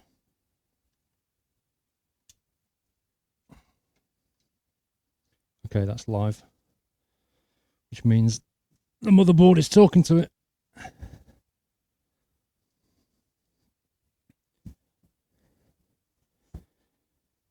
Okay, now to climb back. So we should have a live network connection now. He says, hopingly. Oh, there's a bigger room. That works. Here we go. Yay. Do you want to allow your PC to be discovered by networks and devices on this network? Yeah, of course I do. Right, next. Let's cancel that for a second. Hit finish. Let's get a restart. So now it should have internet. Next thing I want to try is hooking up the video straight into the HDMI switch and see if we can get the display directly rather than via the camera.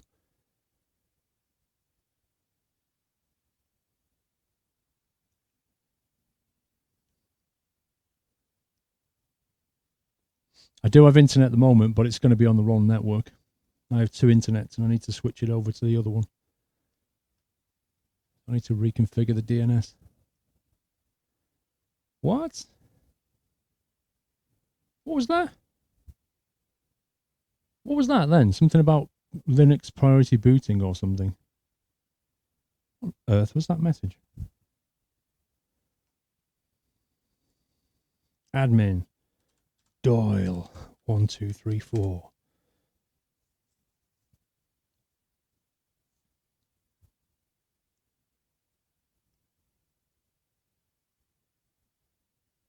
Autofocus hype.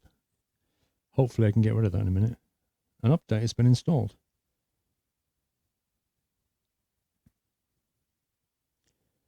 The next thing I want to do is get rid of Internet Explorer. Definitely don't want that. Oh, the Asus drive is bootable. Ah, that's what that was. That's what that was. Okay, right. Let me get a browser and then we can go to the Asus website and get stuff. Oh my God. Microsoft Edge. Please, somebody save me. So what? Let's download Chrome for now.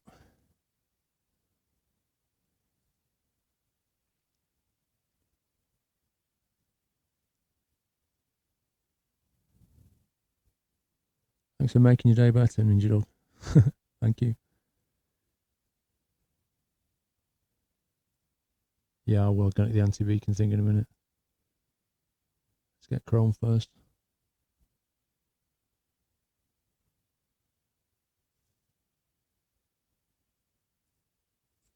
Run. Go away.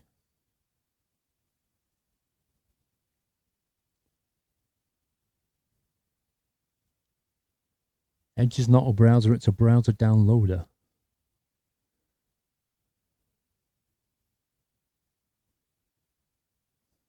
Rip RAM, you gotta be kidding me.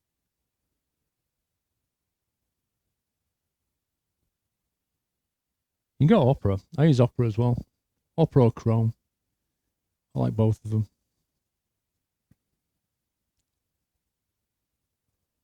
Take a visit to, what's that? Ninite.com. Is it Ninite? Is that a browser as well? Keep Chrome at your fingertips. Oh, you're just a browser. Don't get excited by yourself. Ninite.com. What does that do? Once and all, update your programs at once. I don't trust these things. I don't trust those Wyland. Right, first thing I'm going to do is right click, unpin, right click, and pin. Right, what was the name of the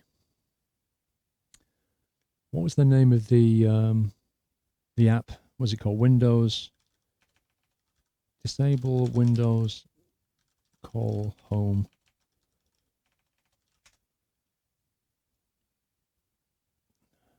There was an app. I can't remember the name of the app now. Can anybody remember the name of the app? There's an app you can download and run that just turns off the whole Call Home thing on Windows 10. Nanite is safe. How do you know?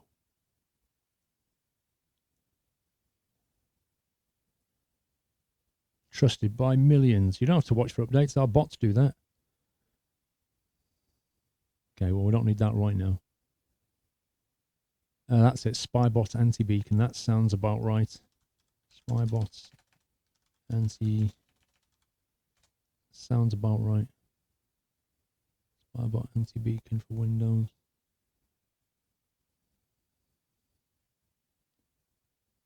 That's the one.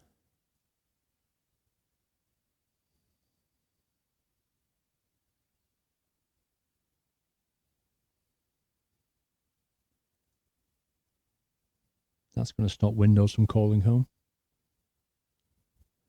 So you run this on Windows 10 and it turns off all of the nonsense that lets Windows call home and give Microsoft information.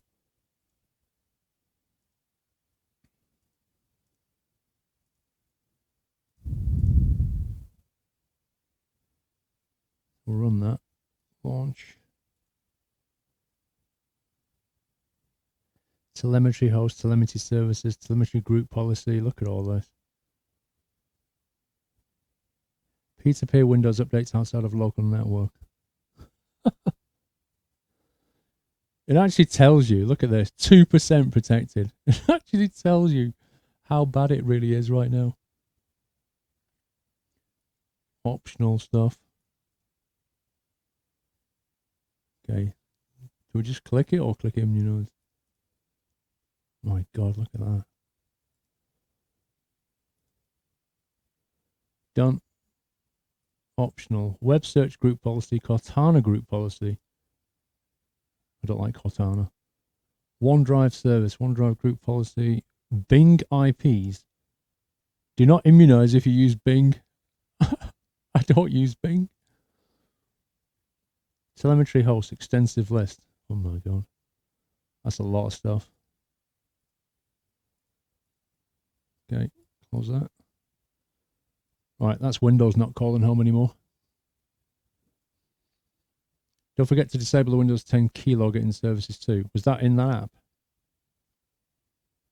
Was that in that app? By any chance?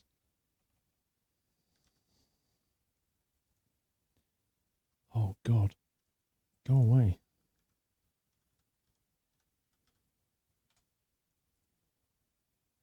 I didn't see it in the keylogging thing. That one's not in though. So that's Spybot, anti-beacon. Without that, all that stuff calls home to Microsoft. Not great. I don't think that's great. Okay. Asus. Let's get some drivers. Turn off Cortana. I kind of did. Z9PE-DS. Sorry, D8WS.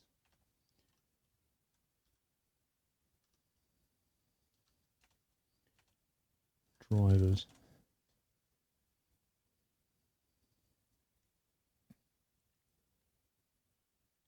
There's an update called Kappa Browser to browse the legendary of Kappa. You like Cortana? She's the only woman that talks to you. Oh, man. I need to get the NVIDIA driver as well, don't I? Reparuni, I can't actually scroll this way. Support. Drivers and tools.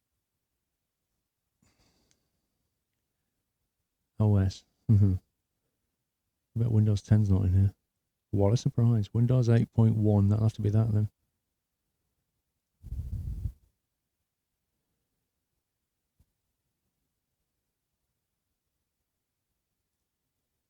Utilities. Asus update. This one. We'll have that. That should let us update everything from one place, hopefully.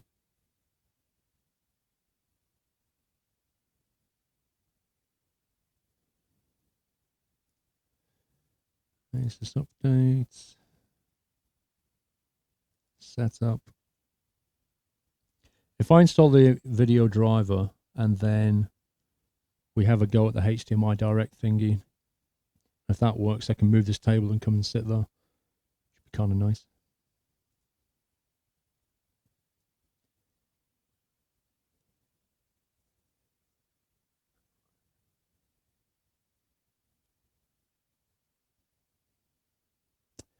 I know it's streaming so far, right? I know. Yeah, but we built a PC, man.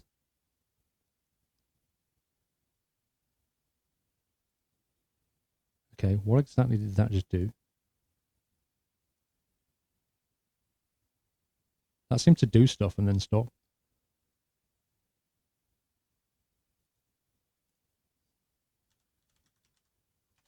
NVIDIA driver. Let's get that first. GTX 900, 980 Ti, Windows 64 bits, UK, search. Retrain resolution, that's exactly what I'm about to do, so once we get this.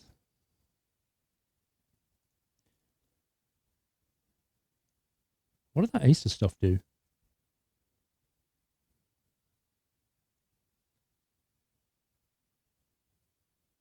Yeah, we'll tell this to do a clean install and it gets rid of anything that Windows has done.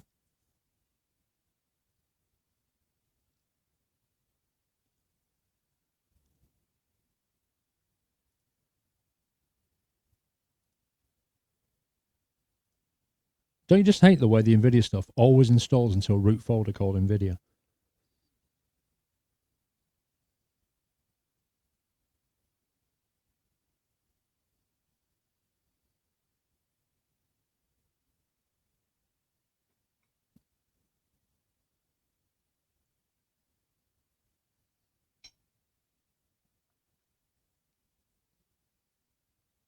I still want to know what happens to that Asus thing around. That was so weird.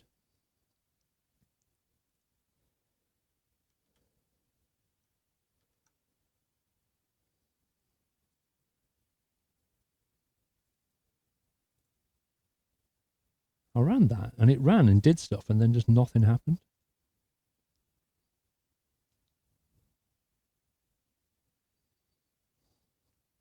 Agree and continue. Right, let's go custom, perform clean install. So it thinks it's got a version though. It's got a 353, it's currently on 368. So that's pretty much like dinosaur era. So because I'm doing a clean install, it might want to reboot after the clean install and carry on. Yours use CC clean after video updates? Yeah. You can do that, which is free. Or you can just go and delete the NVIDIA folder.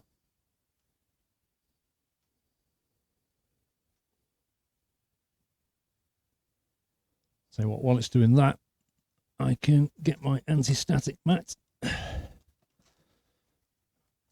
can roll that up. I don't think we're going to be needing that now.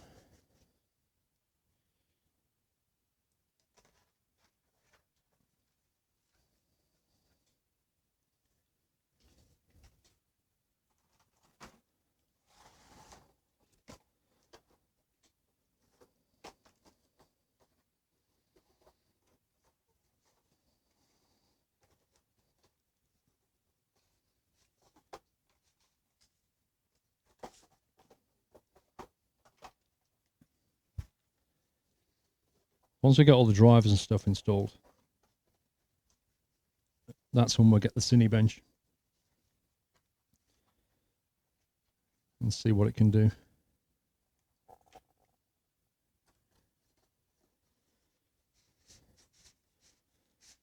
Okay. It's the mouse, the anti-static mat away. Well, there's a resolution change straight away.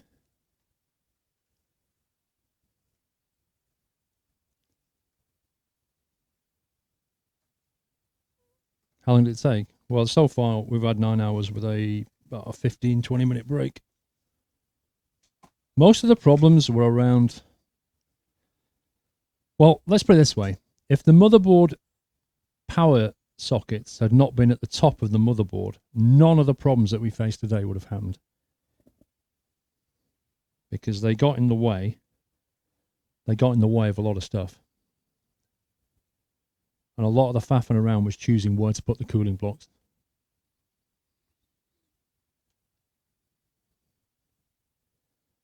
Parts list I'll have ready tomorrow. I didn't get a chance. Yesterday I was prepping for this all day. And I didn't get a chance to put that together, but I will get the parts together for you.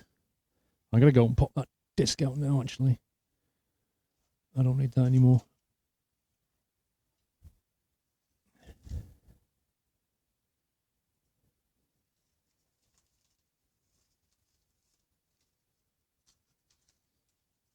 Or if I'd used air cooling. Equally true. I like water cooling. Of course, the ideal solution is to do like a custom water cooler and cool the graphics card as well. I'd like to do that at some point.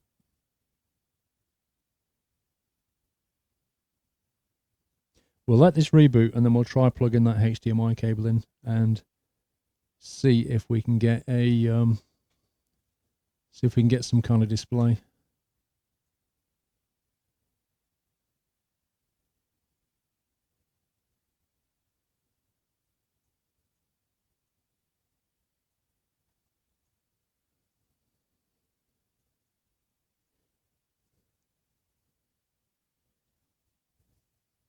Scan for games. No, you don't need to do that. Okay, let's give this a boot now.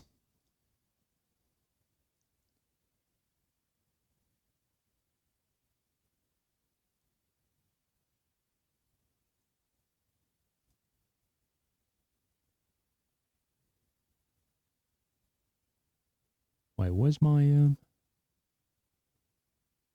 restart gone? The heck?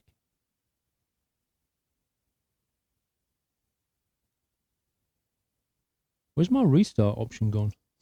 That's normally down here in the bottom left corner. Why have I lost that?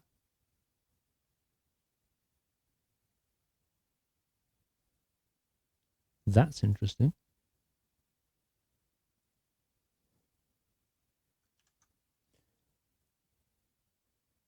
Why have I only got SAN out?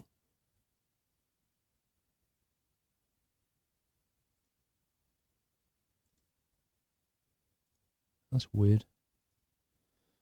Right click works, but left click doesn't. Usually it's down there, isn't it?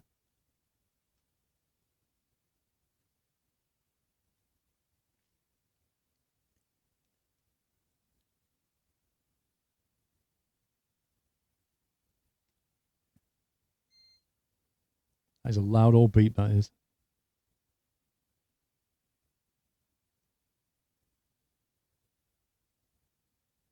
Is it going to do all this faff again? Right, how do we get into setup? This is annoying. I want to get back into the setup thing. There we go. Right, we're back in. Thank God for that. Right, CPU configuration, boot configuration. Here we go. Boot options. So, boot option 1 will be the DVD drive. That's fine. Boot option 2.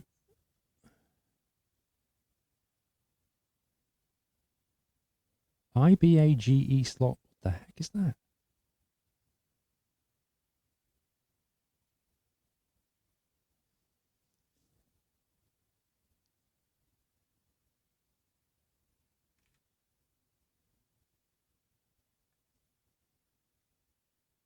Samsung 850 Evo. Right, okay. That, then Samsung 850 Evo, and then I don't even know what the IBAGE is. That my HyperX?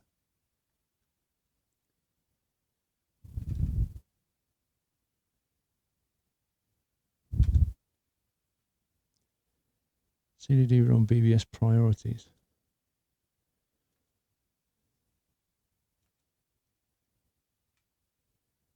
Network BBS priorities.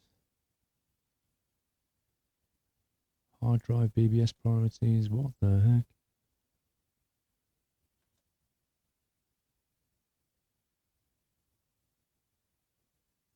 Samsung, Kingston. Okay, that seems fine-ish.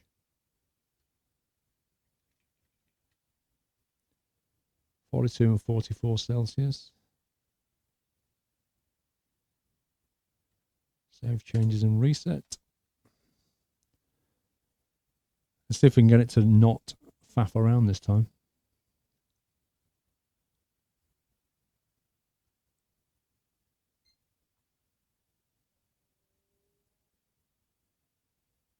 What? Come on. What the heck is it? Why does it do that? That's 3 times it flashes through Asus, and then eventually it kind of figures out what's going on. It's like it's trying all kinds of boot options before it actually tries the hard drive.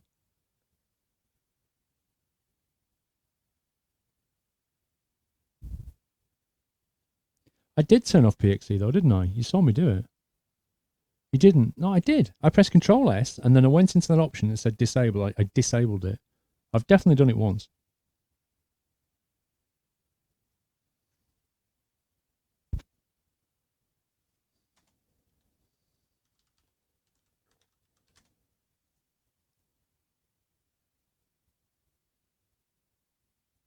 Enable fast boot. There are 3 options for network.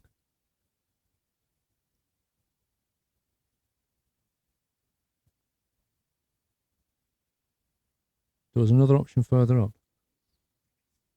All right, I'll have to have a look again in a minute then. All right, let's try and see if I can convince this thing. What have I got behind me here? Trying to convince this thing to HDMI capture. So let's unplug it out of the monitor and see if we can get it to come directly. This may or may not work.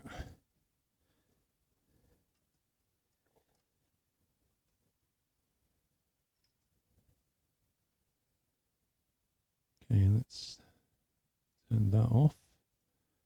That's my gaming rig. We're going to try and switch that now. Number 1, 2. Trying to see what numbers they are.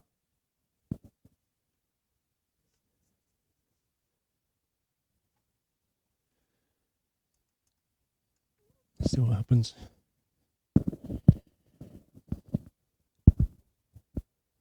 Okay, no signal on that one.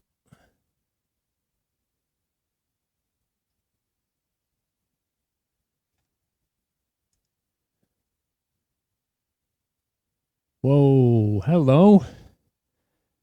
Hello there. That looks like a Windows desktop. Oh, yeah.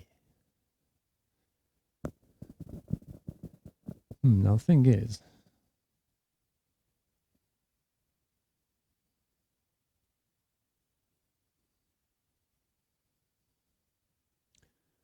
that's interesting. Why can't I not see that on my screen? Why can I not see that on my screen?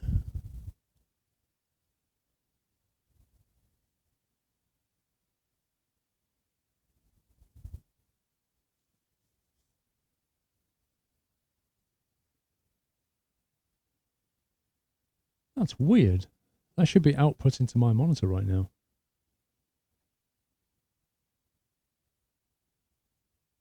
Disconnected. Why does that not output to my monitor?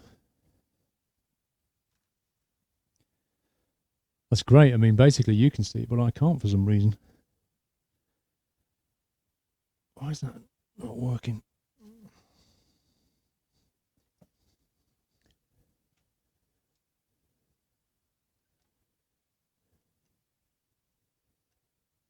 Right, I see. 3. 1 second. Should be that, I think. That might flicker. Yay, I've got it on my screen now. Woohoo! Ah! See, that cap card's too clever for its own good. Right, let's move the monitor and unplug that temporarily. Let's move that out of the way.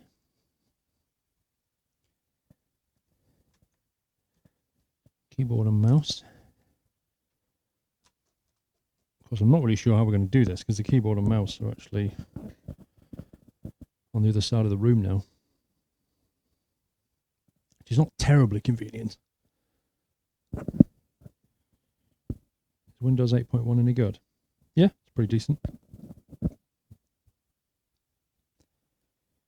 By the way, I think this battery on this little transmitter unit is going to go at some point. It's got 1 bar of power left. It's supposed to be good for 10 hours. Which means at some point, I'm suddenly going to go silent. And you'll be like, rip, rip, rip, rip, rip. At that point, I have to run inside and find a battery. All right, let me move some stuff out of the way. I've got junk everywhere right now.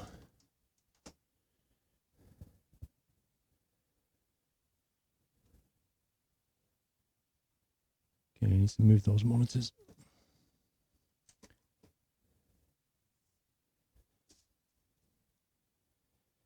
Right, how are we going to do this? I reckon I can probably put that camera out of the way. I can probably just use the work surface here. It's probably the easiest thing. Since I can see the screen anyway from here, we might as well just use what we've got. Maybe if I nick my mouse mat, and then I'll actually be able to control my mouse properly. The point is you've got a nice clean image now as opposed to an auto-focusing camera. Awesome.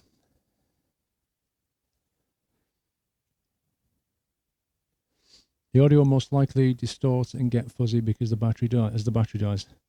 Quite possibly, Richard. Quite possibly. Okay, what do we want to do next? Let's have a quick look in the device manager.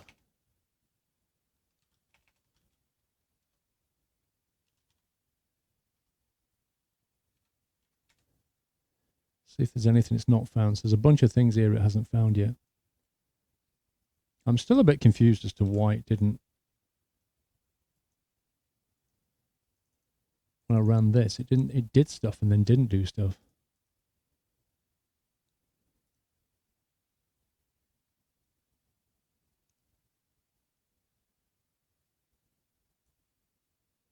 That's better. That protects a previous version of Asus Update. If used, yes, it will uninstall previous version. Yep, let's go for that.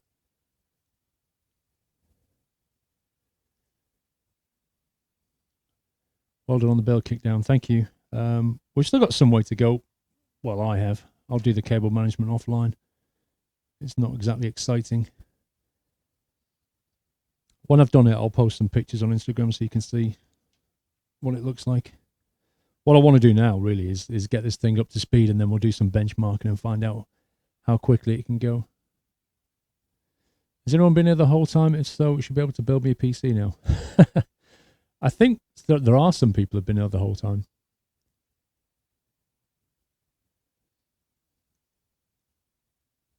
Let's click OK on that.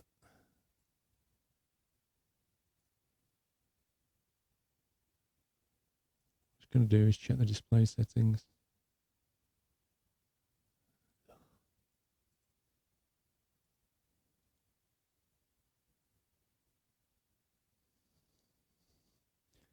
Another room tour, wow. Let's see. Change resolution. Let's see what it's on at the moment. Native 720. Squeeze me.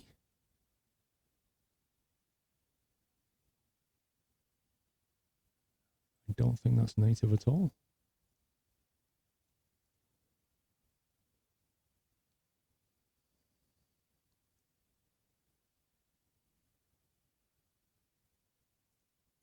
I think it was line. Right. What has this Asus thing done this time then? Has it installed an app? Asus update.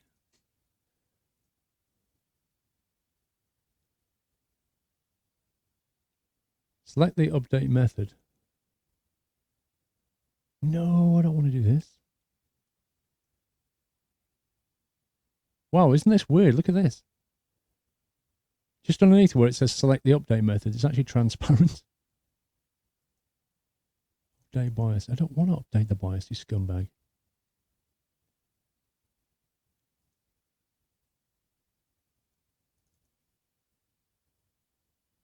This application may depend on other compressed files in this folder.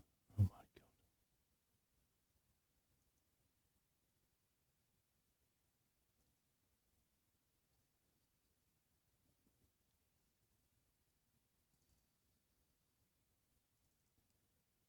god. Asus setup. Let's see what we got.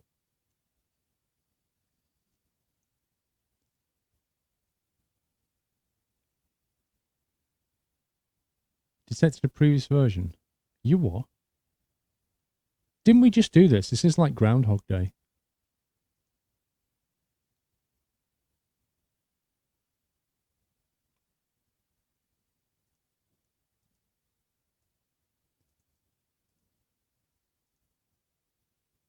So it goes through this, then you hit finish, and then it just stops. That's just a BIOS update. Okay, let me download something else.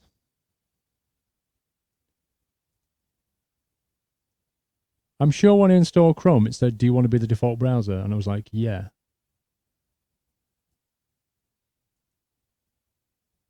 And somehow, it's no longer the default. Let's go into my history.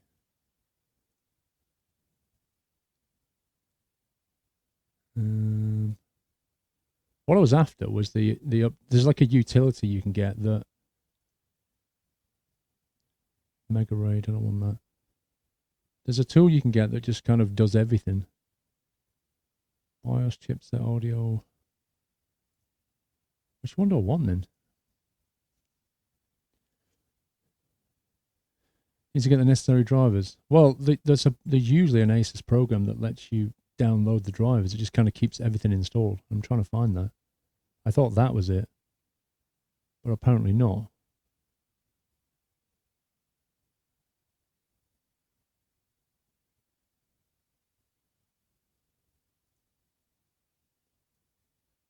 SATA Intel RAID.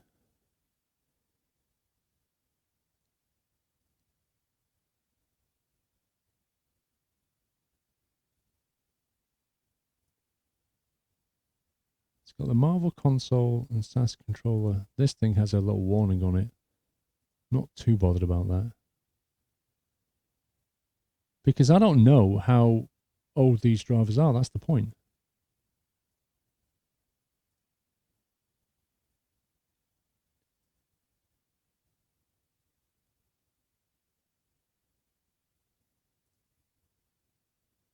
$5802, we've already done the BIOS. We don't need to touch the BIOS anymore. We did that. Chipset, these are dated 2013. It's unlikely they've been updated. The audio dated 2013. Scan for hardware changes in drivers. You think that's going to help?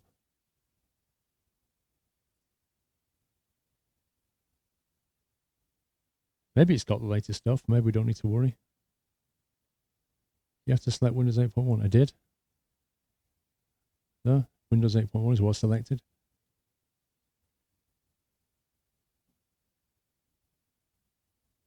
Maybe it's just what we need it then. Maybe we should just download the Cinebench and have a laugh. Cinebench from Maxon.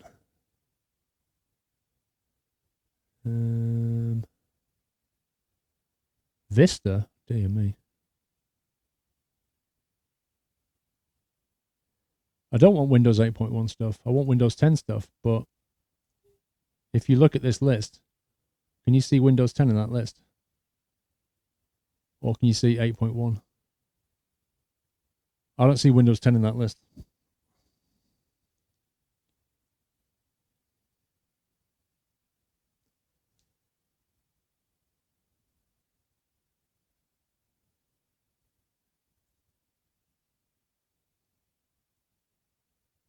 Windows 2012 R2 is equivalent to Windows 10. If you see that, the server down for Windows 10. Windows 2012 R2, this. We can try that. Utilities, status updates. It's all dated 2013, the same. Chipset, same thing. I guess we've got the latest stuff then. The only thing that's flagging, oh, hang on. USB host controller.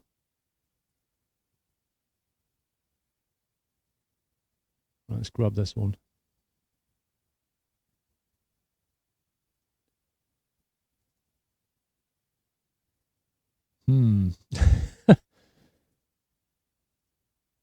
AS Media 1042 or AS Media 1042A? I don't know.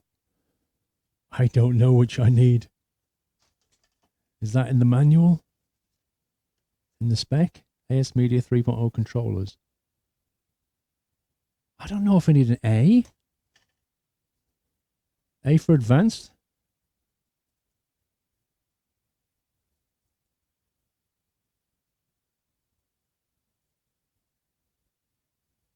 Let's run it and see what happens.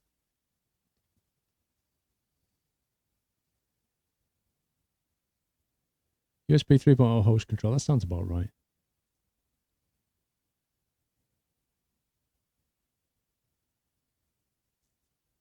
Get most drivers from Intel's website. Yeah, but I actually want a tool which just goes, these drivers are out of date. Asus normally give you something for this.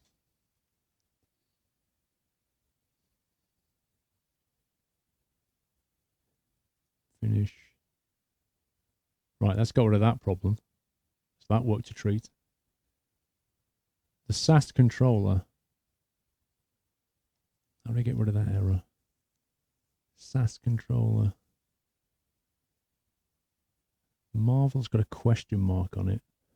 Let's download the Marvel driver, even though I'm not going to use it. Maybe it needs that one as well.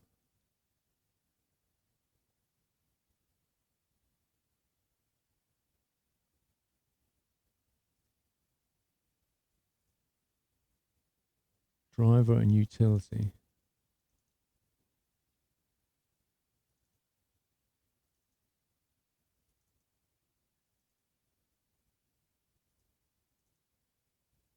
What? Run. He's come back. No. No. Oh my God. This mouse.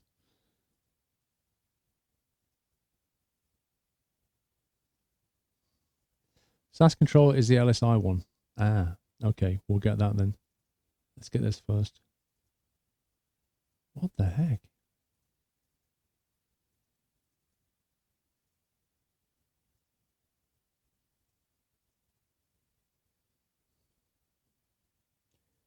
There are 3 different SATA controllers on that board. You need all 3 driver packs. So it seems. Right, maybe that's got rid of one. Okay, now we're down to the SAS controller, which is the LSI RAID, which is that one.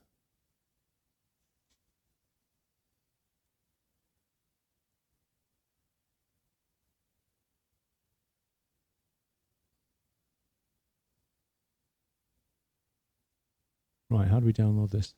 Click here for a list of all supported CPUs. Oh, hang on a minute. Is the Xeon listed? Windows 10 64-bit. Intel. There's no Xeon. Oh, yeah, there is. Whew. I was getting a bit worried then.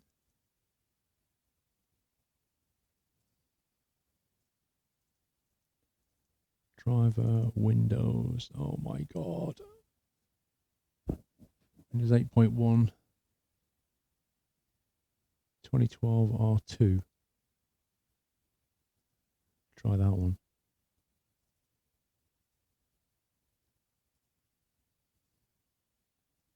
Have you seen how expensive SAS drives are? Yeah, but you're talking, the reason they're expensive is for 2 reasons. 1, they're aimed at the enterprise market, and 2, they're meant to not fail.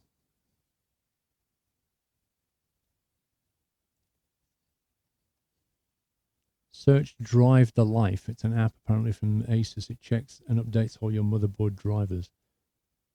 Drive the Life. That sounds like a game. Not a driver. It sounds like a game.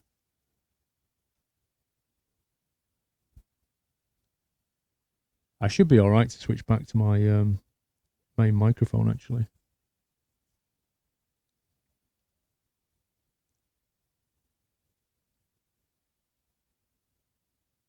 So if the battery does die, I can always switch back.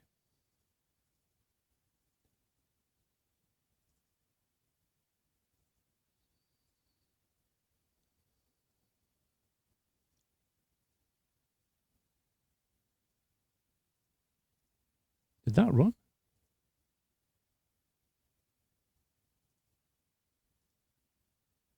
That didn't do anything.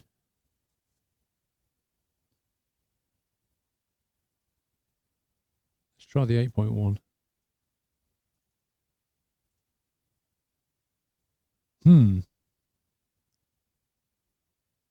That didn't do anything either.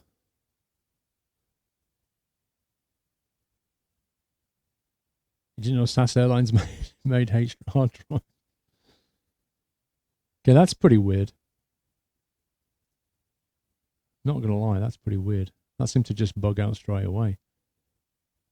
As if it couldn't detect the SAS driver or something weird. Could try this one as well, just for good measure.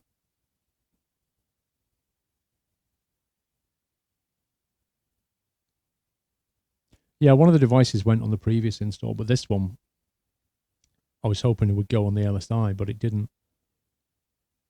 Upper levels and Asus install tool for you there.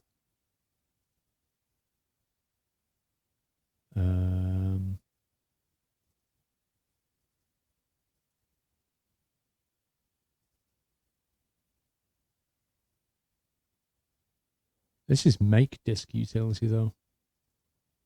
Don't think that's what we want. I mean this one.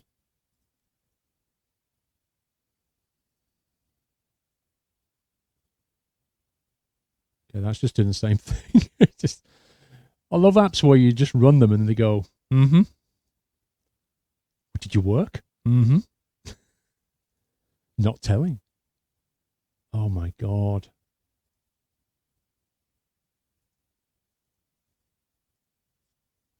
These are pretty tedious.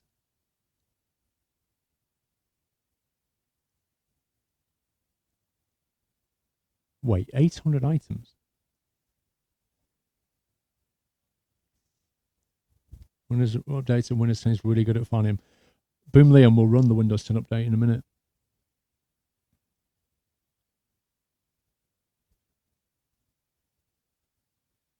Oh, hang on.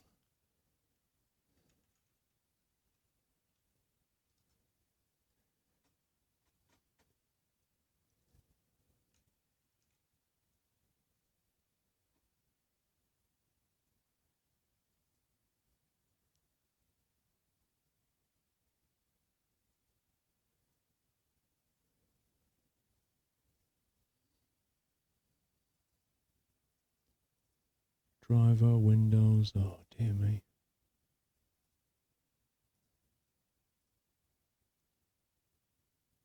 I can only assume that it's done it.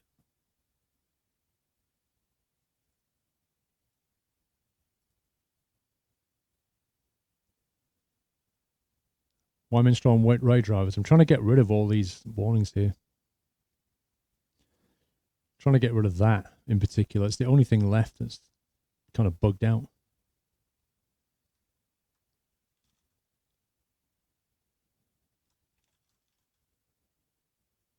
Okay, why can't I run Windows Update?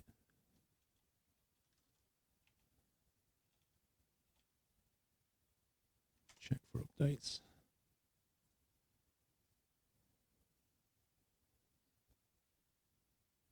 What will I use the PC for? Rendering, editing, and streaming.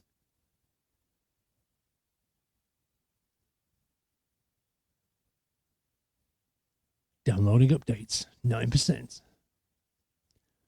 Right-click in Device Manager and find the driver manually to browse the folder where you downloaded. That's fine if you know which one it is. But if we go Properties, Driver... Wait, what? Why not right-click and use Find Driver? What, that one? There is no Find Driver. Good night, Games Camera. In Options, add other product updates.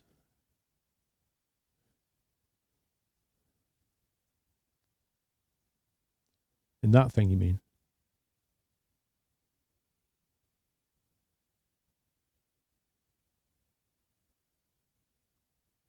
I think you're looking to download the AI suite. That's the thing that I'm usually using, yeah. But I don't know if it's got it for this particular motherboard.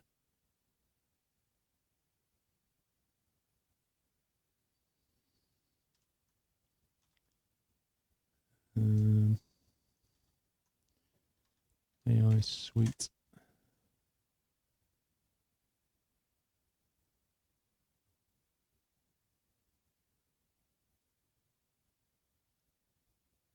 Right, okay. Enter your product. Let's find out how good this is. Z9PE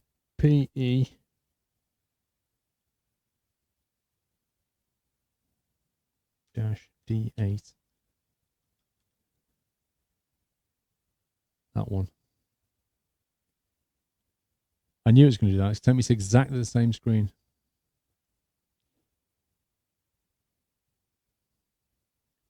Wait, it actually mentions, look, I'm on the product page for this thing and it mentions AI Suite introduction. Why does it take me here?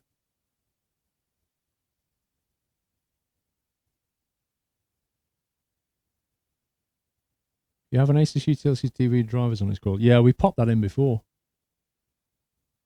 To install the Wi-Fi network, we don't want that. We just want the AI Suite. Launching AI Suite. Thanks. How about downloading AI Suite? You can download from here. And the circle is complete. Oh my God. We're here to send you in a loop. Motherboard. Why is there no Windows 10 drivers to motherboards on official site?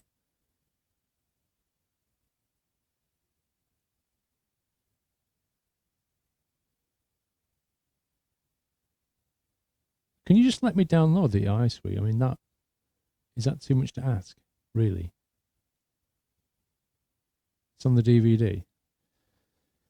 I'm sure we had the DVD in though. Let me put it back in. First thing it'll do is go, you're out of date with this. Right, series support DVD, yeah? It's either the support DVD or the enterprise DVD. I mean, who knows?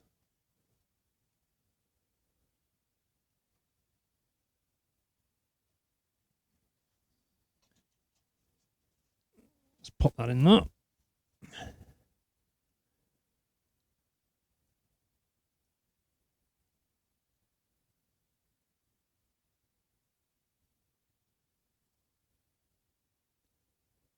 Run AS setup. Boom. Of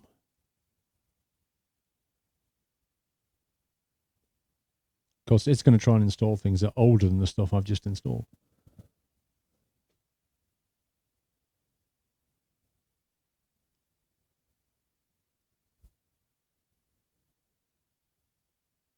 Drivers installation wizard. I clicked this last time. It did absolutely nothing. Do you remember? What does this one do? Motherboard information. Browse the contents of the support DVD. Let's try that. ASMS, DMI. What the heck? Utilities. Asus update. We know what that is. Drivers. Oh my God. Utilities. We've got Adobe, which is probably, yeah, Adobe Reader. The Asus update tool, which we already have anyway. And the screen server. I don't want a screen server on my machine. I don't see the AI suite here.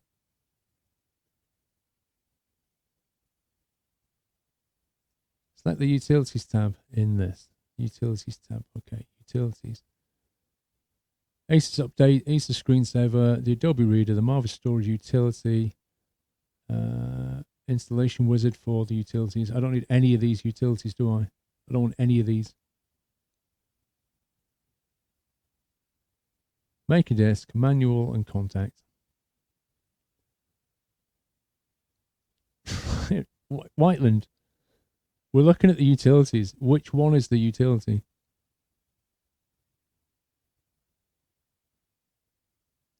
Under Maximus Asus page, you can find the AI suite.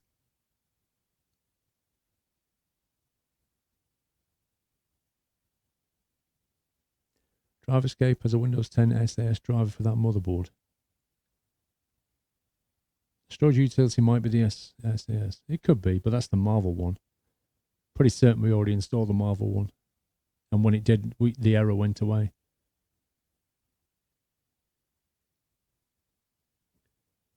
You can download it from the Asus Maximus driver page. Yeah, but it might not be compatible with this motherboard.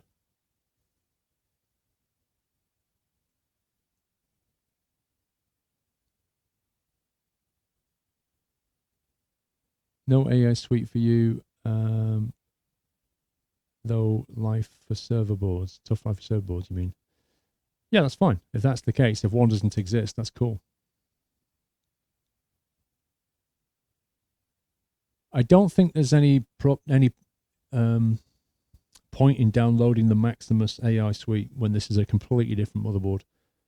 I think the conclusion here is there is no AI suite for this motherboard.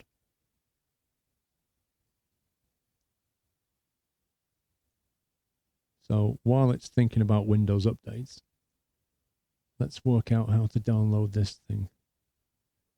Products. Cinebench. Cinebench overview. What do I want? The Cinebench Lite or something?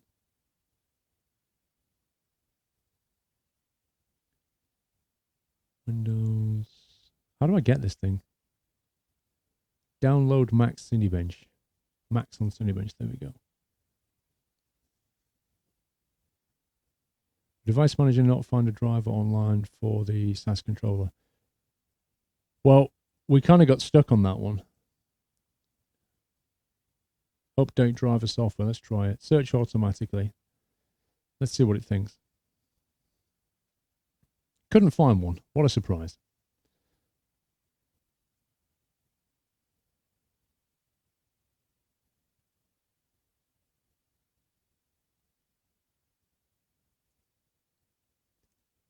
104 meg. Done. Cinebench. Do we just extract all?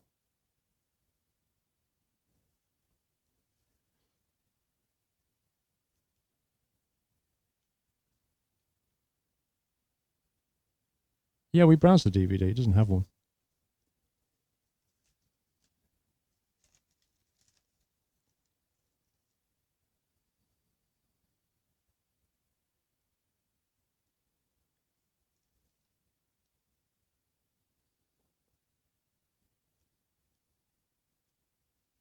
I put the DVD out before I forget.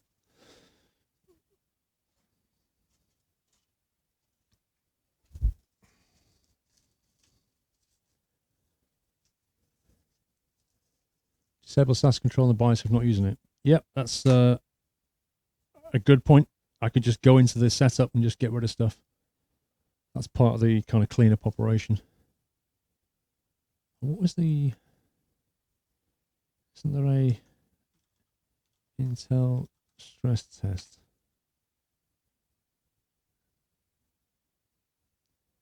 Intel's the diagnostics tool. Was that it, or was it the burn tester one?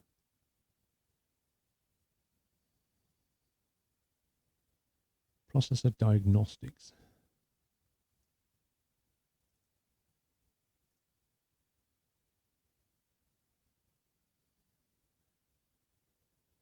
Oh my god. Is this the actual tool then? I thought that was the installer.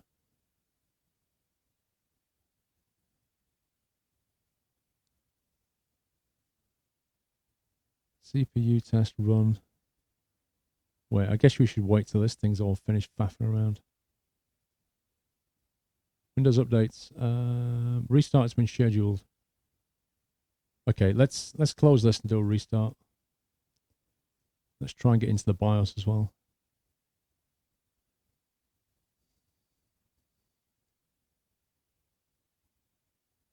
Intel processor diagnostic tool.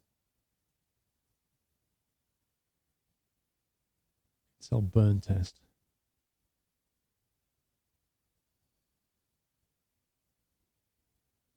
It's an extremely stressful program that will put even the most something or other. Wait a second. Intel burn test.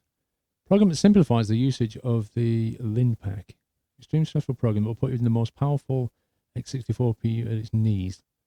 Low temperature on the LinPack will tax up to 22 degrees. Yeah, what I need now is a monitoring tool because I have no visibility on the temperature of the CPUs, do I?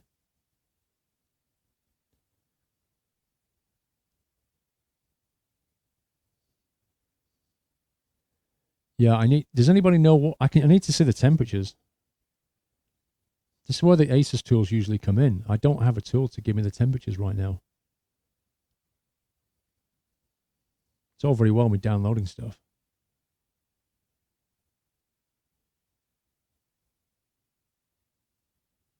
Can I just download it from the Intel website rather than that stupid website?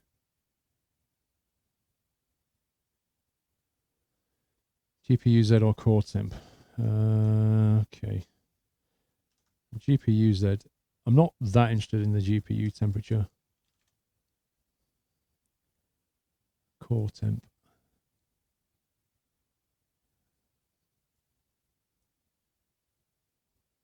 Okay, core temp 1.1.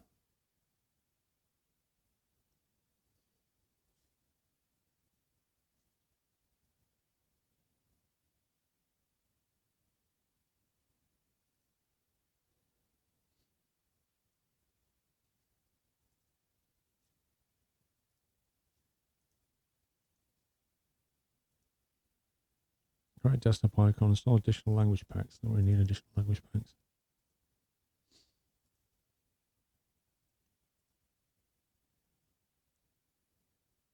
Okay. Intel Xeon core. All right. Wow, that gives you the temperature of each core. Flipping heck. Processor 0, processor 1. All right, we've got. This is good. This is good. So we'll be able to see these things ramp up. I want to get the Intel burn test, but I don't want to get it from that crazy website.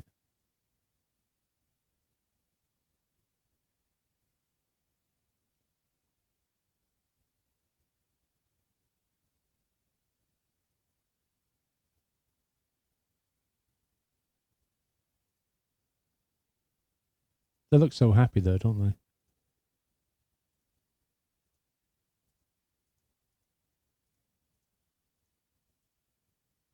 Okay. Let's go for a restart.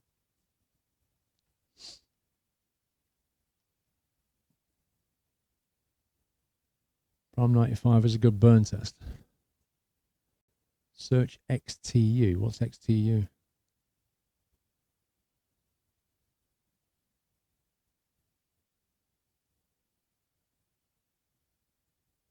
I'll have a look at Prime 95 in a minute.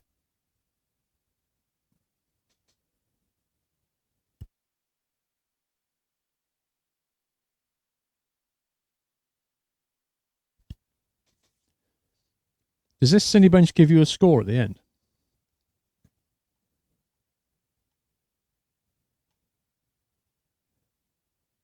Prime 95 is too abusive on the CPU. That's exactly what I want to do. I want to tax it. See you later, Jam 23.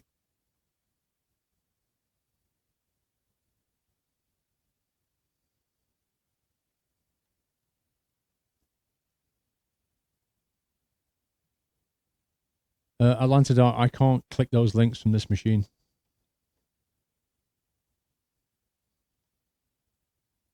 Downloadcenter.intel.com. Keyword equals XTU. Downloadcenter.intel.com sounds useful. XT is useless on a Xeon. No need to download an overclocking tool. Fair enough. Try and get Prime 95 in a sec then.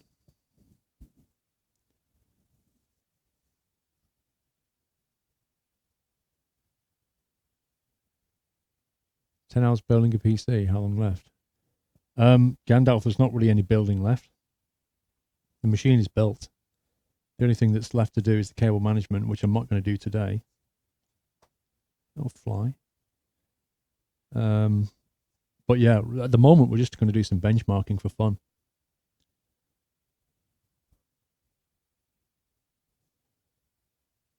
I'll try and get into the BIOS.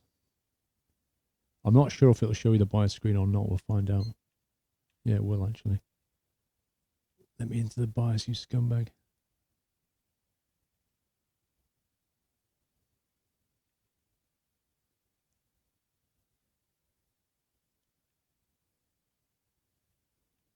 It's still doing all this faffing around. Thank you. Right. Okay, where's PXE? Where's that rubbish?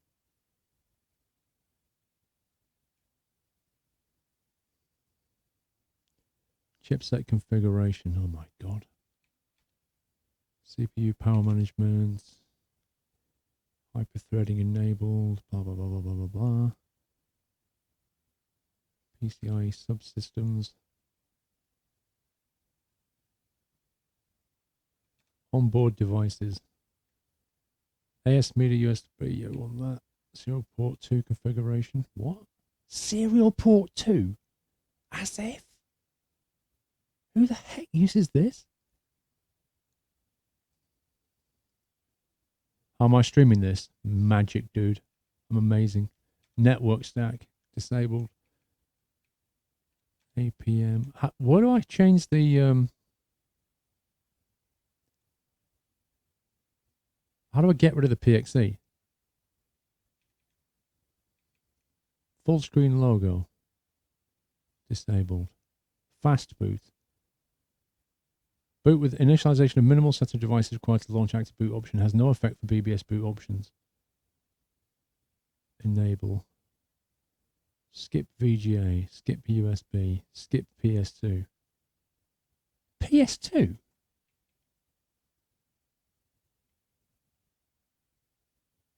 USB device will not be disabled until after OS boot.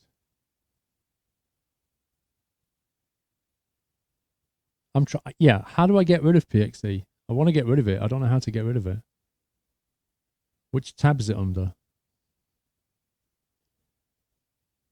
Boot device seeking. What are you seeing there? This one. Ah, okay. Endless PXE. Endless PXE. Normal. So I can only put that on normal. Whatever that means. Endless PXE, contiguous seek remote boot image, normal, seek remote image once, then stop. Okay, that sounds better. int19 trap response. What? You what, mate?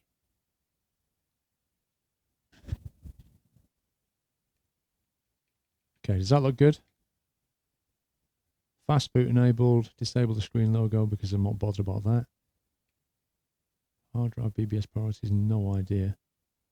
PXE would be network or LAN settings. There isn't.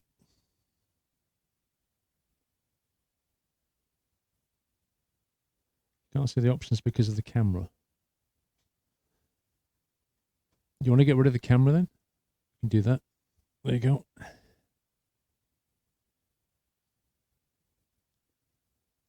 Boot option correct order. They are. So we've got DVD drive, then the Samsung. Yeah, the 850 Evo. So that's going to go. Is there anything in the DVD? No. Boot my SATA. Good night, Cornish Gnome. LAN configuration as well. Okay, where are you seeing this then? Where are you seeing this? Onboard LAN. PXE. Launch Intel. Oh, man, what do we want that on? I don't want to disable my network, but I don't want it booting PXE, do I?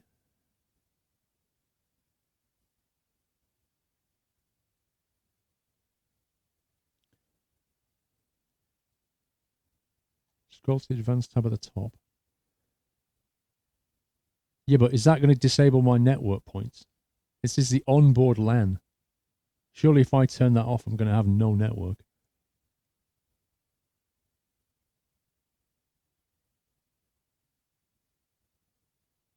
Does the manual help with the BIOS? Probably.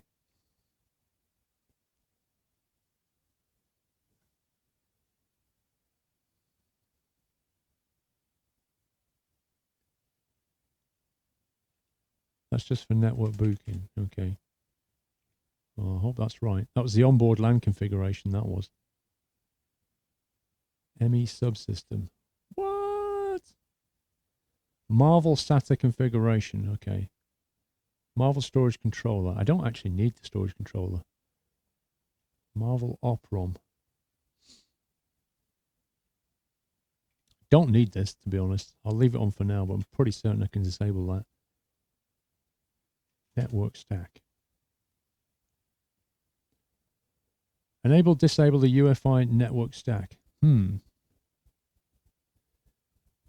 that better off or on?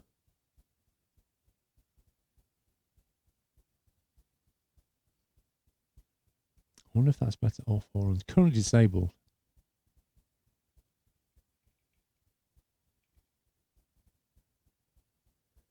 You never like the Marvel anything.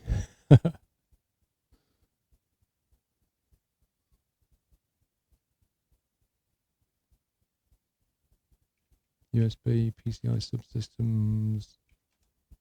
Let's change them. SATA. No worries. Chipset configuration. That makes my head hurt. Event logs, boot. It's all good. Yep. Monitor, security tool, exit, save changes, and exit. Go. Let's see what happens. Let's Dr. Pepper it. I think I'll text Mrs. Squirrel and try and get a cup of tea.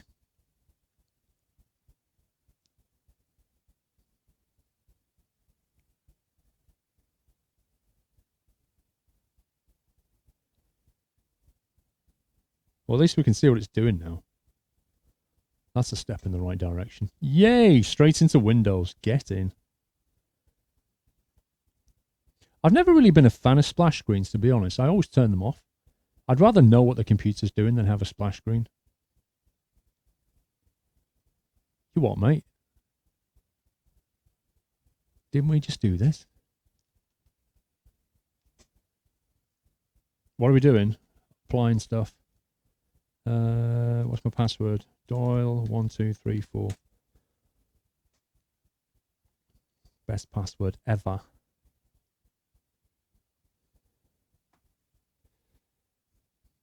Okay. Core temperature, we'll have that up and running.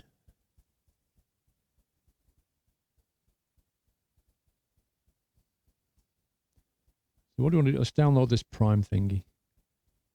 What's it called? Prime 95 or something? Prime Minister? Prime Numbers? Prime 95. Free Prime 95 software download. That sounds about right.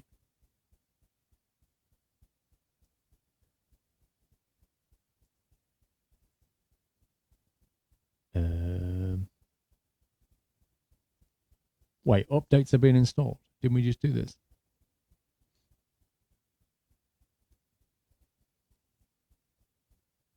Download Prime 95 for Major Geeks. Okay. Advertisement, download now. Click to download now. Dodgy much. Download locations. Download author site 64-bit.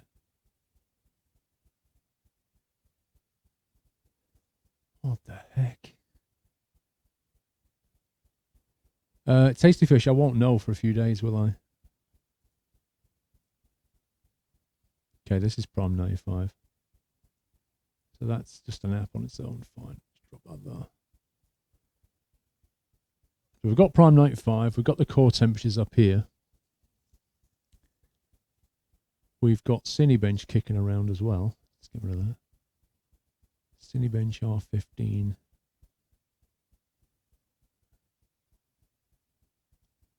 Okay, what the heck did it do?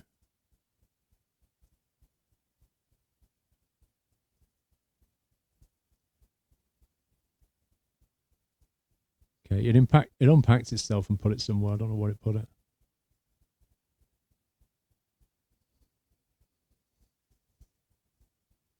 Let's check the device manager to see if Windows Update fixed everything.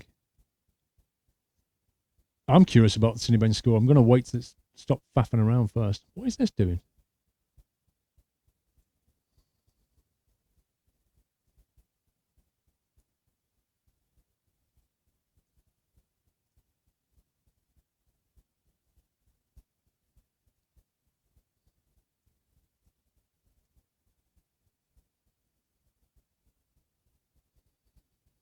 I think Windows updates are running or something. Yeah, look, Drive C is 100% flatlined.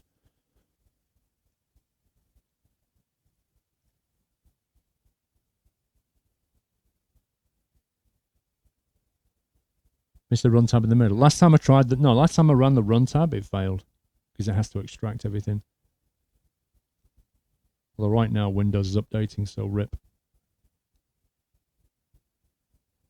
How's streaming the desktop on the new PC without any software? How is he streaming the desktop? Oh, hardware capturing. Replace, skip these files. Okay. They're already there. That's cool.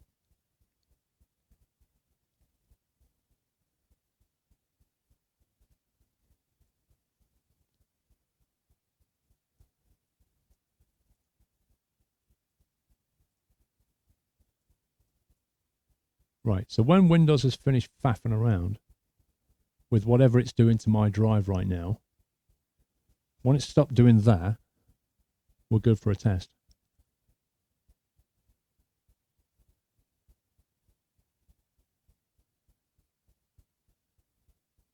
Thank you, nice cup of tea. This is what I'm waiting for right now. Oh. Right, I think it's finished.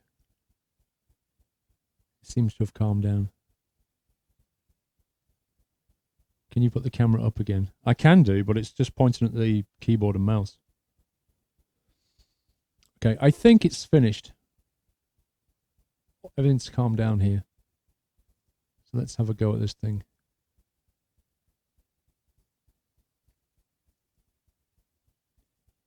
Run. Can we shrink the screen on this? Because I want to be able to see all the other stuff. Oh, I can't make it any smaller, you scumbag. Okay, I can go that way a little bit. Or if we do that, then that. There you go. That's about the best we can get.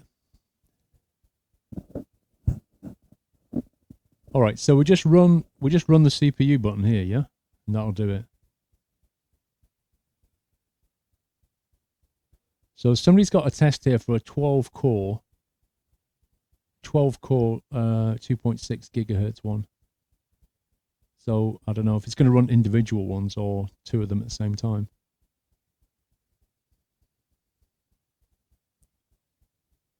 Right, so let's keep our eye on these numbers. Currently sitting at around what?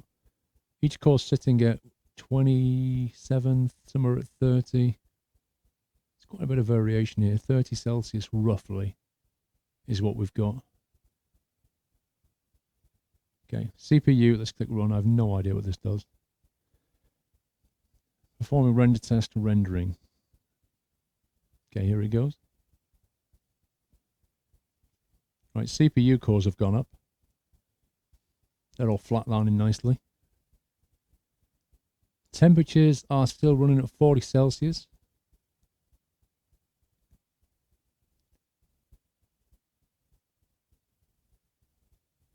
Okay, is it done? So I have a score apparently of 1997, which is almost double the 12 core one, but I've got two of these boys, so that's not a surprise. 1997 was the score. I think that's fairly quick. Did you notice the temperatures though? Like the temperatures never really moved. They went up 10 Celsius and that was it.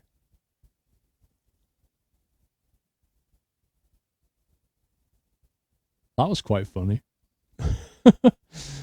A score of 1997 on a Sunny Bench. Flipping heck. Hang on. So this is something equivalent to my current CPU will be here. An i7 4770K. Roughly speaking, I'd be down here. 822. So I reckon my rendering is going to go up by a factor of about 2.5, roughly speaking. The temperatures had no time to go up.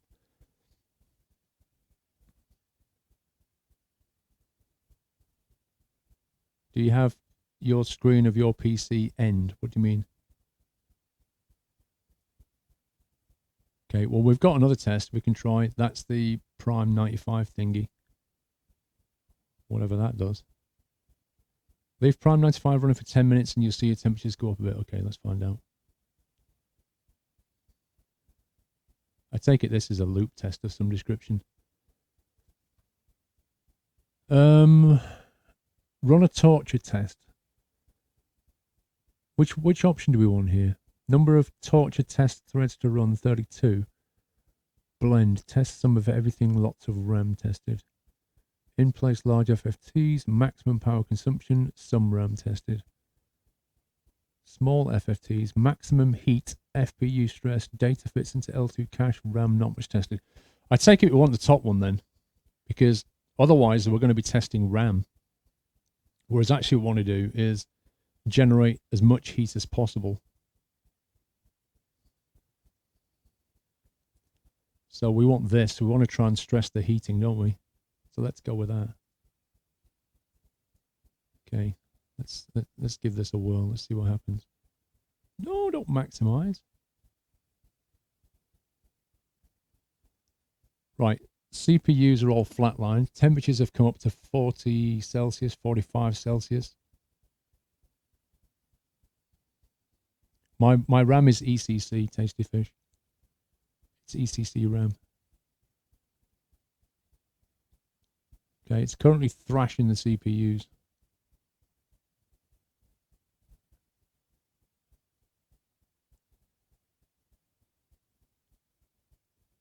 Okay, I've not seen a temperature hit 50 yet. The bottom one is on 49, Core 7. On the second processor is on 48, 49. Oh, there's a 50 there. Core 5's hit 50 there. Here, see it? This is the thing with Xeons though. They run cooler because they don't have a high clock speed. They do their work in a completely different way.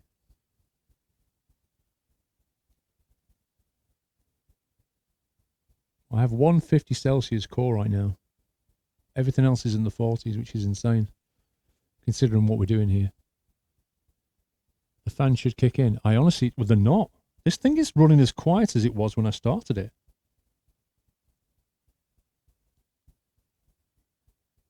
Like I can hear the fan coming on a little bit. The water needs to heat up. Okay. I've got my hand on the top of the case here, and there's hardly any heat coming out right now.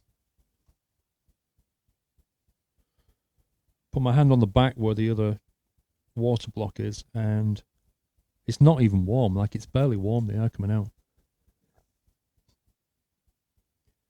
What's the test actually doing? It's basically, in its own words, torturing each CPU with lots of computational problems to solve.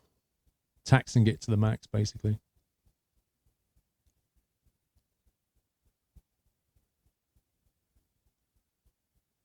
Yeah, we've got a 53 down here now.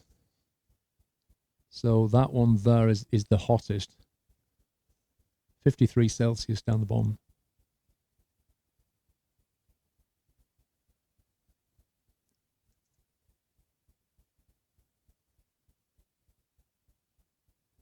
Can stressing your CPU and GPU damage it, or will it heat that damage it? Little Jimmy, in theory, no, unless there's something wrong with your setup. But in theory, what will happen is you'll never damage the components. Most components will shut down. If it detects an overheat, it'll just stop what it's doing and shut down. So you're better off stress testing. I mean, you should always build a system and then stress test it anyway, just to make sure. They call it soak testing. You know, you leave apps running all night. They just test the memory, test the CPU, just test everything. Once you've got stability, you know you're fine to use it. Okay, the fans are picking up a little bit now. I can hear the fans a little bit. We've got a maximum of 55 Celsius right now.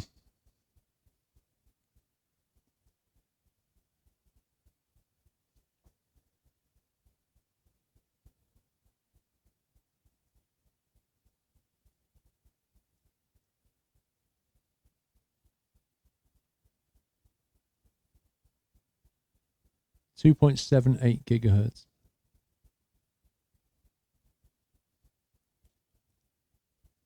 That's pretty crazy.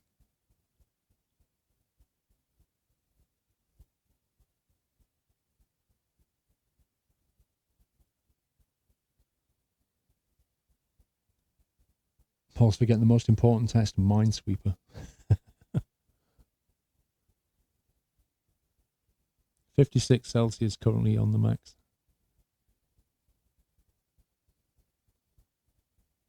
You recommend you leave your new rig, do an overnight RAM test also? Yeah, I'm going to do that. Actually, what's the best tools now for that, for soak testing? Because Intel have got some, haven't they? I need a soak testing tool that you can just leave on a loop and then just leave it overnight and let it do its thing.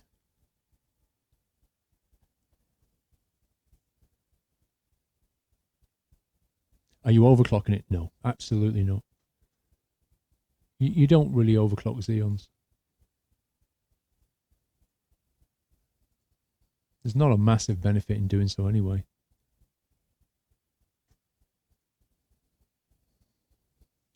Use Xeon processor for 3D CAD at work, dual 6-core. How do you find them? Do they work really well? This is the first Xeon build that I've ever actually owned as such. I've used Xeon servers, but to be honest with you, the problem with Xeon servers is you can't actually throw anything at them. You know, as a single user, it's very hard to throw anything at them to really tax them. They're just insanely quick. I'm quite looking forward to seeing it render a 4K video. What I might do is you know that 4K video I did with the Huey? I know that took 34 minutes to render. Sorry, 4 hours to render that 34-minute video. I know it took 4 hours. What I might do is this week is get it all over onto this machine and then run a render and see how long it takes it. I reckon it'll do it at least twice as quick. I reckon it'll be like 90 minutes, something like that. I think we need a banter stream where it's just talking and replying to stream.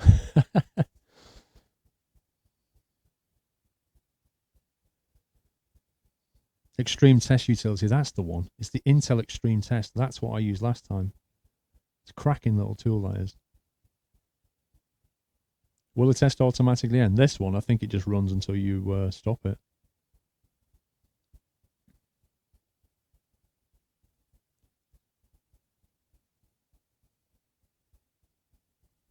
If you can't find things to tax as the own cluster with, you're not trying.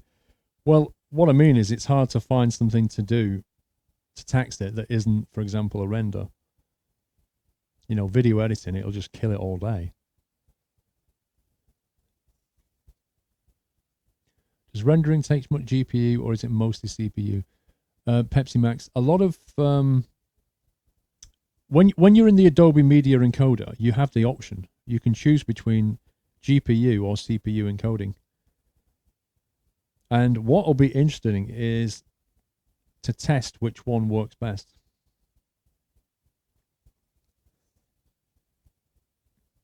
See you later, Matty.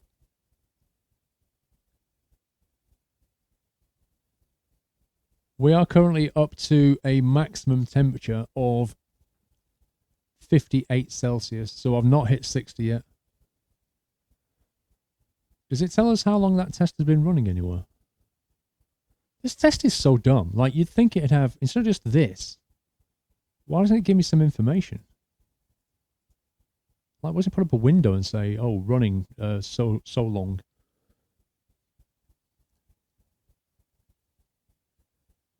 Current test tool is called Prime 95, and it just basically hits your CPU with stuff. It doesn't give you a number. It just rattles it as hard as it can.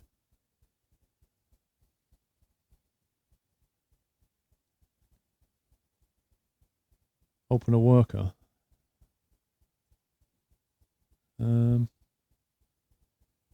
Testing affinity to work on CPU 5. Beginning continuous test at 2210. Okay, it's been running nearly 10 minutes then.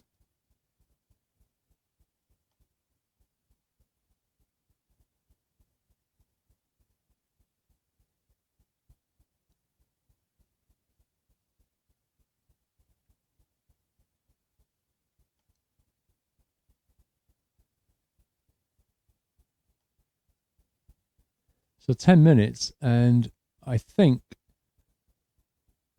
fairly confident in saying that we're not moving on the temperatures here. We still seem to be sat at 57, 58 maximum. We've not got 59 on the board yet.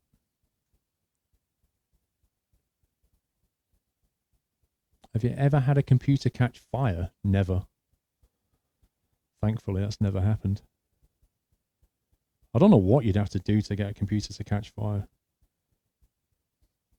I've blown a CPU up, but you didn't even know it had happened. I mean, I turned it on without the heatsink on top, and it was all over in a split second.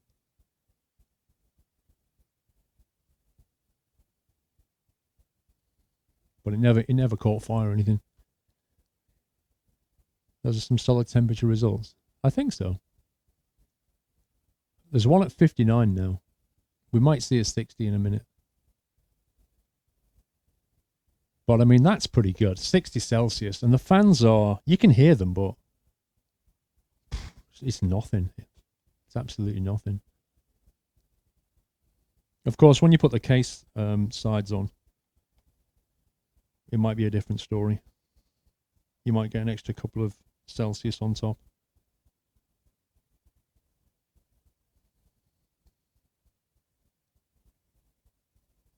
It's working quite well, though. You've had a hard drive catch fire, flipping heck. What motherboard? It's an Asus Z9PE-D8. It's a workstation motherboard. Is what it is. Yeah, that temperature's gone down, look. It's gone down to 58 now. Yeah, that's fine. Okay. Just been handed a banana milkshake, guys. Life is good. Thanks.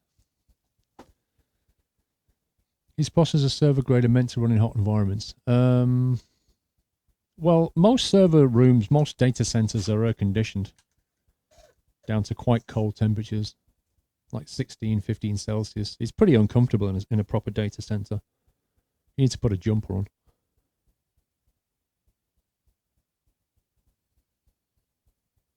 Yeah, I think we peaked at 59, guys. I can't get it to get any higher.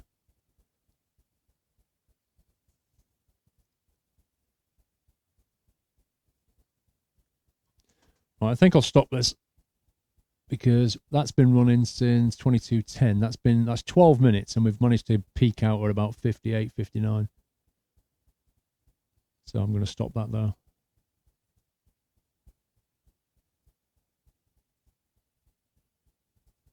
Stop all workers.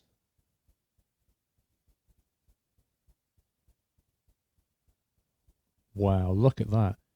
Look at the speed that dropped off. That's insane. That went from 58 to 45 in the blink of an eye. 42. Look at that. That's amazing. You've worked in data centers before, bring jacket and pants. Oh, I've worked in data centers. It really is cold. Look at that, 40. We just dropped 20 degrees in hardly any time at all. That's the power of water cooling right there. Right, I need to download the Intel Extreme. Was the Extreme Tuning Utility? Was that the one that lets you run soak testing?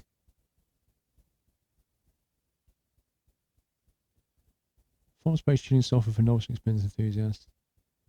I don't want to tune so much. I just want to soak test it.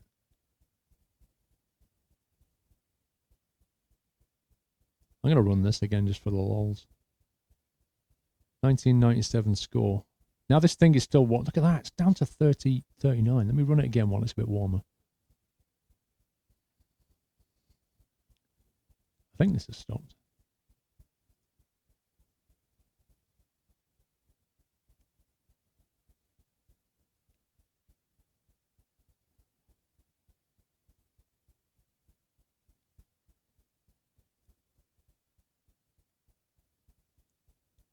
$19.96 score. That's pretty consistent.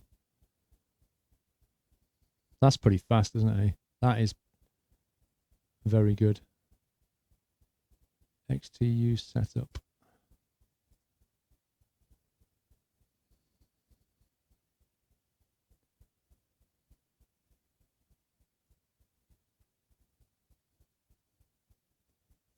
Let's get this installed.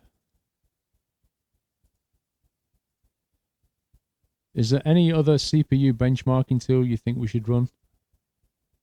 Or do you think that's it now?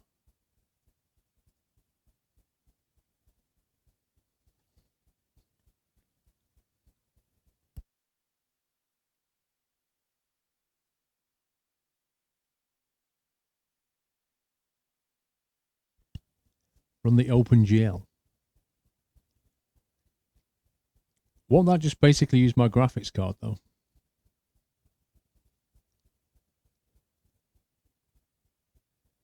This tool's called Core Temp. You can just Google Core Temp.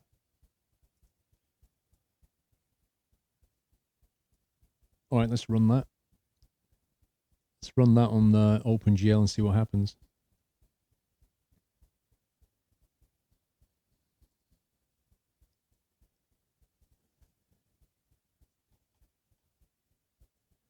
.3D Mark on your CPU. 3D Mark I only have on. I'd have to get my Steam account installed to get 3D Mark. Why benchmark if you're not gaming on it? Because I'll be editing and rendering on it and streaming on it. And I want to know how fast it can encode stuff. Wait, this is a completely different test.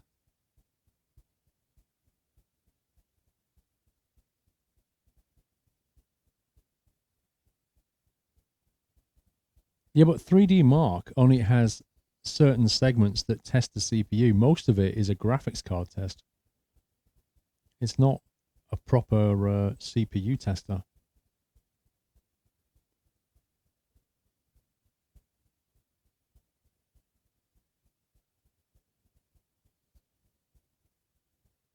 .84 FPS. Okay. You see, that didn't really tell me anything about my CPU.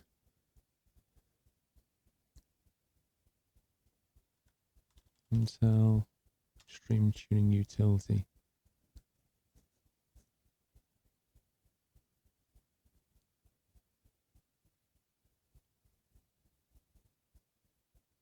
Userbenchmark.com, Mickey. What's userbenchmark.com?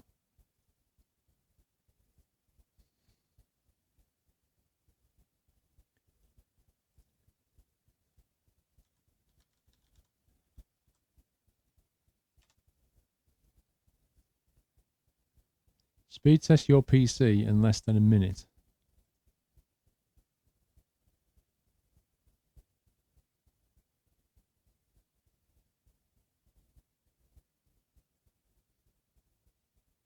Is this just some kind of consumer type thing? Is this actually any use?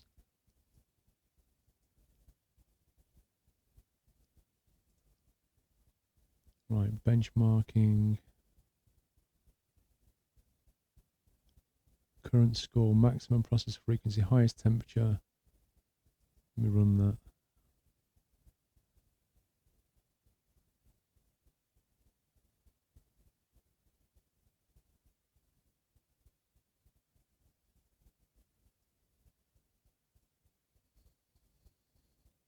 It's doing stuff.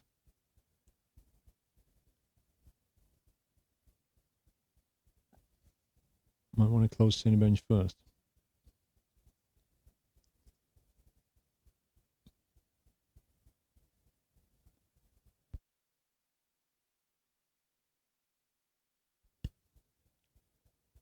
What Cinebench is doing? Would you like to save your benchmark score? Yeah, go on then.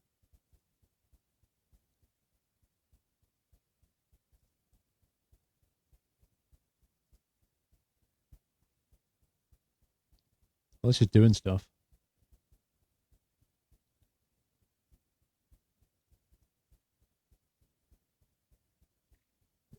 Sorry, Squirrel, if it used GPU, it used my CPU for some weird reason. What, the OpenGL one?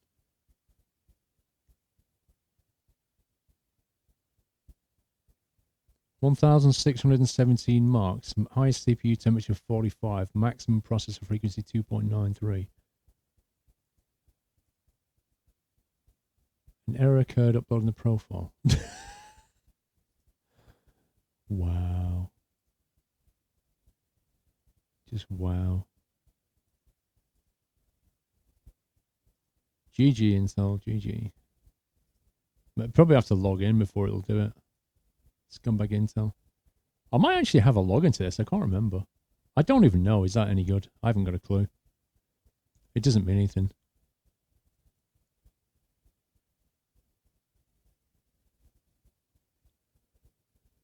Stress test, advanced CPU warning. Agree. Advanced tuning. CPU stress test. Memory stress test. See, that's going to be useful. I can basically just leave these things running. CPU stress test for 5 minutes. See, I used this when I was tuning my i7, when I was overclocking it. And you can basically use this to say, right, test it for 30 minutes, and then it'll tell you at the end how it did. It's very useful to see if your water cooling's up to it.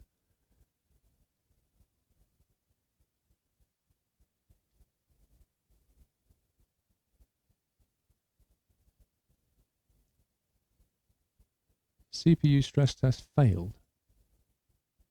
You what, mate? Why does it keep stopping?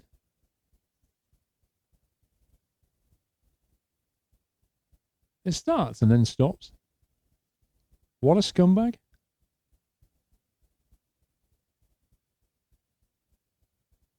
That makes no sense whatsoever.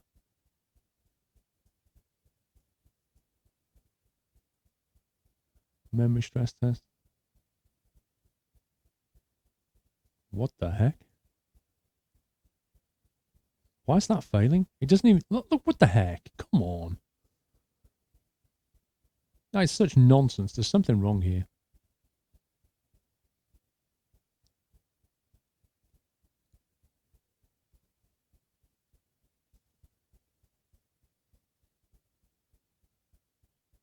CPU's too weak. The tool is not Xeon compatible.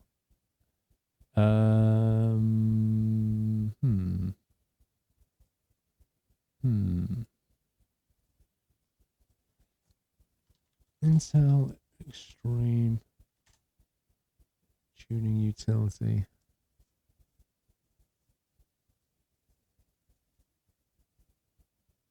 Well, what can I use if it won't test a Xeon then?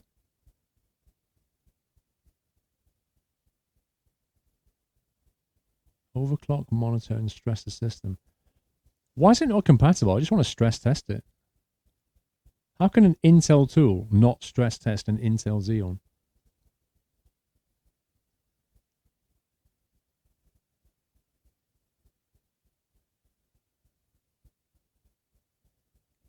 Close your other programs. Right, let's close that then. Don't think it's going to make any difference, but we'll try. No, it just insta-fails.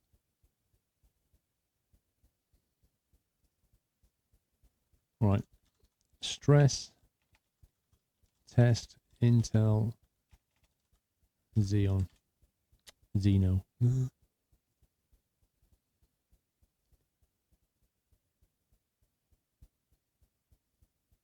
Download the Intel Processor Diagnostic Tool.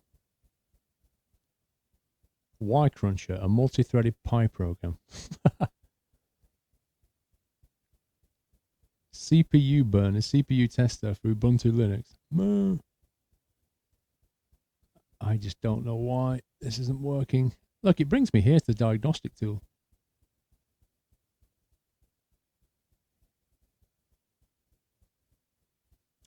Is valid for the following products. Intel Xeon.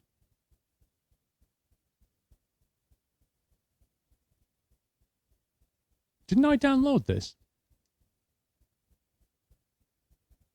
No, I didn't, did I? I didn't download it. Wait, what's the difference between this and this? That's an XE.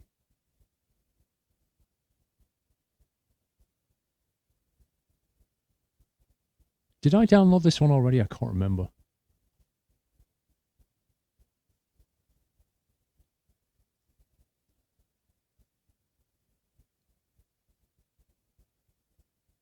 Downloaded the XTU, okay. Let's close that down. This one's compatible.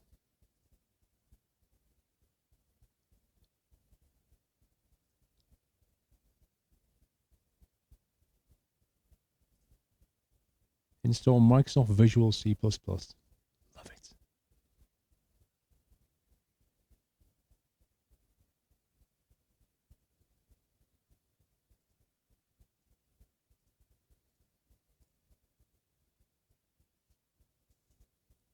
Launch.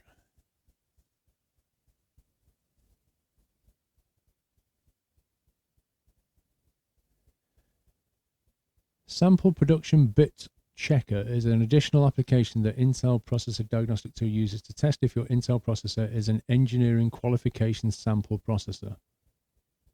You what, mate? Okay. I have no idea what that means. Sample bit check is optional test. It tests if the production built Intel processor or sample built Intel processor. Okay. Whatever.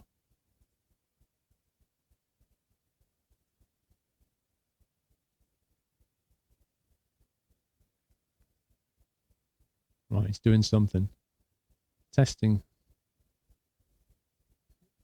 It's doing things. What the? I have no idea what it's doing. It didn't even give me a start test. It just started doing things.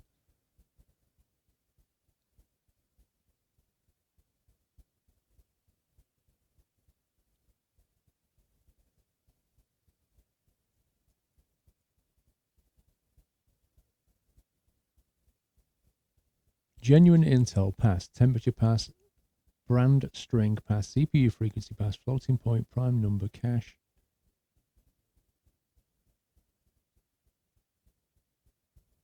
It's doing something. Good night, Gangnam Granny. The cores are not being taxed, though. You can see that down the bottom.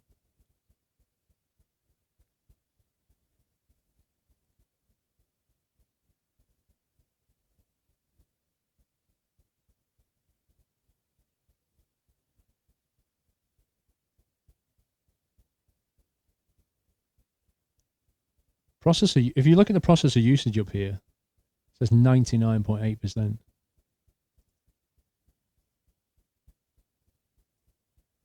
Bring that up as well. See what they're doing. Is it testing one core at a time? If you look at the graph at the bottom, no. Currently, it's thrashing all of them. I think it's doing different tests.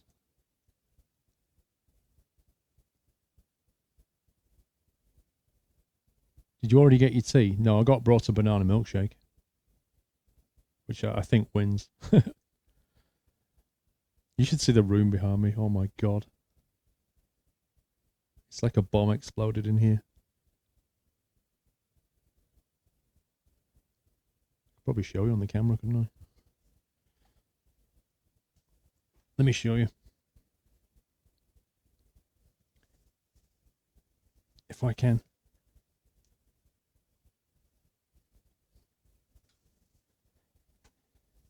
Get behind the camera.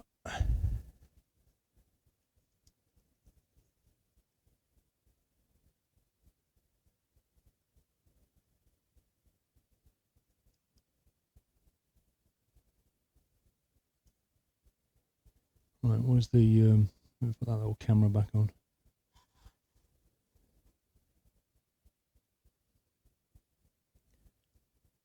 There it is. Well, can you see the mess? Can you see the mess here? That's where I've been sat all day. That's all the boxes of stuff behind me. Just stuff everywhere. Then down here is where the CPU currently is. So it's sat here. Yeah. Pretty busy room, right?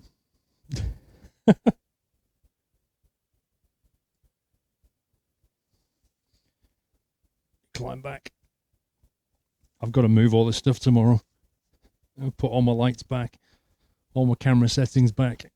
Oh, man. Being creative is a messy business, Nessie the cat. Never was a truer word spoken. Milkshake and McDonald's cup. No, she brought me a banana milkshake from McDonald's. That's what she brought me.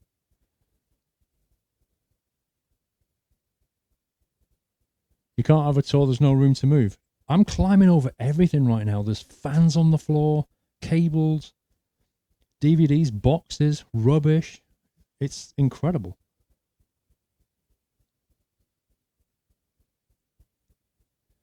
Better be ready for Sunday night trucking. Dude, I've got another busy day tomorrow. Like, I've got to sort this out in here.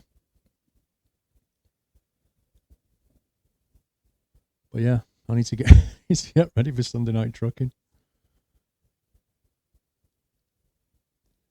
I quite like McDonald's milkshakes, actually.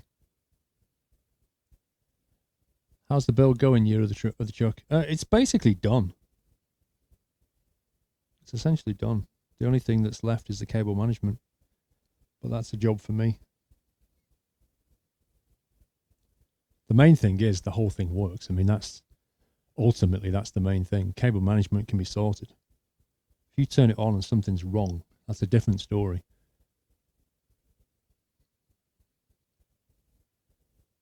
Right. Test is finished. So what exactly are we looking at here?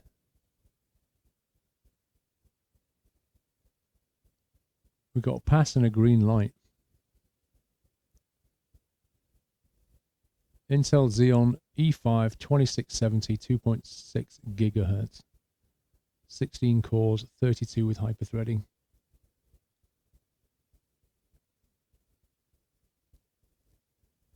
All test passed. Nice. This is the main one. This is insanity. Like, I can remember the days when I used to do Mandelbrot rendering. I can remember the days. And you could literally watch it draw every pixel. You could watch it draw every individual pixel that was going around like that. And now with this thing, you just run it and it just goes, whatever. Let me just render that scene for you.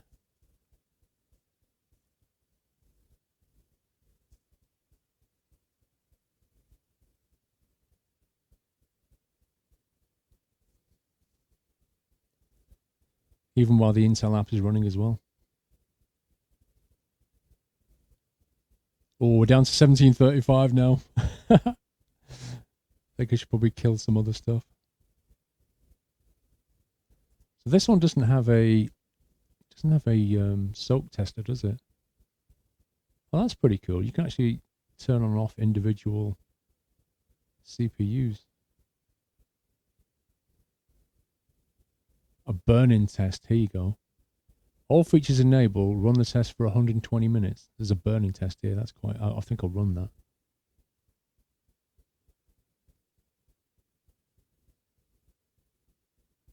"20 years ago would have taken a week to render."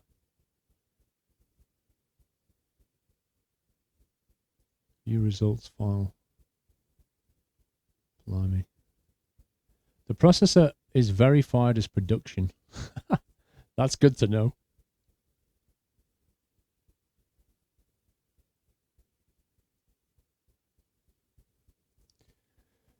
Well, I think we're done there, peeps. Considering we're coming up for 11 o'clock, I think we're done. I'm pretty tired. That was a long old day. But the results speak for themselves. The results are there, aren't they?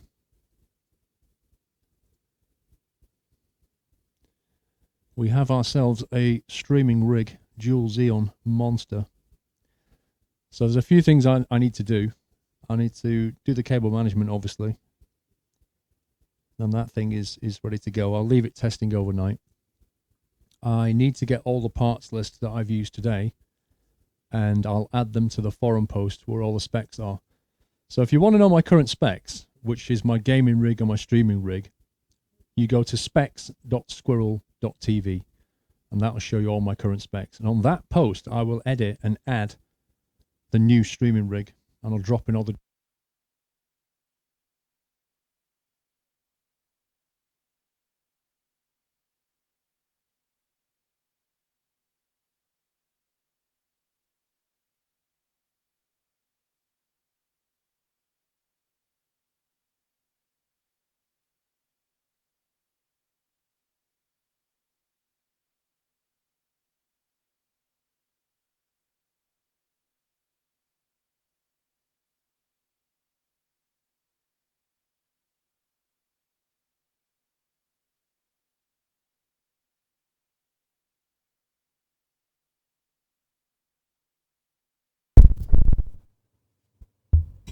Right, I've just brought in my other mic temporarily.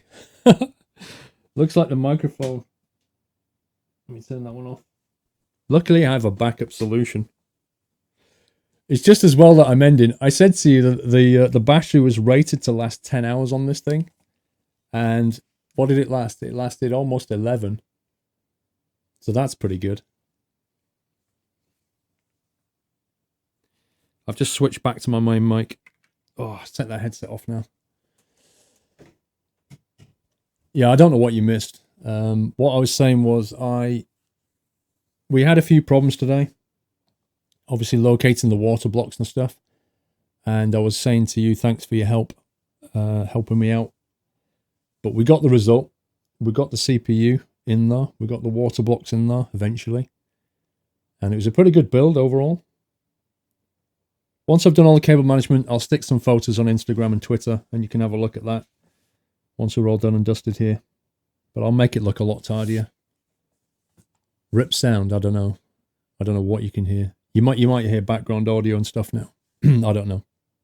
I had to quickly change mic. Thank you so much for joining me, guys. Thank you to everybody that's been here today. I hope you've enjoyed yourselves. I certainly enjoyed myself. It's been pretty tiring, though. I'm not going to lie. I'm pretty tired right now. You'll be looking device manager.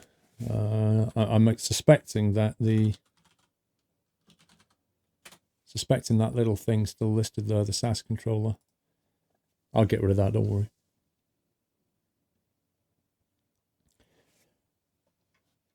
Yeah, right. That's it. That's the end of the stream. Thank you so much. GG's to all of you. Thank you for being here. Oh, hang on. I got a delivery here. Wow. Did I miss Coom Doom's delivery at 9:20? I've been out to Farnborough to meet a friend who was at the air show. Left about 4 p.m.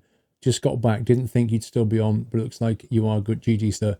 Coom Doom, I've only just seen that. I really apologise. I was like an hour and a half late on that delivery.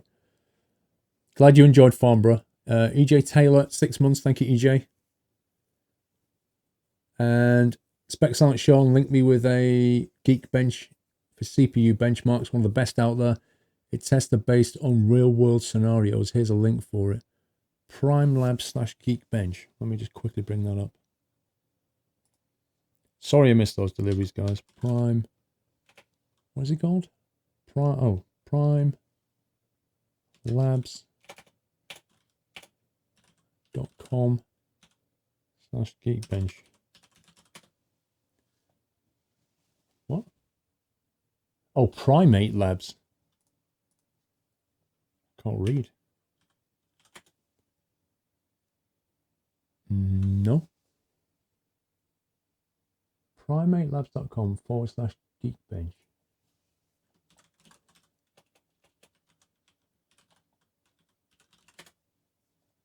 There we go. PrimateLabs.com. Oh, Geekbench. Cross-platform benchmark, next generation processor benchmark. Is this free? I've never heard of this. I can't type. Honestly, my brain is melting now, Miaska. It's shutting down completely.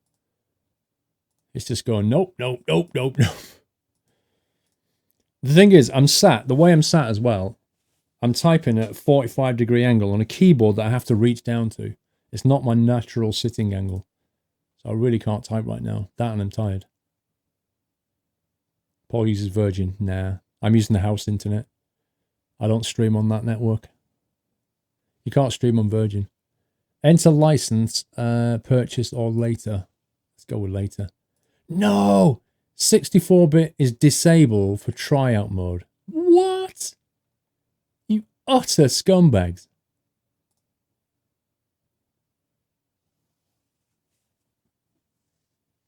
You utter right, I can only do a 32-bit test. That's not very good, is it?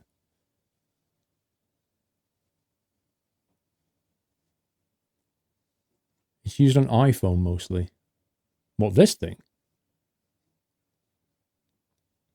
It's not the most exciting benchmark tool to run, is it? Look at it. Let's get rid of that. We don't need that anymore. Let's get rid of that.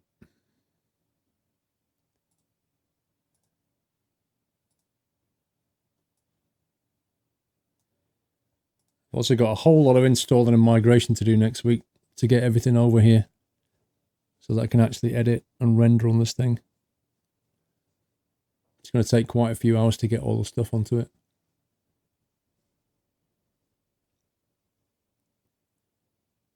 What is it doing? I can't even tell. You look at the CPU. Wow. Look at this. It's hitting it with like the weirdest test. What's interesting about that is Spec Silent Sean said it was more of a real world test. And if you look at that graph, it's not just flatlining it. It's like going up and down.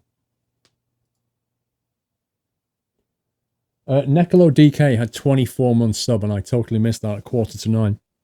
Necolo, I don't know if you're here or not, but thank you so much for 2 years of support. Happy anniversary, sir. Apologies that I missed that.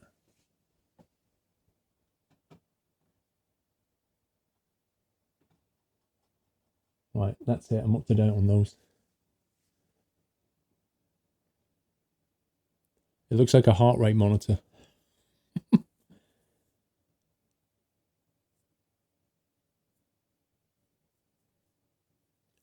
Floaty Fat Man, it's nice to see. It's nice to see it operating. But yeah, the true test is the render. The 4K render is the real test.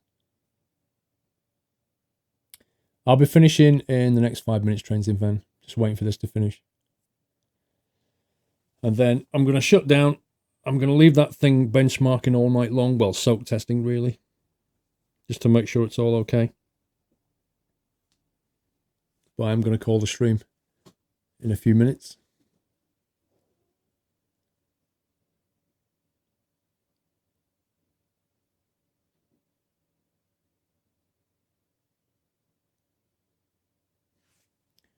Right, it's given us a web page full of stuff. Single core score 2187, multi-core 30,512, dear me. Integer performance, blimey. Okay, that's a lot of numbers. No idea what it means.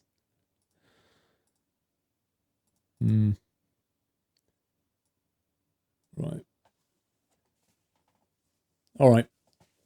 We're coming up on 11 hours. It's time to go. Mr. Cat Weasel, 2 months support. Great stream today. Very interesting. You're welcome, Mr. Cat Weasel. Thank you for 2 months support. The plan is to do Sunday Night Trucking tomorrow, Chestnut TV. But I need to rest and I need to rebuild this room a little bit because it's a bit of a mess. Well, the microphone battery lasted almost long enough. Anyway, thank you for watching, guys. Hope you enjoyed it. Hope you learned something. Thank you for hanging out with me. It was very fun. We don't often do these things, but it was great to watch and great to do. And yeah, I shall see you all tomorrow. I'll be back for some Sunday Night Trucking, 6 p.m. So I hope you can join me then. Have a great rest of your Saturday, whatever you're doing. And I shall see you all on Sunday. Take it easy, guys. Love you all. See you tomorrow. Bye-bye.